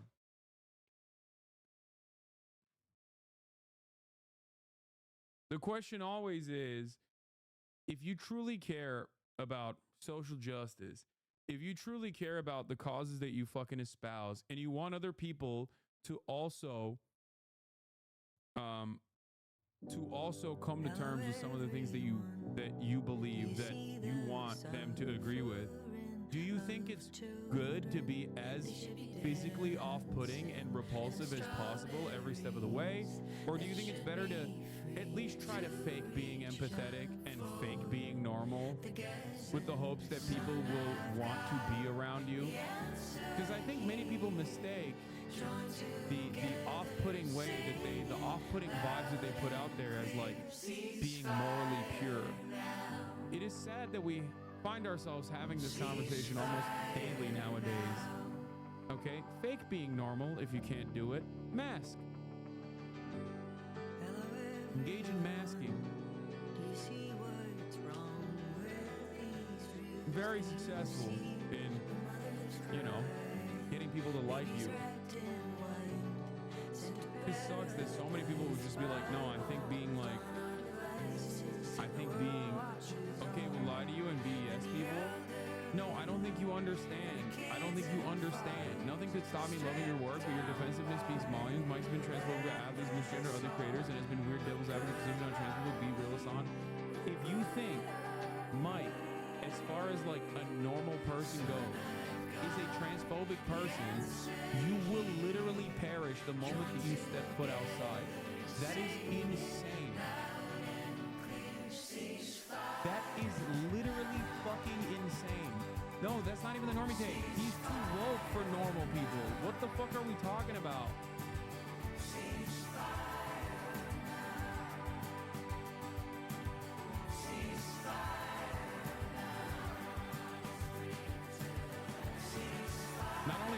also he's way more charitable and way more understanding of the other side's position instead of being immediately negatively polarized against it.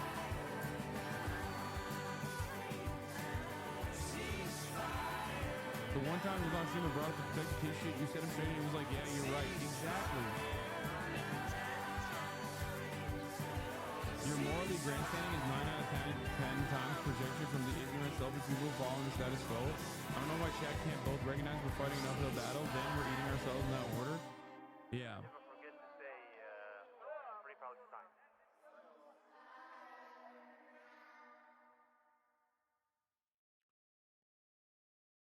I do think that it's kind of sad though, because ultimately it turns into like, is this a productive conversation and people will listen to what I have to say, be charitable to me and maybe internalize it, or will they suspect that I'm actually doing this for some secret reason because I want to defend my friend or something?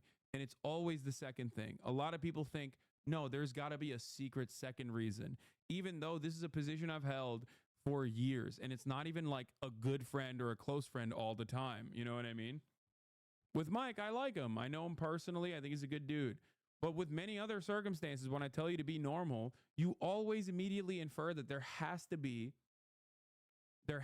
some secondary purpose, some cynical reason as to why he's doing this.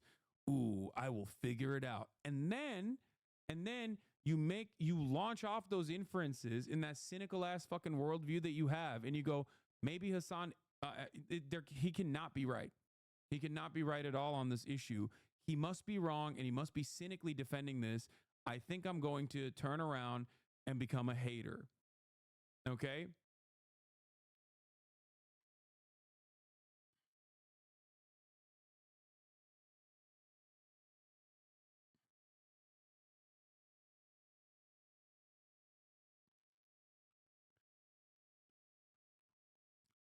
Fresh Cuts Market, providing you with fresh. Move on with this conversation. Nobody hates you. Bitch, you're the one who's fucking having this conversation. Okay? You're literally having this conversation. Stop adjusting your sycophants alone and admit that Mike has said transphobic shit. I know you're reading this. Okay, we'll lie to you. Like, you think you're fighting a battle in here, and you're not. And you're the one who keeps talking about it? Well, why won't you shut the fuck up about it? I'm at least doing the dignity and not banning your stupid ass for chirping. You've made your point. This is one of the most annoying tendencies of like Twitch streaming is that chatters will literally fucking start a stun lock, keep fucking chirping in the chat, Whether it's have me respond to the chirp and go, okay, well, I guess you've made your point. Why are you still talking about it? It's like, because you're talking about it.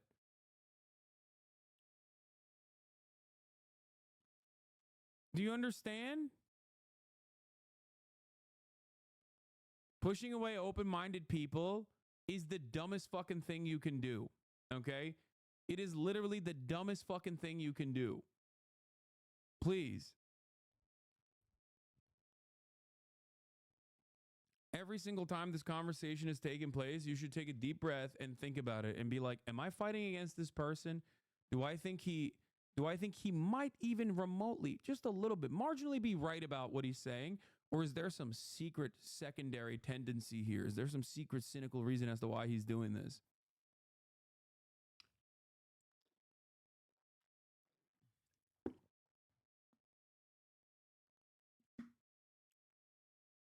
Anyway.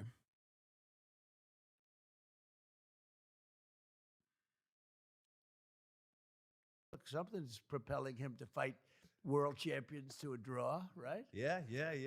We actually made this American that's Prime beautiful. special Wow. for this episode. It's a hydration beverage. It's doing fine, doing well. We did 1.2 billion last year. That's year, great. Year 2. That's fantastic. But I'm blessed to have even just be able to say that is. Some people would rather crash.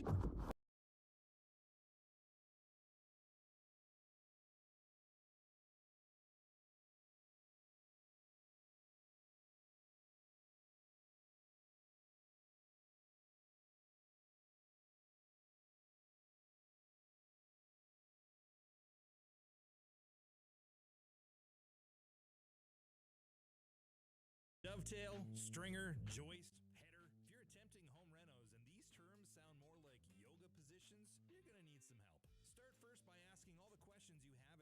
Building Centers. Their friendly staff absolutely loves teaching and assisting. From replacing a faucet to building a full staircase to preparing a deck, they'll have your back and they'll show you all the supplies you need to start and finish the job. They're all there at your trusted building and hardware supply partner. Your community, your castle. Castle Building Centers in Blockhouse and Chester.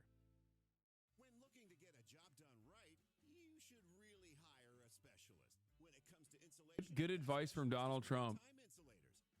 If you want to pursue the American dream, vote for Trump. Do chatters not realize you'd love to interview Trump too? It's not like you're exactly pro-Trump. It's impossible. They expect, first of all, plenty of chatters would be fucking chirping at me in the way that I conduct myself in an interview with Trump if there was a glorious moment where I could have our dear leader on this broadcast, okay? Plenty of fucking people would be like, you didn't sufficiently destroy him in the marketplace of ideas and immediately cause him to leave in the first fucking 3 minutes by yelling at him and calling him a fascist monster. That's number one. Number two, the expectation that these guys are going to do that is ridiculous. Like, they're not going to do that.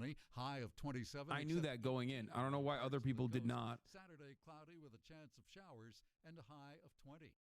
It's the same shit when you did the interview with the Yemeni kid. Yeah, exactly.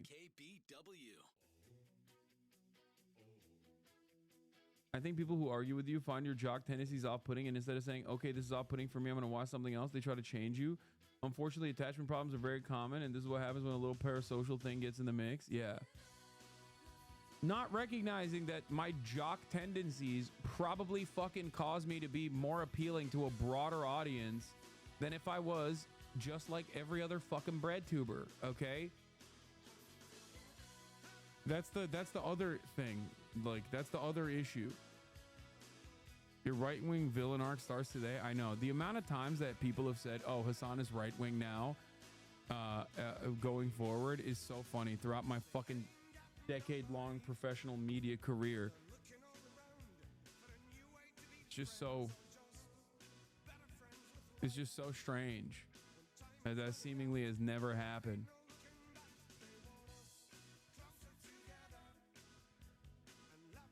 I spent 8 years addicted to heroin, living on the East Coast. Wow. In what I considered, I think a lot of people considered. So you were addicted? Correct. Wow. I think a lot of people consider it to be the great opiate Let me epidemic. see the book. Can I see the book? Absolutely. We're gonna make this sucker a best-selling book. There's a message. There's a message for you. No, it's such an important. It's actually Where's already my camera? it's already a Go best-selling out book. and buy this book. It's great. That was for you, I believe. I wrote a message to you in Good. there. Yeah. Well, I'm going to keep it. Thank you so But much. it's such an important topic. Yeah, seriously, that's so important. There's a lot of people that are still kind of wrapped up in that world, and I just want to Yeah. ask you some questions. In 2023, the DEA seized more than 80 million fentanyl-laced fake pills, 12,000 pounds of fentanyl powder. There's so many people out there on the streets right now without access to resources with mental health care, rehabilitation centers. Yeah. What's your plan to continue to stem the flow of fentanyl into the country, as well as help the people who've already fallen victim to the opiate epidemic? So when I took over, he's gonna be like, we're gonna kill drug dealers.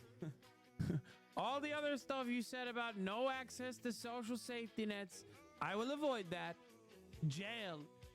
If you've even, Mike, if I was president while you were an addict, I would have killed you.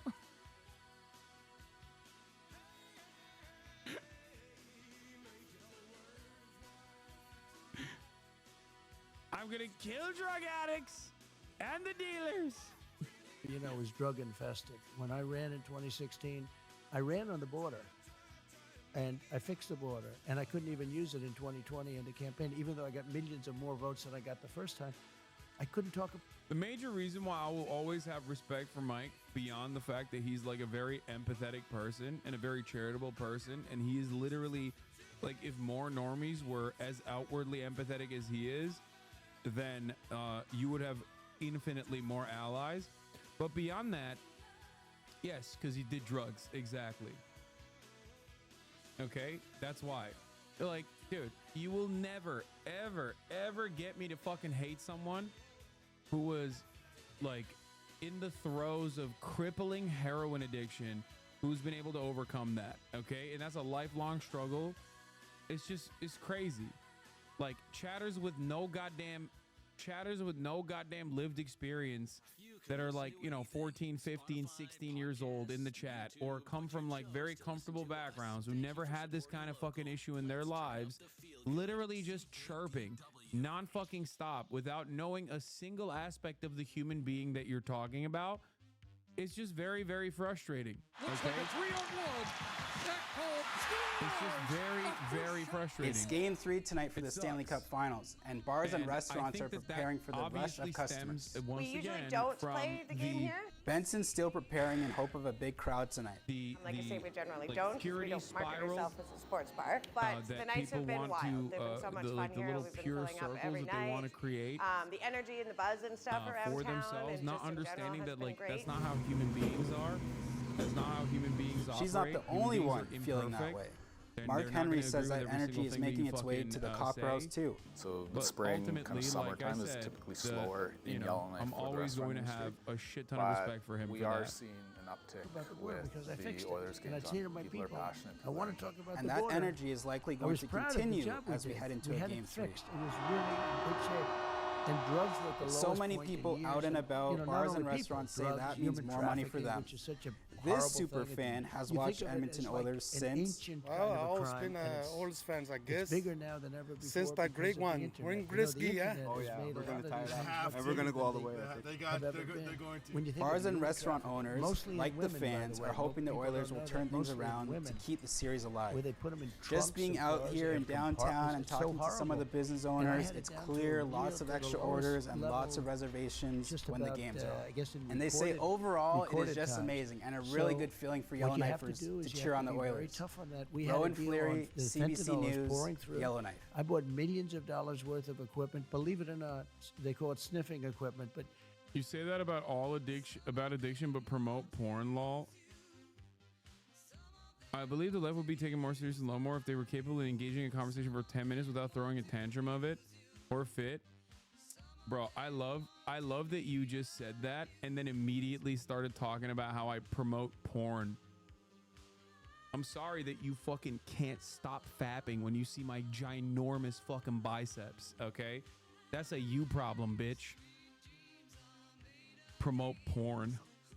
I love that he just had the audacity to fucking go from heroin addiction to porn. Okay? That's awesome. It's great, man. I'm glad that you stopped fapping, okay? believe it or not, the best thing to find it, you can spend millions of dollars on equipment and machinery to find drugs coming through, like, sort of finds it. The best thing is a German Shepherd born in a city. dog, Do you know for that? sure. Yeah. Oh, they're unbelievable. Yeah. They go right to it. It's not even, there is no machine. You spend $2.5 million for machinery, and the dog is. Porn is not recognized by any recognized mental health organization in good standing as an addiction, but gambling is much better. More dogs. And Yeah, we more dogs. we literally bred those dogs. It's a very specific type of German Shepherd from a certain part of the world. It's the most incredible thing. We worked very, very hard on that.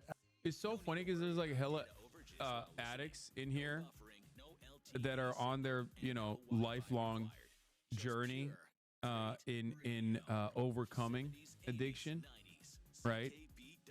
And then there's a motherfucker that chirps in here. There's like people being like, yeah, I'm 5 years sober. Thank you for speaking to the experiences of addicts. And then some guy comes in from the top rope and is like, hey, you know how you like in your lowest moments were deeply and cripplingly addicted to heroin? It's kind of like me because I couldn't stop jerking off to porn. Okay? It's just like, I don't know what to say to that. I don't know how we are on a planet where we've just like made these things the same.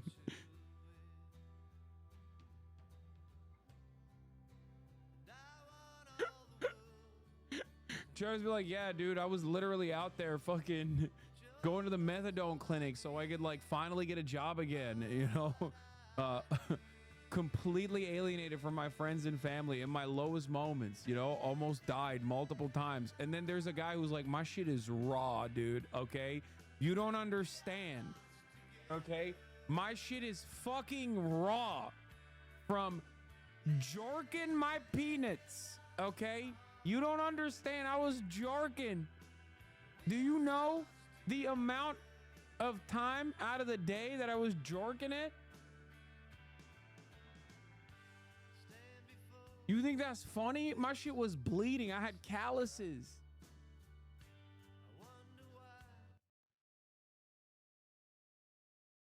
I was with President Xi. It comes from China and it comes in through the southern. So Mexico's it comes through the southern border. And I was with President Xi, and I told you we got along great. You know, the COVID was a step too far as I was concerned, but we got along great. And I said, "Do you have a drug problem?" He said, "No, they give the death penalty in China. If you sell drugs," I said, "I'd like you to give the death penalty to people that are making fentanyl and sending it over to our country." And he was going to do that. And then we had the election result. And of course, Biden never picked up. Oh, yeah. No, she was like, "You're right, sir. We're no longer sending fentanyl over the border." You're so right. We're definitely sending fentanyl over the border deliberately. And now that you've said stop, I'm going to stop it. Okay. And then, of course, Brandon became president and she was like, "Ooh, more fentanyl." That conversation. I told them about it. But he was going to give the death penalty. If he did that, you would have had this literally stopped, almost stopped. But we have to be very, very strong at the border. This is a plague like, and you know, the numbers, they'd say 70,000, 80,000. I think it's probably 250 or 300,000. This is like a war. Porn addiction is real. Big porn is preventing him from being recognized in his addiction. No big problem. Yeah. Yeah, it's definitely not like rabid psychopathic Christian groups and Mormon groups that are trying to get it classified as a serious addiction and limit severely like any kind of sex work from happening. It's certainly not those guys. I am not a paranoid schizo. I've yet to find one fucking study that wasn't conducted by some Mormon group that like hides that they're Mormon by claiming it's like secular friends and family group, and then you look it up and it literally is just like paid for by the Mormon church. Definitely not Mormon. Friends and family of porn addicts funded this study.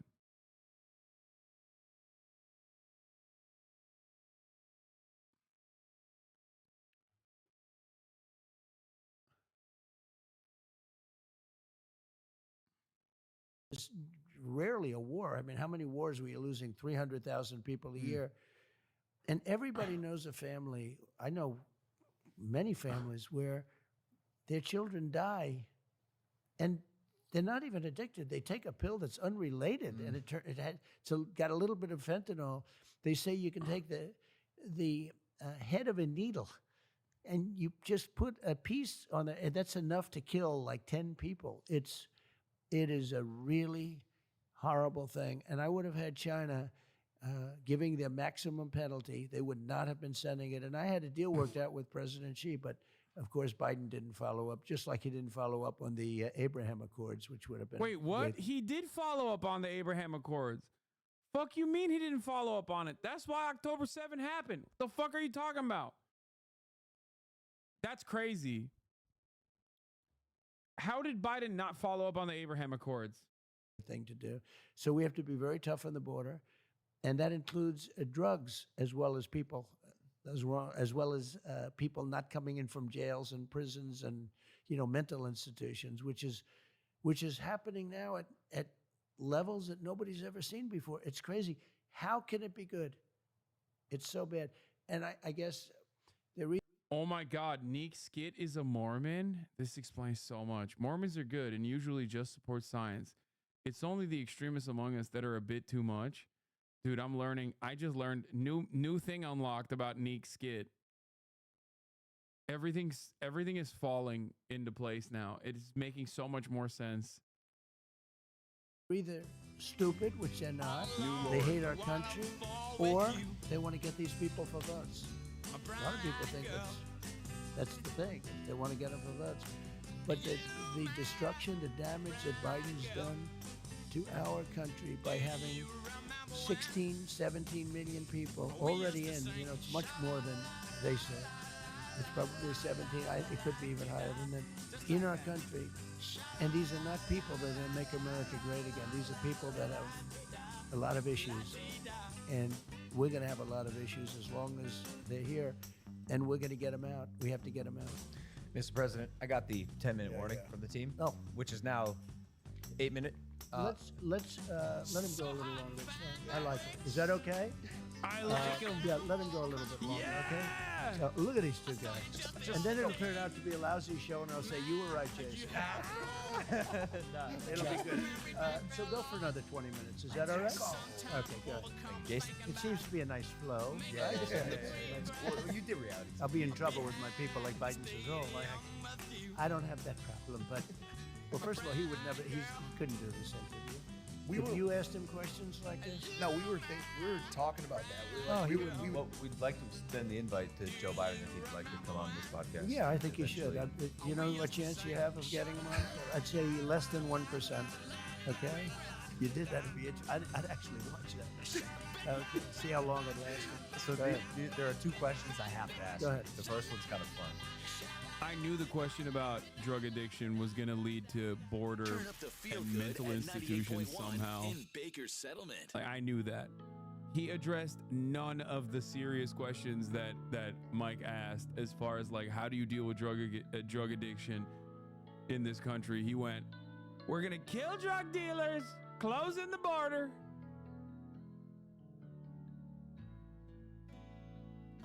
Aliens. I want to talk to you about aliens. Yeah. So this shit, for the record, is my least favorite Trump shit, okay? Because I hate that he gets conspiracy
Am I a believer? No, I can't say I am. But I have met with people that are serious people that say there's some really strange things that they see flying around out there.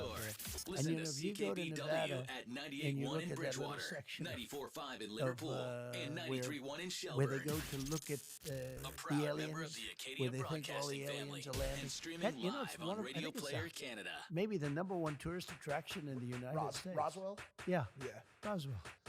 It's, I think it's the #1 lines of people waiting.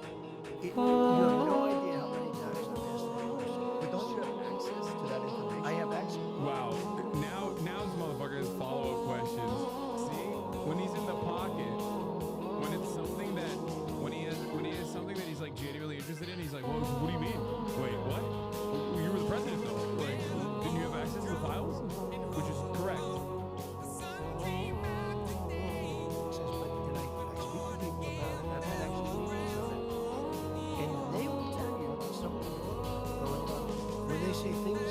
Things are going 4 times faster than my top of the line airplane. There's no idea about Mach 2, right? You just seem to create your own gravity field. I don't see how you can hate folks. Biden put Roswell back in New Mexico. Under my leadership, it was in Nevada. That's the tourism hub of the world. I don't see how you can. Everyone's coming. All tourism hub of the universe. Get it? Because aliens are there. They're coming from all around, not just the planet, but all around the universe.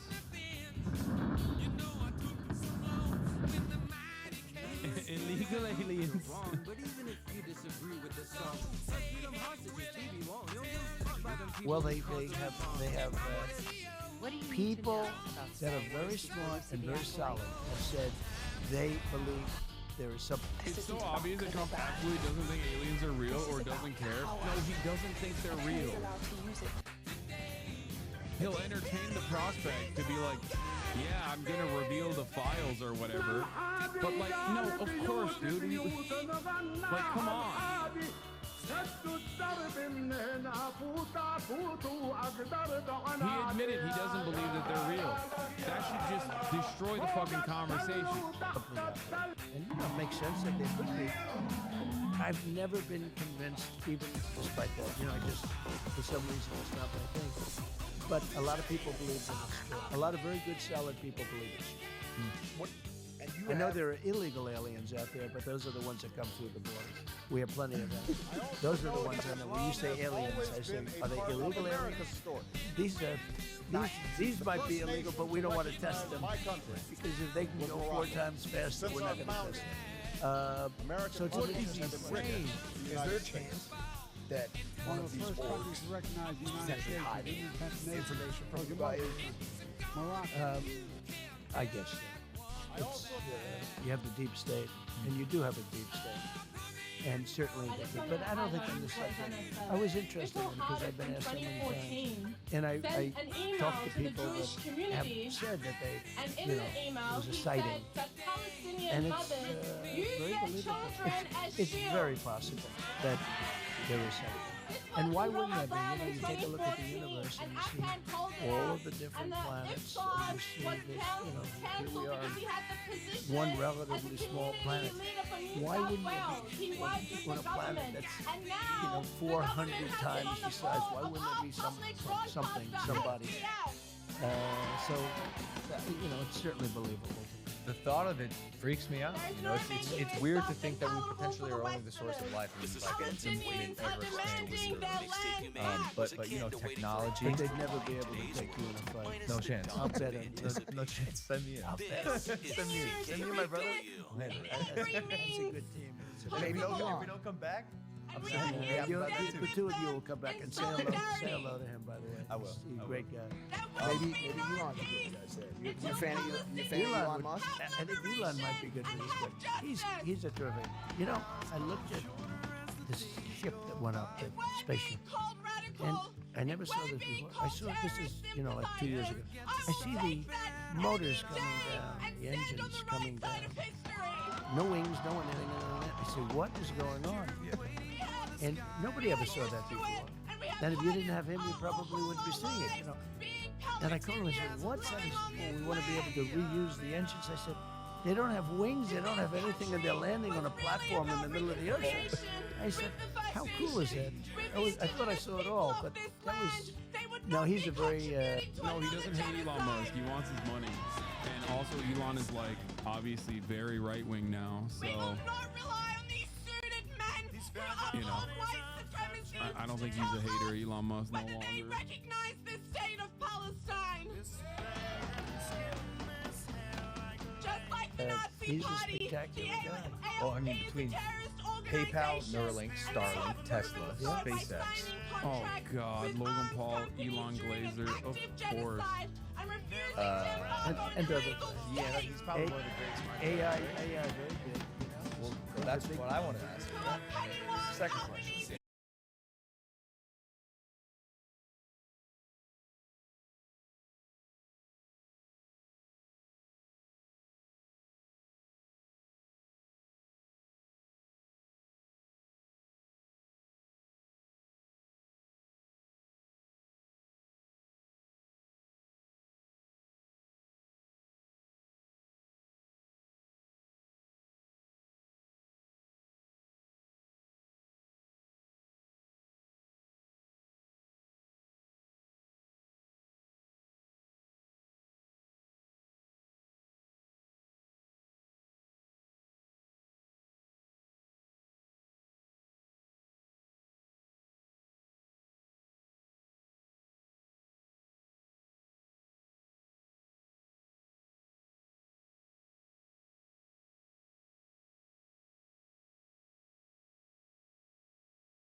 Experiences such as criticism in childhood or an unfaithful partner. When I see Elon glazing to this degree, I don't want to live in this world any longer. The accumulation of toxic arguments has weakened and traumatized her, making her seek escape through these breakdowns. I believe it's probably slowly, unfortunately, coming to an end. Would you glaze Elon if you came on your stream? I would. Has caused her to fear loss. Therefore, she prioritizes emotional security, which she could not get from a previous partner. Fifth sign, she never asks for help, and it's hard for her to do. That's because she is used to doing everything alone, as there was never anyone she could rely on.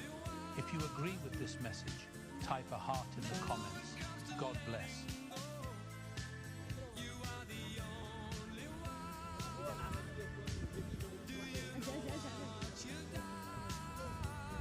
Mike account is shadow banned just because I want kids to live and not be bombed. But I don't care, I will keep saying what's right because AI is always right. Somebody gotta deal with these war crimes. I said, free Gaza, free Palestine. Somebody gotta deal with these war crimes. 1948, they invaded Palestine.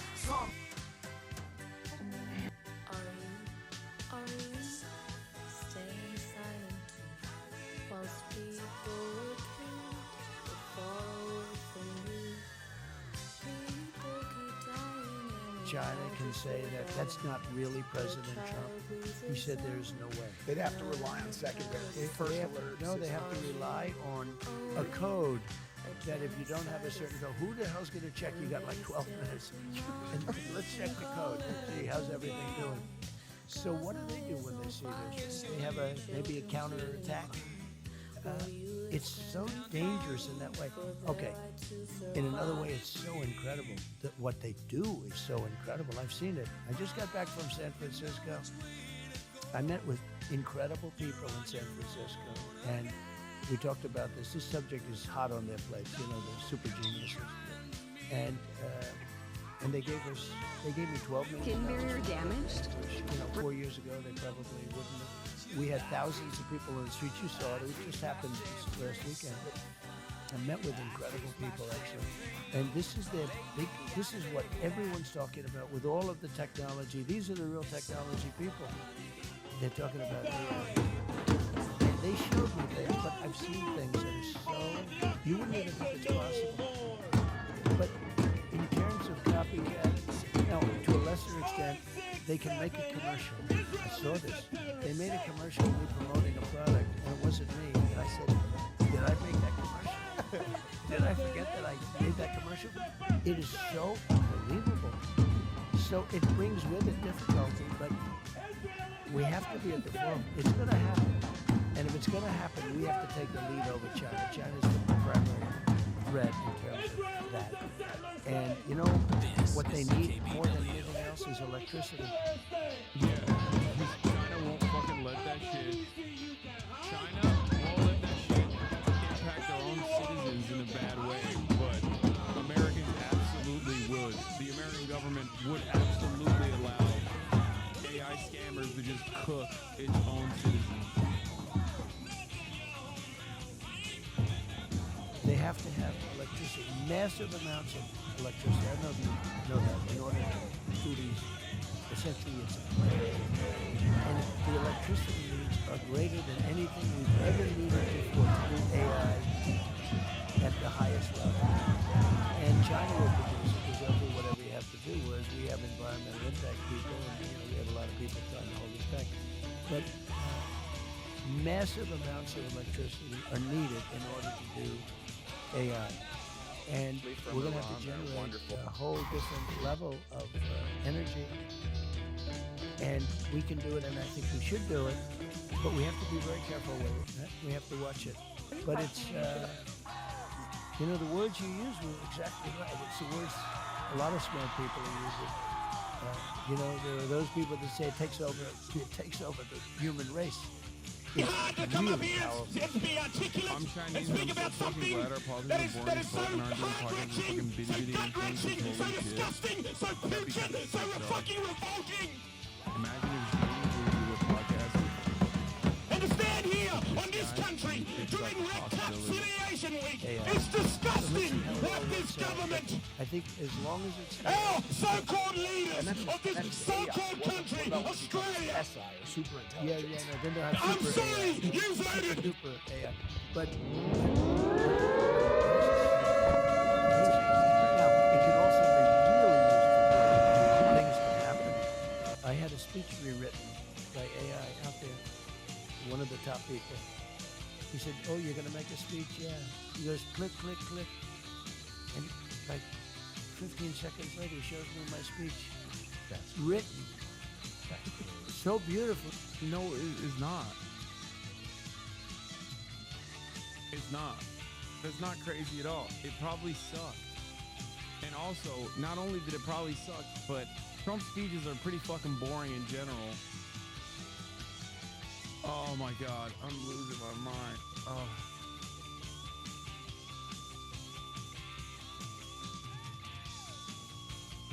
I said, I'm going to use this stuff. I've never seen anything like this. What'd you say to your speechwriter after that? You're fired. Yeah, there's no ChatGPT that at the moment hits right now. bars like never fight uphill me boys. This chatter that said it is right. Never fight uphill me boys. There's no ChatGPT that fucking hits a script where he's talking about like sharks. They're dangerous, folks. What if you have an electric boat powered by a battery, most powerful battery, and the electric boat is capsized? What would you do? I asked that question to the engineer. He said, "Sir, no one's ever asked this question before. It's brilliant." I told him I wouldn't jump in the water. I'd rather get electrocuted than die by the shark. Smart speakers are, well, smart. You can make yours even smarter by telling it to play CKBW. You're fired, Vince. Bring your soundtrack everywhere. Oh, and Alexa, can I get a sandwich this too? was so crazy. What?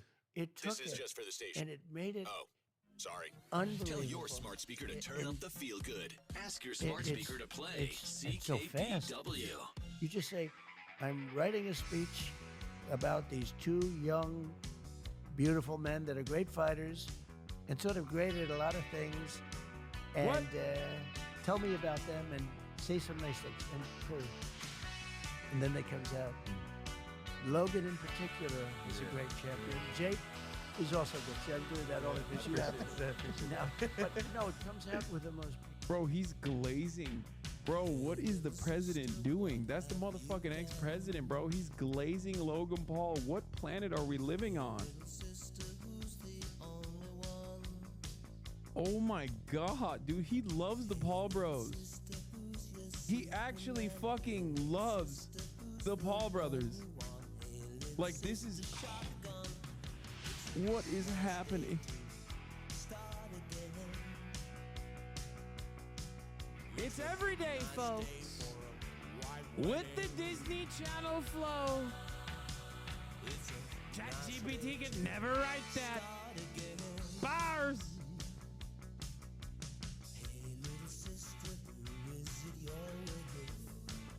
Yeah, I joked about Eric Trump killing himself after seeing that snippet of Trump laughing for the first time ever in his life.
my unironic defense of Mike. Good dude. Like him. Don't give a shit if you don't. It was fire. Stop hating. No, I mean it was decent.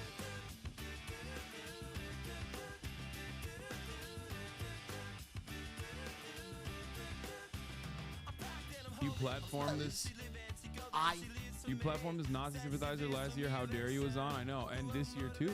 Know so intimately what it feels like to be at the edge. Yeah. I lived there for so long, bro, to a point where I was sure that this was what my life was. There was no future. It was just this is how my life went. This is how I lived. And you know, my mom sat by the phone every night waiting for the call, like your son overdosed or was shot to death in a deal gone wrong. Like that was my life. And so when I see these Team Chill on the pod, I don't know anything about him. Sucks if he's a piece of shit conservative though. No, man, he's not.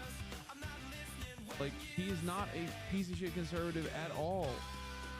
It's funny because, like, I started this podcast saying exactly that to him, to his face. I thought he was an asshole because I saw him as, like, Logan Paul's co-host. And he looks the way he does. And I would sometimes see him. Out and about. Like, we would go to the same parties and everything. And I always thought he was a fucking asshole. Then, he was really good friends with Jeff. And I love Jeff, as you guys know, Jeff Woodhead. And when I noticed that, like, he was good friends with Jeff, I was like, what's up with this Mike guy? He's a chill dude. He's like, yeah, he's good people. That is what changed my perception of him.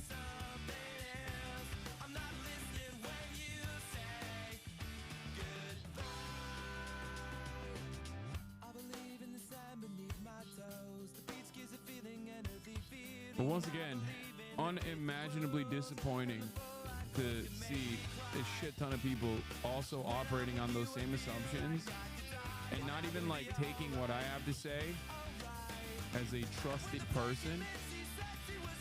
I would expect you to at least trust me, but nope.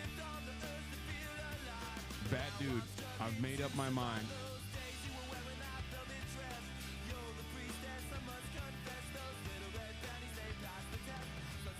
Why do you drop your leftist principles as soon as Cloud is involved? I know.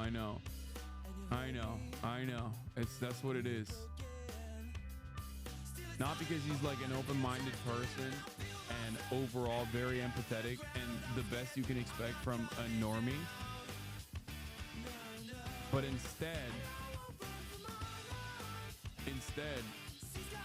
I should be immediately fucking treating him like he's like Tim Pool or something.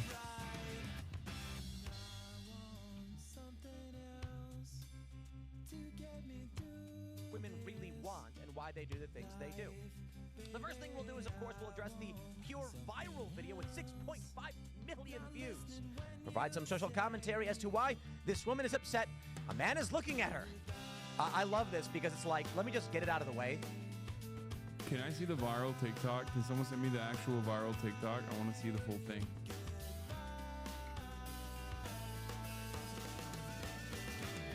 I truly urge Chad to read Mike's book. I didn't realize the lack of awareness they had on drug addiction and the pharmaceutical industry. It will also show how absolutely open-minded, empathetic, and progressive Mike overall is as a person. I wish you ban Chad as much as you say your haters do. God, this community is insufferable. I know, I wish. I want... If chatters think I'm being too hard on them, and they think it's like crazy how hard I'm being on them because they're simply like standing on business in terms of like being open-minded towards those who have not demonstrated that they're like being outwardly hostile to your existence, and that this isn't like a fundamental plank of this community. 70s. If you think that I have like some cynical reasons, or the reason why, if you're confused as to why I'm being so hard on people that do behave in this way, in this like ultimately reactionary way, it's because I think it's a genuine issue with the left, and I don't let that kind of shit slide around these parts.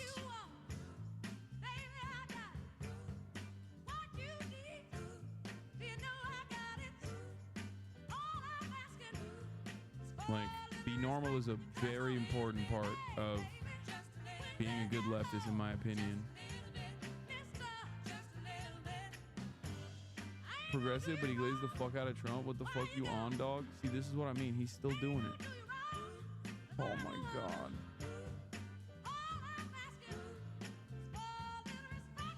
First of all, he did not glaze the fuck out of Donald Trump in the interview. He did not ask contentious questions, but he's not the best person to do that regardless.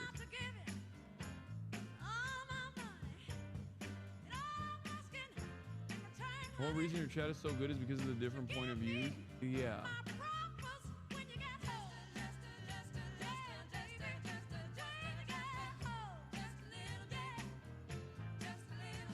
Previous views.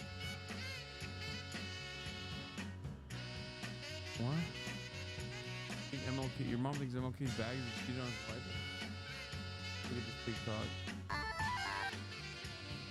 Okay. Take a day off.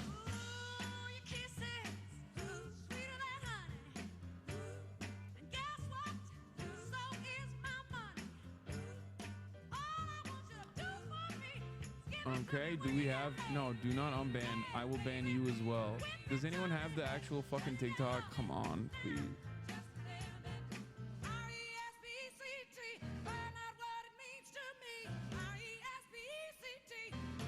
In this moment, I am thoroughly defeated.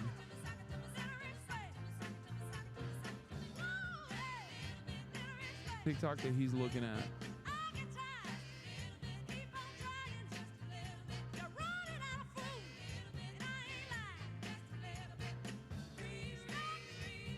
Chat reflects the streamer. Yeah, it's really interesting that you're saying that because, like, I spend a whole lot of time trying to fucking change the attitude of this community. Wait. Hey Siri, did your speaker just wake up? You're welcome. Ask your smart speaker to play This outwardly hostile CKBW. attitude that they have towards people that they perceive as their enemies is what drives people away from the broader leftist movement in general. And I hope that they don't conduct themselves in their personal affairs in this way.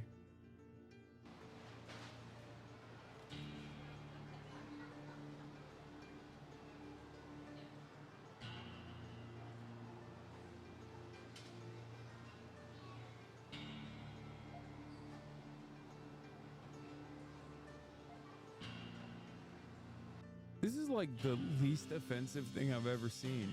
Like, what? It's just some grandpa. What the fuck?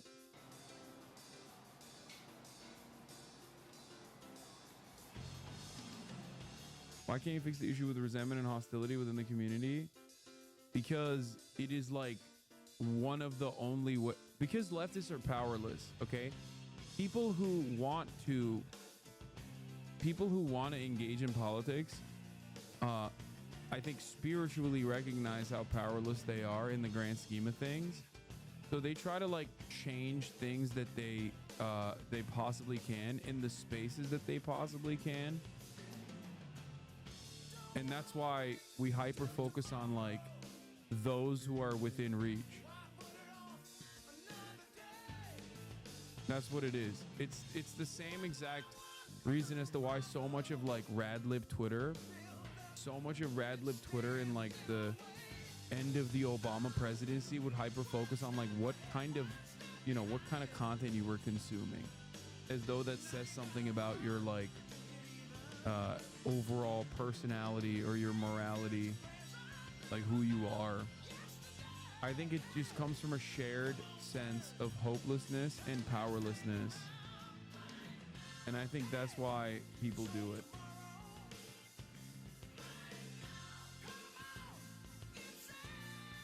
Not recognizing that like a lot of people, if you meet them where they're at, would probably not be immediately hostile to your worldview, regardless of the shit ton of propaganda that they've consumed their whole lives without recognizing it. It's one of my like, it's one aspect of like the broader left that I just fucking wholeheartedly despise. Obviously that doesn't mean that like, you know, we should be nice to Nazis or whatever, right? Not what I'm saying at all. But having said that, like context, nuance, and what like normal people are going to be like. It all gets lost, especially online. You always use the bus driver analogy on drama purpose, but it works just as well for these types of people on the left as well. Yeah. It's very, very, very off-putting. Maybe some of the right-orients are the same as these lefties you speak of. They won't engage in good faith. Yeah, but the problem is like right-wing dipshits. One can always like rest on the right-wing sentiment expressed on any given day by normal outlets to make it seem like their position is actually the normal one. And secondly, I've never met a fucking Nazi who will say something like, I'm not gonna, you need to do the reading on your own.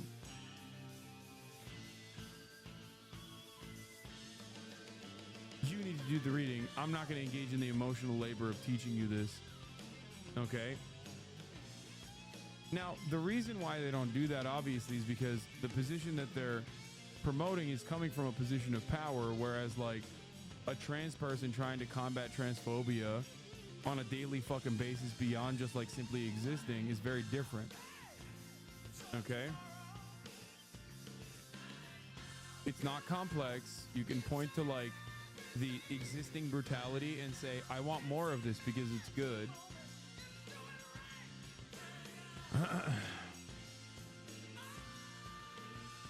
And beyond that, there is no like genuine harm to the person for having these kinds of beliefs. You know what I mean? If you're a trans person and someone is demanding that you explain and justify your existence to a transphobic person, it's a very different dynamic than just like being a white dude who's a Nazi, who's just trying to educate you on why you should also be a Nazi. It's like, I get that difference. You know?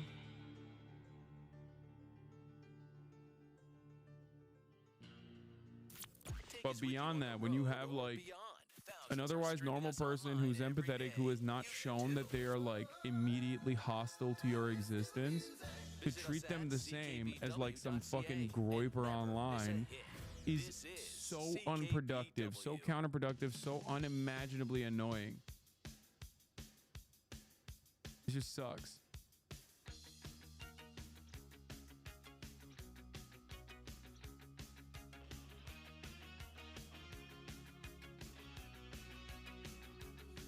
Anyway,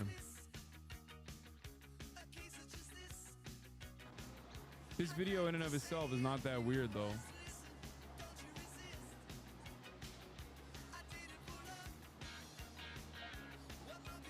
Like, this guy barely is looking at her unless he does something crazy in the next like 10 seconds. I don't know why this is like a thing. Like, I don't know why he put him on blast. She put him on blast. That's what you guys are, just a couple of meat bags.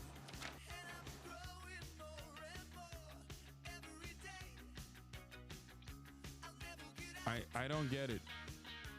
He's literally waiting for people to hurry up so he can check out with his food. Holding up the checkout to make a TikTok should be a criminal offense. Okay, that's fucking insane. This person immediately, of course. This person, of course, in the most like Twitter way, takes this to the next level. It's time for her to go to prison. Like, she's wrong. She's wrong in the sense that like this dude didn't do anything and he's just like going nutty.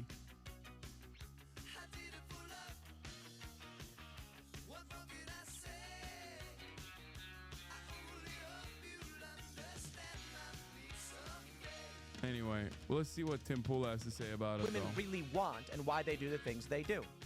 The first thing we'll do is, of course, we'll address the pure viral video with 6.5 million views.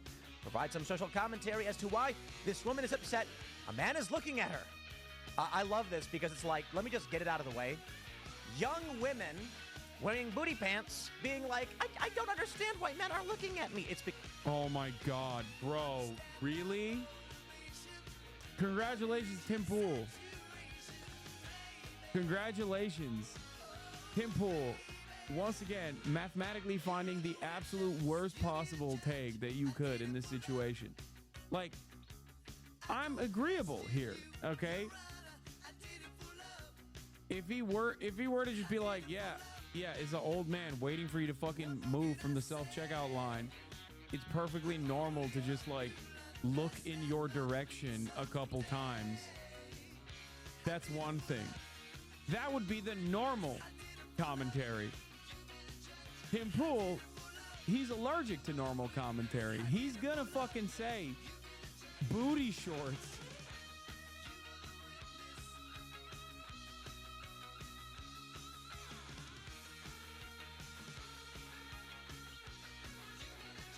Like, yeah, you got a whole lot of ass, sugar tits. I'm gonna stare at them is an insane way. Are you a monkey? Are you an animal? What the fuck? What is happening? CKBW. Each like, Sunday, Ben Holmes it's some old dude. He's just like looking in that direction. Okay? It is objectively ridiculous to be like, yeah, classic. This person just wants to fucking, you know, do sexual violence to her or some shit. Okay? To make these inferences off of like this video alone is kind of ridiculous. Okay? You're in public. Of course people are going to look in your direction. What the fuck? But having said that, Tim Pool trying to defend... Tim Pool just taking the maximalist position here and being like, you were asking for it because you had them booty shorts on is crazy. At Wilson's in Barrington Passage tomorrow night at dusk. Because they want to have sex with you. Now, that doesn't mean that they quite literally on the spot want to. It means they are checking out your body because in nature... I like that Tim Pool is literally saying that no, the underlying premise of this video, that this old man is horny, is actually correct, by the way. Like, when I watched this video, my mind didn't go there. I suspect that the reason why she made this video was because, like, oh, this old man's horny for me, right? Like, she posted it to be like, he's leering at me, right? He's leering at me. I like that Tim Pool saw that premise and was like, it's correct, and it's also natural for him to be horny. Ah, I'm so horny right now. Awooga! Is brought to you by Maritime Insulators and CKBW. You want it, you need it, you name it. Sure. We've got women it, so come get produce it. babies, and men would like to find women who have good genetics to produce babies with. For men, it's actually quite easy. You look at a woman. Does she look like she can have babies? Oh my god, it's so gross. It's so gross. Okay, if someone needs to be jailed, it's this fucking person for this take, okay? Not the guy, not the woman. It's Tim Pool's take on the situation. He's like, no. Oh god. Oh, what the fuck? Why is he saying these words? Bro, you're making it so much worse. Okay, this is why there's like rouge, pinching the cheeks, lipstick. These are signs of fertility. For men, it's a little bit more complicated and difficult, and this goes into the what women really want question that Home Math brings up. But this is a lot of, you can't just look at a guy and know. It's not so easy. Now, of course, a tall guy, that's a good sign of protection and good genetics, because then you... What? What is happening? Looking for a great used Bro, car? Check out our hot deals, cool rides, he's used like cars, fantasizing about a life that they could have together. What the get fuck? A minimum trade-in value of $3,000 guaranteed. Don't worry about financing. We offer the lowest What is going on, man? With hundreds of cars to choose from. What the fuck is happening? Yeah, stealing Jordan Peterson takes and presenting them worse means perma gulag. Visit us today. Oh, so gross. You're gonna have kids who are strong and be protected. Muscles, ripped, deep voice. None of which are guarantees. That's why when you show a woman picture of a chiseled tall man, they say he's attractive. But if you include a bio where it says he's like I don't know, assistant manager in a supermarket, then they lower their value of the guy from like 9 to 6 or 7. You have more options than you think. Dude, so much science is happening on the Tim Pool broadcast. Tim Pool says it's okay for men to leer at women in public. They're just trying to figure out if women around them are sufficiently fertile. aa.org. This Weather Watch is presented by Lunenburg County Wheels, now offering low-cost door-to-door service in Mahone Bay and Lunenburg, plus Bridgewater and all of MODL. Give them a try at 523-4455. That was an insane take. I need to see the OG video. I need to see more of this. More of this, please. And a low of 11. Friday, mainly sunny. High of 27, except 18 along parts of the coast. Saturday, cloudy with a chance of showers. More of this, please. 20. CKBW. Oh my God. How do we find this clip? I want to watch the rest of it.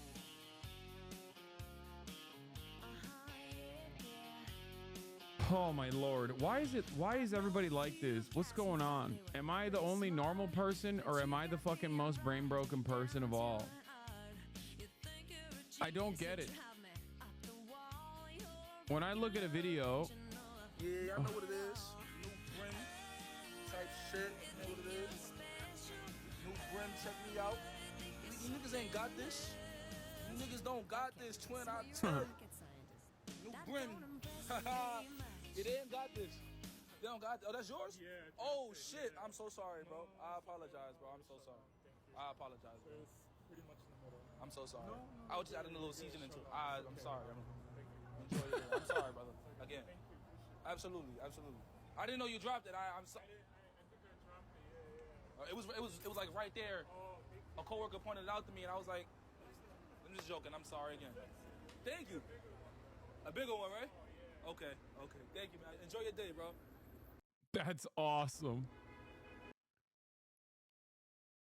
That's fucking phenomenal. I was just adding a little seasoning to it. It's so good.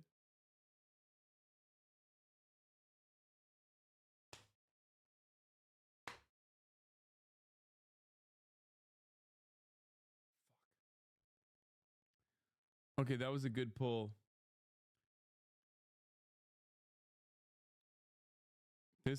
We love to see it. Respectful.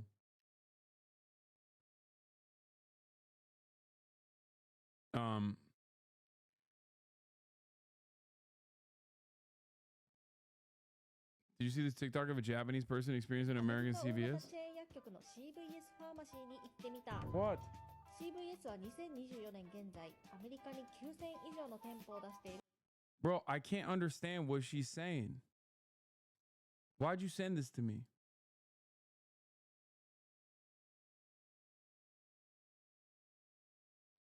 Oh, shit. Hold on. モンスター薬局。調剤薬局を併設している店舗も多く、そこではワクチンも打てます。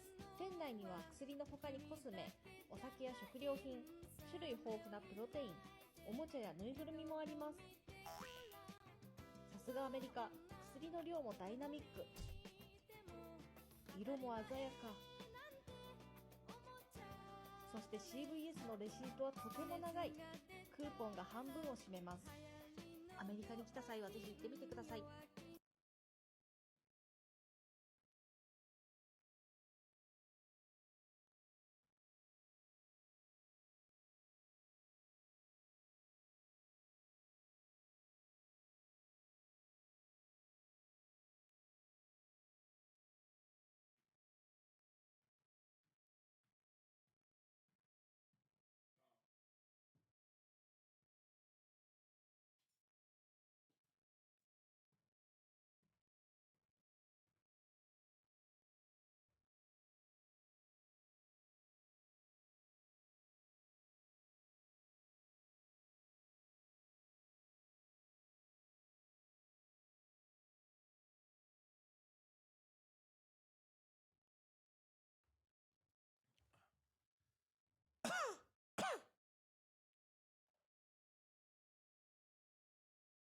Daily Asanabe fan cam. Video unavailable. L.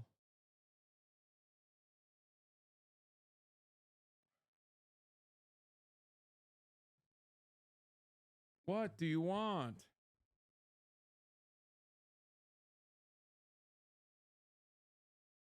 Guy is just barking. There was someone at the door.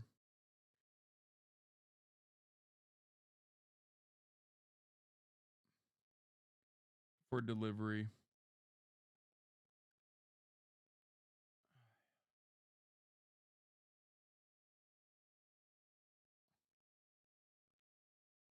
Found the full Tim Pool video. Malcolm Flex with today's viral woman filming her pure doesn't mean that they quite literally on the spot Thank you.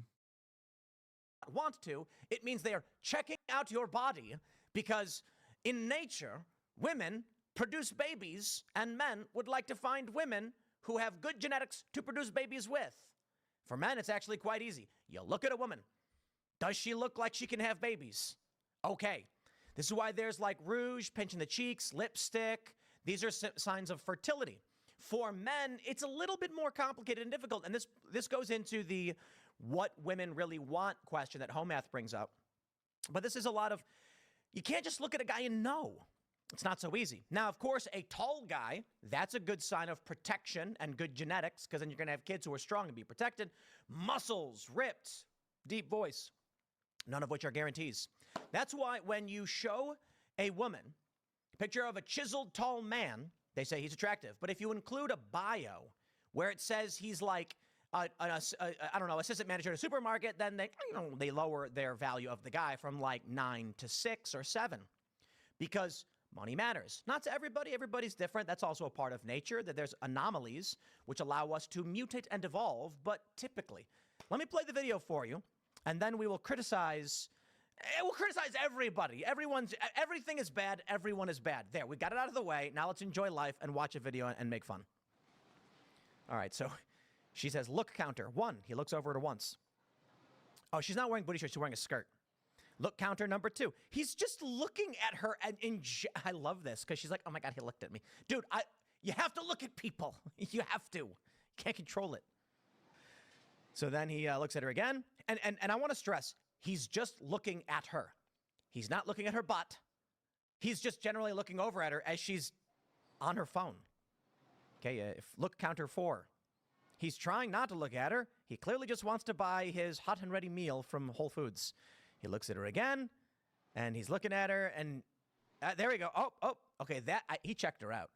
He just checked her out. Oh, she's so happy. Look at her. She's smiling. Oh, she likes it. I think she's watching it. Look counter 7. I just absolutely love that it's just some guy who did literally nothing. He did literally nothing. And she's filming this, and she is shocked. She is outraged. Oh, Lord, have mercy. So this goes into exactly what women want. And, I saw this video from Homath because Homath is getting a lot of play. This video only has 24,000 views. People be sharing Homath. Homath is a channel that has these little drawings explaining men and women. And a lot of it is fairly apt, but I do have some criticism here. So the first... Homath?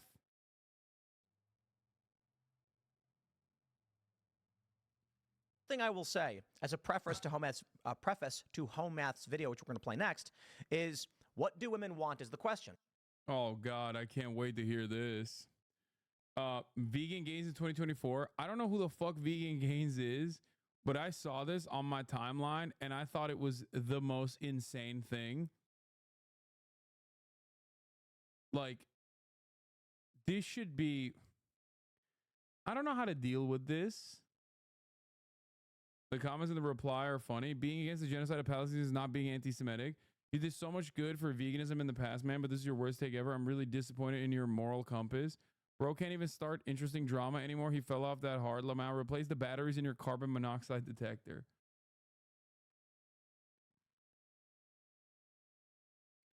Bro, how are you going to be a vegan and you're like, yo, you shouldn't eat animals because they're fucking sentient?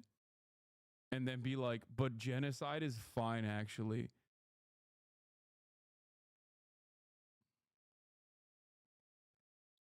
How the fuck does that work?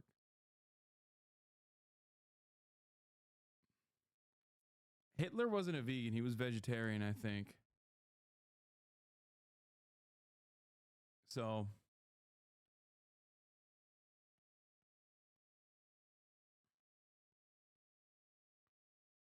Hassan has no clue how crazy Vegan Gains is. It's probably good. No?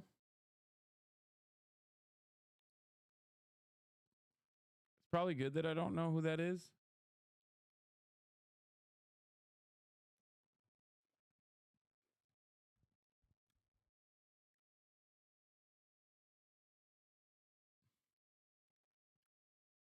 All right, let's get back to this fucking dipshit. Well, I'll tell you, that video does not exist for men. That woman did not make that video for you. She does not care that I'm laughing at her. She doesn't care that you're laughing at her. That video was made for predominantly women. That's it. It's made for women. And she did it likely because she wants women to know that she's better than them. Look at this guy who keeps staring at me. Can you believe it? And then there are the simps. The simps are the guys who are just like, oh, my sweet princess, I can't believe that man would ogle you. I would never ogle you, dude. She would never want to be with a guy like you. So it plays... Yeah, she'd want to be with a guy like me, Tim Pool. It plays into this video from Home Math, What Women Want. 2 minutes long. Let's hit it. Let's break it down. When they actually get it, they respond negatively to it. He's talking about how women say that they want good guys and then go for bad boys. And it's really strange to think about it this way, but the women are not lying. They actually just don't know. This is difficult for men to understand. We know what we want, and when we get it, we're happy. What the fuck?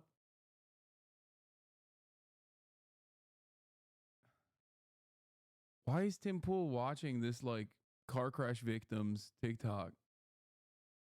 This is one of those things where you're like, oh, we're so proud of him.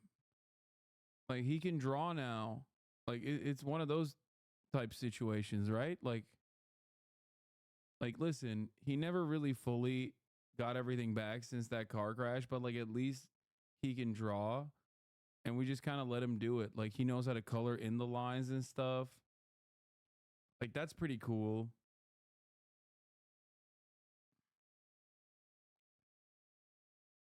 Like, why is Tim Pool watching this and then going, this is brilliant commentary?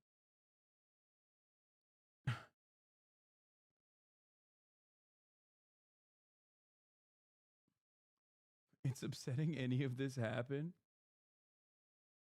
This is the car crash induced autism. Women usually only ask for this stuff, and then... Like, this guy took 45 minutes minimum out of his day to make this fucking... To paint this. Right? Like, there's no way this person is, like, all there, right? Like, he drew this shit. Like, he had his tongue out while he was drawing, like a coloring inside the lines and shit. He's like, Mommy, I can't find my orange crayon.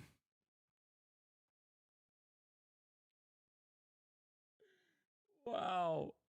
That's sick.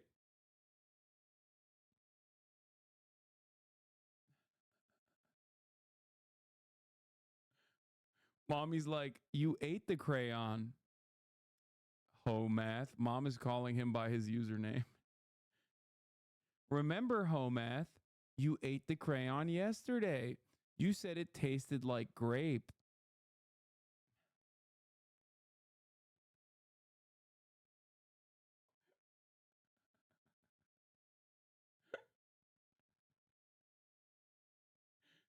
We are devolving as a society. Okay? We are devolving as a society. It's getting to a point where... What is happening, dude? Social media has made us literally look at this guy as like a authoritative voice. What the fuck? Like, if there are more than 8 people that watch this dude's TikToks and go, that's right, that's the dude. That's my guy. I can't wait for another banger from this guy. That's crazy. You show watch a Home Math video, it's fucking funny. The dude's down tragic. Home Math is the incel Socrates. I need to know more about this fucking TikTok guy.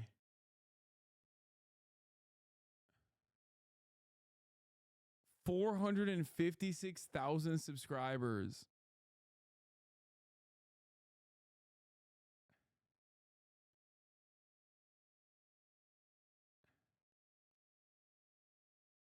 Oh my God, this is what he does all the time. Wait, what?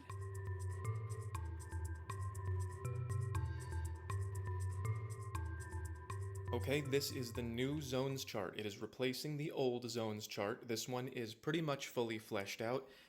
Keepers, sleepers, and sweepers.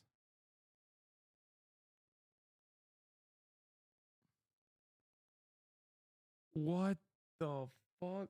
Yo. Bro, is this for babies? Is this content for babies? What's going on here? Did a baby make this? You remember like a couple years ago I was making fun of like the Andrew Tate clones that were like, yeah, I would never fuck with nap time. Women have cooties. Like, we are now there. We've been there. I didn't even realize we were there. We have content creators that are specifically baby brained, doing baby brain shit for children. My man has a binder, bro. Like, he has a binder. He draws stuff like this in a binder and puts it in the oh my God.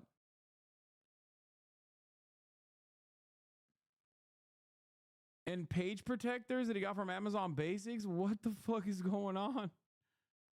As usual, if you can find something that I missed, please let me know, but I think I got it all. This is a chart that is divided into the way that men categorize women and the way that women categorize men. Men have one set of values. Men add up what we think about your looks, your personality. We subtract how much availability you're giving to other men. And then here I drew a cabinet, which is the male version of the galaxy, because there are other things that can make women more and less valuable to men, but it's not very much. These many, many things can make a big difference, a big impact on how women like men. But over here, it's not that big of an impact.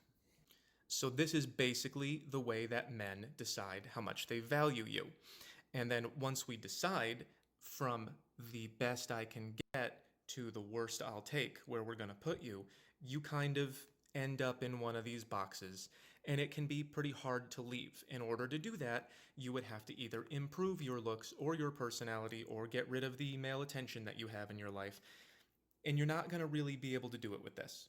If this isn't cutting it for us, this is a big lesson that a lot of women need to learn. You can't overcome lack in this department by wearing a t-shirt that he likes or picking up a hobby that he likes. That's why it's a cabinet. It's very, very small. It makes a small impact.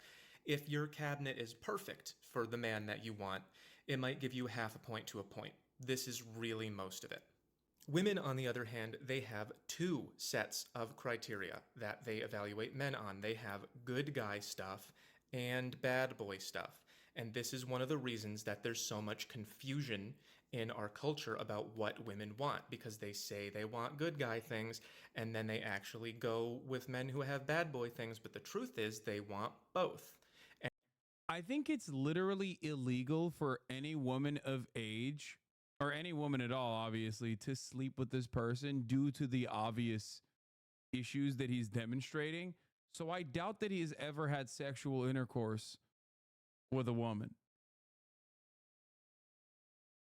Like, so I don't know why, like, the number one thing that people that watch videos like this don't immediately go, has this guy ever fucked? Like, that's the thing, right? If I am like, how do I make money, right? Like, how am I going to make money? I probably wouldn't be like, well, let me go take a look at this TikTok made by a dude who definitely doesn't have any money. Okay. Which is why a lot of those like drop shipping Andes that make these sorts of TikToks try to present themselves as like unimaginably wealthy, even if they're not. Right. Easy peasy. How do you make money? You fucking go online, rent an Airbnb with like as much money that you have, like a nice Airbnb for a day or for an hour. And then you rent a car that's super nice. You take like a shit ton of photos. Then you get like one of those Shopify leaderboards, and then you open it up in like, what is it, HTML5 or whatever, and then you change the numbers a little bit. So then you make it seem like that's a real fucking page of your actual revenue. And then you sell a course on how to make money drop shipping, and that's how you actually make your money. So yeah, inspect element. Sorry. That's how you would make money, by lying to people about how to make money. But at least those guys present themselves as like people who are wealthy. They lie about being wealthy. Okay. Mid joke, man. People with disabilities get it all the time. Okay, at the top of the hour, the middest of jokes is to try to fucking bait me with ableism accusations. Okay? Because I'm not talking about him like he has, that he's like paraplegic or some shit. I'm saying that like his mental acuity is not there. He is both emotionally and intellectually a child, and therefore it would be akin to, statutory rape to have sex with him. But anyway, he's giving lobotomy recipient. Anyway, here's the 3-minute ad break now, though. And if you want to lobotomize the top of the hour ad break, all you need to do is subscribe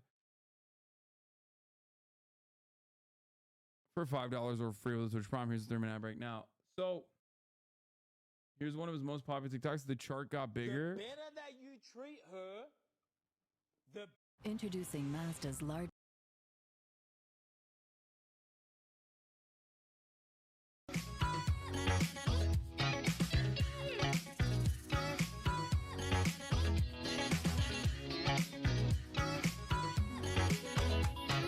It's extremely exciting. In my lectures, there are always young people in the audience, and they always want to know when they're bringing it back, and I always say, I don't think ever.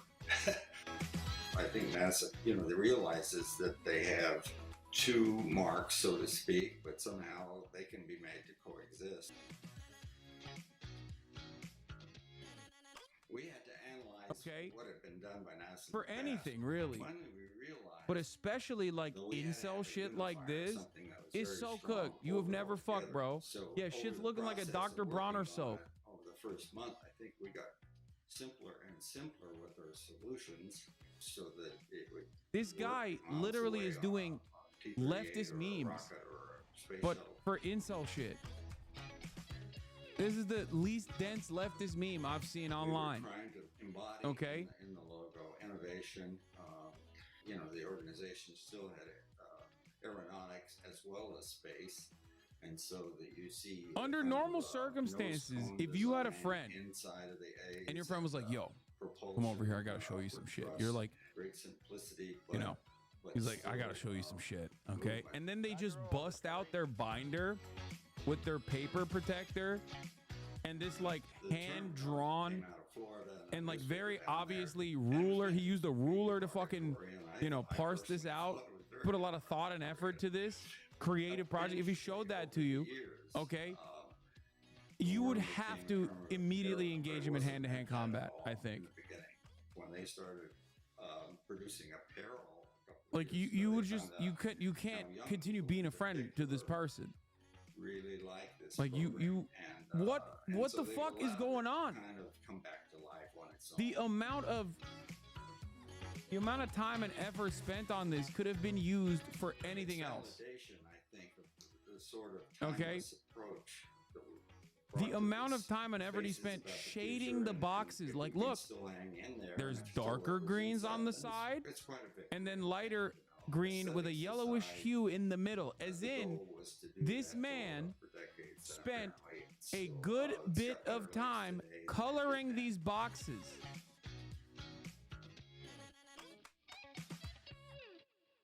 Also, he has like decent penmanship when it comes to coloring and shading, but why the fuck is his writing so bad? That's also shocking. Anyway, NASA celebrates LGBTQ+ Pride Month. You have this in PDF? in this zone for a guy, then the better she treats him, the more she's gonna be stuck in the zone. Treating him better isn't gonna bump her up. Women know this from experience.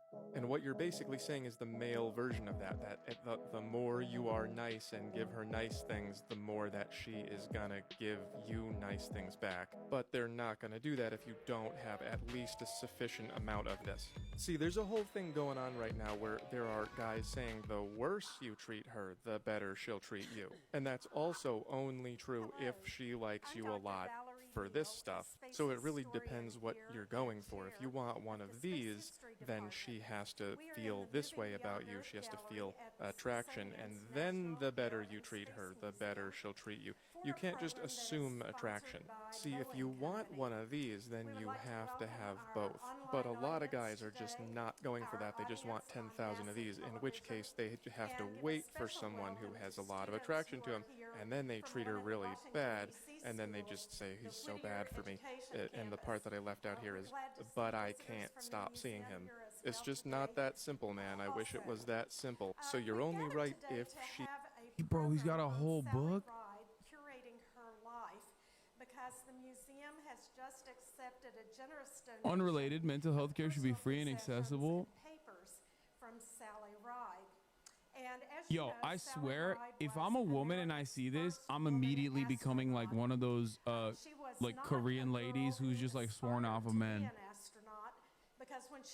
I'm serious. Like I see this shit, I'm like, nah, it's over. I'm never gonna. I will take the bear every time. No more men. 4B, yeah, 4B. It just makes so much sense. I can do that. I see this and I'm like, this is a manifesto. She was interested in physics, but like, it's not even densely written. It's a densely drawn manifesto. She applied and That's was crazy. selected in 1978, along with 5 other Like women this. who were the first This women makes me understand the selected in the TikToker United States who was to like, be what if astronauts. that old guy was looking at me so he could make this? What if that old guy made this? You know what I mean? In his spare time, you never know. The first woman in space This is for shocking. the United States. She flew again the next year with This is another actually first shocking. woman, This Kathy is Sullivan, who did the first this is, you know, this warrants a wellness check, I think. When they get it, they're very bored. They generally don't say out loud, like they'll say that I want a guy who's good looking, or a guy who's in charge, but they won't say things like, I want a guy who's dangerous, or a guy who makes me feel afraid and excited sometimes, even though that usually works pretty well. The reason why is something that it's really difficult to get into, and it's going to require a longer video, but it's the reason why I made this guy. Dude, he is so serious about this. It's like, he's so serious about this work. This is like, this is scientific achievements happening. And when she left NASA, she went back into the What the fuck? education and spent a full 25 years teaching physics at the university level and then founding Sally Ride Science. What? We're here to honor I got the nothing for this, man. I got nothing to add to it. This is like, because it represents many aspects of her like, life. dude, pick up D&D, okay? Use your autism for good, you know? Just like engage with trains. Fuck it. Fighter jets. You know what I mean? Like, play Hearts of Iron. The fuck are you doing?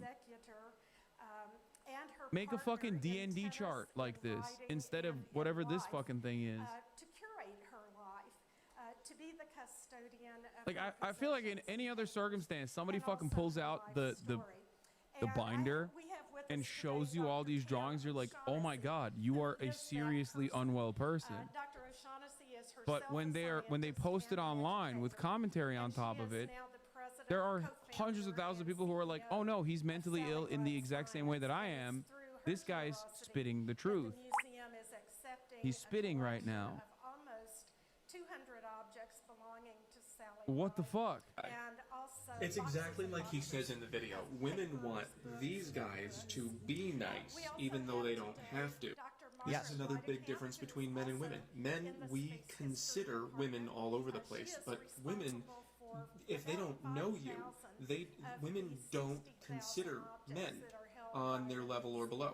All 100% true, and there's a very obvious reason for it. Women have from evolutionary biological standards, inherent value.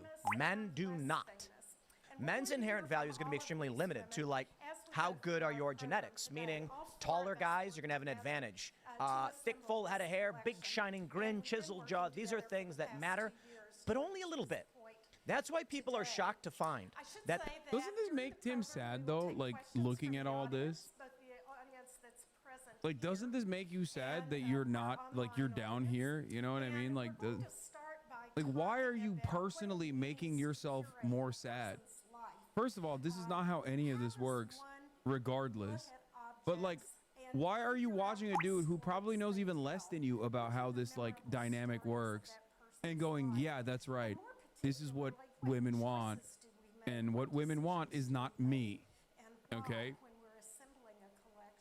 This is something I will never understand. Like if that shit makes you sad, then don't look at it. You know what I mean? Because it's not real anyway. But why is it that these guys do this? I feel like it's like when you're a depressed teenager and you like look up shit that makes you even more depressed. Like you just want to feel more sad. I guess there's a sense of comforting that comes from that. Like that's what Tim is doing here. Where he's just like a sad guy and he's watching this stuff to sad max. To be like, yeah, that's right. I am destined to have no emotional connection with a woman ever. But when I was inside, science and math were my. Unless he thinks he's like a tall, buff dude with a full head of hair. I don't know. Maybe he doesn't. He probably doesn't think that. There will be like some chubby guy, some short chubby guy with the hottest babes ever. And, you know, it's real. And it's because these guys exhibit value in other areas, which actually shows something interesting. While the perception of home math is not people, he puts, not people if you're a 6'5". You have to... The perception of home math. That's a... I'm going to stop you right there, man. You're like 40-something years old. This is like a good opportunity for you to be like, what am I doing with my life? The perception that home math is demonstrating here is correct is a statement that no one should say at all, but like, let alone a professional media person over the age of like 40-something. Understand what it means to be a 6 or below on a scale to a woman versus what a 6 or below is on a scale to a man. So going back to how men view women, this is a really interesting chart. And again, this does connect to the first video I played, which I'll explain again. I'll combine these so you understand. He shows men pursuing women. What do you see? Well, a guy who's a 5 will consider a 7, a 6, a 5, a 4, a 3, and I don't believe he has a line. Oh, he does. Yeah. Wait. No, he doesn't. He doesn't have a line going to a 2. So a guy who's a 5 will go for a 4, a 5, or a 6. It looks like. Oh, I think he put a 7. I mean, the reality is, a guy who's a 5, depending on his confidence level, might go all the way up. Right? But his point is, men will look for a range comparable to them. Women will always go up. This is true. It is a fact. I think he's got a good image here. He puts not people, but I believe that's an incorrect way of putting it. The notion that, like, men won't be attracted to, like, or won't try to attempt to talk to, like, 10s is so stupid. The notion that there's a numerical process to this where, like, I'm a 10, I'm an 8, I'm a 7, I'm a 1. Like, that's also stupid to begin with. But let's say colloquially, for the sake of this argument, for the sake, like, of getting people to understand it, because I sometimes refer to it as well when I say, like, every guy's a 7, everyone can be a 7. I don't believe in this 0 to 10 scale at all, but I'll use it colloquially, right? Even if that was the case, the idea that, like, men would not go above their fucking weight class beyond like a couple fucking notches is so stupid. The equation for everyone is identical to the women's side. Okay? None of this is science. Everyone obviously is going to be attracted to who they're attracted to. And there's nothing wrong with that. There's no end point to how attractive a person can be where you're like, you know what? I'm done. Nobody over a certain level of attractiveness I'm going to actually attempt or wish that I could be with. It's stupid. The problem is The problem is what one person finds to be at that level of attractiveness is not the same with another individual. That's why we say beauty is in the eye of the beholder. That's why these are very subjective things that people are trying to turn into objective science and failing to do so because it's not something that you can quantify. We have the Okay? two curators and space historians that That's deal it. with the That's the three-dimensional problem here. objects. And then the archivist. An example I've used in the past that even Greg Douchet also used in his video was the example of how I am perceived in the Western world. I'm 6'4", I'm a big guy, I'm hairy. Most women, a lot of women, find me to be above average of attractiveness from just judging by the way I look. However, if I go to a place like Korea or if I go to a place like Japan, I am not seen as attractive, right? Because I'm hairy. The qualities that people in the Western world would find attractive are not considered attractive in places like Japan or places like Korea. And that's perfectly normal because beauty is subjective. There's no like specific type of attractiveness that is universal. It changes. Okay? It changes between person to person. It changes throughout time, and it certainly changes throughout culture, even in the same time frame. She would never get rid of them. She loved her physics books. It's very interesting. And her space books. Having said that, however, if we're going to go back to this equation here, this is how everyone operates. Okay? Everybody goes for a specific weight class and above. It's just that one person's 4 is another person's 10. Where we kept Okay? a whole bunch of That's it. other stuff. So anyway, I tried to organize stuff, and then these. That's what a lot of people fail to recognize because beauty is ultimately subjective. The first day. Okay? It's not something that you can easily quantify, which is why it's very silly when people try to do so. Women don't. We have to go. And she's like, and women are going to be, says short, fat, and chubby, couldn't get any friends, couldn't get a girlfriend. So he saved a little money, rented fancy-looking clothes, shot a music video, posted a bunch of photos on Instagram claiming he was a famous rapper, and all of a sudden he's getting messages. Why? He demonstrated value. A man who is a 4 could be the hottest guy on the planet. And it could be Forrest Gump level stupid. And women are going to be like, ooh, this guy's hot. How's it going? He's going to go, oh, she's going to be like, okay, I cannot be with this guy. Listen, if a guy walked up to the street and he was chiseled and handsome and ruggish good looks with a nice beard, and then a woman saw him, chances are she's going to be like, that is a person I will talk to. But hold on. Hold on. You see, what happens then is, as she walks up to the guy and she goes, hey there, handsome, what are you doing? The man's brother walks in and goes, please, my brother Roderick is mentally disabled. And then the chiseled, handsome guy goes, and she's like, okay. He becomes a 0, a literal 0. You cannot be with this person. Now, don't get me wrong. There exists people of varying. I like this. 10 out of 10 women only go for 10 out of 10 guys is also very funny. Like, that was her tennis racket when she was like 13 years old. no, So like this was her drop dead telescope gorgeous